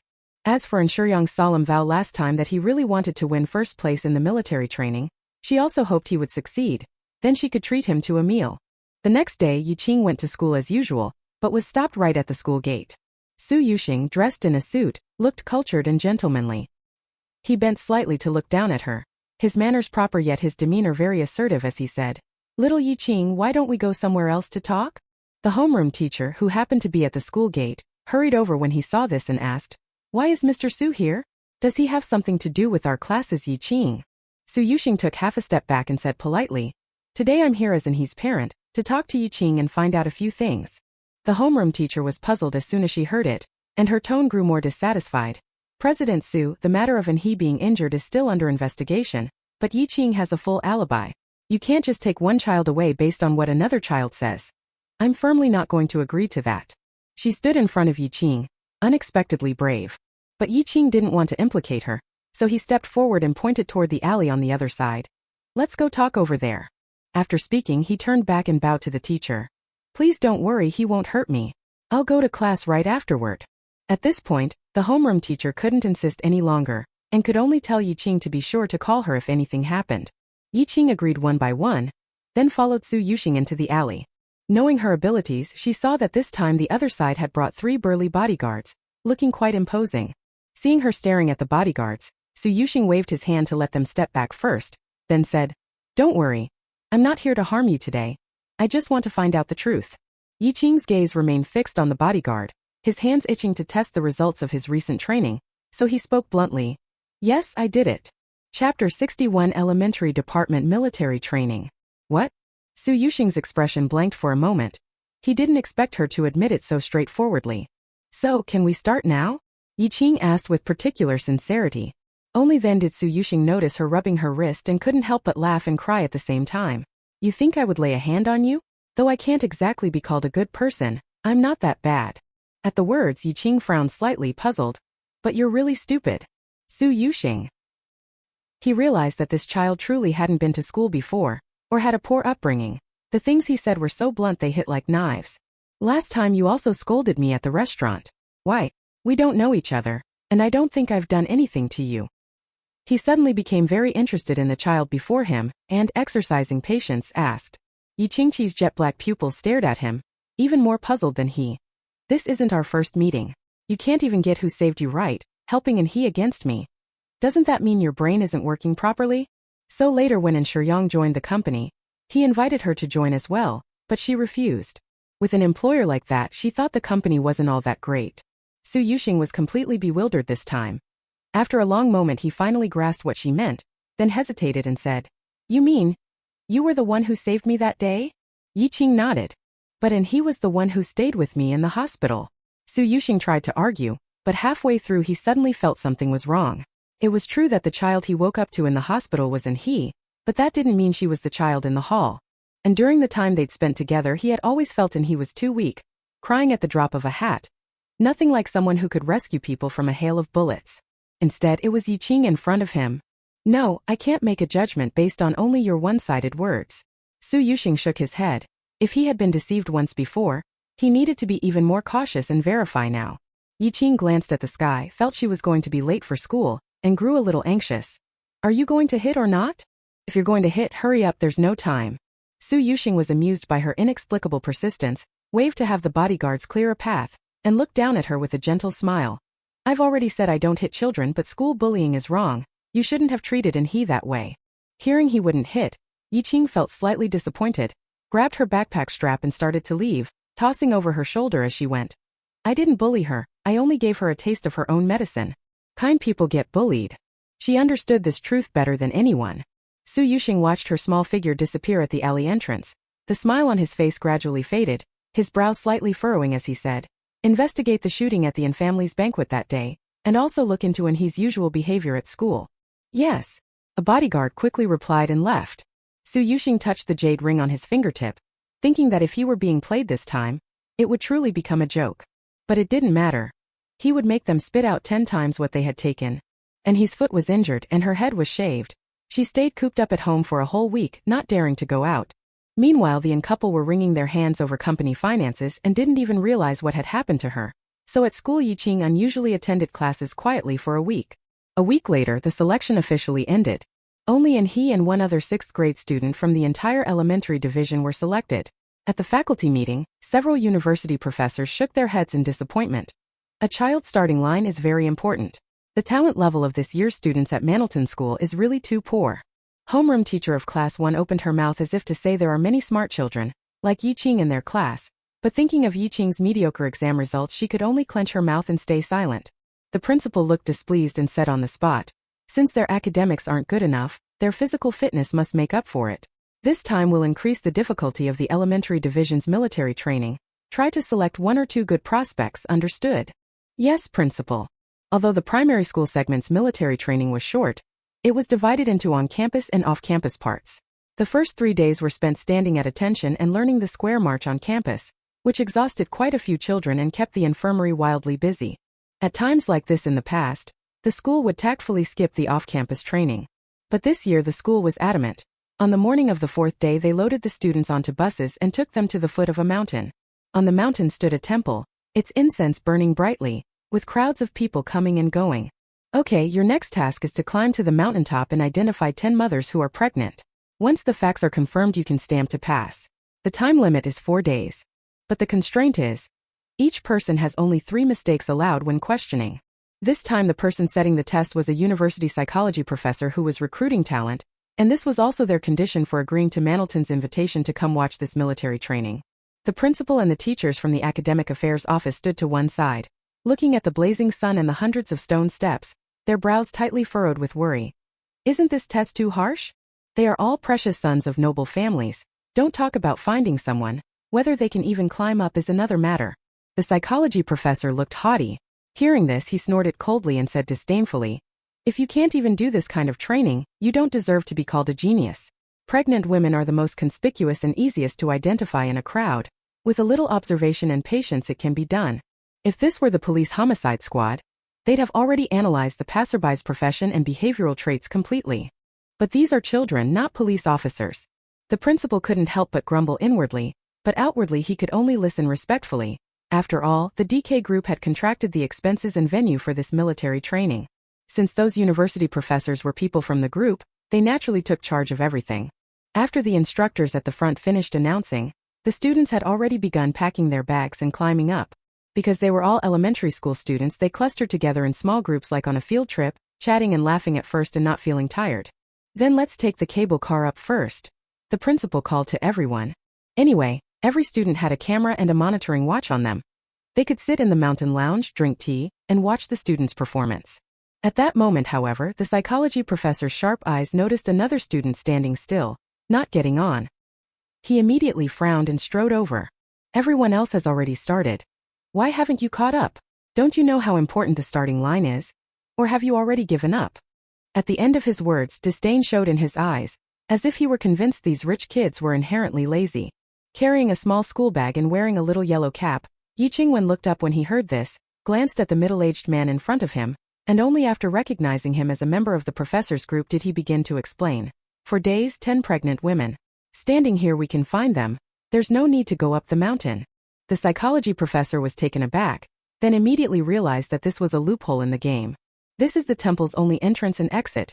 Everyone will pass through here, so indeed waiting by the stump is the smartest move." Chapter 62, An Unusual Temple. "And also," Qing raised his hand and pointed to the side, reminding him, "pregnant women can't climb the mountain. They can rest over there." The psychology professor turned his head and saw the shade structure built not far off. His face went green. He didn't want to admit his mistake, and even less could he accept that his test had been doomed to fail from the start, so he put on a fierce front while feeling inwardly weak. "I had you join the military training to build your physique, not to let you use cheap tricks. If you keep acting like this, what kind of future will you have?" Qing found him very strange. His words contradicted themselves. "But didn't you say the starting line is very important?" She was literally winning at the starting line now. The psychology professor choked on his words, momentarily at a loss for a rebuttal, and could only grit his teeth and say, "Now add one more rule. Everyone must go up the mountain and find a target in the temple." "Oh." Qing gave a small response, not displeased, then began to climb the steps with her short little legs. Seeing her so obedient, the psychology professor instead felt a sense of impotence, as if his punch had landed on cotton, an indescribable stifling in his chest. Kids these days are really hard to discipline. When Qing counted to 50 steps, he saw students resting. Further up, the little yellow caps piled higher on each step, prompting passing tourists to start complaining. Why did they choose this temple for an outing of all places? The school's lost its mind. The drill instructor and teachers responsible for student safety felt awkward. While watching the students, they urged them to keep moving upward and avoid blocking traffic. It was only when they reached midway up the mountain that Qing found Zhao Manman. Seeing her so exhausted she was crawling on all fours, Qing tugged at her backpack and pulled her to sit in the shade of a nearby tree. "You're too tired, you need to rest or you'll faint." Zhao Manman used to be weak, but now she's a bit too stubborn. Even with a wound on her forehead, she insisted on coming to the military training and forced herself through the first 3 days. Before setting out just now, Qing had told her to wait halfway. He had intended to find all 10 people at the foot of the mountain first, then come up to help Zhao Manman finish the task. Now that plan was ruined. Qing wasn't in a hurry. After drinking water and eating some bread, seeing Zhao Manman's expression ease, he pulled her along to continue walking. "Gently, if I could complete the tasks on my own, would I be as impressive as you?" Zhao Manman panted heavily, yet still tried to encourage herself. Qing turned to look at her sweat-dampened little face, his eyes shining remarkably, and nodded earnestly. "Yes, you will. You'll be very capable in the future. Only truly capable people have such looks in their eyes. Like Yangbin, Grandpa, and Old Han Old Qin." Zhao Manman grinned, more motivated. and in one go followed her up the last step. Phew, we made it. Yiqing exhaled lightly. Only a thin sheen of sweat appeared on her forehead. She looked back at the long staircase and couldn't help frowning slightly. This amount of exercise wasn't much for her, but for typical adults who lack training it would still be a challenge, not to mention pregnant women who couldn't exert themselves. Was this question full of loopholes again? Or was the professor deliberately testing the students? Yiqing thought the quizmaker couldn't be that stupid, so he gave up trying to figure it out and first took Zhao Manman to stroll among the stalls in front of the temple. Meanwhile, sitting in a rest room halfway up the mountain and looking at the large number of students stranded at the temple with its endless steps, the school administration and the professors all fell into collective silence. Would a pregnant woman actually climb up there? Everyone had the same question in mind, they were just too embarrassed to say it out loud. As for the psychology professor who set the questions, he had already suffered social death. But although his body was dead, his mouth was still stubborn. This is to increase the difficulty for them so it won't be too easy. Otherwise selecting talent would lose its meaning. Everyone expressed doubt, but no one said much. At worst, they wouldn't complete the mission, and it would just be a way to give the students some exercise. Aren't there some kids with pretty good fitness? Look, those two have already started wandering the temple fair, the principal said, pointing at a screen to ease the awkwardness. All eyes turned over and they saw Yiqing and Zhao Manman holding hands, curiously circling the stalls, two little yellow caps fluttering in the wind, utterly adorable. The psychology professor had been about to save face with a compliment, but upon recognizing Yiqing his expression fell again. Not striving to improve, arrived early and just went off to play, wasting time. The principal. There was a phrase MMP that he wasn't sure whether he should say out loud. On the other side, Yiqing followed Zhao Manman wandering among the stalls, keeping an eye on the surroundings, but the more he looked the more wrong it felt. The stall owner was at fault, but the tourists weren't entirely blameless either. Qing, do you think this coin is pretty? Zhao Manman asked with a smile, holding up a copper coin tied with a love knot. It's pretty. Yiqing withdrew her gaze, thought for a moment, then picked up another identical coin and said, let's buy the same ones. I'll give you this one. Keep it on you and don't lose it. Saying that, she asked the stall owner, boss, how much for the two? The stall owner had a straw hat pulled over his face, content to hide under the big tree to nap. Without looking up he said, they're 5 each, make your own change. The other person's voice was hoarse. His knuckles hanging over the rocking chair arm were unusually large, and there was still dirt under his fingernails. Yiqing sniffed, as if she could smell the earthy scent clinging to him. She handed over 10 yuan, then without a sound, led Zhao Manman away. Zhao Manman was very happy, clutching the copper coin all the way and even thinking about wearing it around her neck. Don't wear it like that. Seeing this, Yiqing took her wrist, tied the red cord into a special knot, then admonished, if you run into danger and want to leave a mark, the knot will come undone with a single pull. Oh, okay. Zhao Manman blinked her innocent little eyes. Though she didn't fully understand, she was unusually obedient, cradling the coin and leaning in to whisper to Yiqing. So are we playing an adventure game now? Hopefully not. Yiqing shook her head, said nothing, and sat on a bench in the temple, staring at the passers-by. Zhao Manman and everyone in the lounge thought she was looking for a pregnant woman. Seeing her frown, they assumed she was troubled because she couldn't find her and felt a bit disappointed. Just now a woman walked by holding her stomach, and you couldn't even notice such an obvious gesture. Truly an incompetent.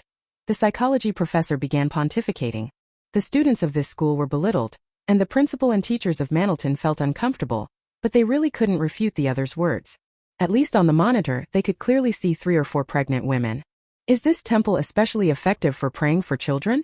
Otherwise, why would there be such a long staircase, and people come all the way here just to pray? The homeroom teacher of class 1 asked curiously. Everyone prompted also found it hard to believe. Probably, otherwise who would bother to climb so high while pregnant? But if that's the case, the mission will be easier to complete. Chapter 63. Contacting Old Han. At noon, the students only then began arriving on the mountain one after another, and after communicating with the temple abbot, everyone was sent to the dining hall to eat vegetarian meals. At this point everyone was both tired and hungry, devouring their food and finding it to be a delicacy of the human world. Only Yiqing took a single bite and frowned. What's wrong, Qing? Doesn't it taste good? Why don't you try this pumpkin? I think it's been stir-fried so nicely. Zhao Manman, unusually having a second bowl, said as her little spoon never stopped. She took the time to put a piece of fried pumpkin on Yiqing's bowl. Yiqing took a bite with her spoon. It was soft, glutinous and sweet, and indeed quite fragrant, but that fragrance had a problem. Last time, Wei Jun Gij and his family took her to a very famous vegetarian restaurant for a simple meal, and during the visit a manager came in to give an introduction. The highlight of a vegetarian meal is its lightness and simplicity, to regulate the stomach and not be greasy, so we use vegetable oil, which can be as aromatic as lard or other animal fats. But many of the dishes nearby were made with lard. In the lounge, the psychology professor commented, "Pampered can't stand hardship." The head teacher of Class 1 was furious, feeling the professor was deliberately targeting Qing, who was clearly capable and able to endure hardship. After the meal, many students were so tired they were asleep with their heads on the table. Qing wasn't sleepy. She walked to the back door and stared at the dozing little monk, then leaned in and sniffed. There was a faint smell of smoke. She moved quietly around him and headed toward the wing rooms at the rear. The backyard was very quiet. Fallen leaves on the ground hadn't been swept and had piled up thickly, showing that ordinarily no worshippers stayed overnight. Near the back kitchen was a trash bin stuffed with a large pile of bones. Chicken, duck, goose, and pork all mixed together. This temple exuded strangeness at every turn. Qing did not want to venture deeper, but thinking of so many students in the cafeteria, if one of them carelessly wandered in here, the chance of encountering danger would be high. At that moment, she saw a woman walking toward the path. Qing promptly hid behind a pillar and saw that the woman's belly was very large, as if she were 7 or 8 months pregnant. She had been seen before in the front yard. At the time Zhao Manman had wanted to run up and ask her something, but was stopped by her. Later other students went over and successfully registered. Zhao Manman was very dejected because of it. But compared to her heavy, slow steps back then, the woman now strode like the wind, and in the blink of an eye she had vanished in front of a row of small rooms and pushed open the door of one of the chambers. About a minute later, the woman reappeared. She had changed into a dress, put on a sun hat, her long hair shortened, and most strikingly, her big belly had vanished. Qing immediately realized something, thought for a moment, then went around to the back of the side room, pressed against the wall and came up to the room he'd seen earlier, secretly crouching under the window to look inside. Through the gap in the frosted glass, he could make out that the room was piled full of things. 2 shaved-headed monks in Kasaya were wrapping the items layer by layer, then putting them into baskets and covering them with some vegetables. Clang! One of the monks dropped what he was holding. It made a crisp sound and he gave a start. Only when he saw a copper coin did he relax. "You scared me to death. I thought it was some kind of jade. If it broke the boss would for sure twist my head off." "Heh, idiot, that copper coin is a Wu Di coin, money the emperor has held in his mouth. You think it's cheaper than jade? If you mess it up they'll kick you out all the same." Another monk scolded, frightening his companion into hurriedly wiping the coin again and again before slipping it into a cotton cushion. Qing understood what was going on by this point. He was crouching about to take out his phone, when he suddenly heard someone calling not far away. "Qing from class 4-1, are you here? Qing." It was the instructor's voice. Immediately after came the little novice's admonition. "This is an area off-limits to worshippers. A Buddha statue is enshrined inside. Please do not wander about." "Young master, I'm sorry, but I can't be held responsible if a student is lost. I'll just walk around here once to be sure they're not inside, then I'll leave." "Okay." The instructor tried to reason, but the little novice was adamant and refused to make an exception. "If you don't leave now, I'll call people and have you all driven out." Just as the standoff continued, Qing suddenly stepped out from a nearby pavilion, rubbing her sleepy eyes and saying, "Instructor, were you looking for me?" "Qing, what are you doing here? Didn't I say to rest where you were?" The instructor hurried over, confirmed her identity, and scolded her with a stern face. I didn't mean to. It's just that the cafeteria was crowded and I couldn't sleep, and this spot felt cooler so I came here." Qing lowered her head and spoke in a soft, delicate voice, looking very aggrieved. The younger novice monk's expression looked sour. He glanced at the fallen leaves on the ground and the pavilion's location, and after confirming the child hadn't been to the side rooms, he spoke up to shoo them away. "All right, you two go on, don't make me get in trouble later." "Sorry for troubling you." The instructor thought the other party's attitude had been pretty bad, but since they had been at fault first, he could only apologize and quickly lead Qing away. The two returned to the dining hall, but Qing didn't go back to his seat. He tugged at the instructor's sleeve and whispered, "My stomach hurts. I need to use the restroom. Could you come with me?" The instructor had spent the whole morning organizing the climb, had been yelled at by tourists, and had been catering to the little divas. He'd accumulated a bellyful of anger. Hearing this, he was ready to impatiently refuse, but worried the child might run off, so he answered with a sullen face and agreed. "Just right, I'll teach her a lesson in a bit." The restroom was in a 4-sided pavilion at the southeast corner. Leaving the main hall, you turn off down a long corridor. Qing looked up and kept watching until they reached a blind spot of the surveillance, then suddenly grabbed the instructor's hand. "What are you going to do again?" the instructor snapped, his voice rising involuntarily, but when he turned he met the child's serious face. Instructor, I need to make a call now. Please give me a minute. Yi Qing's dark pupils stared at him unblinkingly. The instructor suddenly felt a chill down his spine, momentarily taken aback by her presence, and didn't argue. When he saw her pull out her phone he found it amusing. Chances are she's calling home to complain. Fine. Let him join in scolding the brat's parents. Yi Qing directly dialed Grandpa Han's private video call. The other end answered quickly, revealing the old man's stern, serious face, which in the next second softened into a kindly smile. What's the matter, little Yi Qing? Rare to hear from you. Did you miss your grandpa? Grandpa Han, am I disturbing you? Yi Qing asked, noticing there seemed to be many people in the background behind him. It's not important. If you have something to say, speak up. Lately old Han's greatest pride was having taken such a promising disciple. He immediately flipped the camera at the conference table so everyone could take a look. Look, this is Yi Qing. Little Yi Qing, call out, Uncle, Uncle. Hello, uncles. Yi Qing obediently went along. The table full of senior officials. Chapter 64, Relics. The meeting was halfway through when someone began showing off their little granddaughter. This isn't a contest at the village gate for displaying children. But the one showing off held the highest rank in the room, so they could only silently keep quiet and turn to the child in the video with an awkward but polite smile. Some people, out of curiosity, glanced a couple more times. The child was a little dark-skinned, with a pointed chin and big eyes. You could tell his features were quite striking, but otherwise there was nothing special about him. He was even less distinctive than the chubby, sturdy kids in the courtyard. Just after the greeting, the child's clear voice calmly and distinctly spoke a sentence. Grandpa Han, I'm in a temple where there's a cultural relic smuggling operation. Hundreds of primary school students are involved. I hope you can help. The conference room fell silent for a moment. Everyone thought they had misheard. But the smile at the corner of old Han's mouth quickly faded, and he cut straight to the details. Where are you right now? How many people are involved in the crime? Which specific cultural relics have you seen? A string of questions was fired off, and everyone thought it would be too complicated for the child. Unexpectedly, Hongguang Temple is in the suburbs, the military training site for Manton Primary School. The exact number of criminals is unknown, but the stall owners in front of the temple, the monks and the abbot in the temple, and some tourists are all accomplices. They use women disguised as pregnant to transport artifacts to the small room behind the temple, then modify baskets and vegetables to move them again. A second transfer is likely. I saw jade pieces, copper coins, and vases among the artifacts.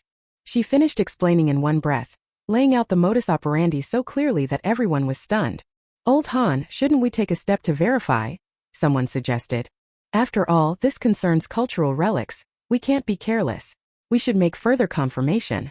Otherwise, if the child has made a mistake, the wasted police and material resources would not be a small matter.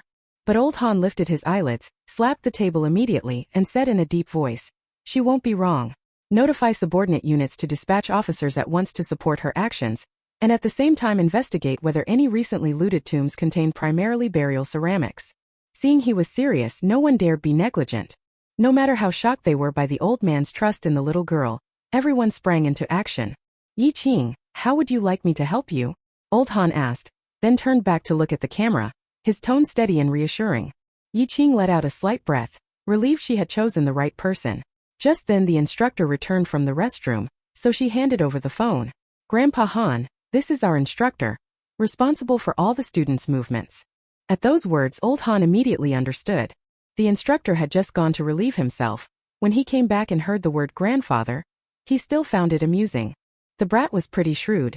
Knowing his parents couldn't be fooled, he brought in an elder. But he would definitely show no mercy. Ahem. Are you Yi Qing's guardian?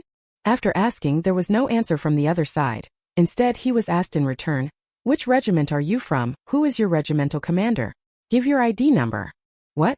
The instructor was stunned for a moment, then finally saw the stern, cold-faced old man in the video. Who are you? On what grounds do you ask me? Such a powerful aura. If there hadn't been students present, he almost couldn't have spoken. Old Han didn't waste words either. He grabbed the olive-green military jacket thrown over the chair, draped it over his shoulders and said in a deep voice, Seat of the 901st Division Han Lei. Han Lei. Haha, isn't that a military legend? Daring to claim it. If you're Han Lei, then I'm the Jade Emperor.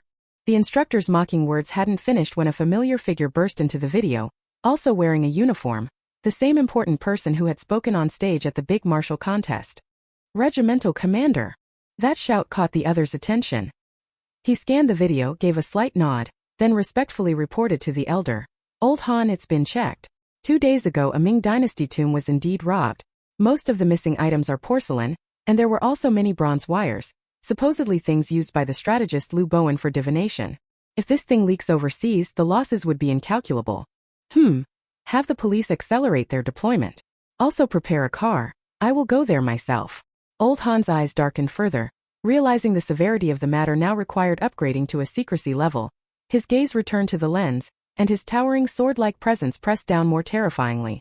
By now the instructor had realized that the old man before him was a true undead war king, the stuff of military legend, and his arm holding the phone trembled. He hastily switched hands, snapped to attention, and saluted. Greetings, General. Private Zhang Yiqiang, number 2795 of the 3rd Company, 167th Regiment, reporting to you. Old Han nodded without much small talk and gave a direct order. From now on you will follow Yiqing's command in all your actions. Do everything necessary to ensure the safety of all the students. Yes. Instructor Zhang replied instinctively, but after the other side hung up, he felt something was off. Follow the orders of a child? He was somewhat doubtful. But what Yiqing said next was more and more astonishing. Antiquities smuggling, everyone involved in criminal activity, hundreds of students entangled. All of this you observed when you climbed up? Going to the backyard was also to investigate the truth. Instructor Zhang swallowed and asked. But I think those people are very alert and might move the loot quickly, so we need to coordinate with the police operation and get the students down the mountain as soon as possible. Yiqing frowned, predicting the criminal's route as she spoke. Instructor Zhang, listening to her professional terminology, could no longer deny, no matter how incredible, that the child before him was different from the other students. Moreover, there was old Han's order. Whatever you want to do, I'll fully cooperate. Instructor Zhang straightened his stance and said earnestly. Once the connections were made, things became much simpler for Yiqing. After an hour-long lunch break, Instructor Zhang woke all the students, saying that DK Group had prepared a new site, and ordered the entire faculty and students to relocate. At this time, the school officials and professors, who had also finished their break and resumed watching the monitors, were greatly puzzled. Instructor Zhang, why are you taking the students away? The training isn't finished. Changing orders like this will only make the students take military training lightly.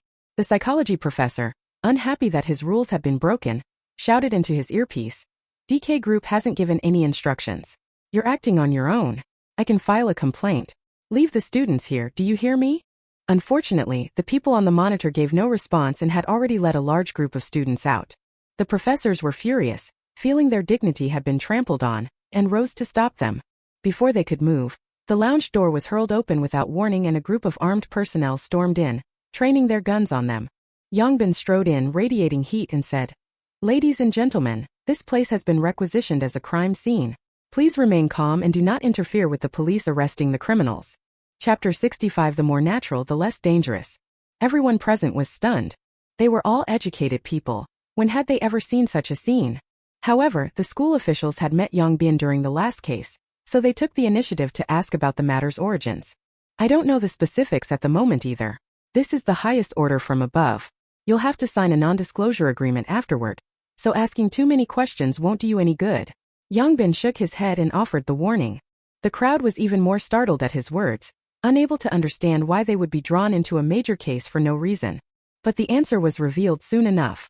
Because the temporary lounge set up by DK Group was in a concealed location and equipped with real-time monitoring, it became the best hidden spot for coordinating from the inside and out.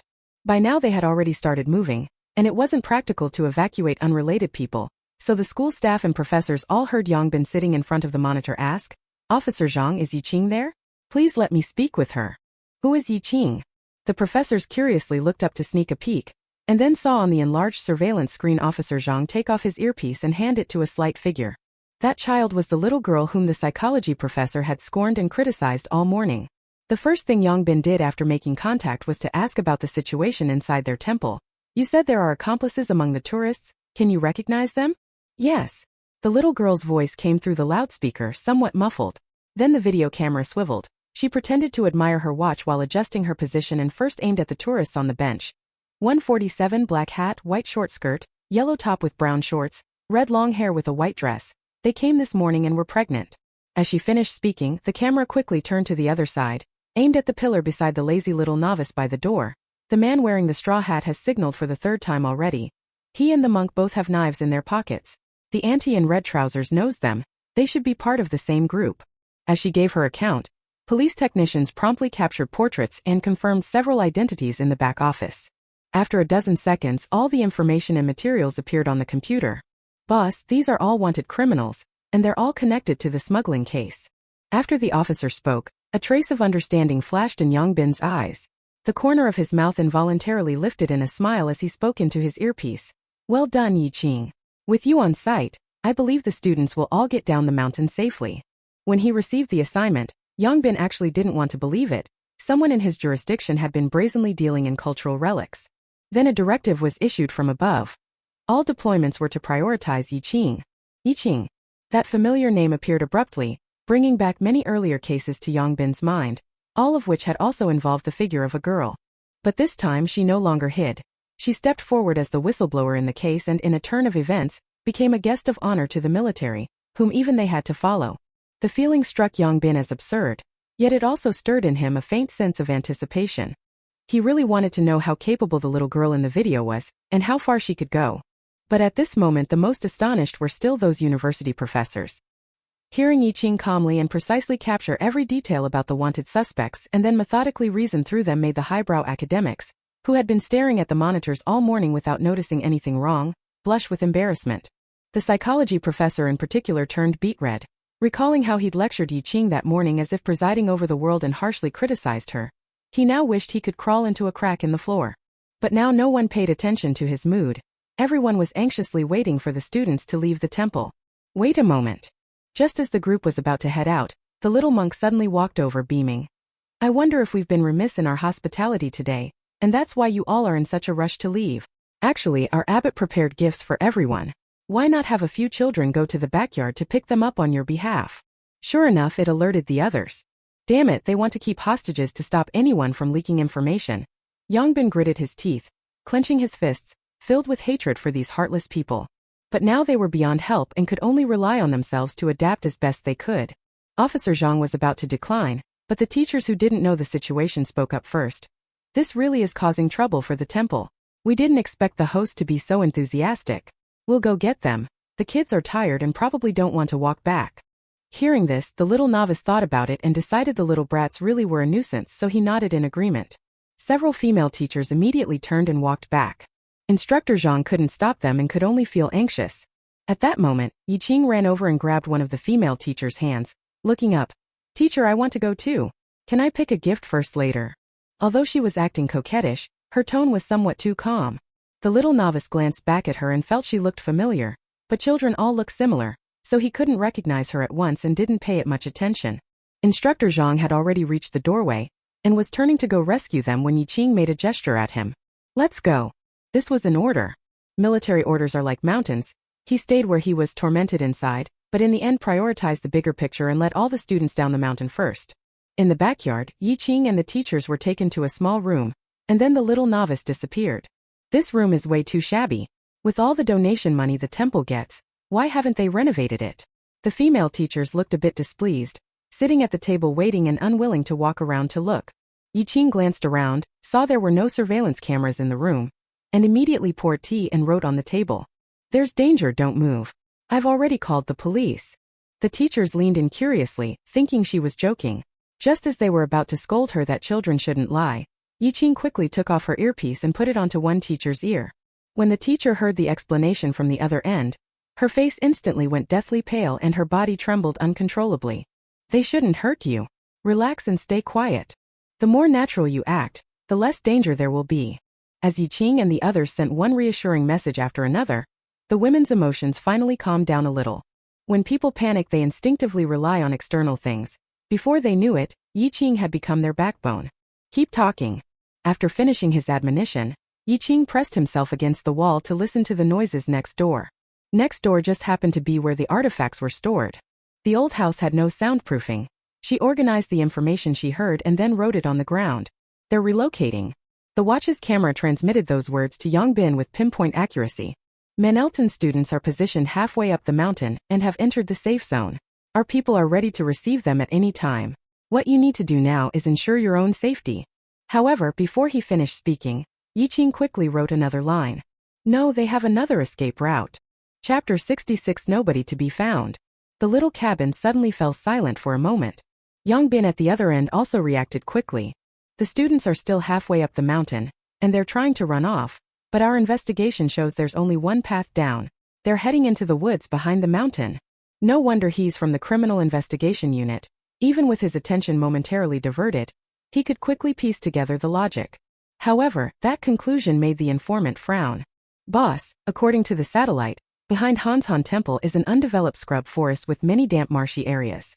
If they actually go into the woods, it will be hard for our people to keep up. Only then did everyone realize how clever these wanted criminals had been to use the temple as a criminal den. The steep terrain kept ordinary children and female guests out, so there was no need to prepare side rooms. They even used women disguised as pregnant to secretly transport the loot. And the transport route was a dangerous but familiar jungle. With favorable timing, terrain, and human harmony, even with Qing acting as an inside accomplice, they were still on the back foot. Just as everyone inside the room fell into thought, Qing here blinked slowly and had already made a swift decision. Stop them. What? Bin was startled and instinctively spoke up to stop them. No, you go with the female teachers. There are still many tourists in the temple. If you start fighting, you'll all be in danger. After all, relics are inanimate. No object is ever more important than human life. At the same time, Han Lao's team had also assembled at the foot of the mountain.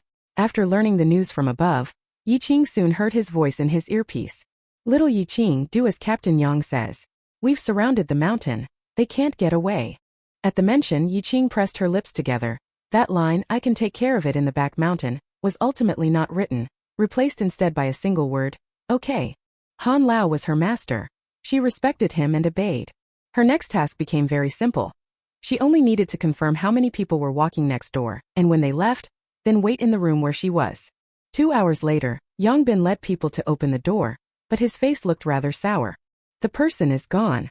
A dozen or so wanted criminals, a living man carrying a basket into the mountain, elite teams from the special forces and the flying tigers gathered at the foot of the mountain, yet the person simply vanished as if into thin air. At the foot of the mountain, the female teachers, frightened, had already left early by bus.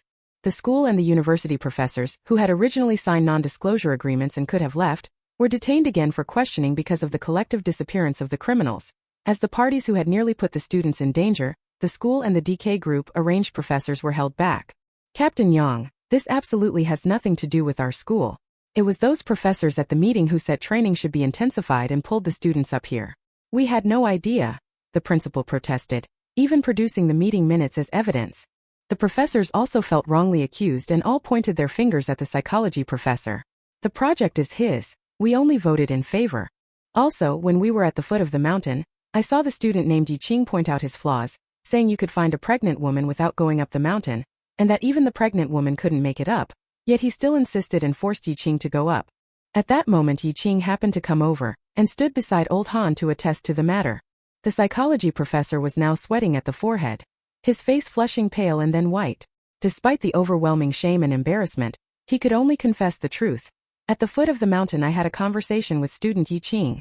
At that time my project's flaw was exposed, but because I couldn't let go of my personal pride, I deliberately made things difficult for her. Upon hearing this, the crowd cast disdainful looks at him. Arguing with a 10-year-old. This is the extent of a professor's character? The psychology professor. Stop scolding, he's moving off Earth tomorrow. Grandpa Han, I don't think there's anything wrong with them. The abbot didn't welcome us this morning. Manon spoke to him and he ignored people. Qing thought for a moment and still defended them. If they were really going to take them hostage, their attitude wouldn't have been so poor. It was like they were trying to drive customers away. Since even little Qing says that, then don't waste time on them, find those guys first. Old Han believed him without thinking and waved his hand, signaling his soldiers to release the people. Bin beside them. If only you would pretend to think for a second. But having encountered so many similar cases before, to be honest, his first instinct was also to believe Qing. Grandpa Han, I want to take a look at the materials on the back mountain. Qing felt the problem still lay with the mountain in front of them. All right, go look in the car. Old Han nodded, willingly giving up the secret military facility brought by the officers for organizing information. Bin wanted to seize the opportunity to hitch a ride on the glory, but Chang's attempt to show off was snapped back by old Han's glare. He could only scratch his nose and feign envy. When the school officials and professors were taken away, they didn't even have time to say thank you to Yi Qing, watching helplessly as the child's figure disappeared into the car. Their feelings were complicated. How had they never noticed such a genius before? On the other armored vehicle, several senior officials were meeting Yi Qing for the first time. Earlier there had been a hurried glance in the conference room, and because of her outstanding performance at the temple, everyone's curiosity had now reached its peak. "You're Yi Qing, right? Come sit over here. The satellite analysis images are ready." A battalion commander invited her to the table, hesitated as he pointed to the plan, then proceeded to explain it to her in detail.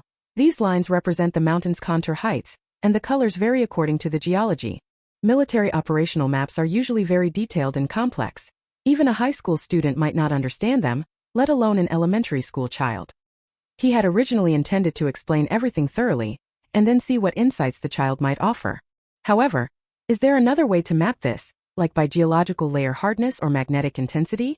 Yi Qing asked after only glancing at it a few times. The captain and the cartographer were both taken aback. They hadn't expected her to use such technical terms. "Why do you want a map that distinguishes geological layers and magnetic zones? Do you think they can dig tunnels and escape?"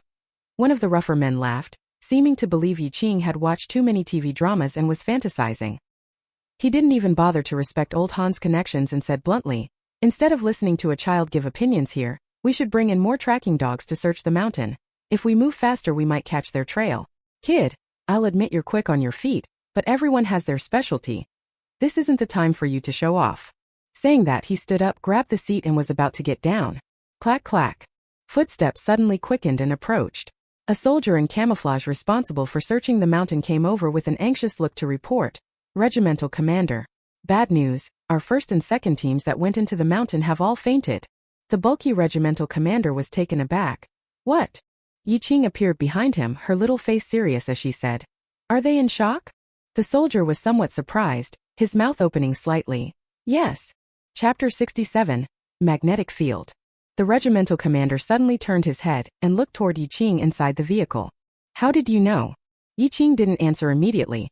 As if confirming something, he walked over to the illustrator and asked, "May I use this computer?" "Well, you can." The illustrator was taken aback for a moment and stepped aside.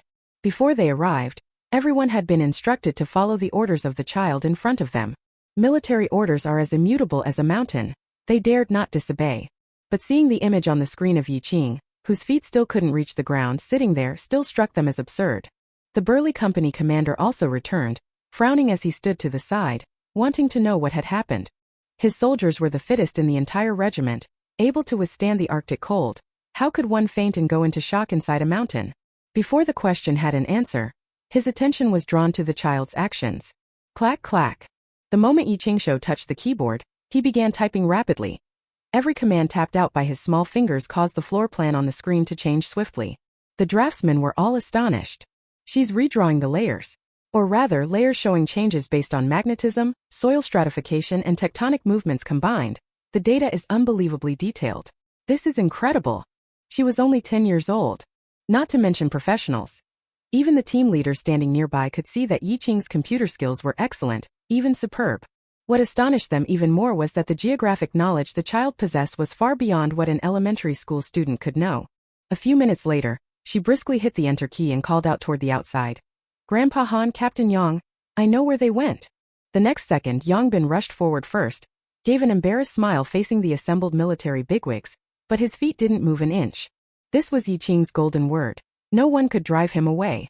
Han worked to stabilize the unconscious soldier, then quickly returned to the vehicle and with a stern face asked Yi Qing, "What on earth is going on?" "It's the magnetic field." Yi Qing turned the computer screen around and showed it to everyone. "When I climbed the mountain this morning, I felt more tired than usual and even broke out in a sweat." "You sweat?" That remark made old Han frown. Seeing the others' puzzled expressions, he added, "Yi Qing can play hide-and-seek with the base soldiers for 3 hours without sweating, so feeling tired from a few small hills and sweating is abnormal." The captains. They were stunned. In recent years, old Han has been obsessed with training troops. Any soldier pulled out from the base is a champion of major competitions, and he can play parkour with those soldiers for 3 hours without getting tired. What the hell is this kid? A humanoid weapon or what? "I thought I was just off my game, but the satellite measured it. The magnetic force of this mountain is very strong, especially the back mountain." Yi Qing didn't think he was anything special, He quickly pointed to the dark area on the screen and said, "There is a hollow here, and the magnetic force is 100 times that of an ordinary hill. Compasses will fail, and a high magnetic field will make people lose their sense of direction." Previously, when teacher Zheng taught class, I underwent a high magnetic field pressure test. When the intensity exceeds 150 times, you can't tell directions, you have hallucinations, and you feel chest tightness and dizziness. Ordinary people actually can't tolerate about 50 times the force. But Yi Qing's physical constitution is special and can withstand higher intensity. So when he went up the mountain, he didn't notice any problems. Old Zheng has praised you more than once in front of me. It seems you really do have a talent for physics. Old Han looked at the diagram and couldn't help but sigh. He now also felt it was a pity to have Yi Qing only serve as a soldier king. After all, when encountering such extreme situations, without professional knowledge to judge, many soldier kings would go in and be taken down. Yi Qing finally made a judgment. They came down openly and used the magnetic field's illusion and lack of direction, so there should still be traces at the scene. Upon hearing this, Old Han immediately ordered, "Send a team wearing demagnetizing suits to go into the mountain with Captain Yang to search." Yes. This time everyone in the vehicle was completely convinced. Soon news came from the mountain. They had indeed escaped through a guard gap on the side. At the foot of the mountain, a few sets of expensive demagnetizing suits were also found, hidden in a small cave. With that, the case of the fugitive disappearing into the deep mountains was solved. Yang Bin led people to follow the traces and began arrests within the city, while inwardly feeling immensely relieved. Thankfully, Yi Qing discovered the magnetic field problem in time. Otherwise, the blame for this failure would surely have fallen on the criminal investigation team's shoulders. Even so, the pursuit remained unsuccessful. Those people were cunning and experienced. They had been on the run too long and might even have left the city. They were captured on the city's surveillance cameras several times, but they quickly lost their trail by frequently changing cars and clothes. Yi Qing was taken back to the military headquarters to sketch and compare the artifacts he had seen in order to restore them. The results are in. It's confirmed to be funerary burial items from a Ming Dynasty imperial tomb. Old Han, based on the copper coins Yi Qing described, it seems Liu Bowen's metaphysical divination stuff is more substantial than we thought. If it really leaks out, whether the items have any power or not, it'll be a great loss to our country. The atmosphere in the conference room was more solemn than ever. Such a major move by the military had already drawn others' attention. Once the report went out, the East China Sea authorities issued the highest order, forcing them to retrieve the cultural relics at all costs. Under no circumstances, not even a 1 in 10,000 chance, can other external forces be allowed to learn about Huagua's ancient metaphysical culture. Now the Navy, Army, and Air Force have been deployed across the province, but it's obviously still not enough. Old Han sat at the head, his aged brow furrowed. He had not expected to get involved in such a thorny case. But fortunately it was discovered in time, and there is still a chance to salvage the losses, avoiding a repeat of the tragic history from 100 years ago. However, playing hide-and-seek with a group of habitual thieves is clearly not an easy task. He frowned, thought for a moment, then suddenly looked at Yi Qing, who was playing on her computer beside him, his eyes narrowing slightly, smiling kindly. "Little Yi Qing, you guess where will these mice run to?" The others around the conference table all thought the old man smiled like a fox, as if he treated the little brain in front of him like an encyclopedia. But Yi Qing was completely unaware. Facing a room full of high-ranking bosses, she showed no fear. After thinking seriously for a few seconds, she said, "I think they haven't left yet." "All right, let's assume they haven't left." Old Han slapped his palm, leaned in a little closer and stared at her. "Then think again, why wouldn't they leave and where would they hide?" The child before them grew up on the border, having seen hundreds upon hundreds of criminals since childhood. There's probably no one here who understands a criminal's psychology better than she does. Sure enough, Yi Qing spoke without hesitation, her voice youthful yet calm. "They're carrying baskets to disguise themselves as vegetable vendors. Now that they know someone's after them, they've been changing clothes and cars around the city because they think it's fun. They think you're all stupid, like they're teasing small dogs." Chapter 68: The Best Reward. An awkward silence fell over the conference room. Old Han was stunned for a moment before bursting into loud laughter, saying to everyone, "Don't mind him, my kid speaks his mind." The group of big shots around the little dog. Not very hurtful but extremely insulting. They had long heard that Yi Qing had a sharp tongue, and Old Han quickly changed the subject. "If it's pride and conceit, that's easier. Pull everyone back and they'll show themselves." But Yi Qing shook her head and continued, "They're not stupid. If suddenly no one is chasing them, they'll be even more on guard." The others listened to her with her small face solemn, analyzing the criminal's psychology in such a certain tone, and felt a strange, indescribable sensation. As if Yi Qing were of the same kind as them. Old Han sensed something off in the atmosphere. A flash of sharpness crossed his eyes and he chuckled. Enough, there's no point asking you about this. Everyone has their specialty. Leave it to the criminal investigation team. Everyone. You've been involved up to now. Doesn't she still have more to master in her field? After the meeting, Old Han was asking the guards whether the cafeteria had food suitable for children tonight. If not, we'll drive out to eat. Grandpa Han. Qing suddenly called to him. Sitting in his chair and looking up, his dark pupils were full of innocence and clarity as he said, I can find them. Artifact theft is the most common smuggling case at the border. At worst she could contact the people who once planned to adopt her to get information.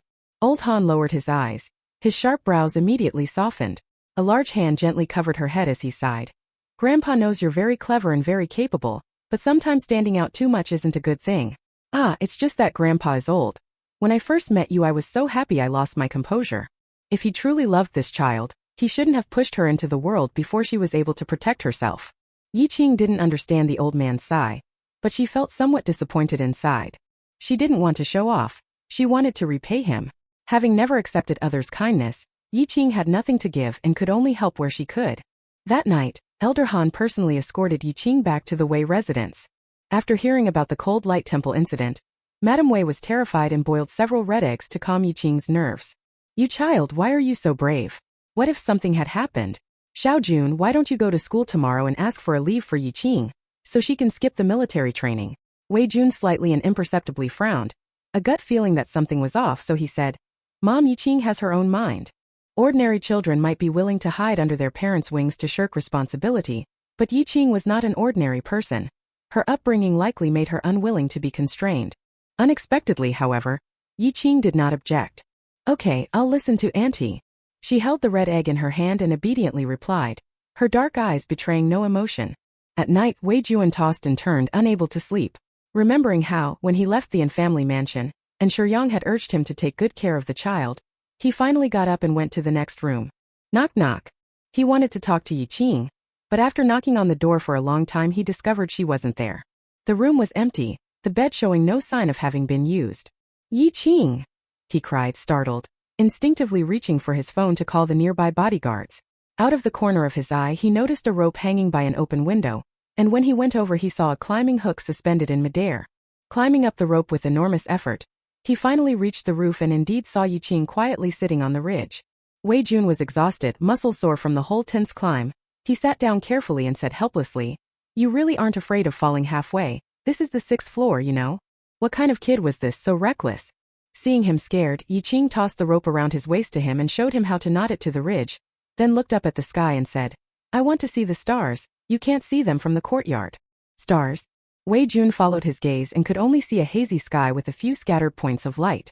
The city's industrialization is too severe. The stars here definitely aren't as bright as on the border. He paused, then suddenly thought, Are you homesick? So that's why she was so strange tonight. I have no home at the border. Qing shook her small head in denial, speaking calmly. Instead, here many people have given me a home. My godfather gave me a house. Grandpa treats me as the real and Grandpa Han taught me skills. Aunt Wei also loves me very much. She recited them one by one like precious treasures, but her expression was lonely and puzzled. But they are so good to me, and I have nothing to repay them. It seems I only make them happy by being obedient. But is being obedient enough? She didn't understand. Wei Jun realized for the second time that the child before him was a blank sheet of paper. The first time was when he found out she couldn't read. Qing was indeed very capable, but when it came to dealing with people, she was as clumsy as learning pinyin by flipping through a dictionary. Besides, she believed in the law of reciprocal benefit, and couldn't comfortably accept kindness from others. But sympathy, she probably wouldn't like that either. Wei Jun lowered his eyes and smiled softly. Hehe, you really are a child. Only children worry about these things. Qing looked puzzled. But I am a child. Seeing her take it so seriously, Wei Jun's laughter grew even harder to suppress. Yes, you're still a baby. Then you should understand. Respect the old and love the young. You're still on the receiving end of unconditional care, which means you'll have undeserved kindnesses. What's wrong with that? Qing felt he was talking nonsense and remained silent, watching him. Wei Jun moved to her side and noticed 2 red eggs beside her. After a brief start, he smiled and sighed. Although you're appreciative of my mother's gesture and she would be very touched and happy, if she knew you gave up your true intentions and skipped military training over a couple of eggs, she would blame herself. Yi Qing pressed her lips together at his words and said, I won't let her know. She was confident of that. I know you're very capable. Wei Jun's gaze softened. He reached out and gently drew the child's thin shoulders into his embrace. The youth's mellow voice said slowly, the wind is strong. I want to shield you from it, it's my good intention. But I know you don't like physical contact, so if you don't want this, you can push me away. I won't be hurt or disappointed. Yi Qing, you are who you are. You don't need to change. If we have to understand things by your rules, then my mother and old Master Han, we all hope you'll achieve something in the future, because you have the ability to make a greater contribution to this society, to this country. That is the best repayment to us. Yi Qing seemed to be back in the bookstore again. When the young man carried her to choose picture books, although they were all stories, the meanings behind them differed, and they felt different to read. He helped her with reading comprehension and shielded her from the cold night wind. Chapter 69. The enlightened Yi Qing is terrifying. In the end, Yi Qing didn't eat those 2 eggs. Early the next morning, Mrs. Wei discovered it and kept expressing relief. These cold eggs sitting overnight are bad for the stomach. Eating them will give you diarrhea. Luckily you didn't eat them.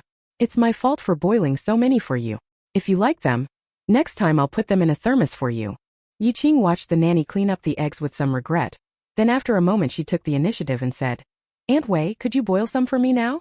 I want to take them to eat during military training. Military training? You're still going. Mrs. Wei was surprised for a moment, then realized that she must have felt awkward refusing yesterday and smiled wryly. All right, I'll prepare extra. You can take them to share with your classmates in the group. Seeing her beaming and not displeased, Yi Qing finally understood that Wei Jun had been telling the truth, and she breathed a heavy sigh of relief. After breakfast, Wei Jun first took her to school. I heard someone in your class has already been recommended for university admission? Wei Jun asked as he watched her stuff a very large thermos into her backpack.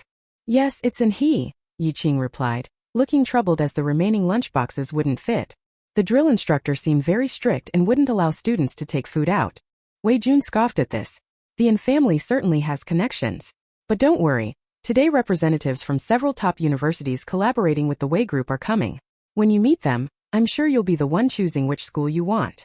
As a protective older brother, he inexplicably had a strong desire to win.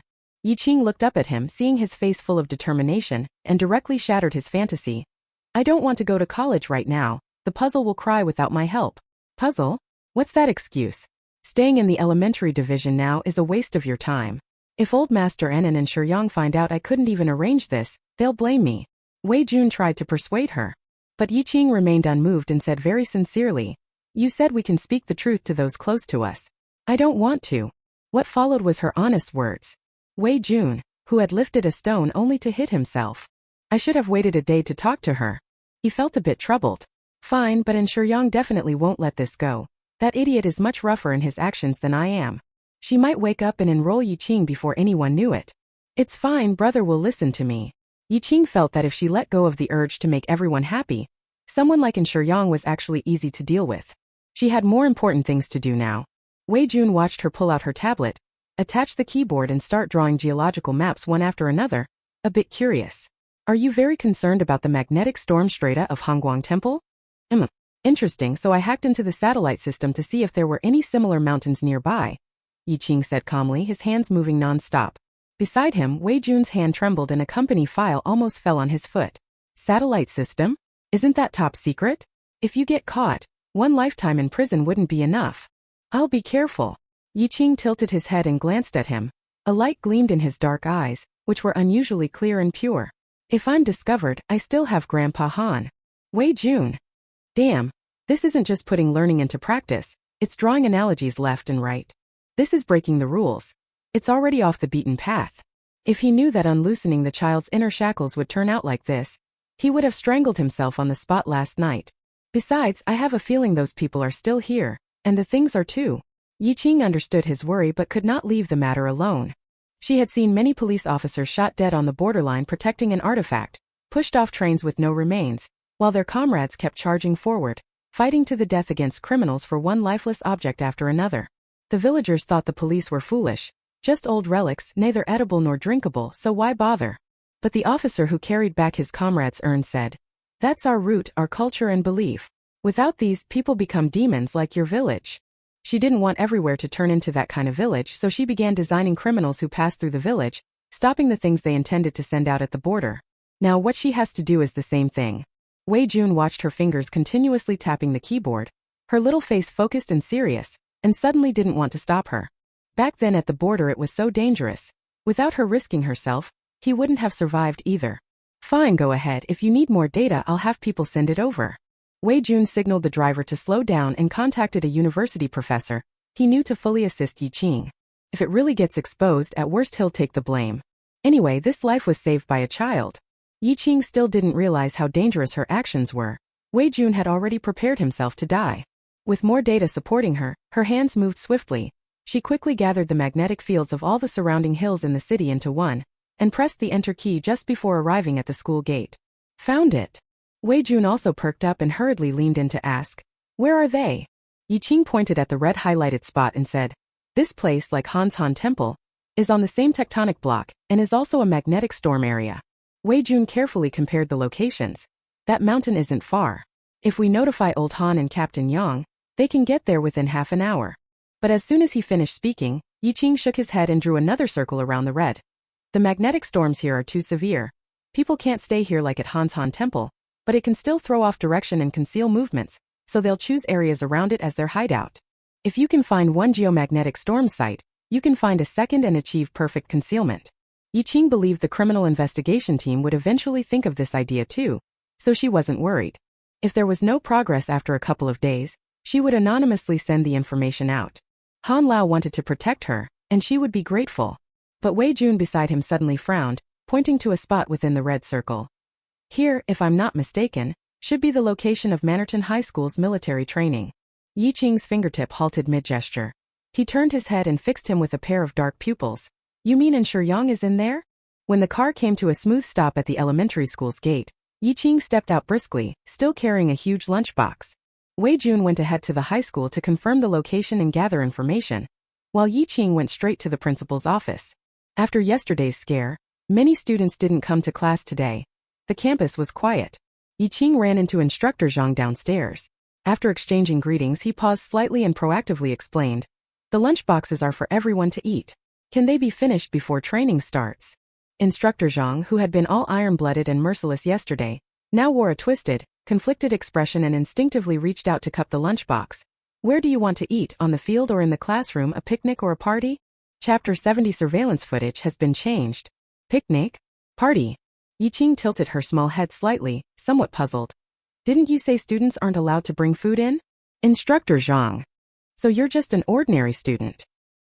He was holding his lunchbox and almost kowtowed to Yi Qing. If it weren't for her yesterday, let alone continuing as a coach, even being able to join the army would have been in question. About yesterday I have to thank you." "You're welcome." Yi Qing nodded slightly. Seeing he really didn't intend to confiscate the food, she picked up her things and walked upstairs. "I'll help you carry it." Instructor Zhang hurried to catch up, snatching the things back and holding them, and when he saw the direction she was heading, toward the principal's office, he immediately grew nervous. Could it be that she's going to file a complaint? At that moment, the principal's office was already packed with people early in the morning. Principal, regarding this incident, our professor feels deeply sorry. Before the students at your school have stabilized emotionally, DK Group and we have jointly decided to provide 1 semester of extracurricular tutoring for the students free of charge as compensation. The group of professors who had been strutting about earlier all lowered their heads and proactively offered compensation plans. Additionally, DK Group will donate 2 library buildings and 3 teaching buildings. With that kind of financial and material support, even the principal couldn't help but be tempted. Although the incident had been dangerous, it was at least a false alarm, and receiving compensation wasn't a loss. But before anyone could nod and agree, there was a knock at the office door. Knock knock. Instructor Zhang was the first to push the door open and come in, then obediently stood to one side. Everyone was still puzzled, but the next second a slight figure walked in. The moment they saw Yi Qing, everyone sprang to their feet, each one stiff as a corpse. Talk of compensation or negotiation vanished, and they all became meek. The principal forced a smile after a long effort, bowed slightly and said kindly, "Student Yi, may I ask what brings you here? Yesterday was our oversight and nearly put you in danger. If you have any complaints, please raise them and we will do our best to accommodate." As he spoke, he absent-mindedly agreed to DK's request. Because the real hero was the child in front of them, and his identity was closely tied to the military, who were they to claim the credit? Meanwhile, the group of professors were even more awkward and desperate, Feeling as if the world were ending, they couldn't help but push the psychology professor forward, signaling that even if he had to kowtow and apologize, it would have to do to calm the other side. Otherwise, if yesterday's incident got out, they'd all be suspected of colluding with criminals. DK group or no DK group, it wouldn't save them. I'm sorry, really sorry. The psychology professor stood there trembling like a leaf, so frightened he could barely speak, repeating his apologies with a face as white as paper. He bitterly regretted his pride and arrogance, his high opinion of himself nearly causing a grave mistake. He wished he could go back in time and strangle his yesterday self. But Yi Qing just watched him quietly, and only when her stare made his knees go weak and he nearly knelt did she speak. Was the outdoor field for the high school division's military training chosen by you as well? At her words, the professors were all momentarily stunned, then shook their heads and said, no, it was picked by DK headquarters. They have the world's most professional accounting system. Just input the desired data and it calculates the best option. Only when this was mentioned did they realize belatedly. Come to think of it, Hongguang Temple was also automatically matched by the system after we submitted the proposal. System. These two keywords made Yi Qing frown. What is the system's name? She asked, already pulling out her tablet. However, the professors looked at one another, bewildered. We don't know either. That's the group's internal software, it's confidential. Only upper management would know. Yi Qing paused, knowing that finding a single program in the vast database of a large software developing conglomerate would be like searching for a needle in the ocean, so he immediately changed his approach. Contact them and suspend the high school division's military training, have the students return. The professors were somewhat surprised and even more troubled. After all, they had already been harshly reprimanded yesterday. Causing another stir today might jeopardize any future cooperation with DK and ruin their reputation. They could almost touch Yi Qingyan's solemn little face. They were a bit intimidated, and in the end they still took out their phones on the spot and dialed headquarters. Hello, is this Secretary Qian? When the call connected, the professors dutifully relayed the request with bravado, and unsurprisingly they were refused. Yi Qing? The student who saved someone yesterday? First of all, our group expresses deep gratitude to her. If she wants a token of thanks, she may request one. But we've invested so much money in the entire Manlerton project. It's impossible to withdraw just because a kid says so. The secretary's words were full of impatience and scorn. You're all professors. Are you really going to take a child's words as gospel just because of one defeat? Isn't that ridiculous? The call was on speakerphone, and the other party's attitude was plain for all to hear. The next second, a small hand took the phone, and Yi Qing's youthful voice came through clearly. Your system may have been compromised. The military training at the high school division will be in danger. My brother is in there, and only your communications network can reach them immediately. She explained it as briefly as possible. The other party understood but didn't take it seriously at all, even sneering, saying, Little sister, our DK system is top tier globally. It can't possibly malfunction. If you're worried about your brother, have him quit alone and go home to hide properly. Don't delay our work. The geomagnetic storm. Phones won't get through over there.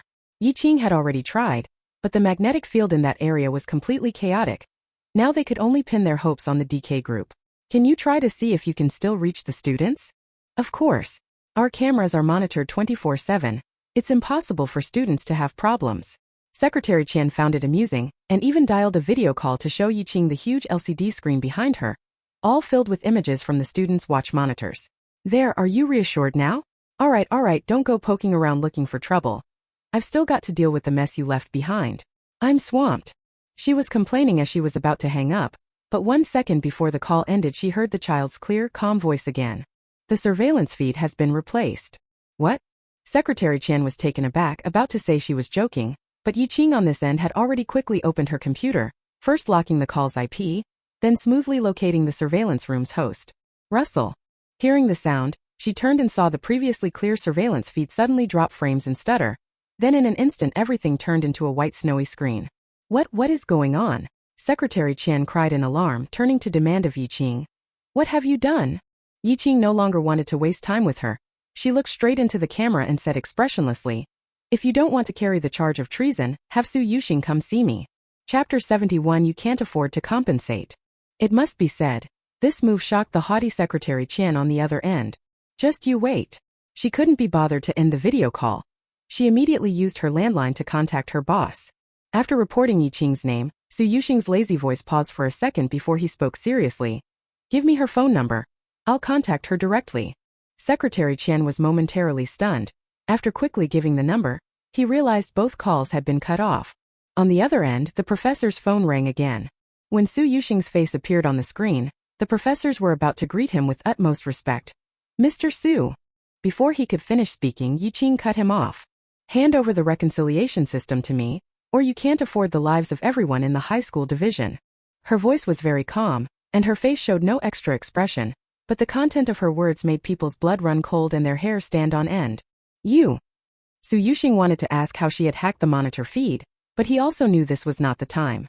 After casting her a long, deep look, he said, "The reconciliation system runs independently. The USB drive is on me." Hearing this, Qing pressed his lips together, began packing his things and heading out, leaving only one sentence. "Then take the items to the scene, be quick." Having said that, he had already disappeared outside the door. Everyone in the office looked at one another, staring at their phones that had also abruptly gone dead. Whether principal or professors, a wave of fear began to well up from their hearts. Could something really be about to happen? Qing quickly took the Wei family's car to the military training site. In the car, Wei Jun also confirmed that An Shiyang had entered that very mountain. Besides him, there's Qin Shufeng as well, totaling more than 300 students. Qing, are you sure something will happen to them? He spoke the last sentence with great solemnity. As a noble school, Manhalton Academy students were all wealthy or of noble birth. With such a large number of people involved, if they were wrong, the consequences would not be easy to bear. Qing didn't hesitate. Yes, I'm sure. I've already contacted Grandpa Han to come over. Hearing this, Wei Jun felt somewhat conflicted and could only reply, "All right, I'll gather people and head over now." He could never be as decisive as Qing. Now all he could do was hope the matter wouldn't escalate too much. At the foot of a verdant green mountain, the Manhalton Academy, which had set up camp there, and the people from DK's partner were already in chaos. When Qing arrived, he could still hear the person in charge roaring. "What do you mean there's no signal? Wasn't everything fine during the earlier tests? Now you're saying the footage is all fake. Where are the students? Where are they? Why are you asking me? What about DK? They said it's a top-tier monitoring system, but just after the elementary school incident something else goes wrong here. I told you earlier that it was abnormal, there were no student complaints, and you kept talking nonsense. Now look, we can't reach anyone." The Molten School officials were also embroiled in lawsuits, and the two sides almost came to blows over a disagreement. Amid the chaos, Qing slipped through the crowd to the monitors and connected her tablet to the main unit. "Hey kid, where did you come from? Don't touch our equipment. These are expensive." DK's person in charge glared at her and reached out to stop her, but with a slap his wrist was suddenly grabbed from behind. He turned to see a squad of soldiers in camouflage, faces stern, staring coldly at him. "This area has officially been taken over by Base 901. My captain is Zhang Yang and she is our commander. Please do not obstruct our work." With a buzz cut and bulging arm muscles, Zhang Yang easily pushed the man aside and waved for her subordinates to clear the area. DK's technician was hurriedly driven out of his spot. The person in charge looked at the child surrounded in the middle, operating the computer alone, and felt it was absurd. Commander? Just a kid? But facing real guns and live ammunition, they didn't dare to complain. Soon, the elementary school principal arrived with a group of professors and strongly insisted on helping. "We also know a bit about geology. Let us join." After all, they were all intellectuals. Zhang Yang glanced back at them, then turned to Qing and said softly, "Little one, are those people useful?" Qing was checking the data. After confirming that the signals were completely disrupted by the magnetic field and could not identify the conditions inside the forest, she thought for a moment and said, "They're useful. Let them join." 10 minutes later, a group of intellectuals wore demagnetizing suits, paired up with ropes tied around their waists, one standing at the mountain path entrance while the other held a megaphone and went in shouting, "All students of Manhalton High School Senior 3 Division. Military training cancelled. All students who receive this notice should come immediately." Zhang Yang watched the sound spreading around and secretly gave Qing a thumbs up. "You're really good at making use of trash." After saying that, he shamelessly tied DK and the high school principal together and sent them off as laborers. When the instruments weren't reliable, they had to resort to manpower. And if ordinary people put on demagnetization suits, as long as they didn't go deep into the forest, searching within a distance of 100 or 200 meters wouldn't be dangerous. Even if an accident happened, there were paired ropes for rescue. By this method, the students who had been lost at the edge of the woods quickly followed the sounds and came back. They were met partway by the 901 squad that had gone in to search, and one after another they emerged. This military training had only been going on for 2 days, yet the students who came out were all ashen-faced, with hollowed eye sockets, collectively suffering dizziness, vomiting and weakness in their limbs. According to most of the students, they became disoriented shortly after entering the forest, and then began experiencing physical discomfort and sleepless nights. The communicator stopped working 3 hours after we set out. No matter how we called for help, there was no response. We all thought we were going to die in there. The rescued students wept uncontrollably, and both the school and DK's people listened with lingering dread. And at this time, the number of rescued students was only about 1/3. At that moment, Su Yuxing hurried over with people. He had already received news on the way and had been intercepted by a military vehicle halfway, practically escorted here. When he finally stood before Yi Qing, he felt as if the world had changed. The first and second times they met, the child was still disliked by his parents, seeming weak and an easy target for bullying. Now he stood among a group of strong, armed soldiers, his small body calm in expression, his aura in no way inferior. Instead, he had become the prisoner. Old Han stepped out from the crowd, came up to Yi Qing, and put a hand on her shoulder asking, "How are things now?" "Not good." Yi Qing shook her head and replied truthfully.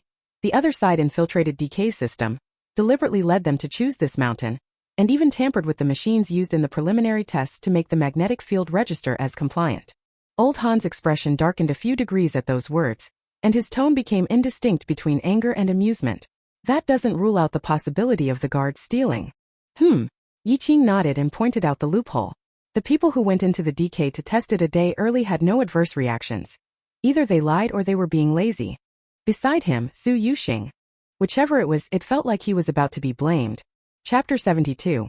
I'm the genius child. The DK group was implicated in artifact theft. And given Old Han's rank, no matter how Su Yuxing defended himself, even revealing that he too worked for the state behind the scenes, it was still to no avail. "If you are innocent, I will of course clear your name. But for now, you must fully cooperate with Yi Qing to find the person." Old Han's expression was impartial. He frowned and said. No sooner had he finished speaking than there was another commotion from outside the crowd. "Which department are you from, daring to stop us? Don't you know we're honored guests of President Su? My daughter even saved his life. If you scared her, can you afford to pay for it?" A few people looked up and saw the family couple pushing through within he. Su Yuxing was startled at the sight, a flash of regret and embarrassment crossing his face. Before setting out, he had met the family of 3 downstairs. Recalling what his previous investigation had uncovered, he had planned to bring people to confront them face to face. "Grandpa Han." And he, walking ahead, looked up at the elderly man's somewhat familiar face and said with some surprise, "Dad, Mom, it's really Grandpa Han. I've seen him at Grandpa's place." At these words, and Manhwa also remembered Han Lei's identity, his heart giving a sudden jolt. He grabbed his daughter and wife and was about to step back. But as fate would have it, that movement revealed another thin figure by the machine. "Yi Qing, what is she doing here? Could it be?" "Old man Han, don't be fooled by Yi Qing. She's just a little fraud, not of the Yin family at all." He clearly thought Yi Qing had climbed a big tree by marrying into the Yin family. The crowd at the scene glanced sideways because of his words. Members of Team 901, which Zhang Yang belonged to, suddenly grew cold-eyed. Leisurely they raised their muzzles and chambered rounds, aiming at Minhua's head. "Chief, he's insulted our commander. May we deal with him on the spot?" A dozen or so elite soldiers looked terrifyingly imposing. The muzzles still seemed to be warm, and when they spoke it didn't sound like a joke. And Minhwa froze all over, completely not understanding what had happened. Command? Who did he say that about? And he suddenly burst into loud crying, instinctively clinging to someone she knew and pleading for help. "Grandpa Han, don't hurt my father. It was all Yi Qing's fault, she's the one to blame." Han Lao had no memory of this family at all. He merely inferred their identity and somewhat annoyed said, "What a racket. Zhang Yang. Shut their mouths and toss them aside." "Yes." Zhang Yang, who had once frequented the Yin family's old mansion and trained Yi Qing, had witnessed in Minhua's various harsh treatments toward their beloved child 901. He stepped forward without any courtesy, stuffing smelly socks into each of the 3 mouths and clamping their filthy mouths shut. Up. The 3 members of the Yin family, having been tossed aside, doubled over and vomited several times. Seeing that no one paid them any mind, they could only force themselves to adapt, then looked up again at the busy scene before them. Then they were astonished to find that everyone was gathered around Yi Qing. Not only did Su Yuxing stand respectfully behind Yi Qing, but even a big shot like Old Han remained by her side the whole time, nodding repeatedly at what she said. "Why them? I'm the prodigy child." And he watched in envy, struggling on the ground. And at the other end, Yi Qinggang had just found a loophole in the settlement system. "This IP. I've seen it before." She stared at the traced address, frowned, and turned to Old Han Dao. "It's from an overseas force.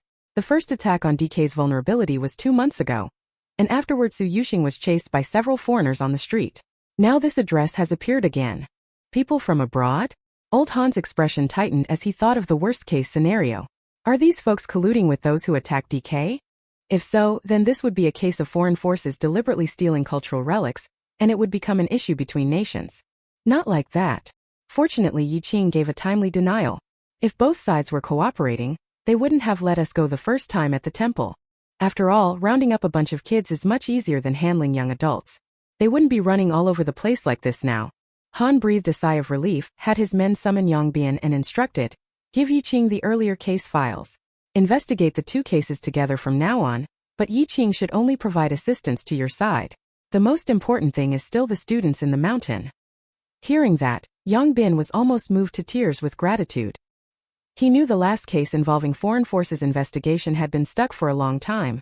Because their technical skills weren't up to par, it had to become a cold case. This time, with the magnetic storm and the cultural relic theft, he'd long wanted to turn to Yi Qing for help. But now her status was completely different, and she was protected at all times by people from Base 901. He couldn't even go to her. Now that Boss Han finally relented, he hurriedly sent all the files to Yi Qing at once. Once they had the killer's identity, finding clues indeed became much easier. As a witness in the case, Su Yuxing remembered something. Captain Yang, Mr. Su, when I was in danger it was he who saved me. She might have noticed other things at the scene, and her computer skills are excellent. She might be able to help. Hearing this, Yang Bin thought to himself that it had been Yi Qing who rescued him back then, so why had it turned into he now? Still, to get more leads he brought her along. Uncle Su, they're so mean, I'm so scared.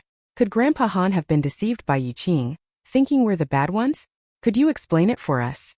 As soon as he arrived, she flung herself into Su Yuxing's arms and started to complain. That whiny, sticky sweet tone made Yang Bin look visibly uncomfortable. He glanced subconsciously at Yi Qing, who was intently working at the computer, and couldn't help thinking that even though they were all children, the difference was enormous.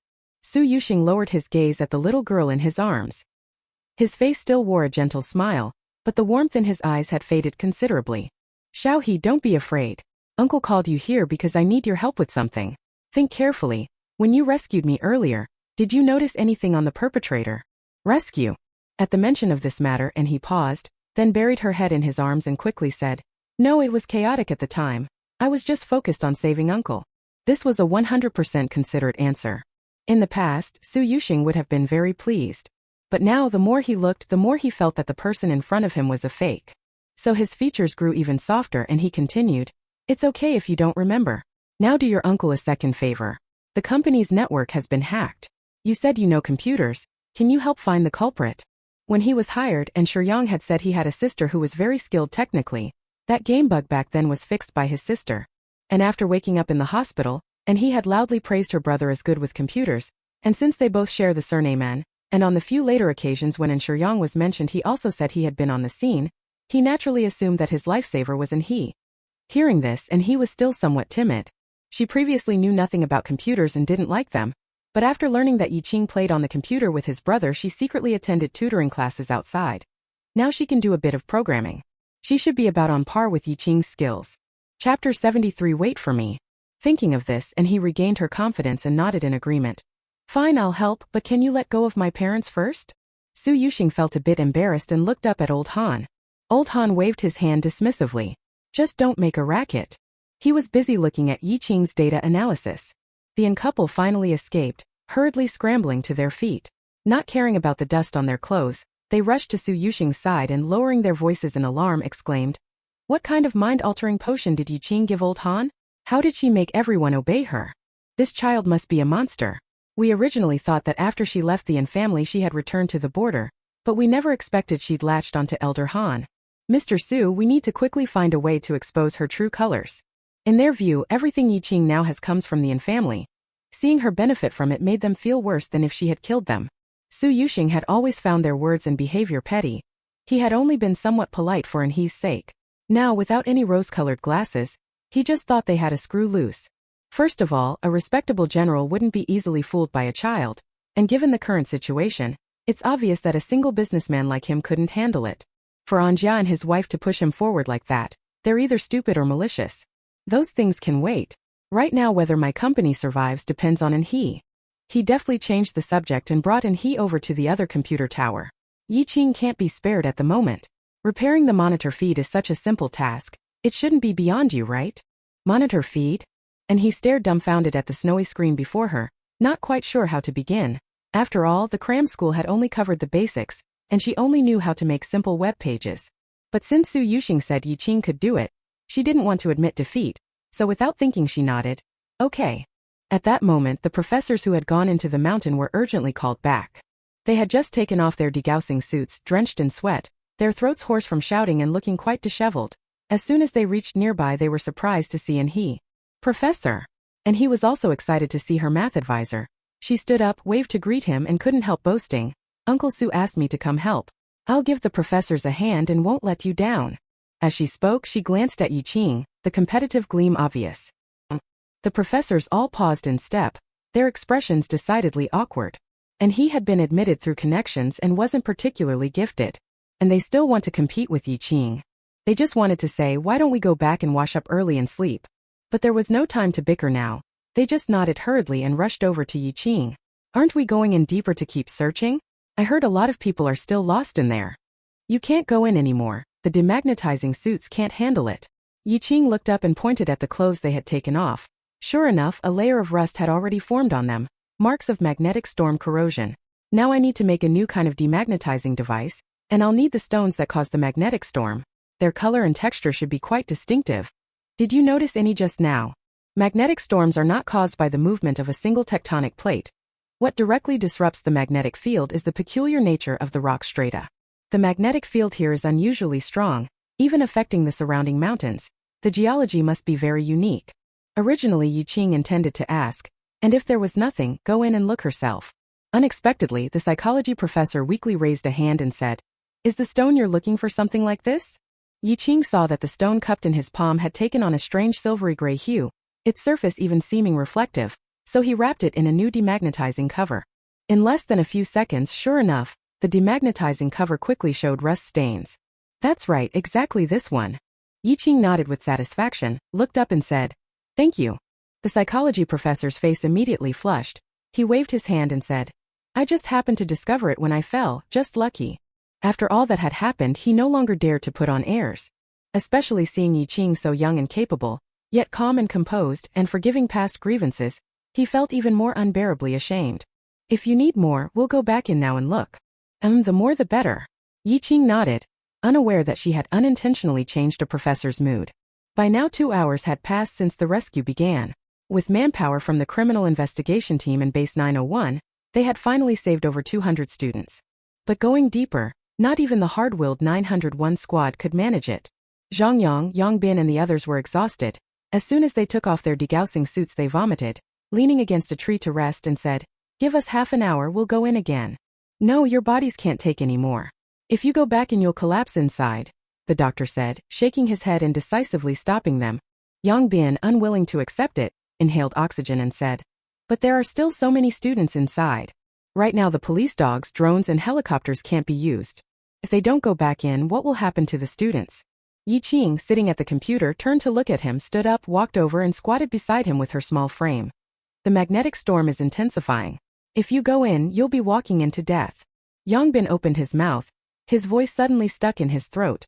I know what you're thinking, but it's not time to throw your life away yet. Yi Qing saw through that familiar look in his eyes.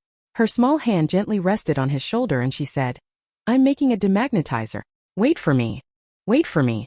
The child's voice was crisp and clear. In a life-and-death situation like this, it sounded as if he were telling a fairy tale. But Yang Bin's eyes suddenly filled with tears. All right, I believe you. He exhaled slowly, put his hand on Yi Qing's arm and pressed down hard. On the other side, and he watched Yi Qing steal the spotlight again and couldn't help curling her lip. But when she turned back to the computer screen, it was a mess of knots. She tried to move, but a pair of large hands landed on her shoulders. What's the matter? Can't solve it? But this kind of problem should be easier than the bug you fixed last time. Su Yuxing stood right behind her, his tone mild, but his actions radiated an overbearing insistence. Mrs. N wiped her cold sweat at the side, also sensing something was off, and hurriedly spoke to defuse the situation. Yi Qing didn't make much either. Xiao he couldn't do it either. Isn't that normal? Yi Qing took one video call with my secretary and she was able to hack my headquarters surveillance. What are you comparing? Su Yuxing sneered, no longer willing to give them any face. The three members of the Yin family were all stunned at his words, then immediately refused to believe it. How could that be? She's just an orphaned, uncouth street kid. But no sooner had the words left his mouth than Wei Jun and his party hurried over from not far away. At a glance, they were all well-known professors from various academic fields, regular cover figures of scholarly journals. As soon as these people appeared, they all clustered and made a beeline for Yi Qing. Chapter 74 Demagnetizer Experiment completed. I've gathered all the materials. Take a look and see if they can be used. Wei Jun panted, too out of breath to wipe the sweat from his brow as he set a huge box on the table and opened it. Inside, densely packed, were all kinds of physical instruments and raw materials. These were what Yi Qing had asked him to find on his way over. Fortunately, he had a group of professionals with him, and they had to scour several nearby universities to gather all those items. Kid, you say you want to make a demagnetizer for a super strong geomagnetic storm. Do you know how difficult that is? Have you found the rock strata? How much data have you measured? The physics and geography experts who met him for the first time frowned at Yi Qing, unable to believe that such a small child could build a demagnetizer. But of course the materials she listed were so precise. When Yi Qing heard that, he knew they were professionals. He stood up to show them the screen while assembling the materials. The data tests are done. The stone will arrive shortly. If the effects are good, we might need more materials. A group of experts crowded around to look, and with the physicists' and geographers' analyses, they were instantaneously astonished by the data Yi Qing had produced. So this can be simulated and tested like this. How did we never think of it before? I must be getting old. The physicist and geographer were already envious of the software, nodding repeatedly in admiration. Even from the test formulas he constructed alone, one could see the potential and foundation of a student. Earlier, Wei Jun had spoken extravagantly, and they hadn't taken it to heart. Now seeing it with their own eyes, they finally realized he hadn't been exaggerating, and had even underestimated the child's abilities. While the two of them were still chattering about the software, the others had already looked up to examine Yi Qingzhuang's materials. Wei Jun assisted from the side, handing her things. The child's small hands were very dexterous, manipulating various tiny electronic components quickly and steadily, almost instinctively placing things onto the circuit board. Finally, with a click of the switch, a faint current immediately rose and several colored lights began to flash in succession. So fast. Wei Jun inhaled sharply. Although he had been watching the steps closely, he was still startled by her speed. Hearing the noise, the other two professors looked over, equally shocked. Putting the outcome aside, just the fact that there were dozens of different electronic components scattered across that circuit board. An ordinary person would have to fumble with them for ages. It would be impossible to finish in such a short time. But Yi Qing did it and she successfully powered it up. Yi Qing, the stones have been brought back. A shout came from the foot of the mountain. A group of professors in degaussing suits, moving clumsily, ran over with all their might. Once they reached the spot, they unloaded the large cloth sacks on their backs, revealing silvery gray stones inside. As the stones were gathered together, everyone around immediately felt dizzy and short of breath, instinctively stepping back. Squad 901 cordoned off an area to prevent others from approaching. All members stared at the pile of stones with keen eyes. Just this small pile of stones has such power. You can imagine how dangerous the center of the magnetic storm must be. The professors had run back and forth several times. They were already exhausted, collapsed to the ground and couldn't get up. And he took the opportunity to run over, helped her teacher to his feet and spoke up for him indignantly. Yi Qing is really too much. She actually made you do the hard labor, while the people she brought are slacking off. They're definitely going to steal your results. What? The math professor was utterly exhausted. Having finally staved off the dizziness, he looked in the direction she pointed and then froze. I must be hallucinating. I actually see my idol. No, it's real. Oh my. He suddenly sat up as if dying and startled, then jumped up and ran over to that group of experts, bowing and scraping to one kindly old man among them, grinning like a Shasta daisy. The others were about the same, in the blink of an eye turning over to Yi Qing's side like little fangirls meeting their idol. The experts, helpless, only managed to sign autographs before they could finally slip away to go see Yi Qing's test.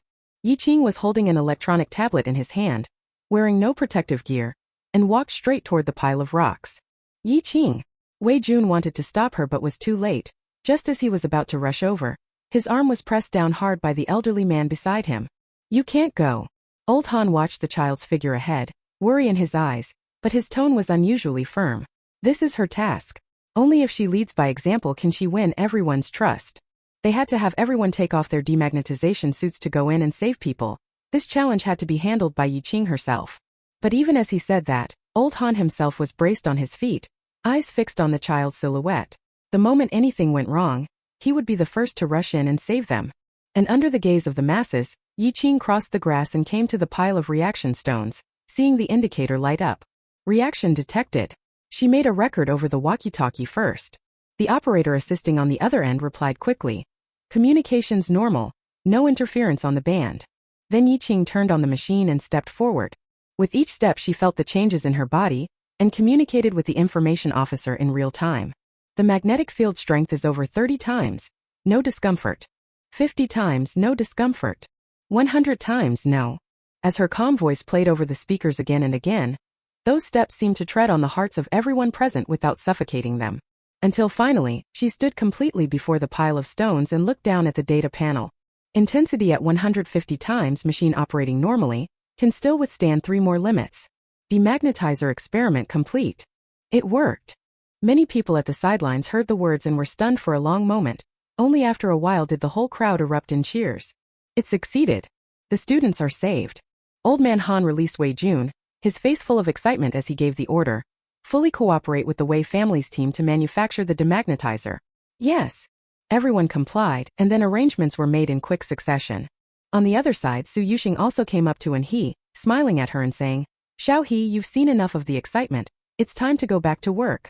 And he had already been stunned by the scene a moment ago.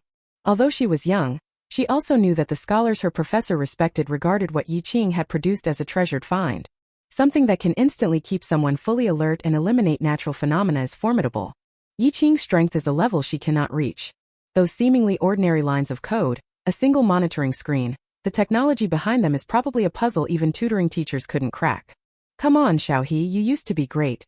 Uncle believes you can do it now too. Seeing Su Yuxing reach out his hand, and he finally could no longer bear the immense pressure inside and burst into tears with a wah. "Daddy, Mommy, I don't want to do this anymore, I want to go home." Boo-hoo. This time the couple, who had always been especially indulgent and forgiving toward her, looked hesitant and did not come over to comfort her. Instead they stood to the side and showed her looks of disappointment. Chapter 75. If you were lying, why not say you were a child back then? Madame An was finally softened by a mother's heart and gently coaxed. Be a good daughter. You're the only lucky one in the whole school who was selected. Whatever those wild kids can do, you can do it too. Try again. And his tears fell like pearls with snapped strings shaking as they poured down. I can't do it. I really can't, Mom, please don't force me. Who's forcing you? And Manhwa snapped impatiently. You're the one who can't bear losing to Yi Qing, insisting you must be better than her at everything.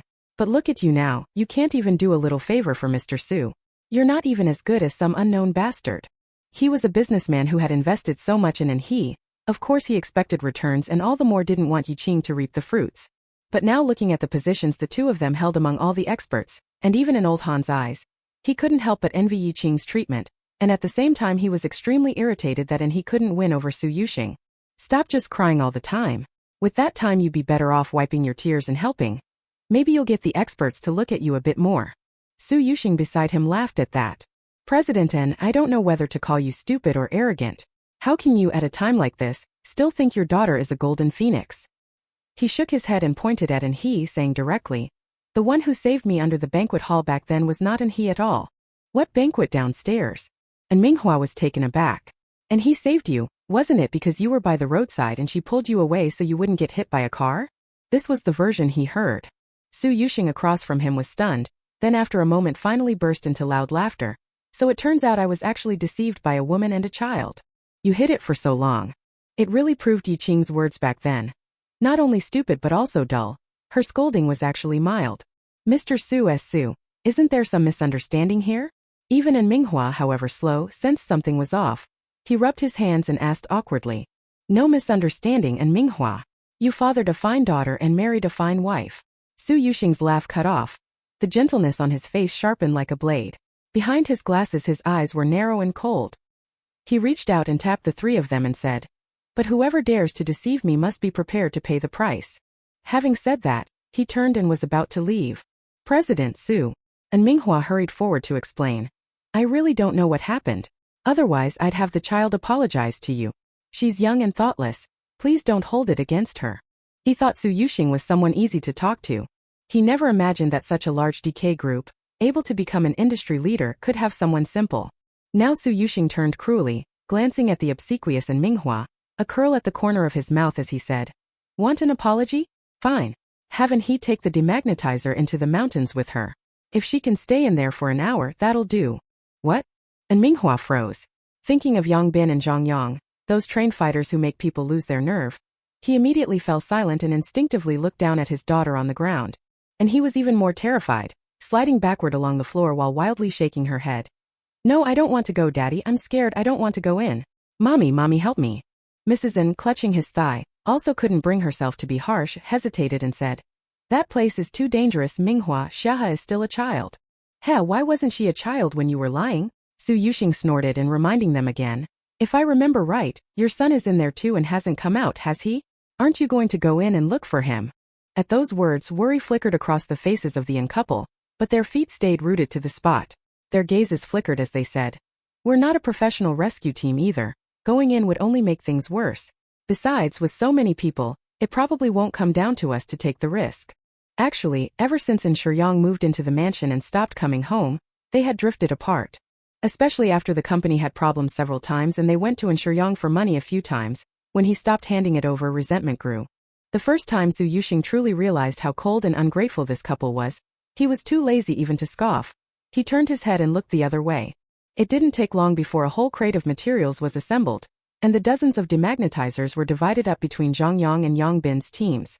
"Why don't you guys check the situation first? Let us go in first and then talk?" When dividing them up, Zhang Yang still grinned foolishly, secretly wanting to compete with Yang Bin. But Yang Bin didn't respond at all. He tucked a demagnetizer into his own bag, glanced at the kid nearby who was bent over organizing things and smiled softly. "If Yi Qing said it's fine, then it must be fine." Zhang Yang. "Damn, those are the kids raised in sacks at their 901 base. What are you looking at?" The two teams inexplicably rubbed each other the wrong way and the atmosphere turned tense. Each moved faster than the next. Yi Qing looked up and hadn't even finished giving a few instructions when she saw them take the lead. Without a moment's hesitation, put on plain clothes and head back into the mountains. Pretty eager. With the instrument, this trip was indeed much smoother. In less than an hour into the interior, they successfully pulled another group of unconscious students out. The farther we go, the fewer people stay conscious. If this continues, it will probably get even more dangerous. Yang Bin had been out for a moment, looking at the sky already darkening. His expression remained grave.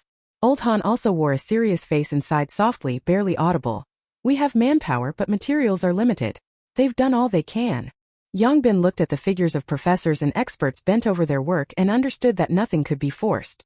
After briefly drinking some water, he packed the emergency supplies and prepared to go deeper this time. "Wait a moment." The child's voice drifted over. Yi Qing picked up a newly assembled demagnetizer and stood up. "I'll go with you." "What?" Old Han and Yang Bin were stunned at the same time. Then both shook their heads in unison. "No, it's too dangerous." But Yi Qing was insistent. "My brother is still inside." She had been waiting for Yang to come out, but so much time had passed, and not only in Yang, there was no sign of Qin Chufeng either. It was about to get dark on Tianma. She couldn't wait any longer. Old Han frowned and stared at her for a long while, wanting to use his authority to force her to stay, but in the end he failed. I know you have to go." He sighed, a few helpless lines showing on his aged face. "If you're going, fine, but wait until Zhang Yang comes out, then accompany you in." He wasn't a member of Squad 901, so she felt uneasy. "Grandpa Han." Yi Qing wanted to say that whether it was 901 or the criminal investigation team, they'd been running around all day. Their strength and energy were already beyond limits, and whoever went into the mountain with her wouldn't help much. It would even be more convenient for her to go in alone. But at this moment she also knew clearly that Old Han would never compromise. While silence reigned, several more SUVs drove up to the foot of the mountain. Those vehicles ignored the military checkpoint and passed through unimpeded, finally stopping by the roadside. The one who stepped out at the head of the group was none other than Old Man Qin.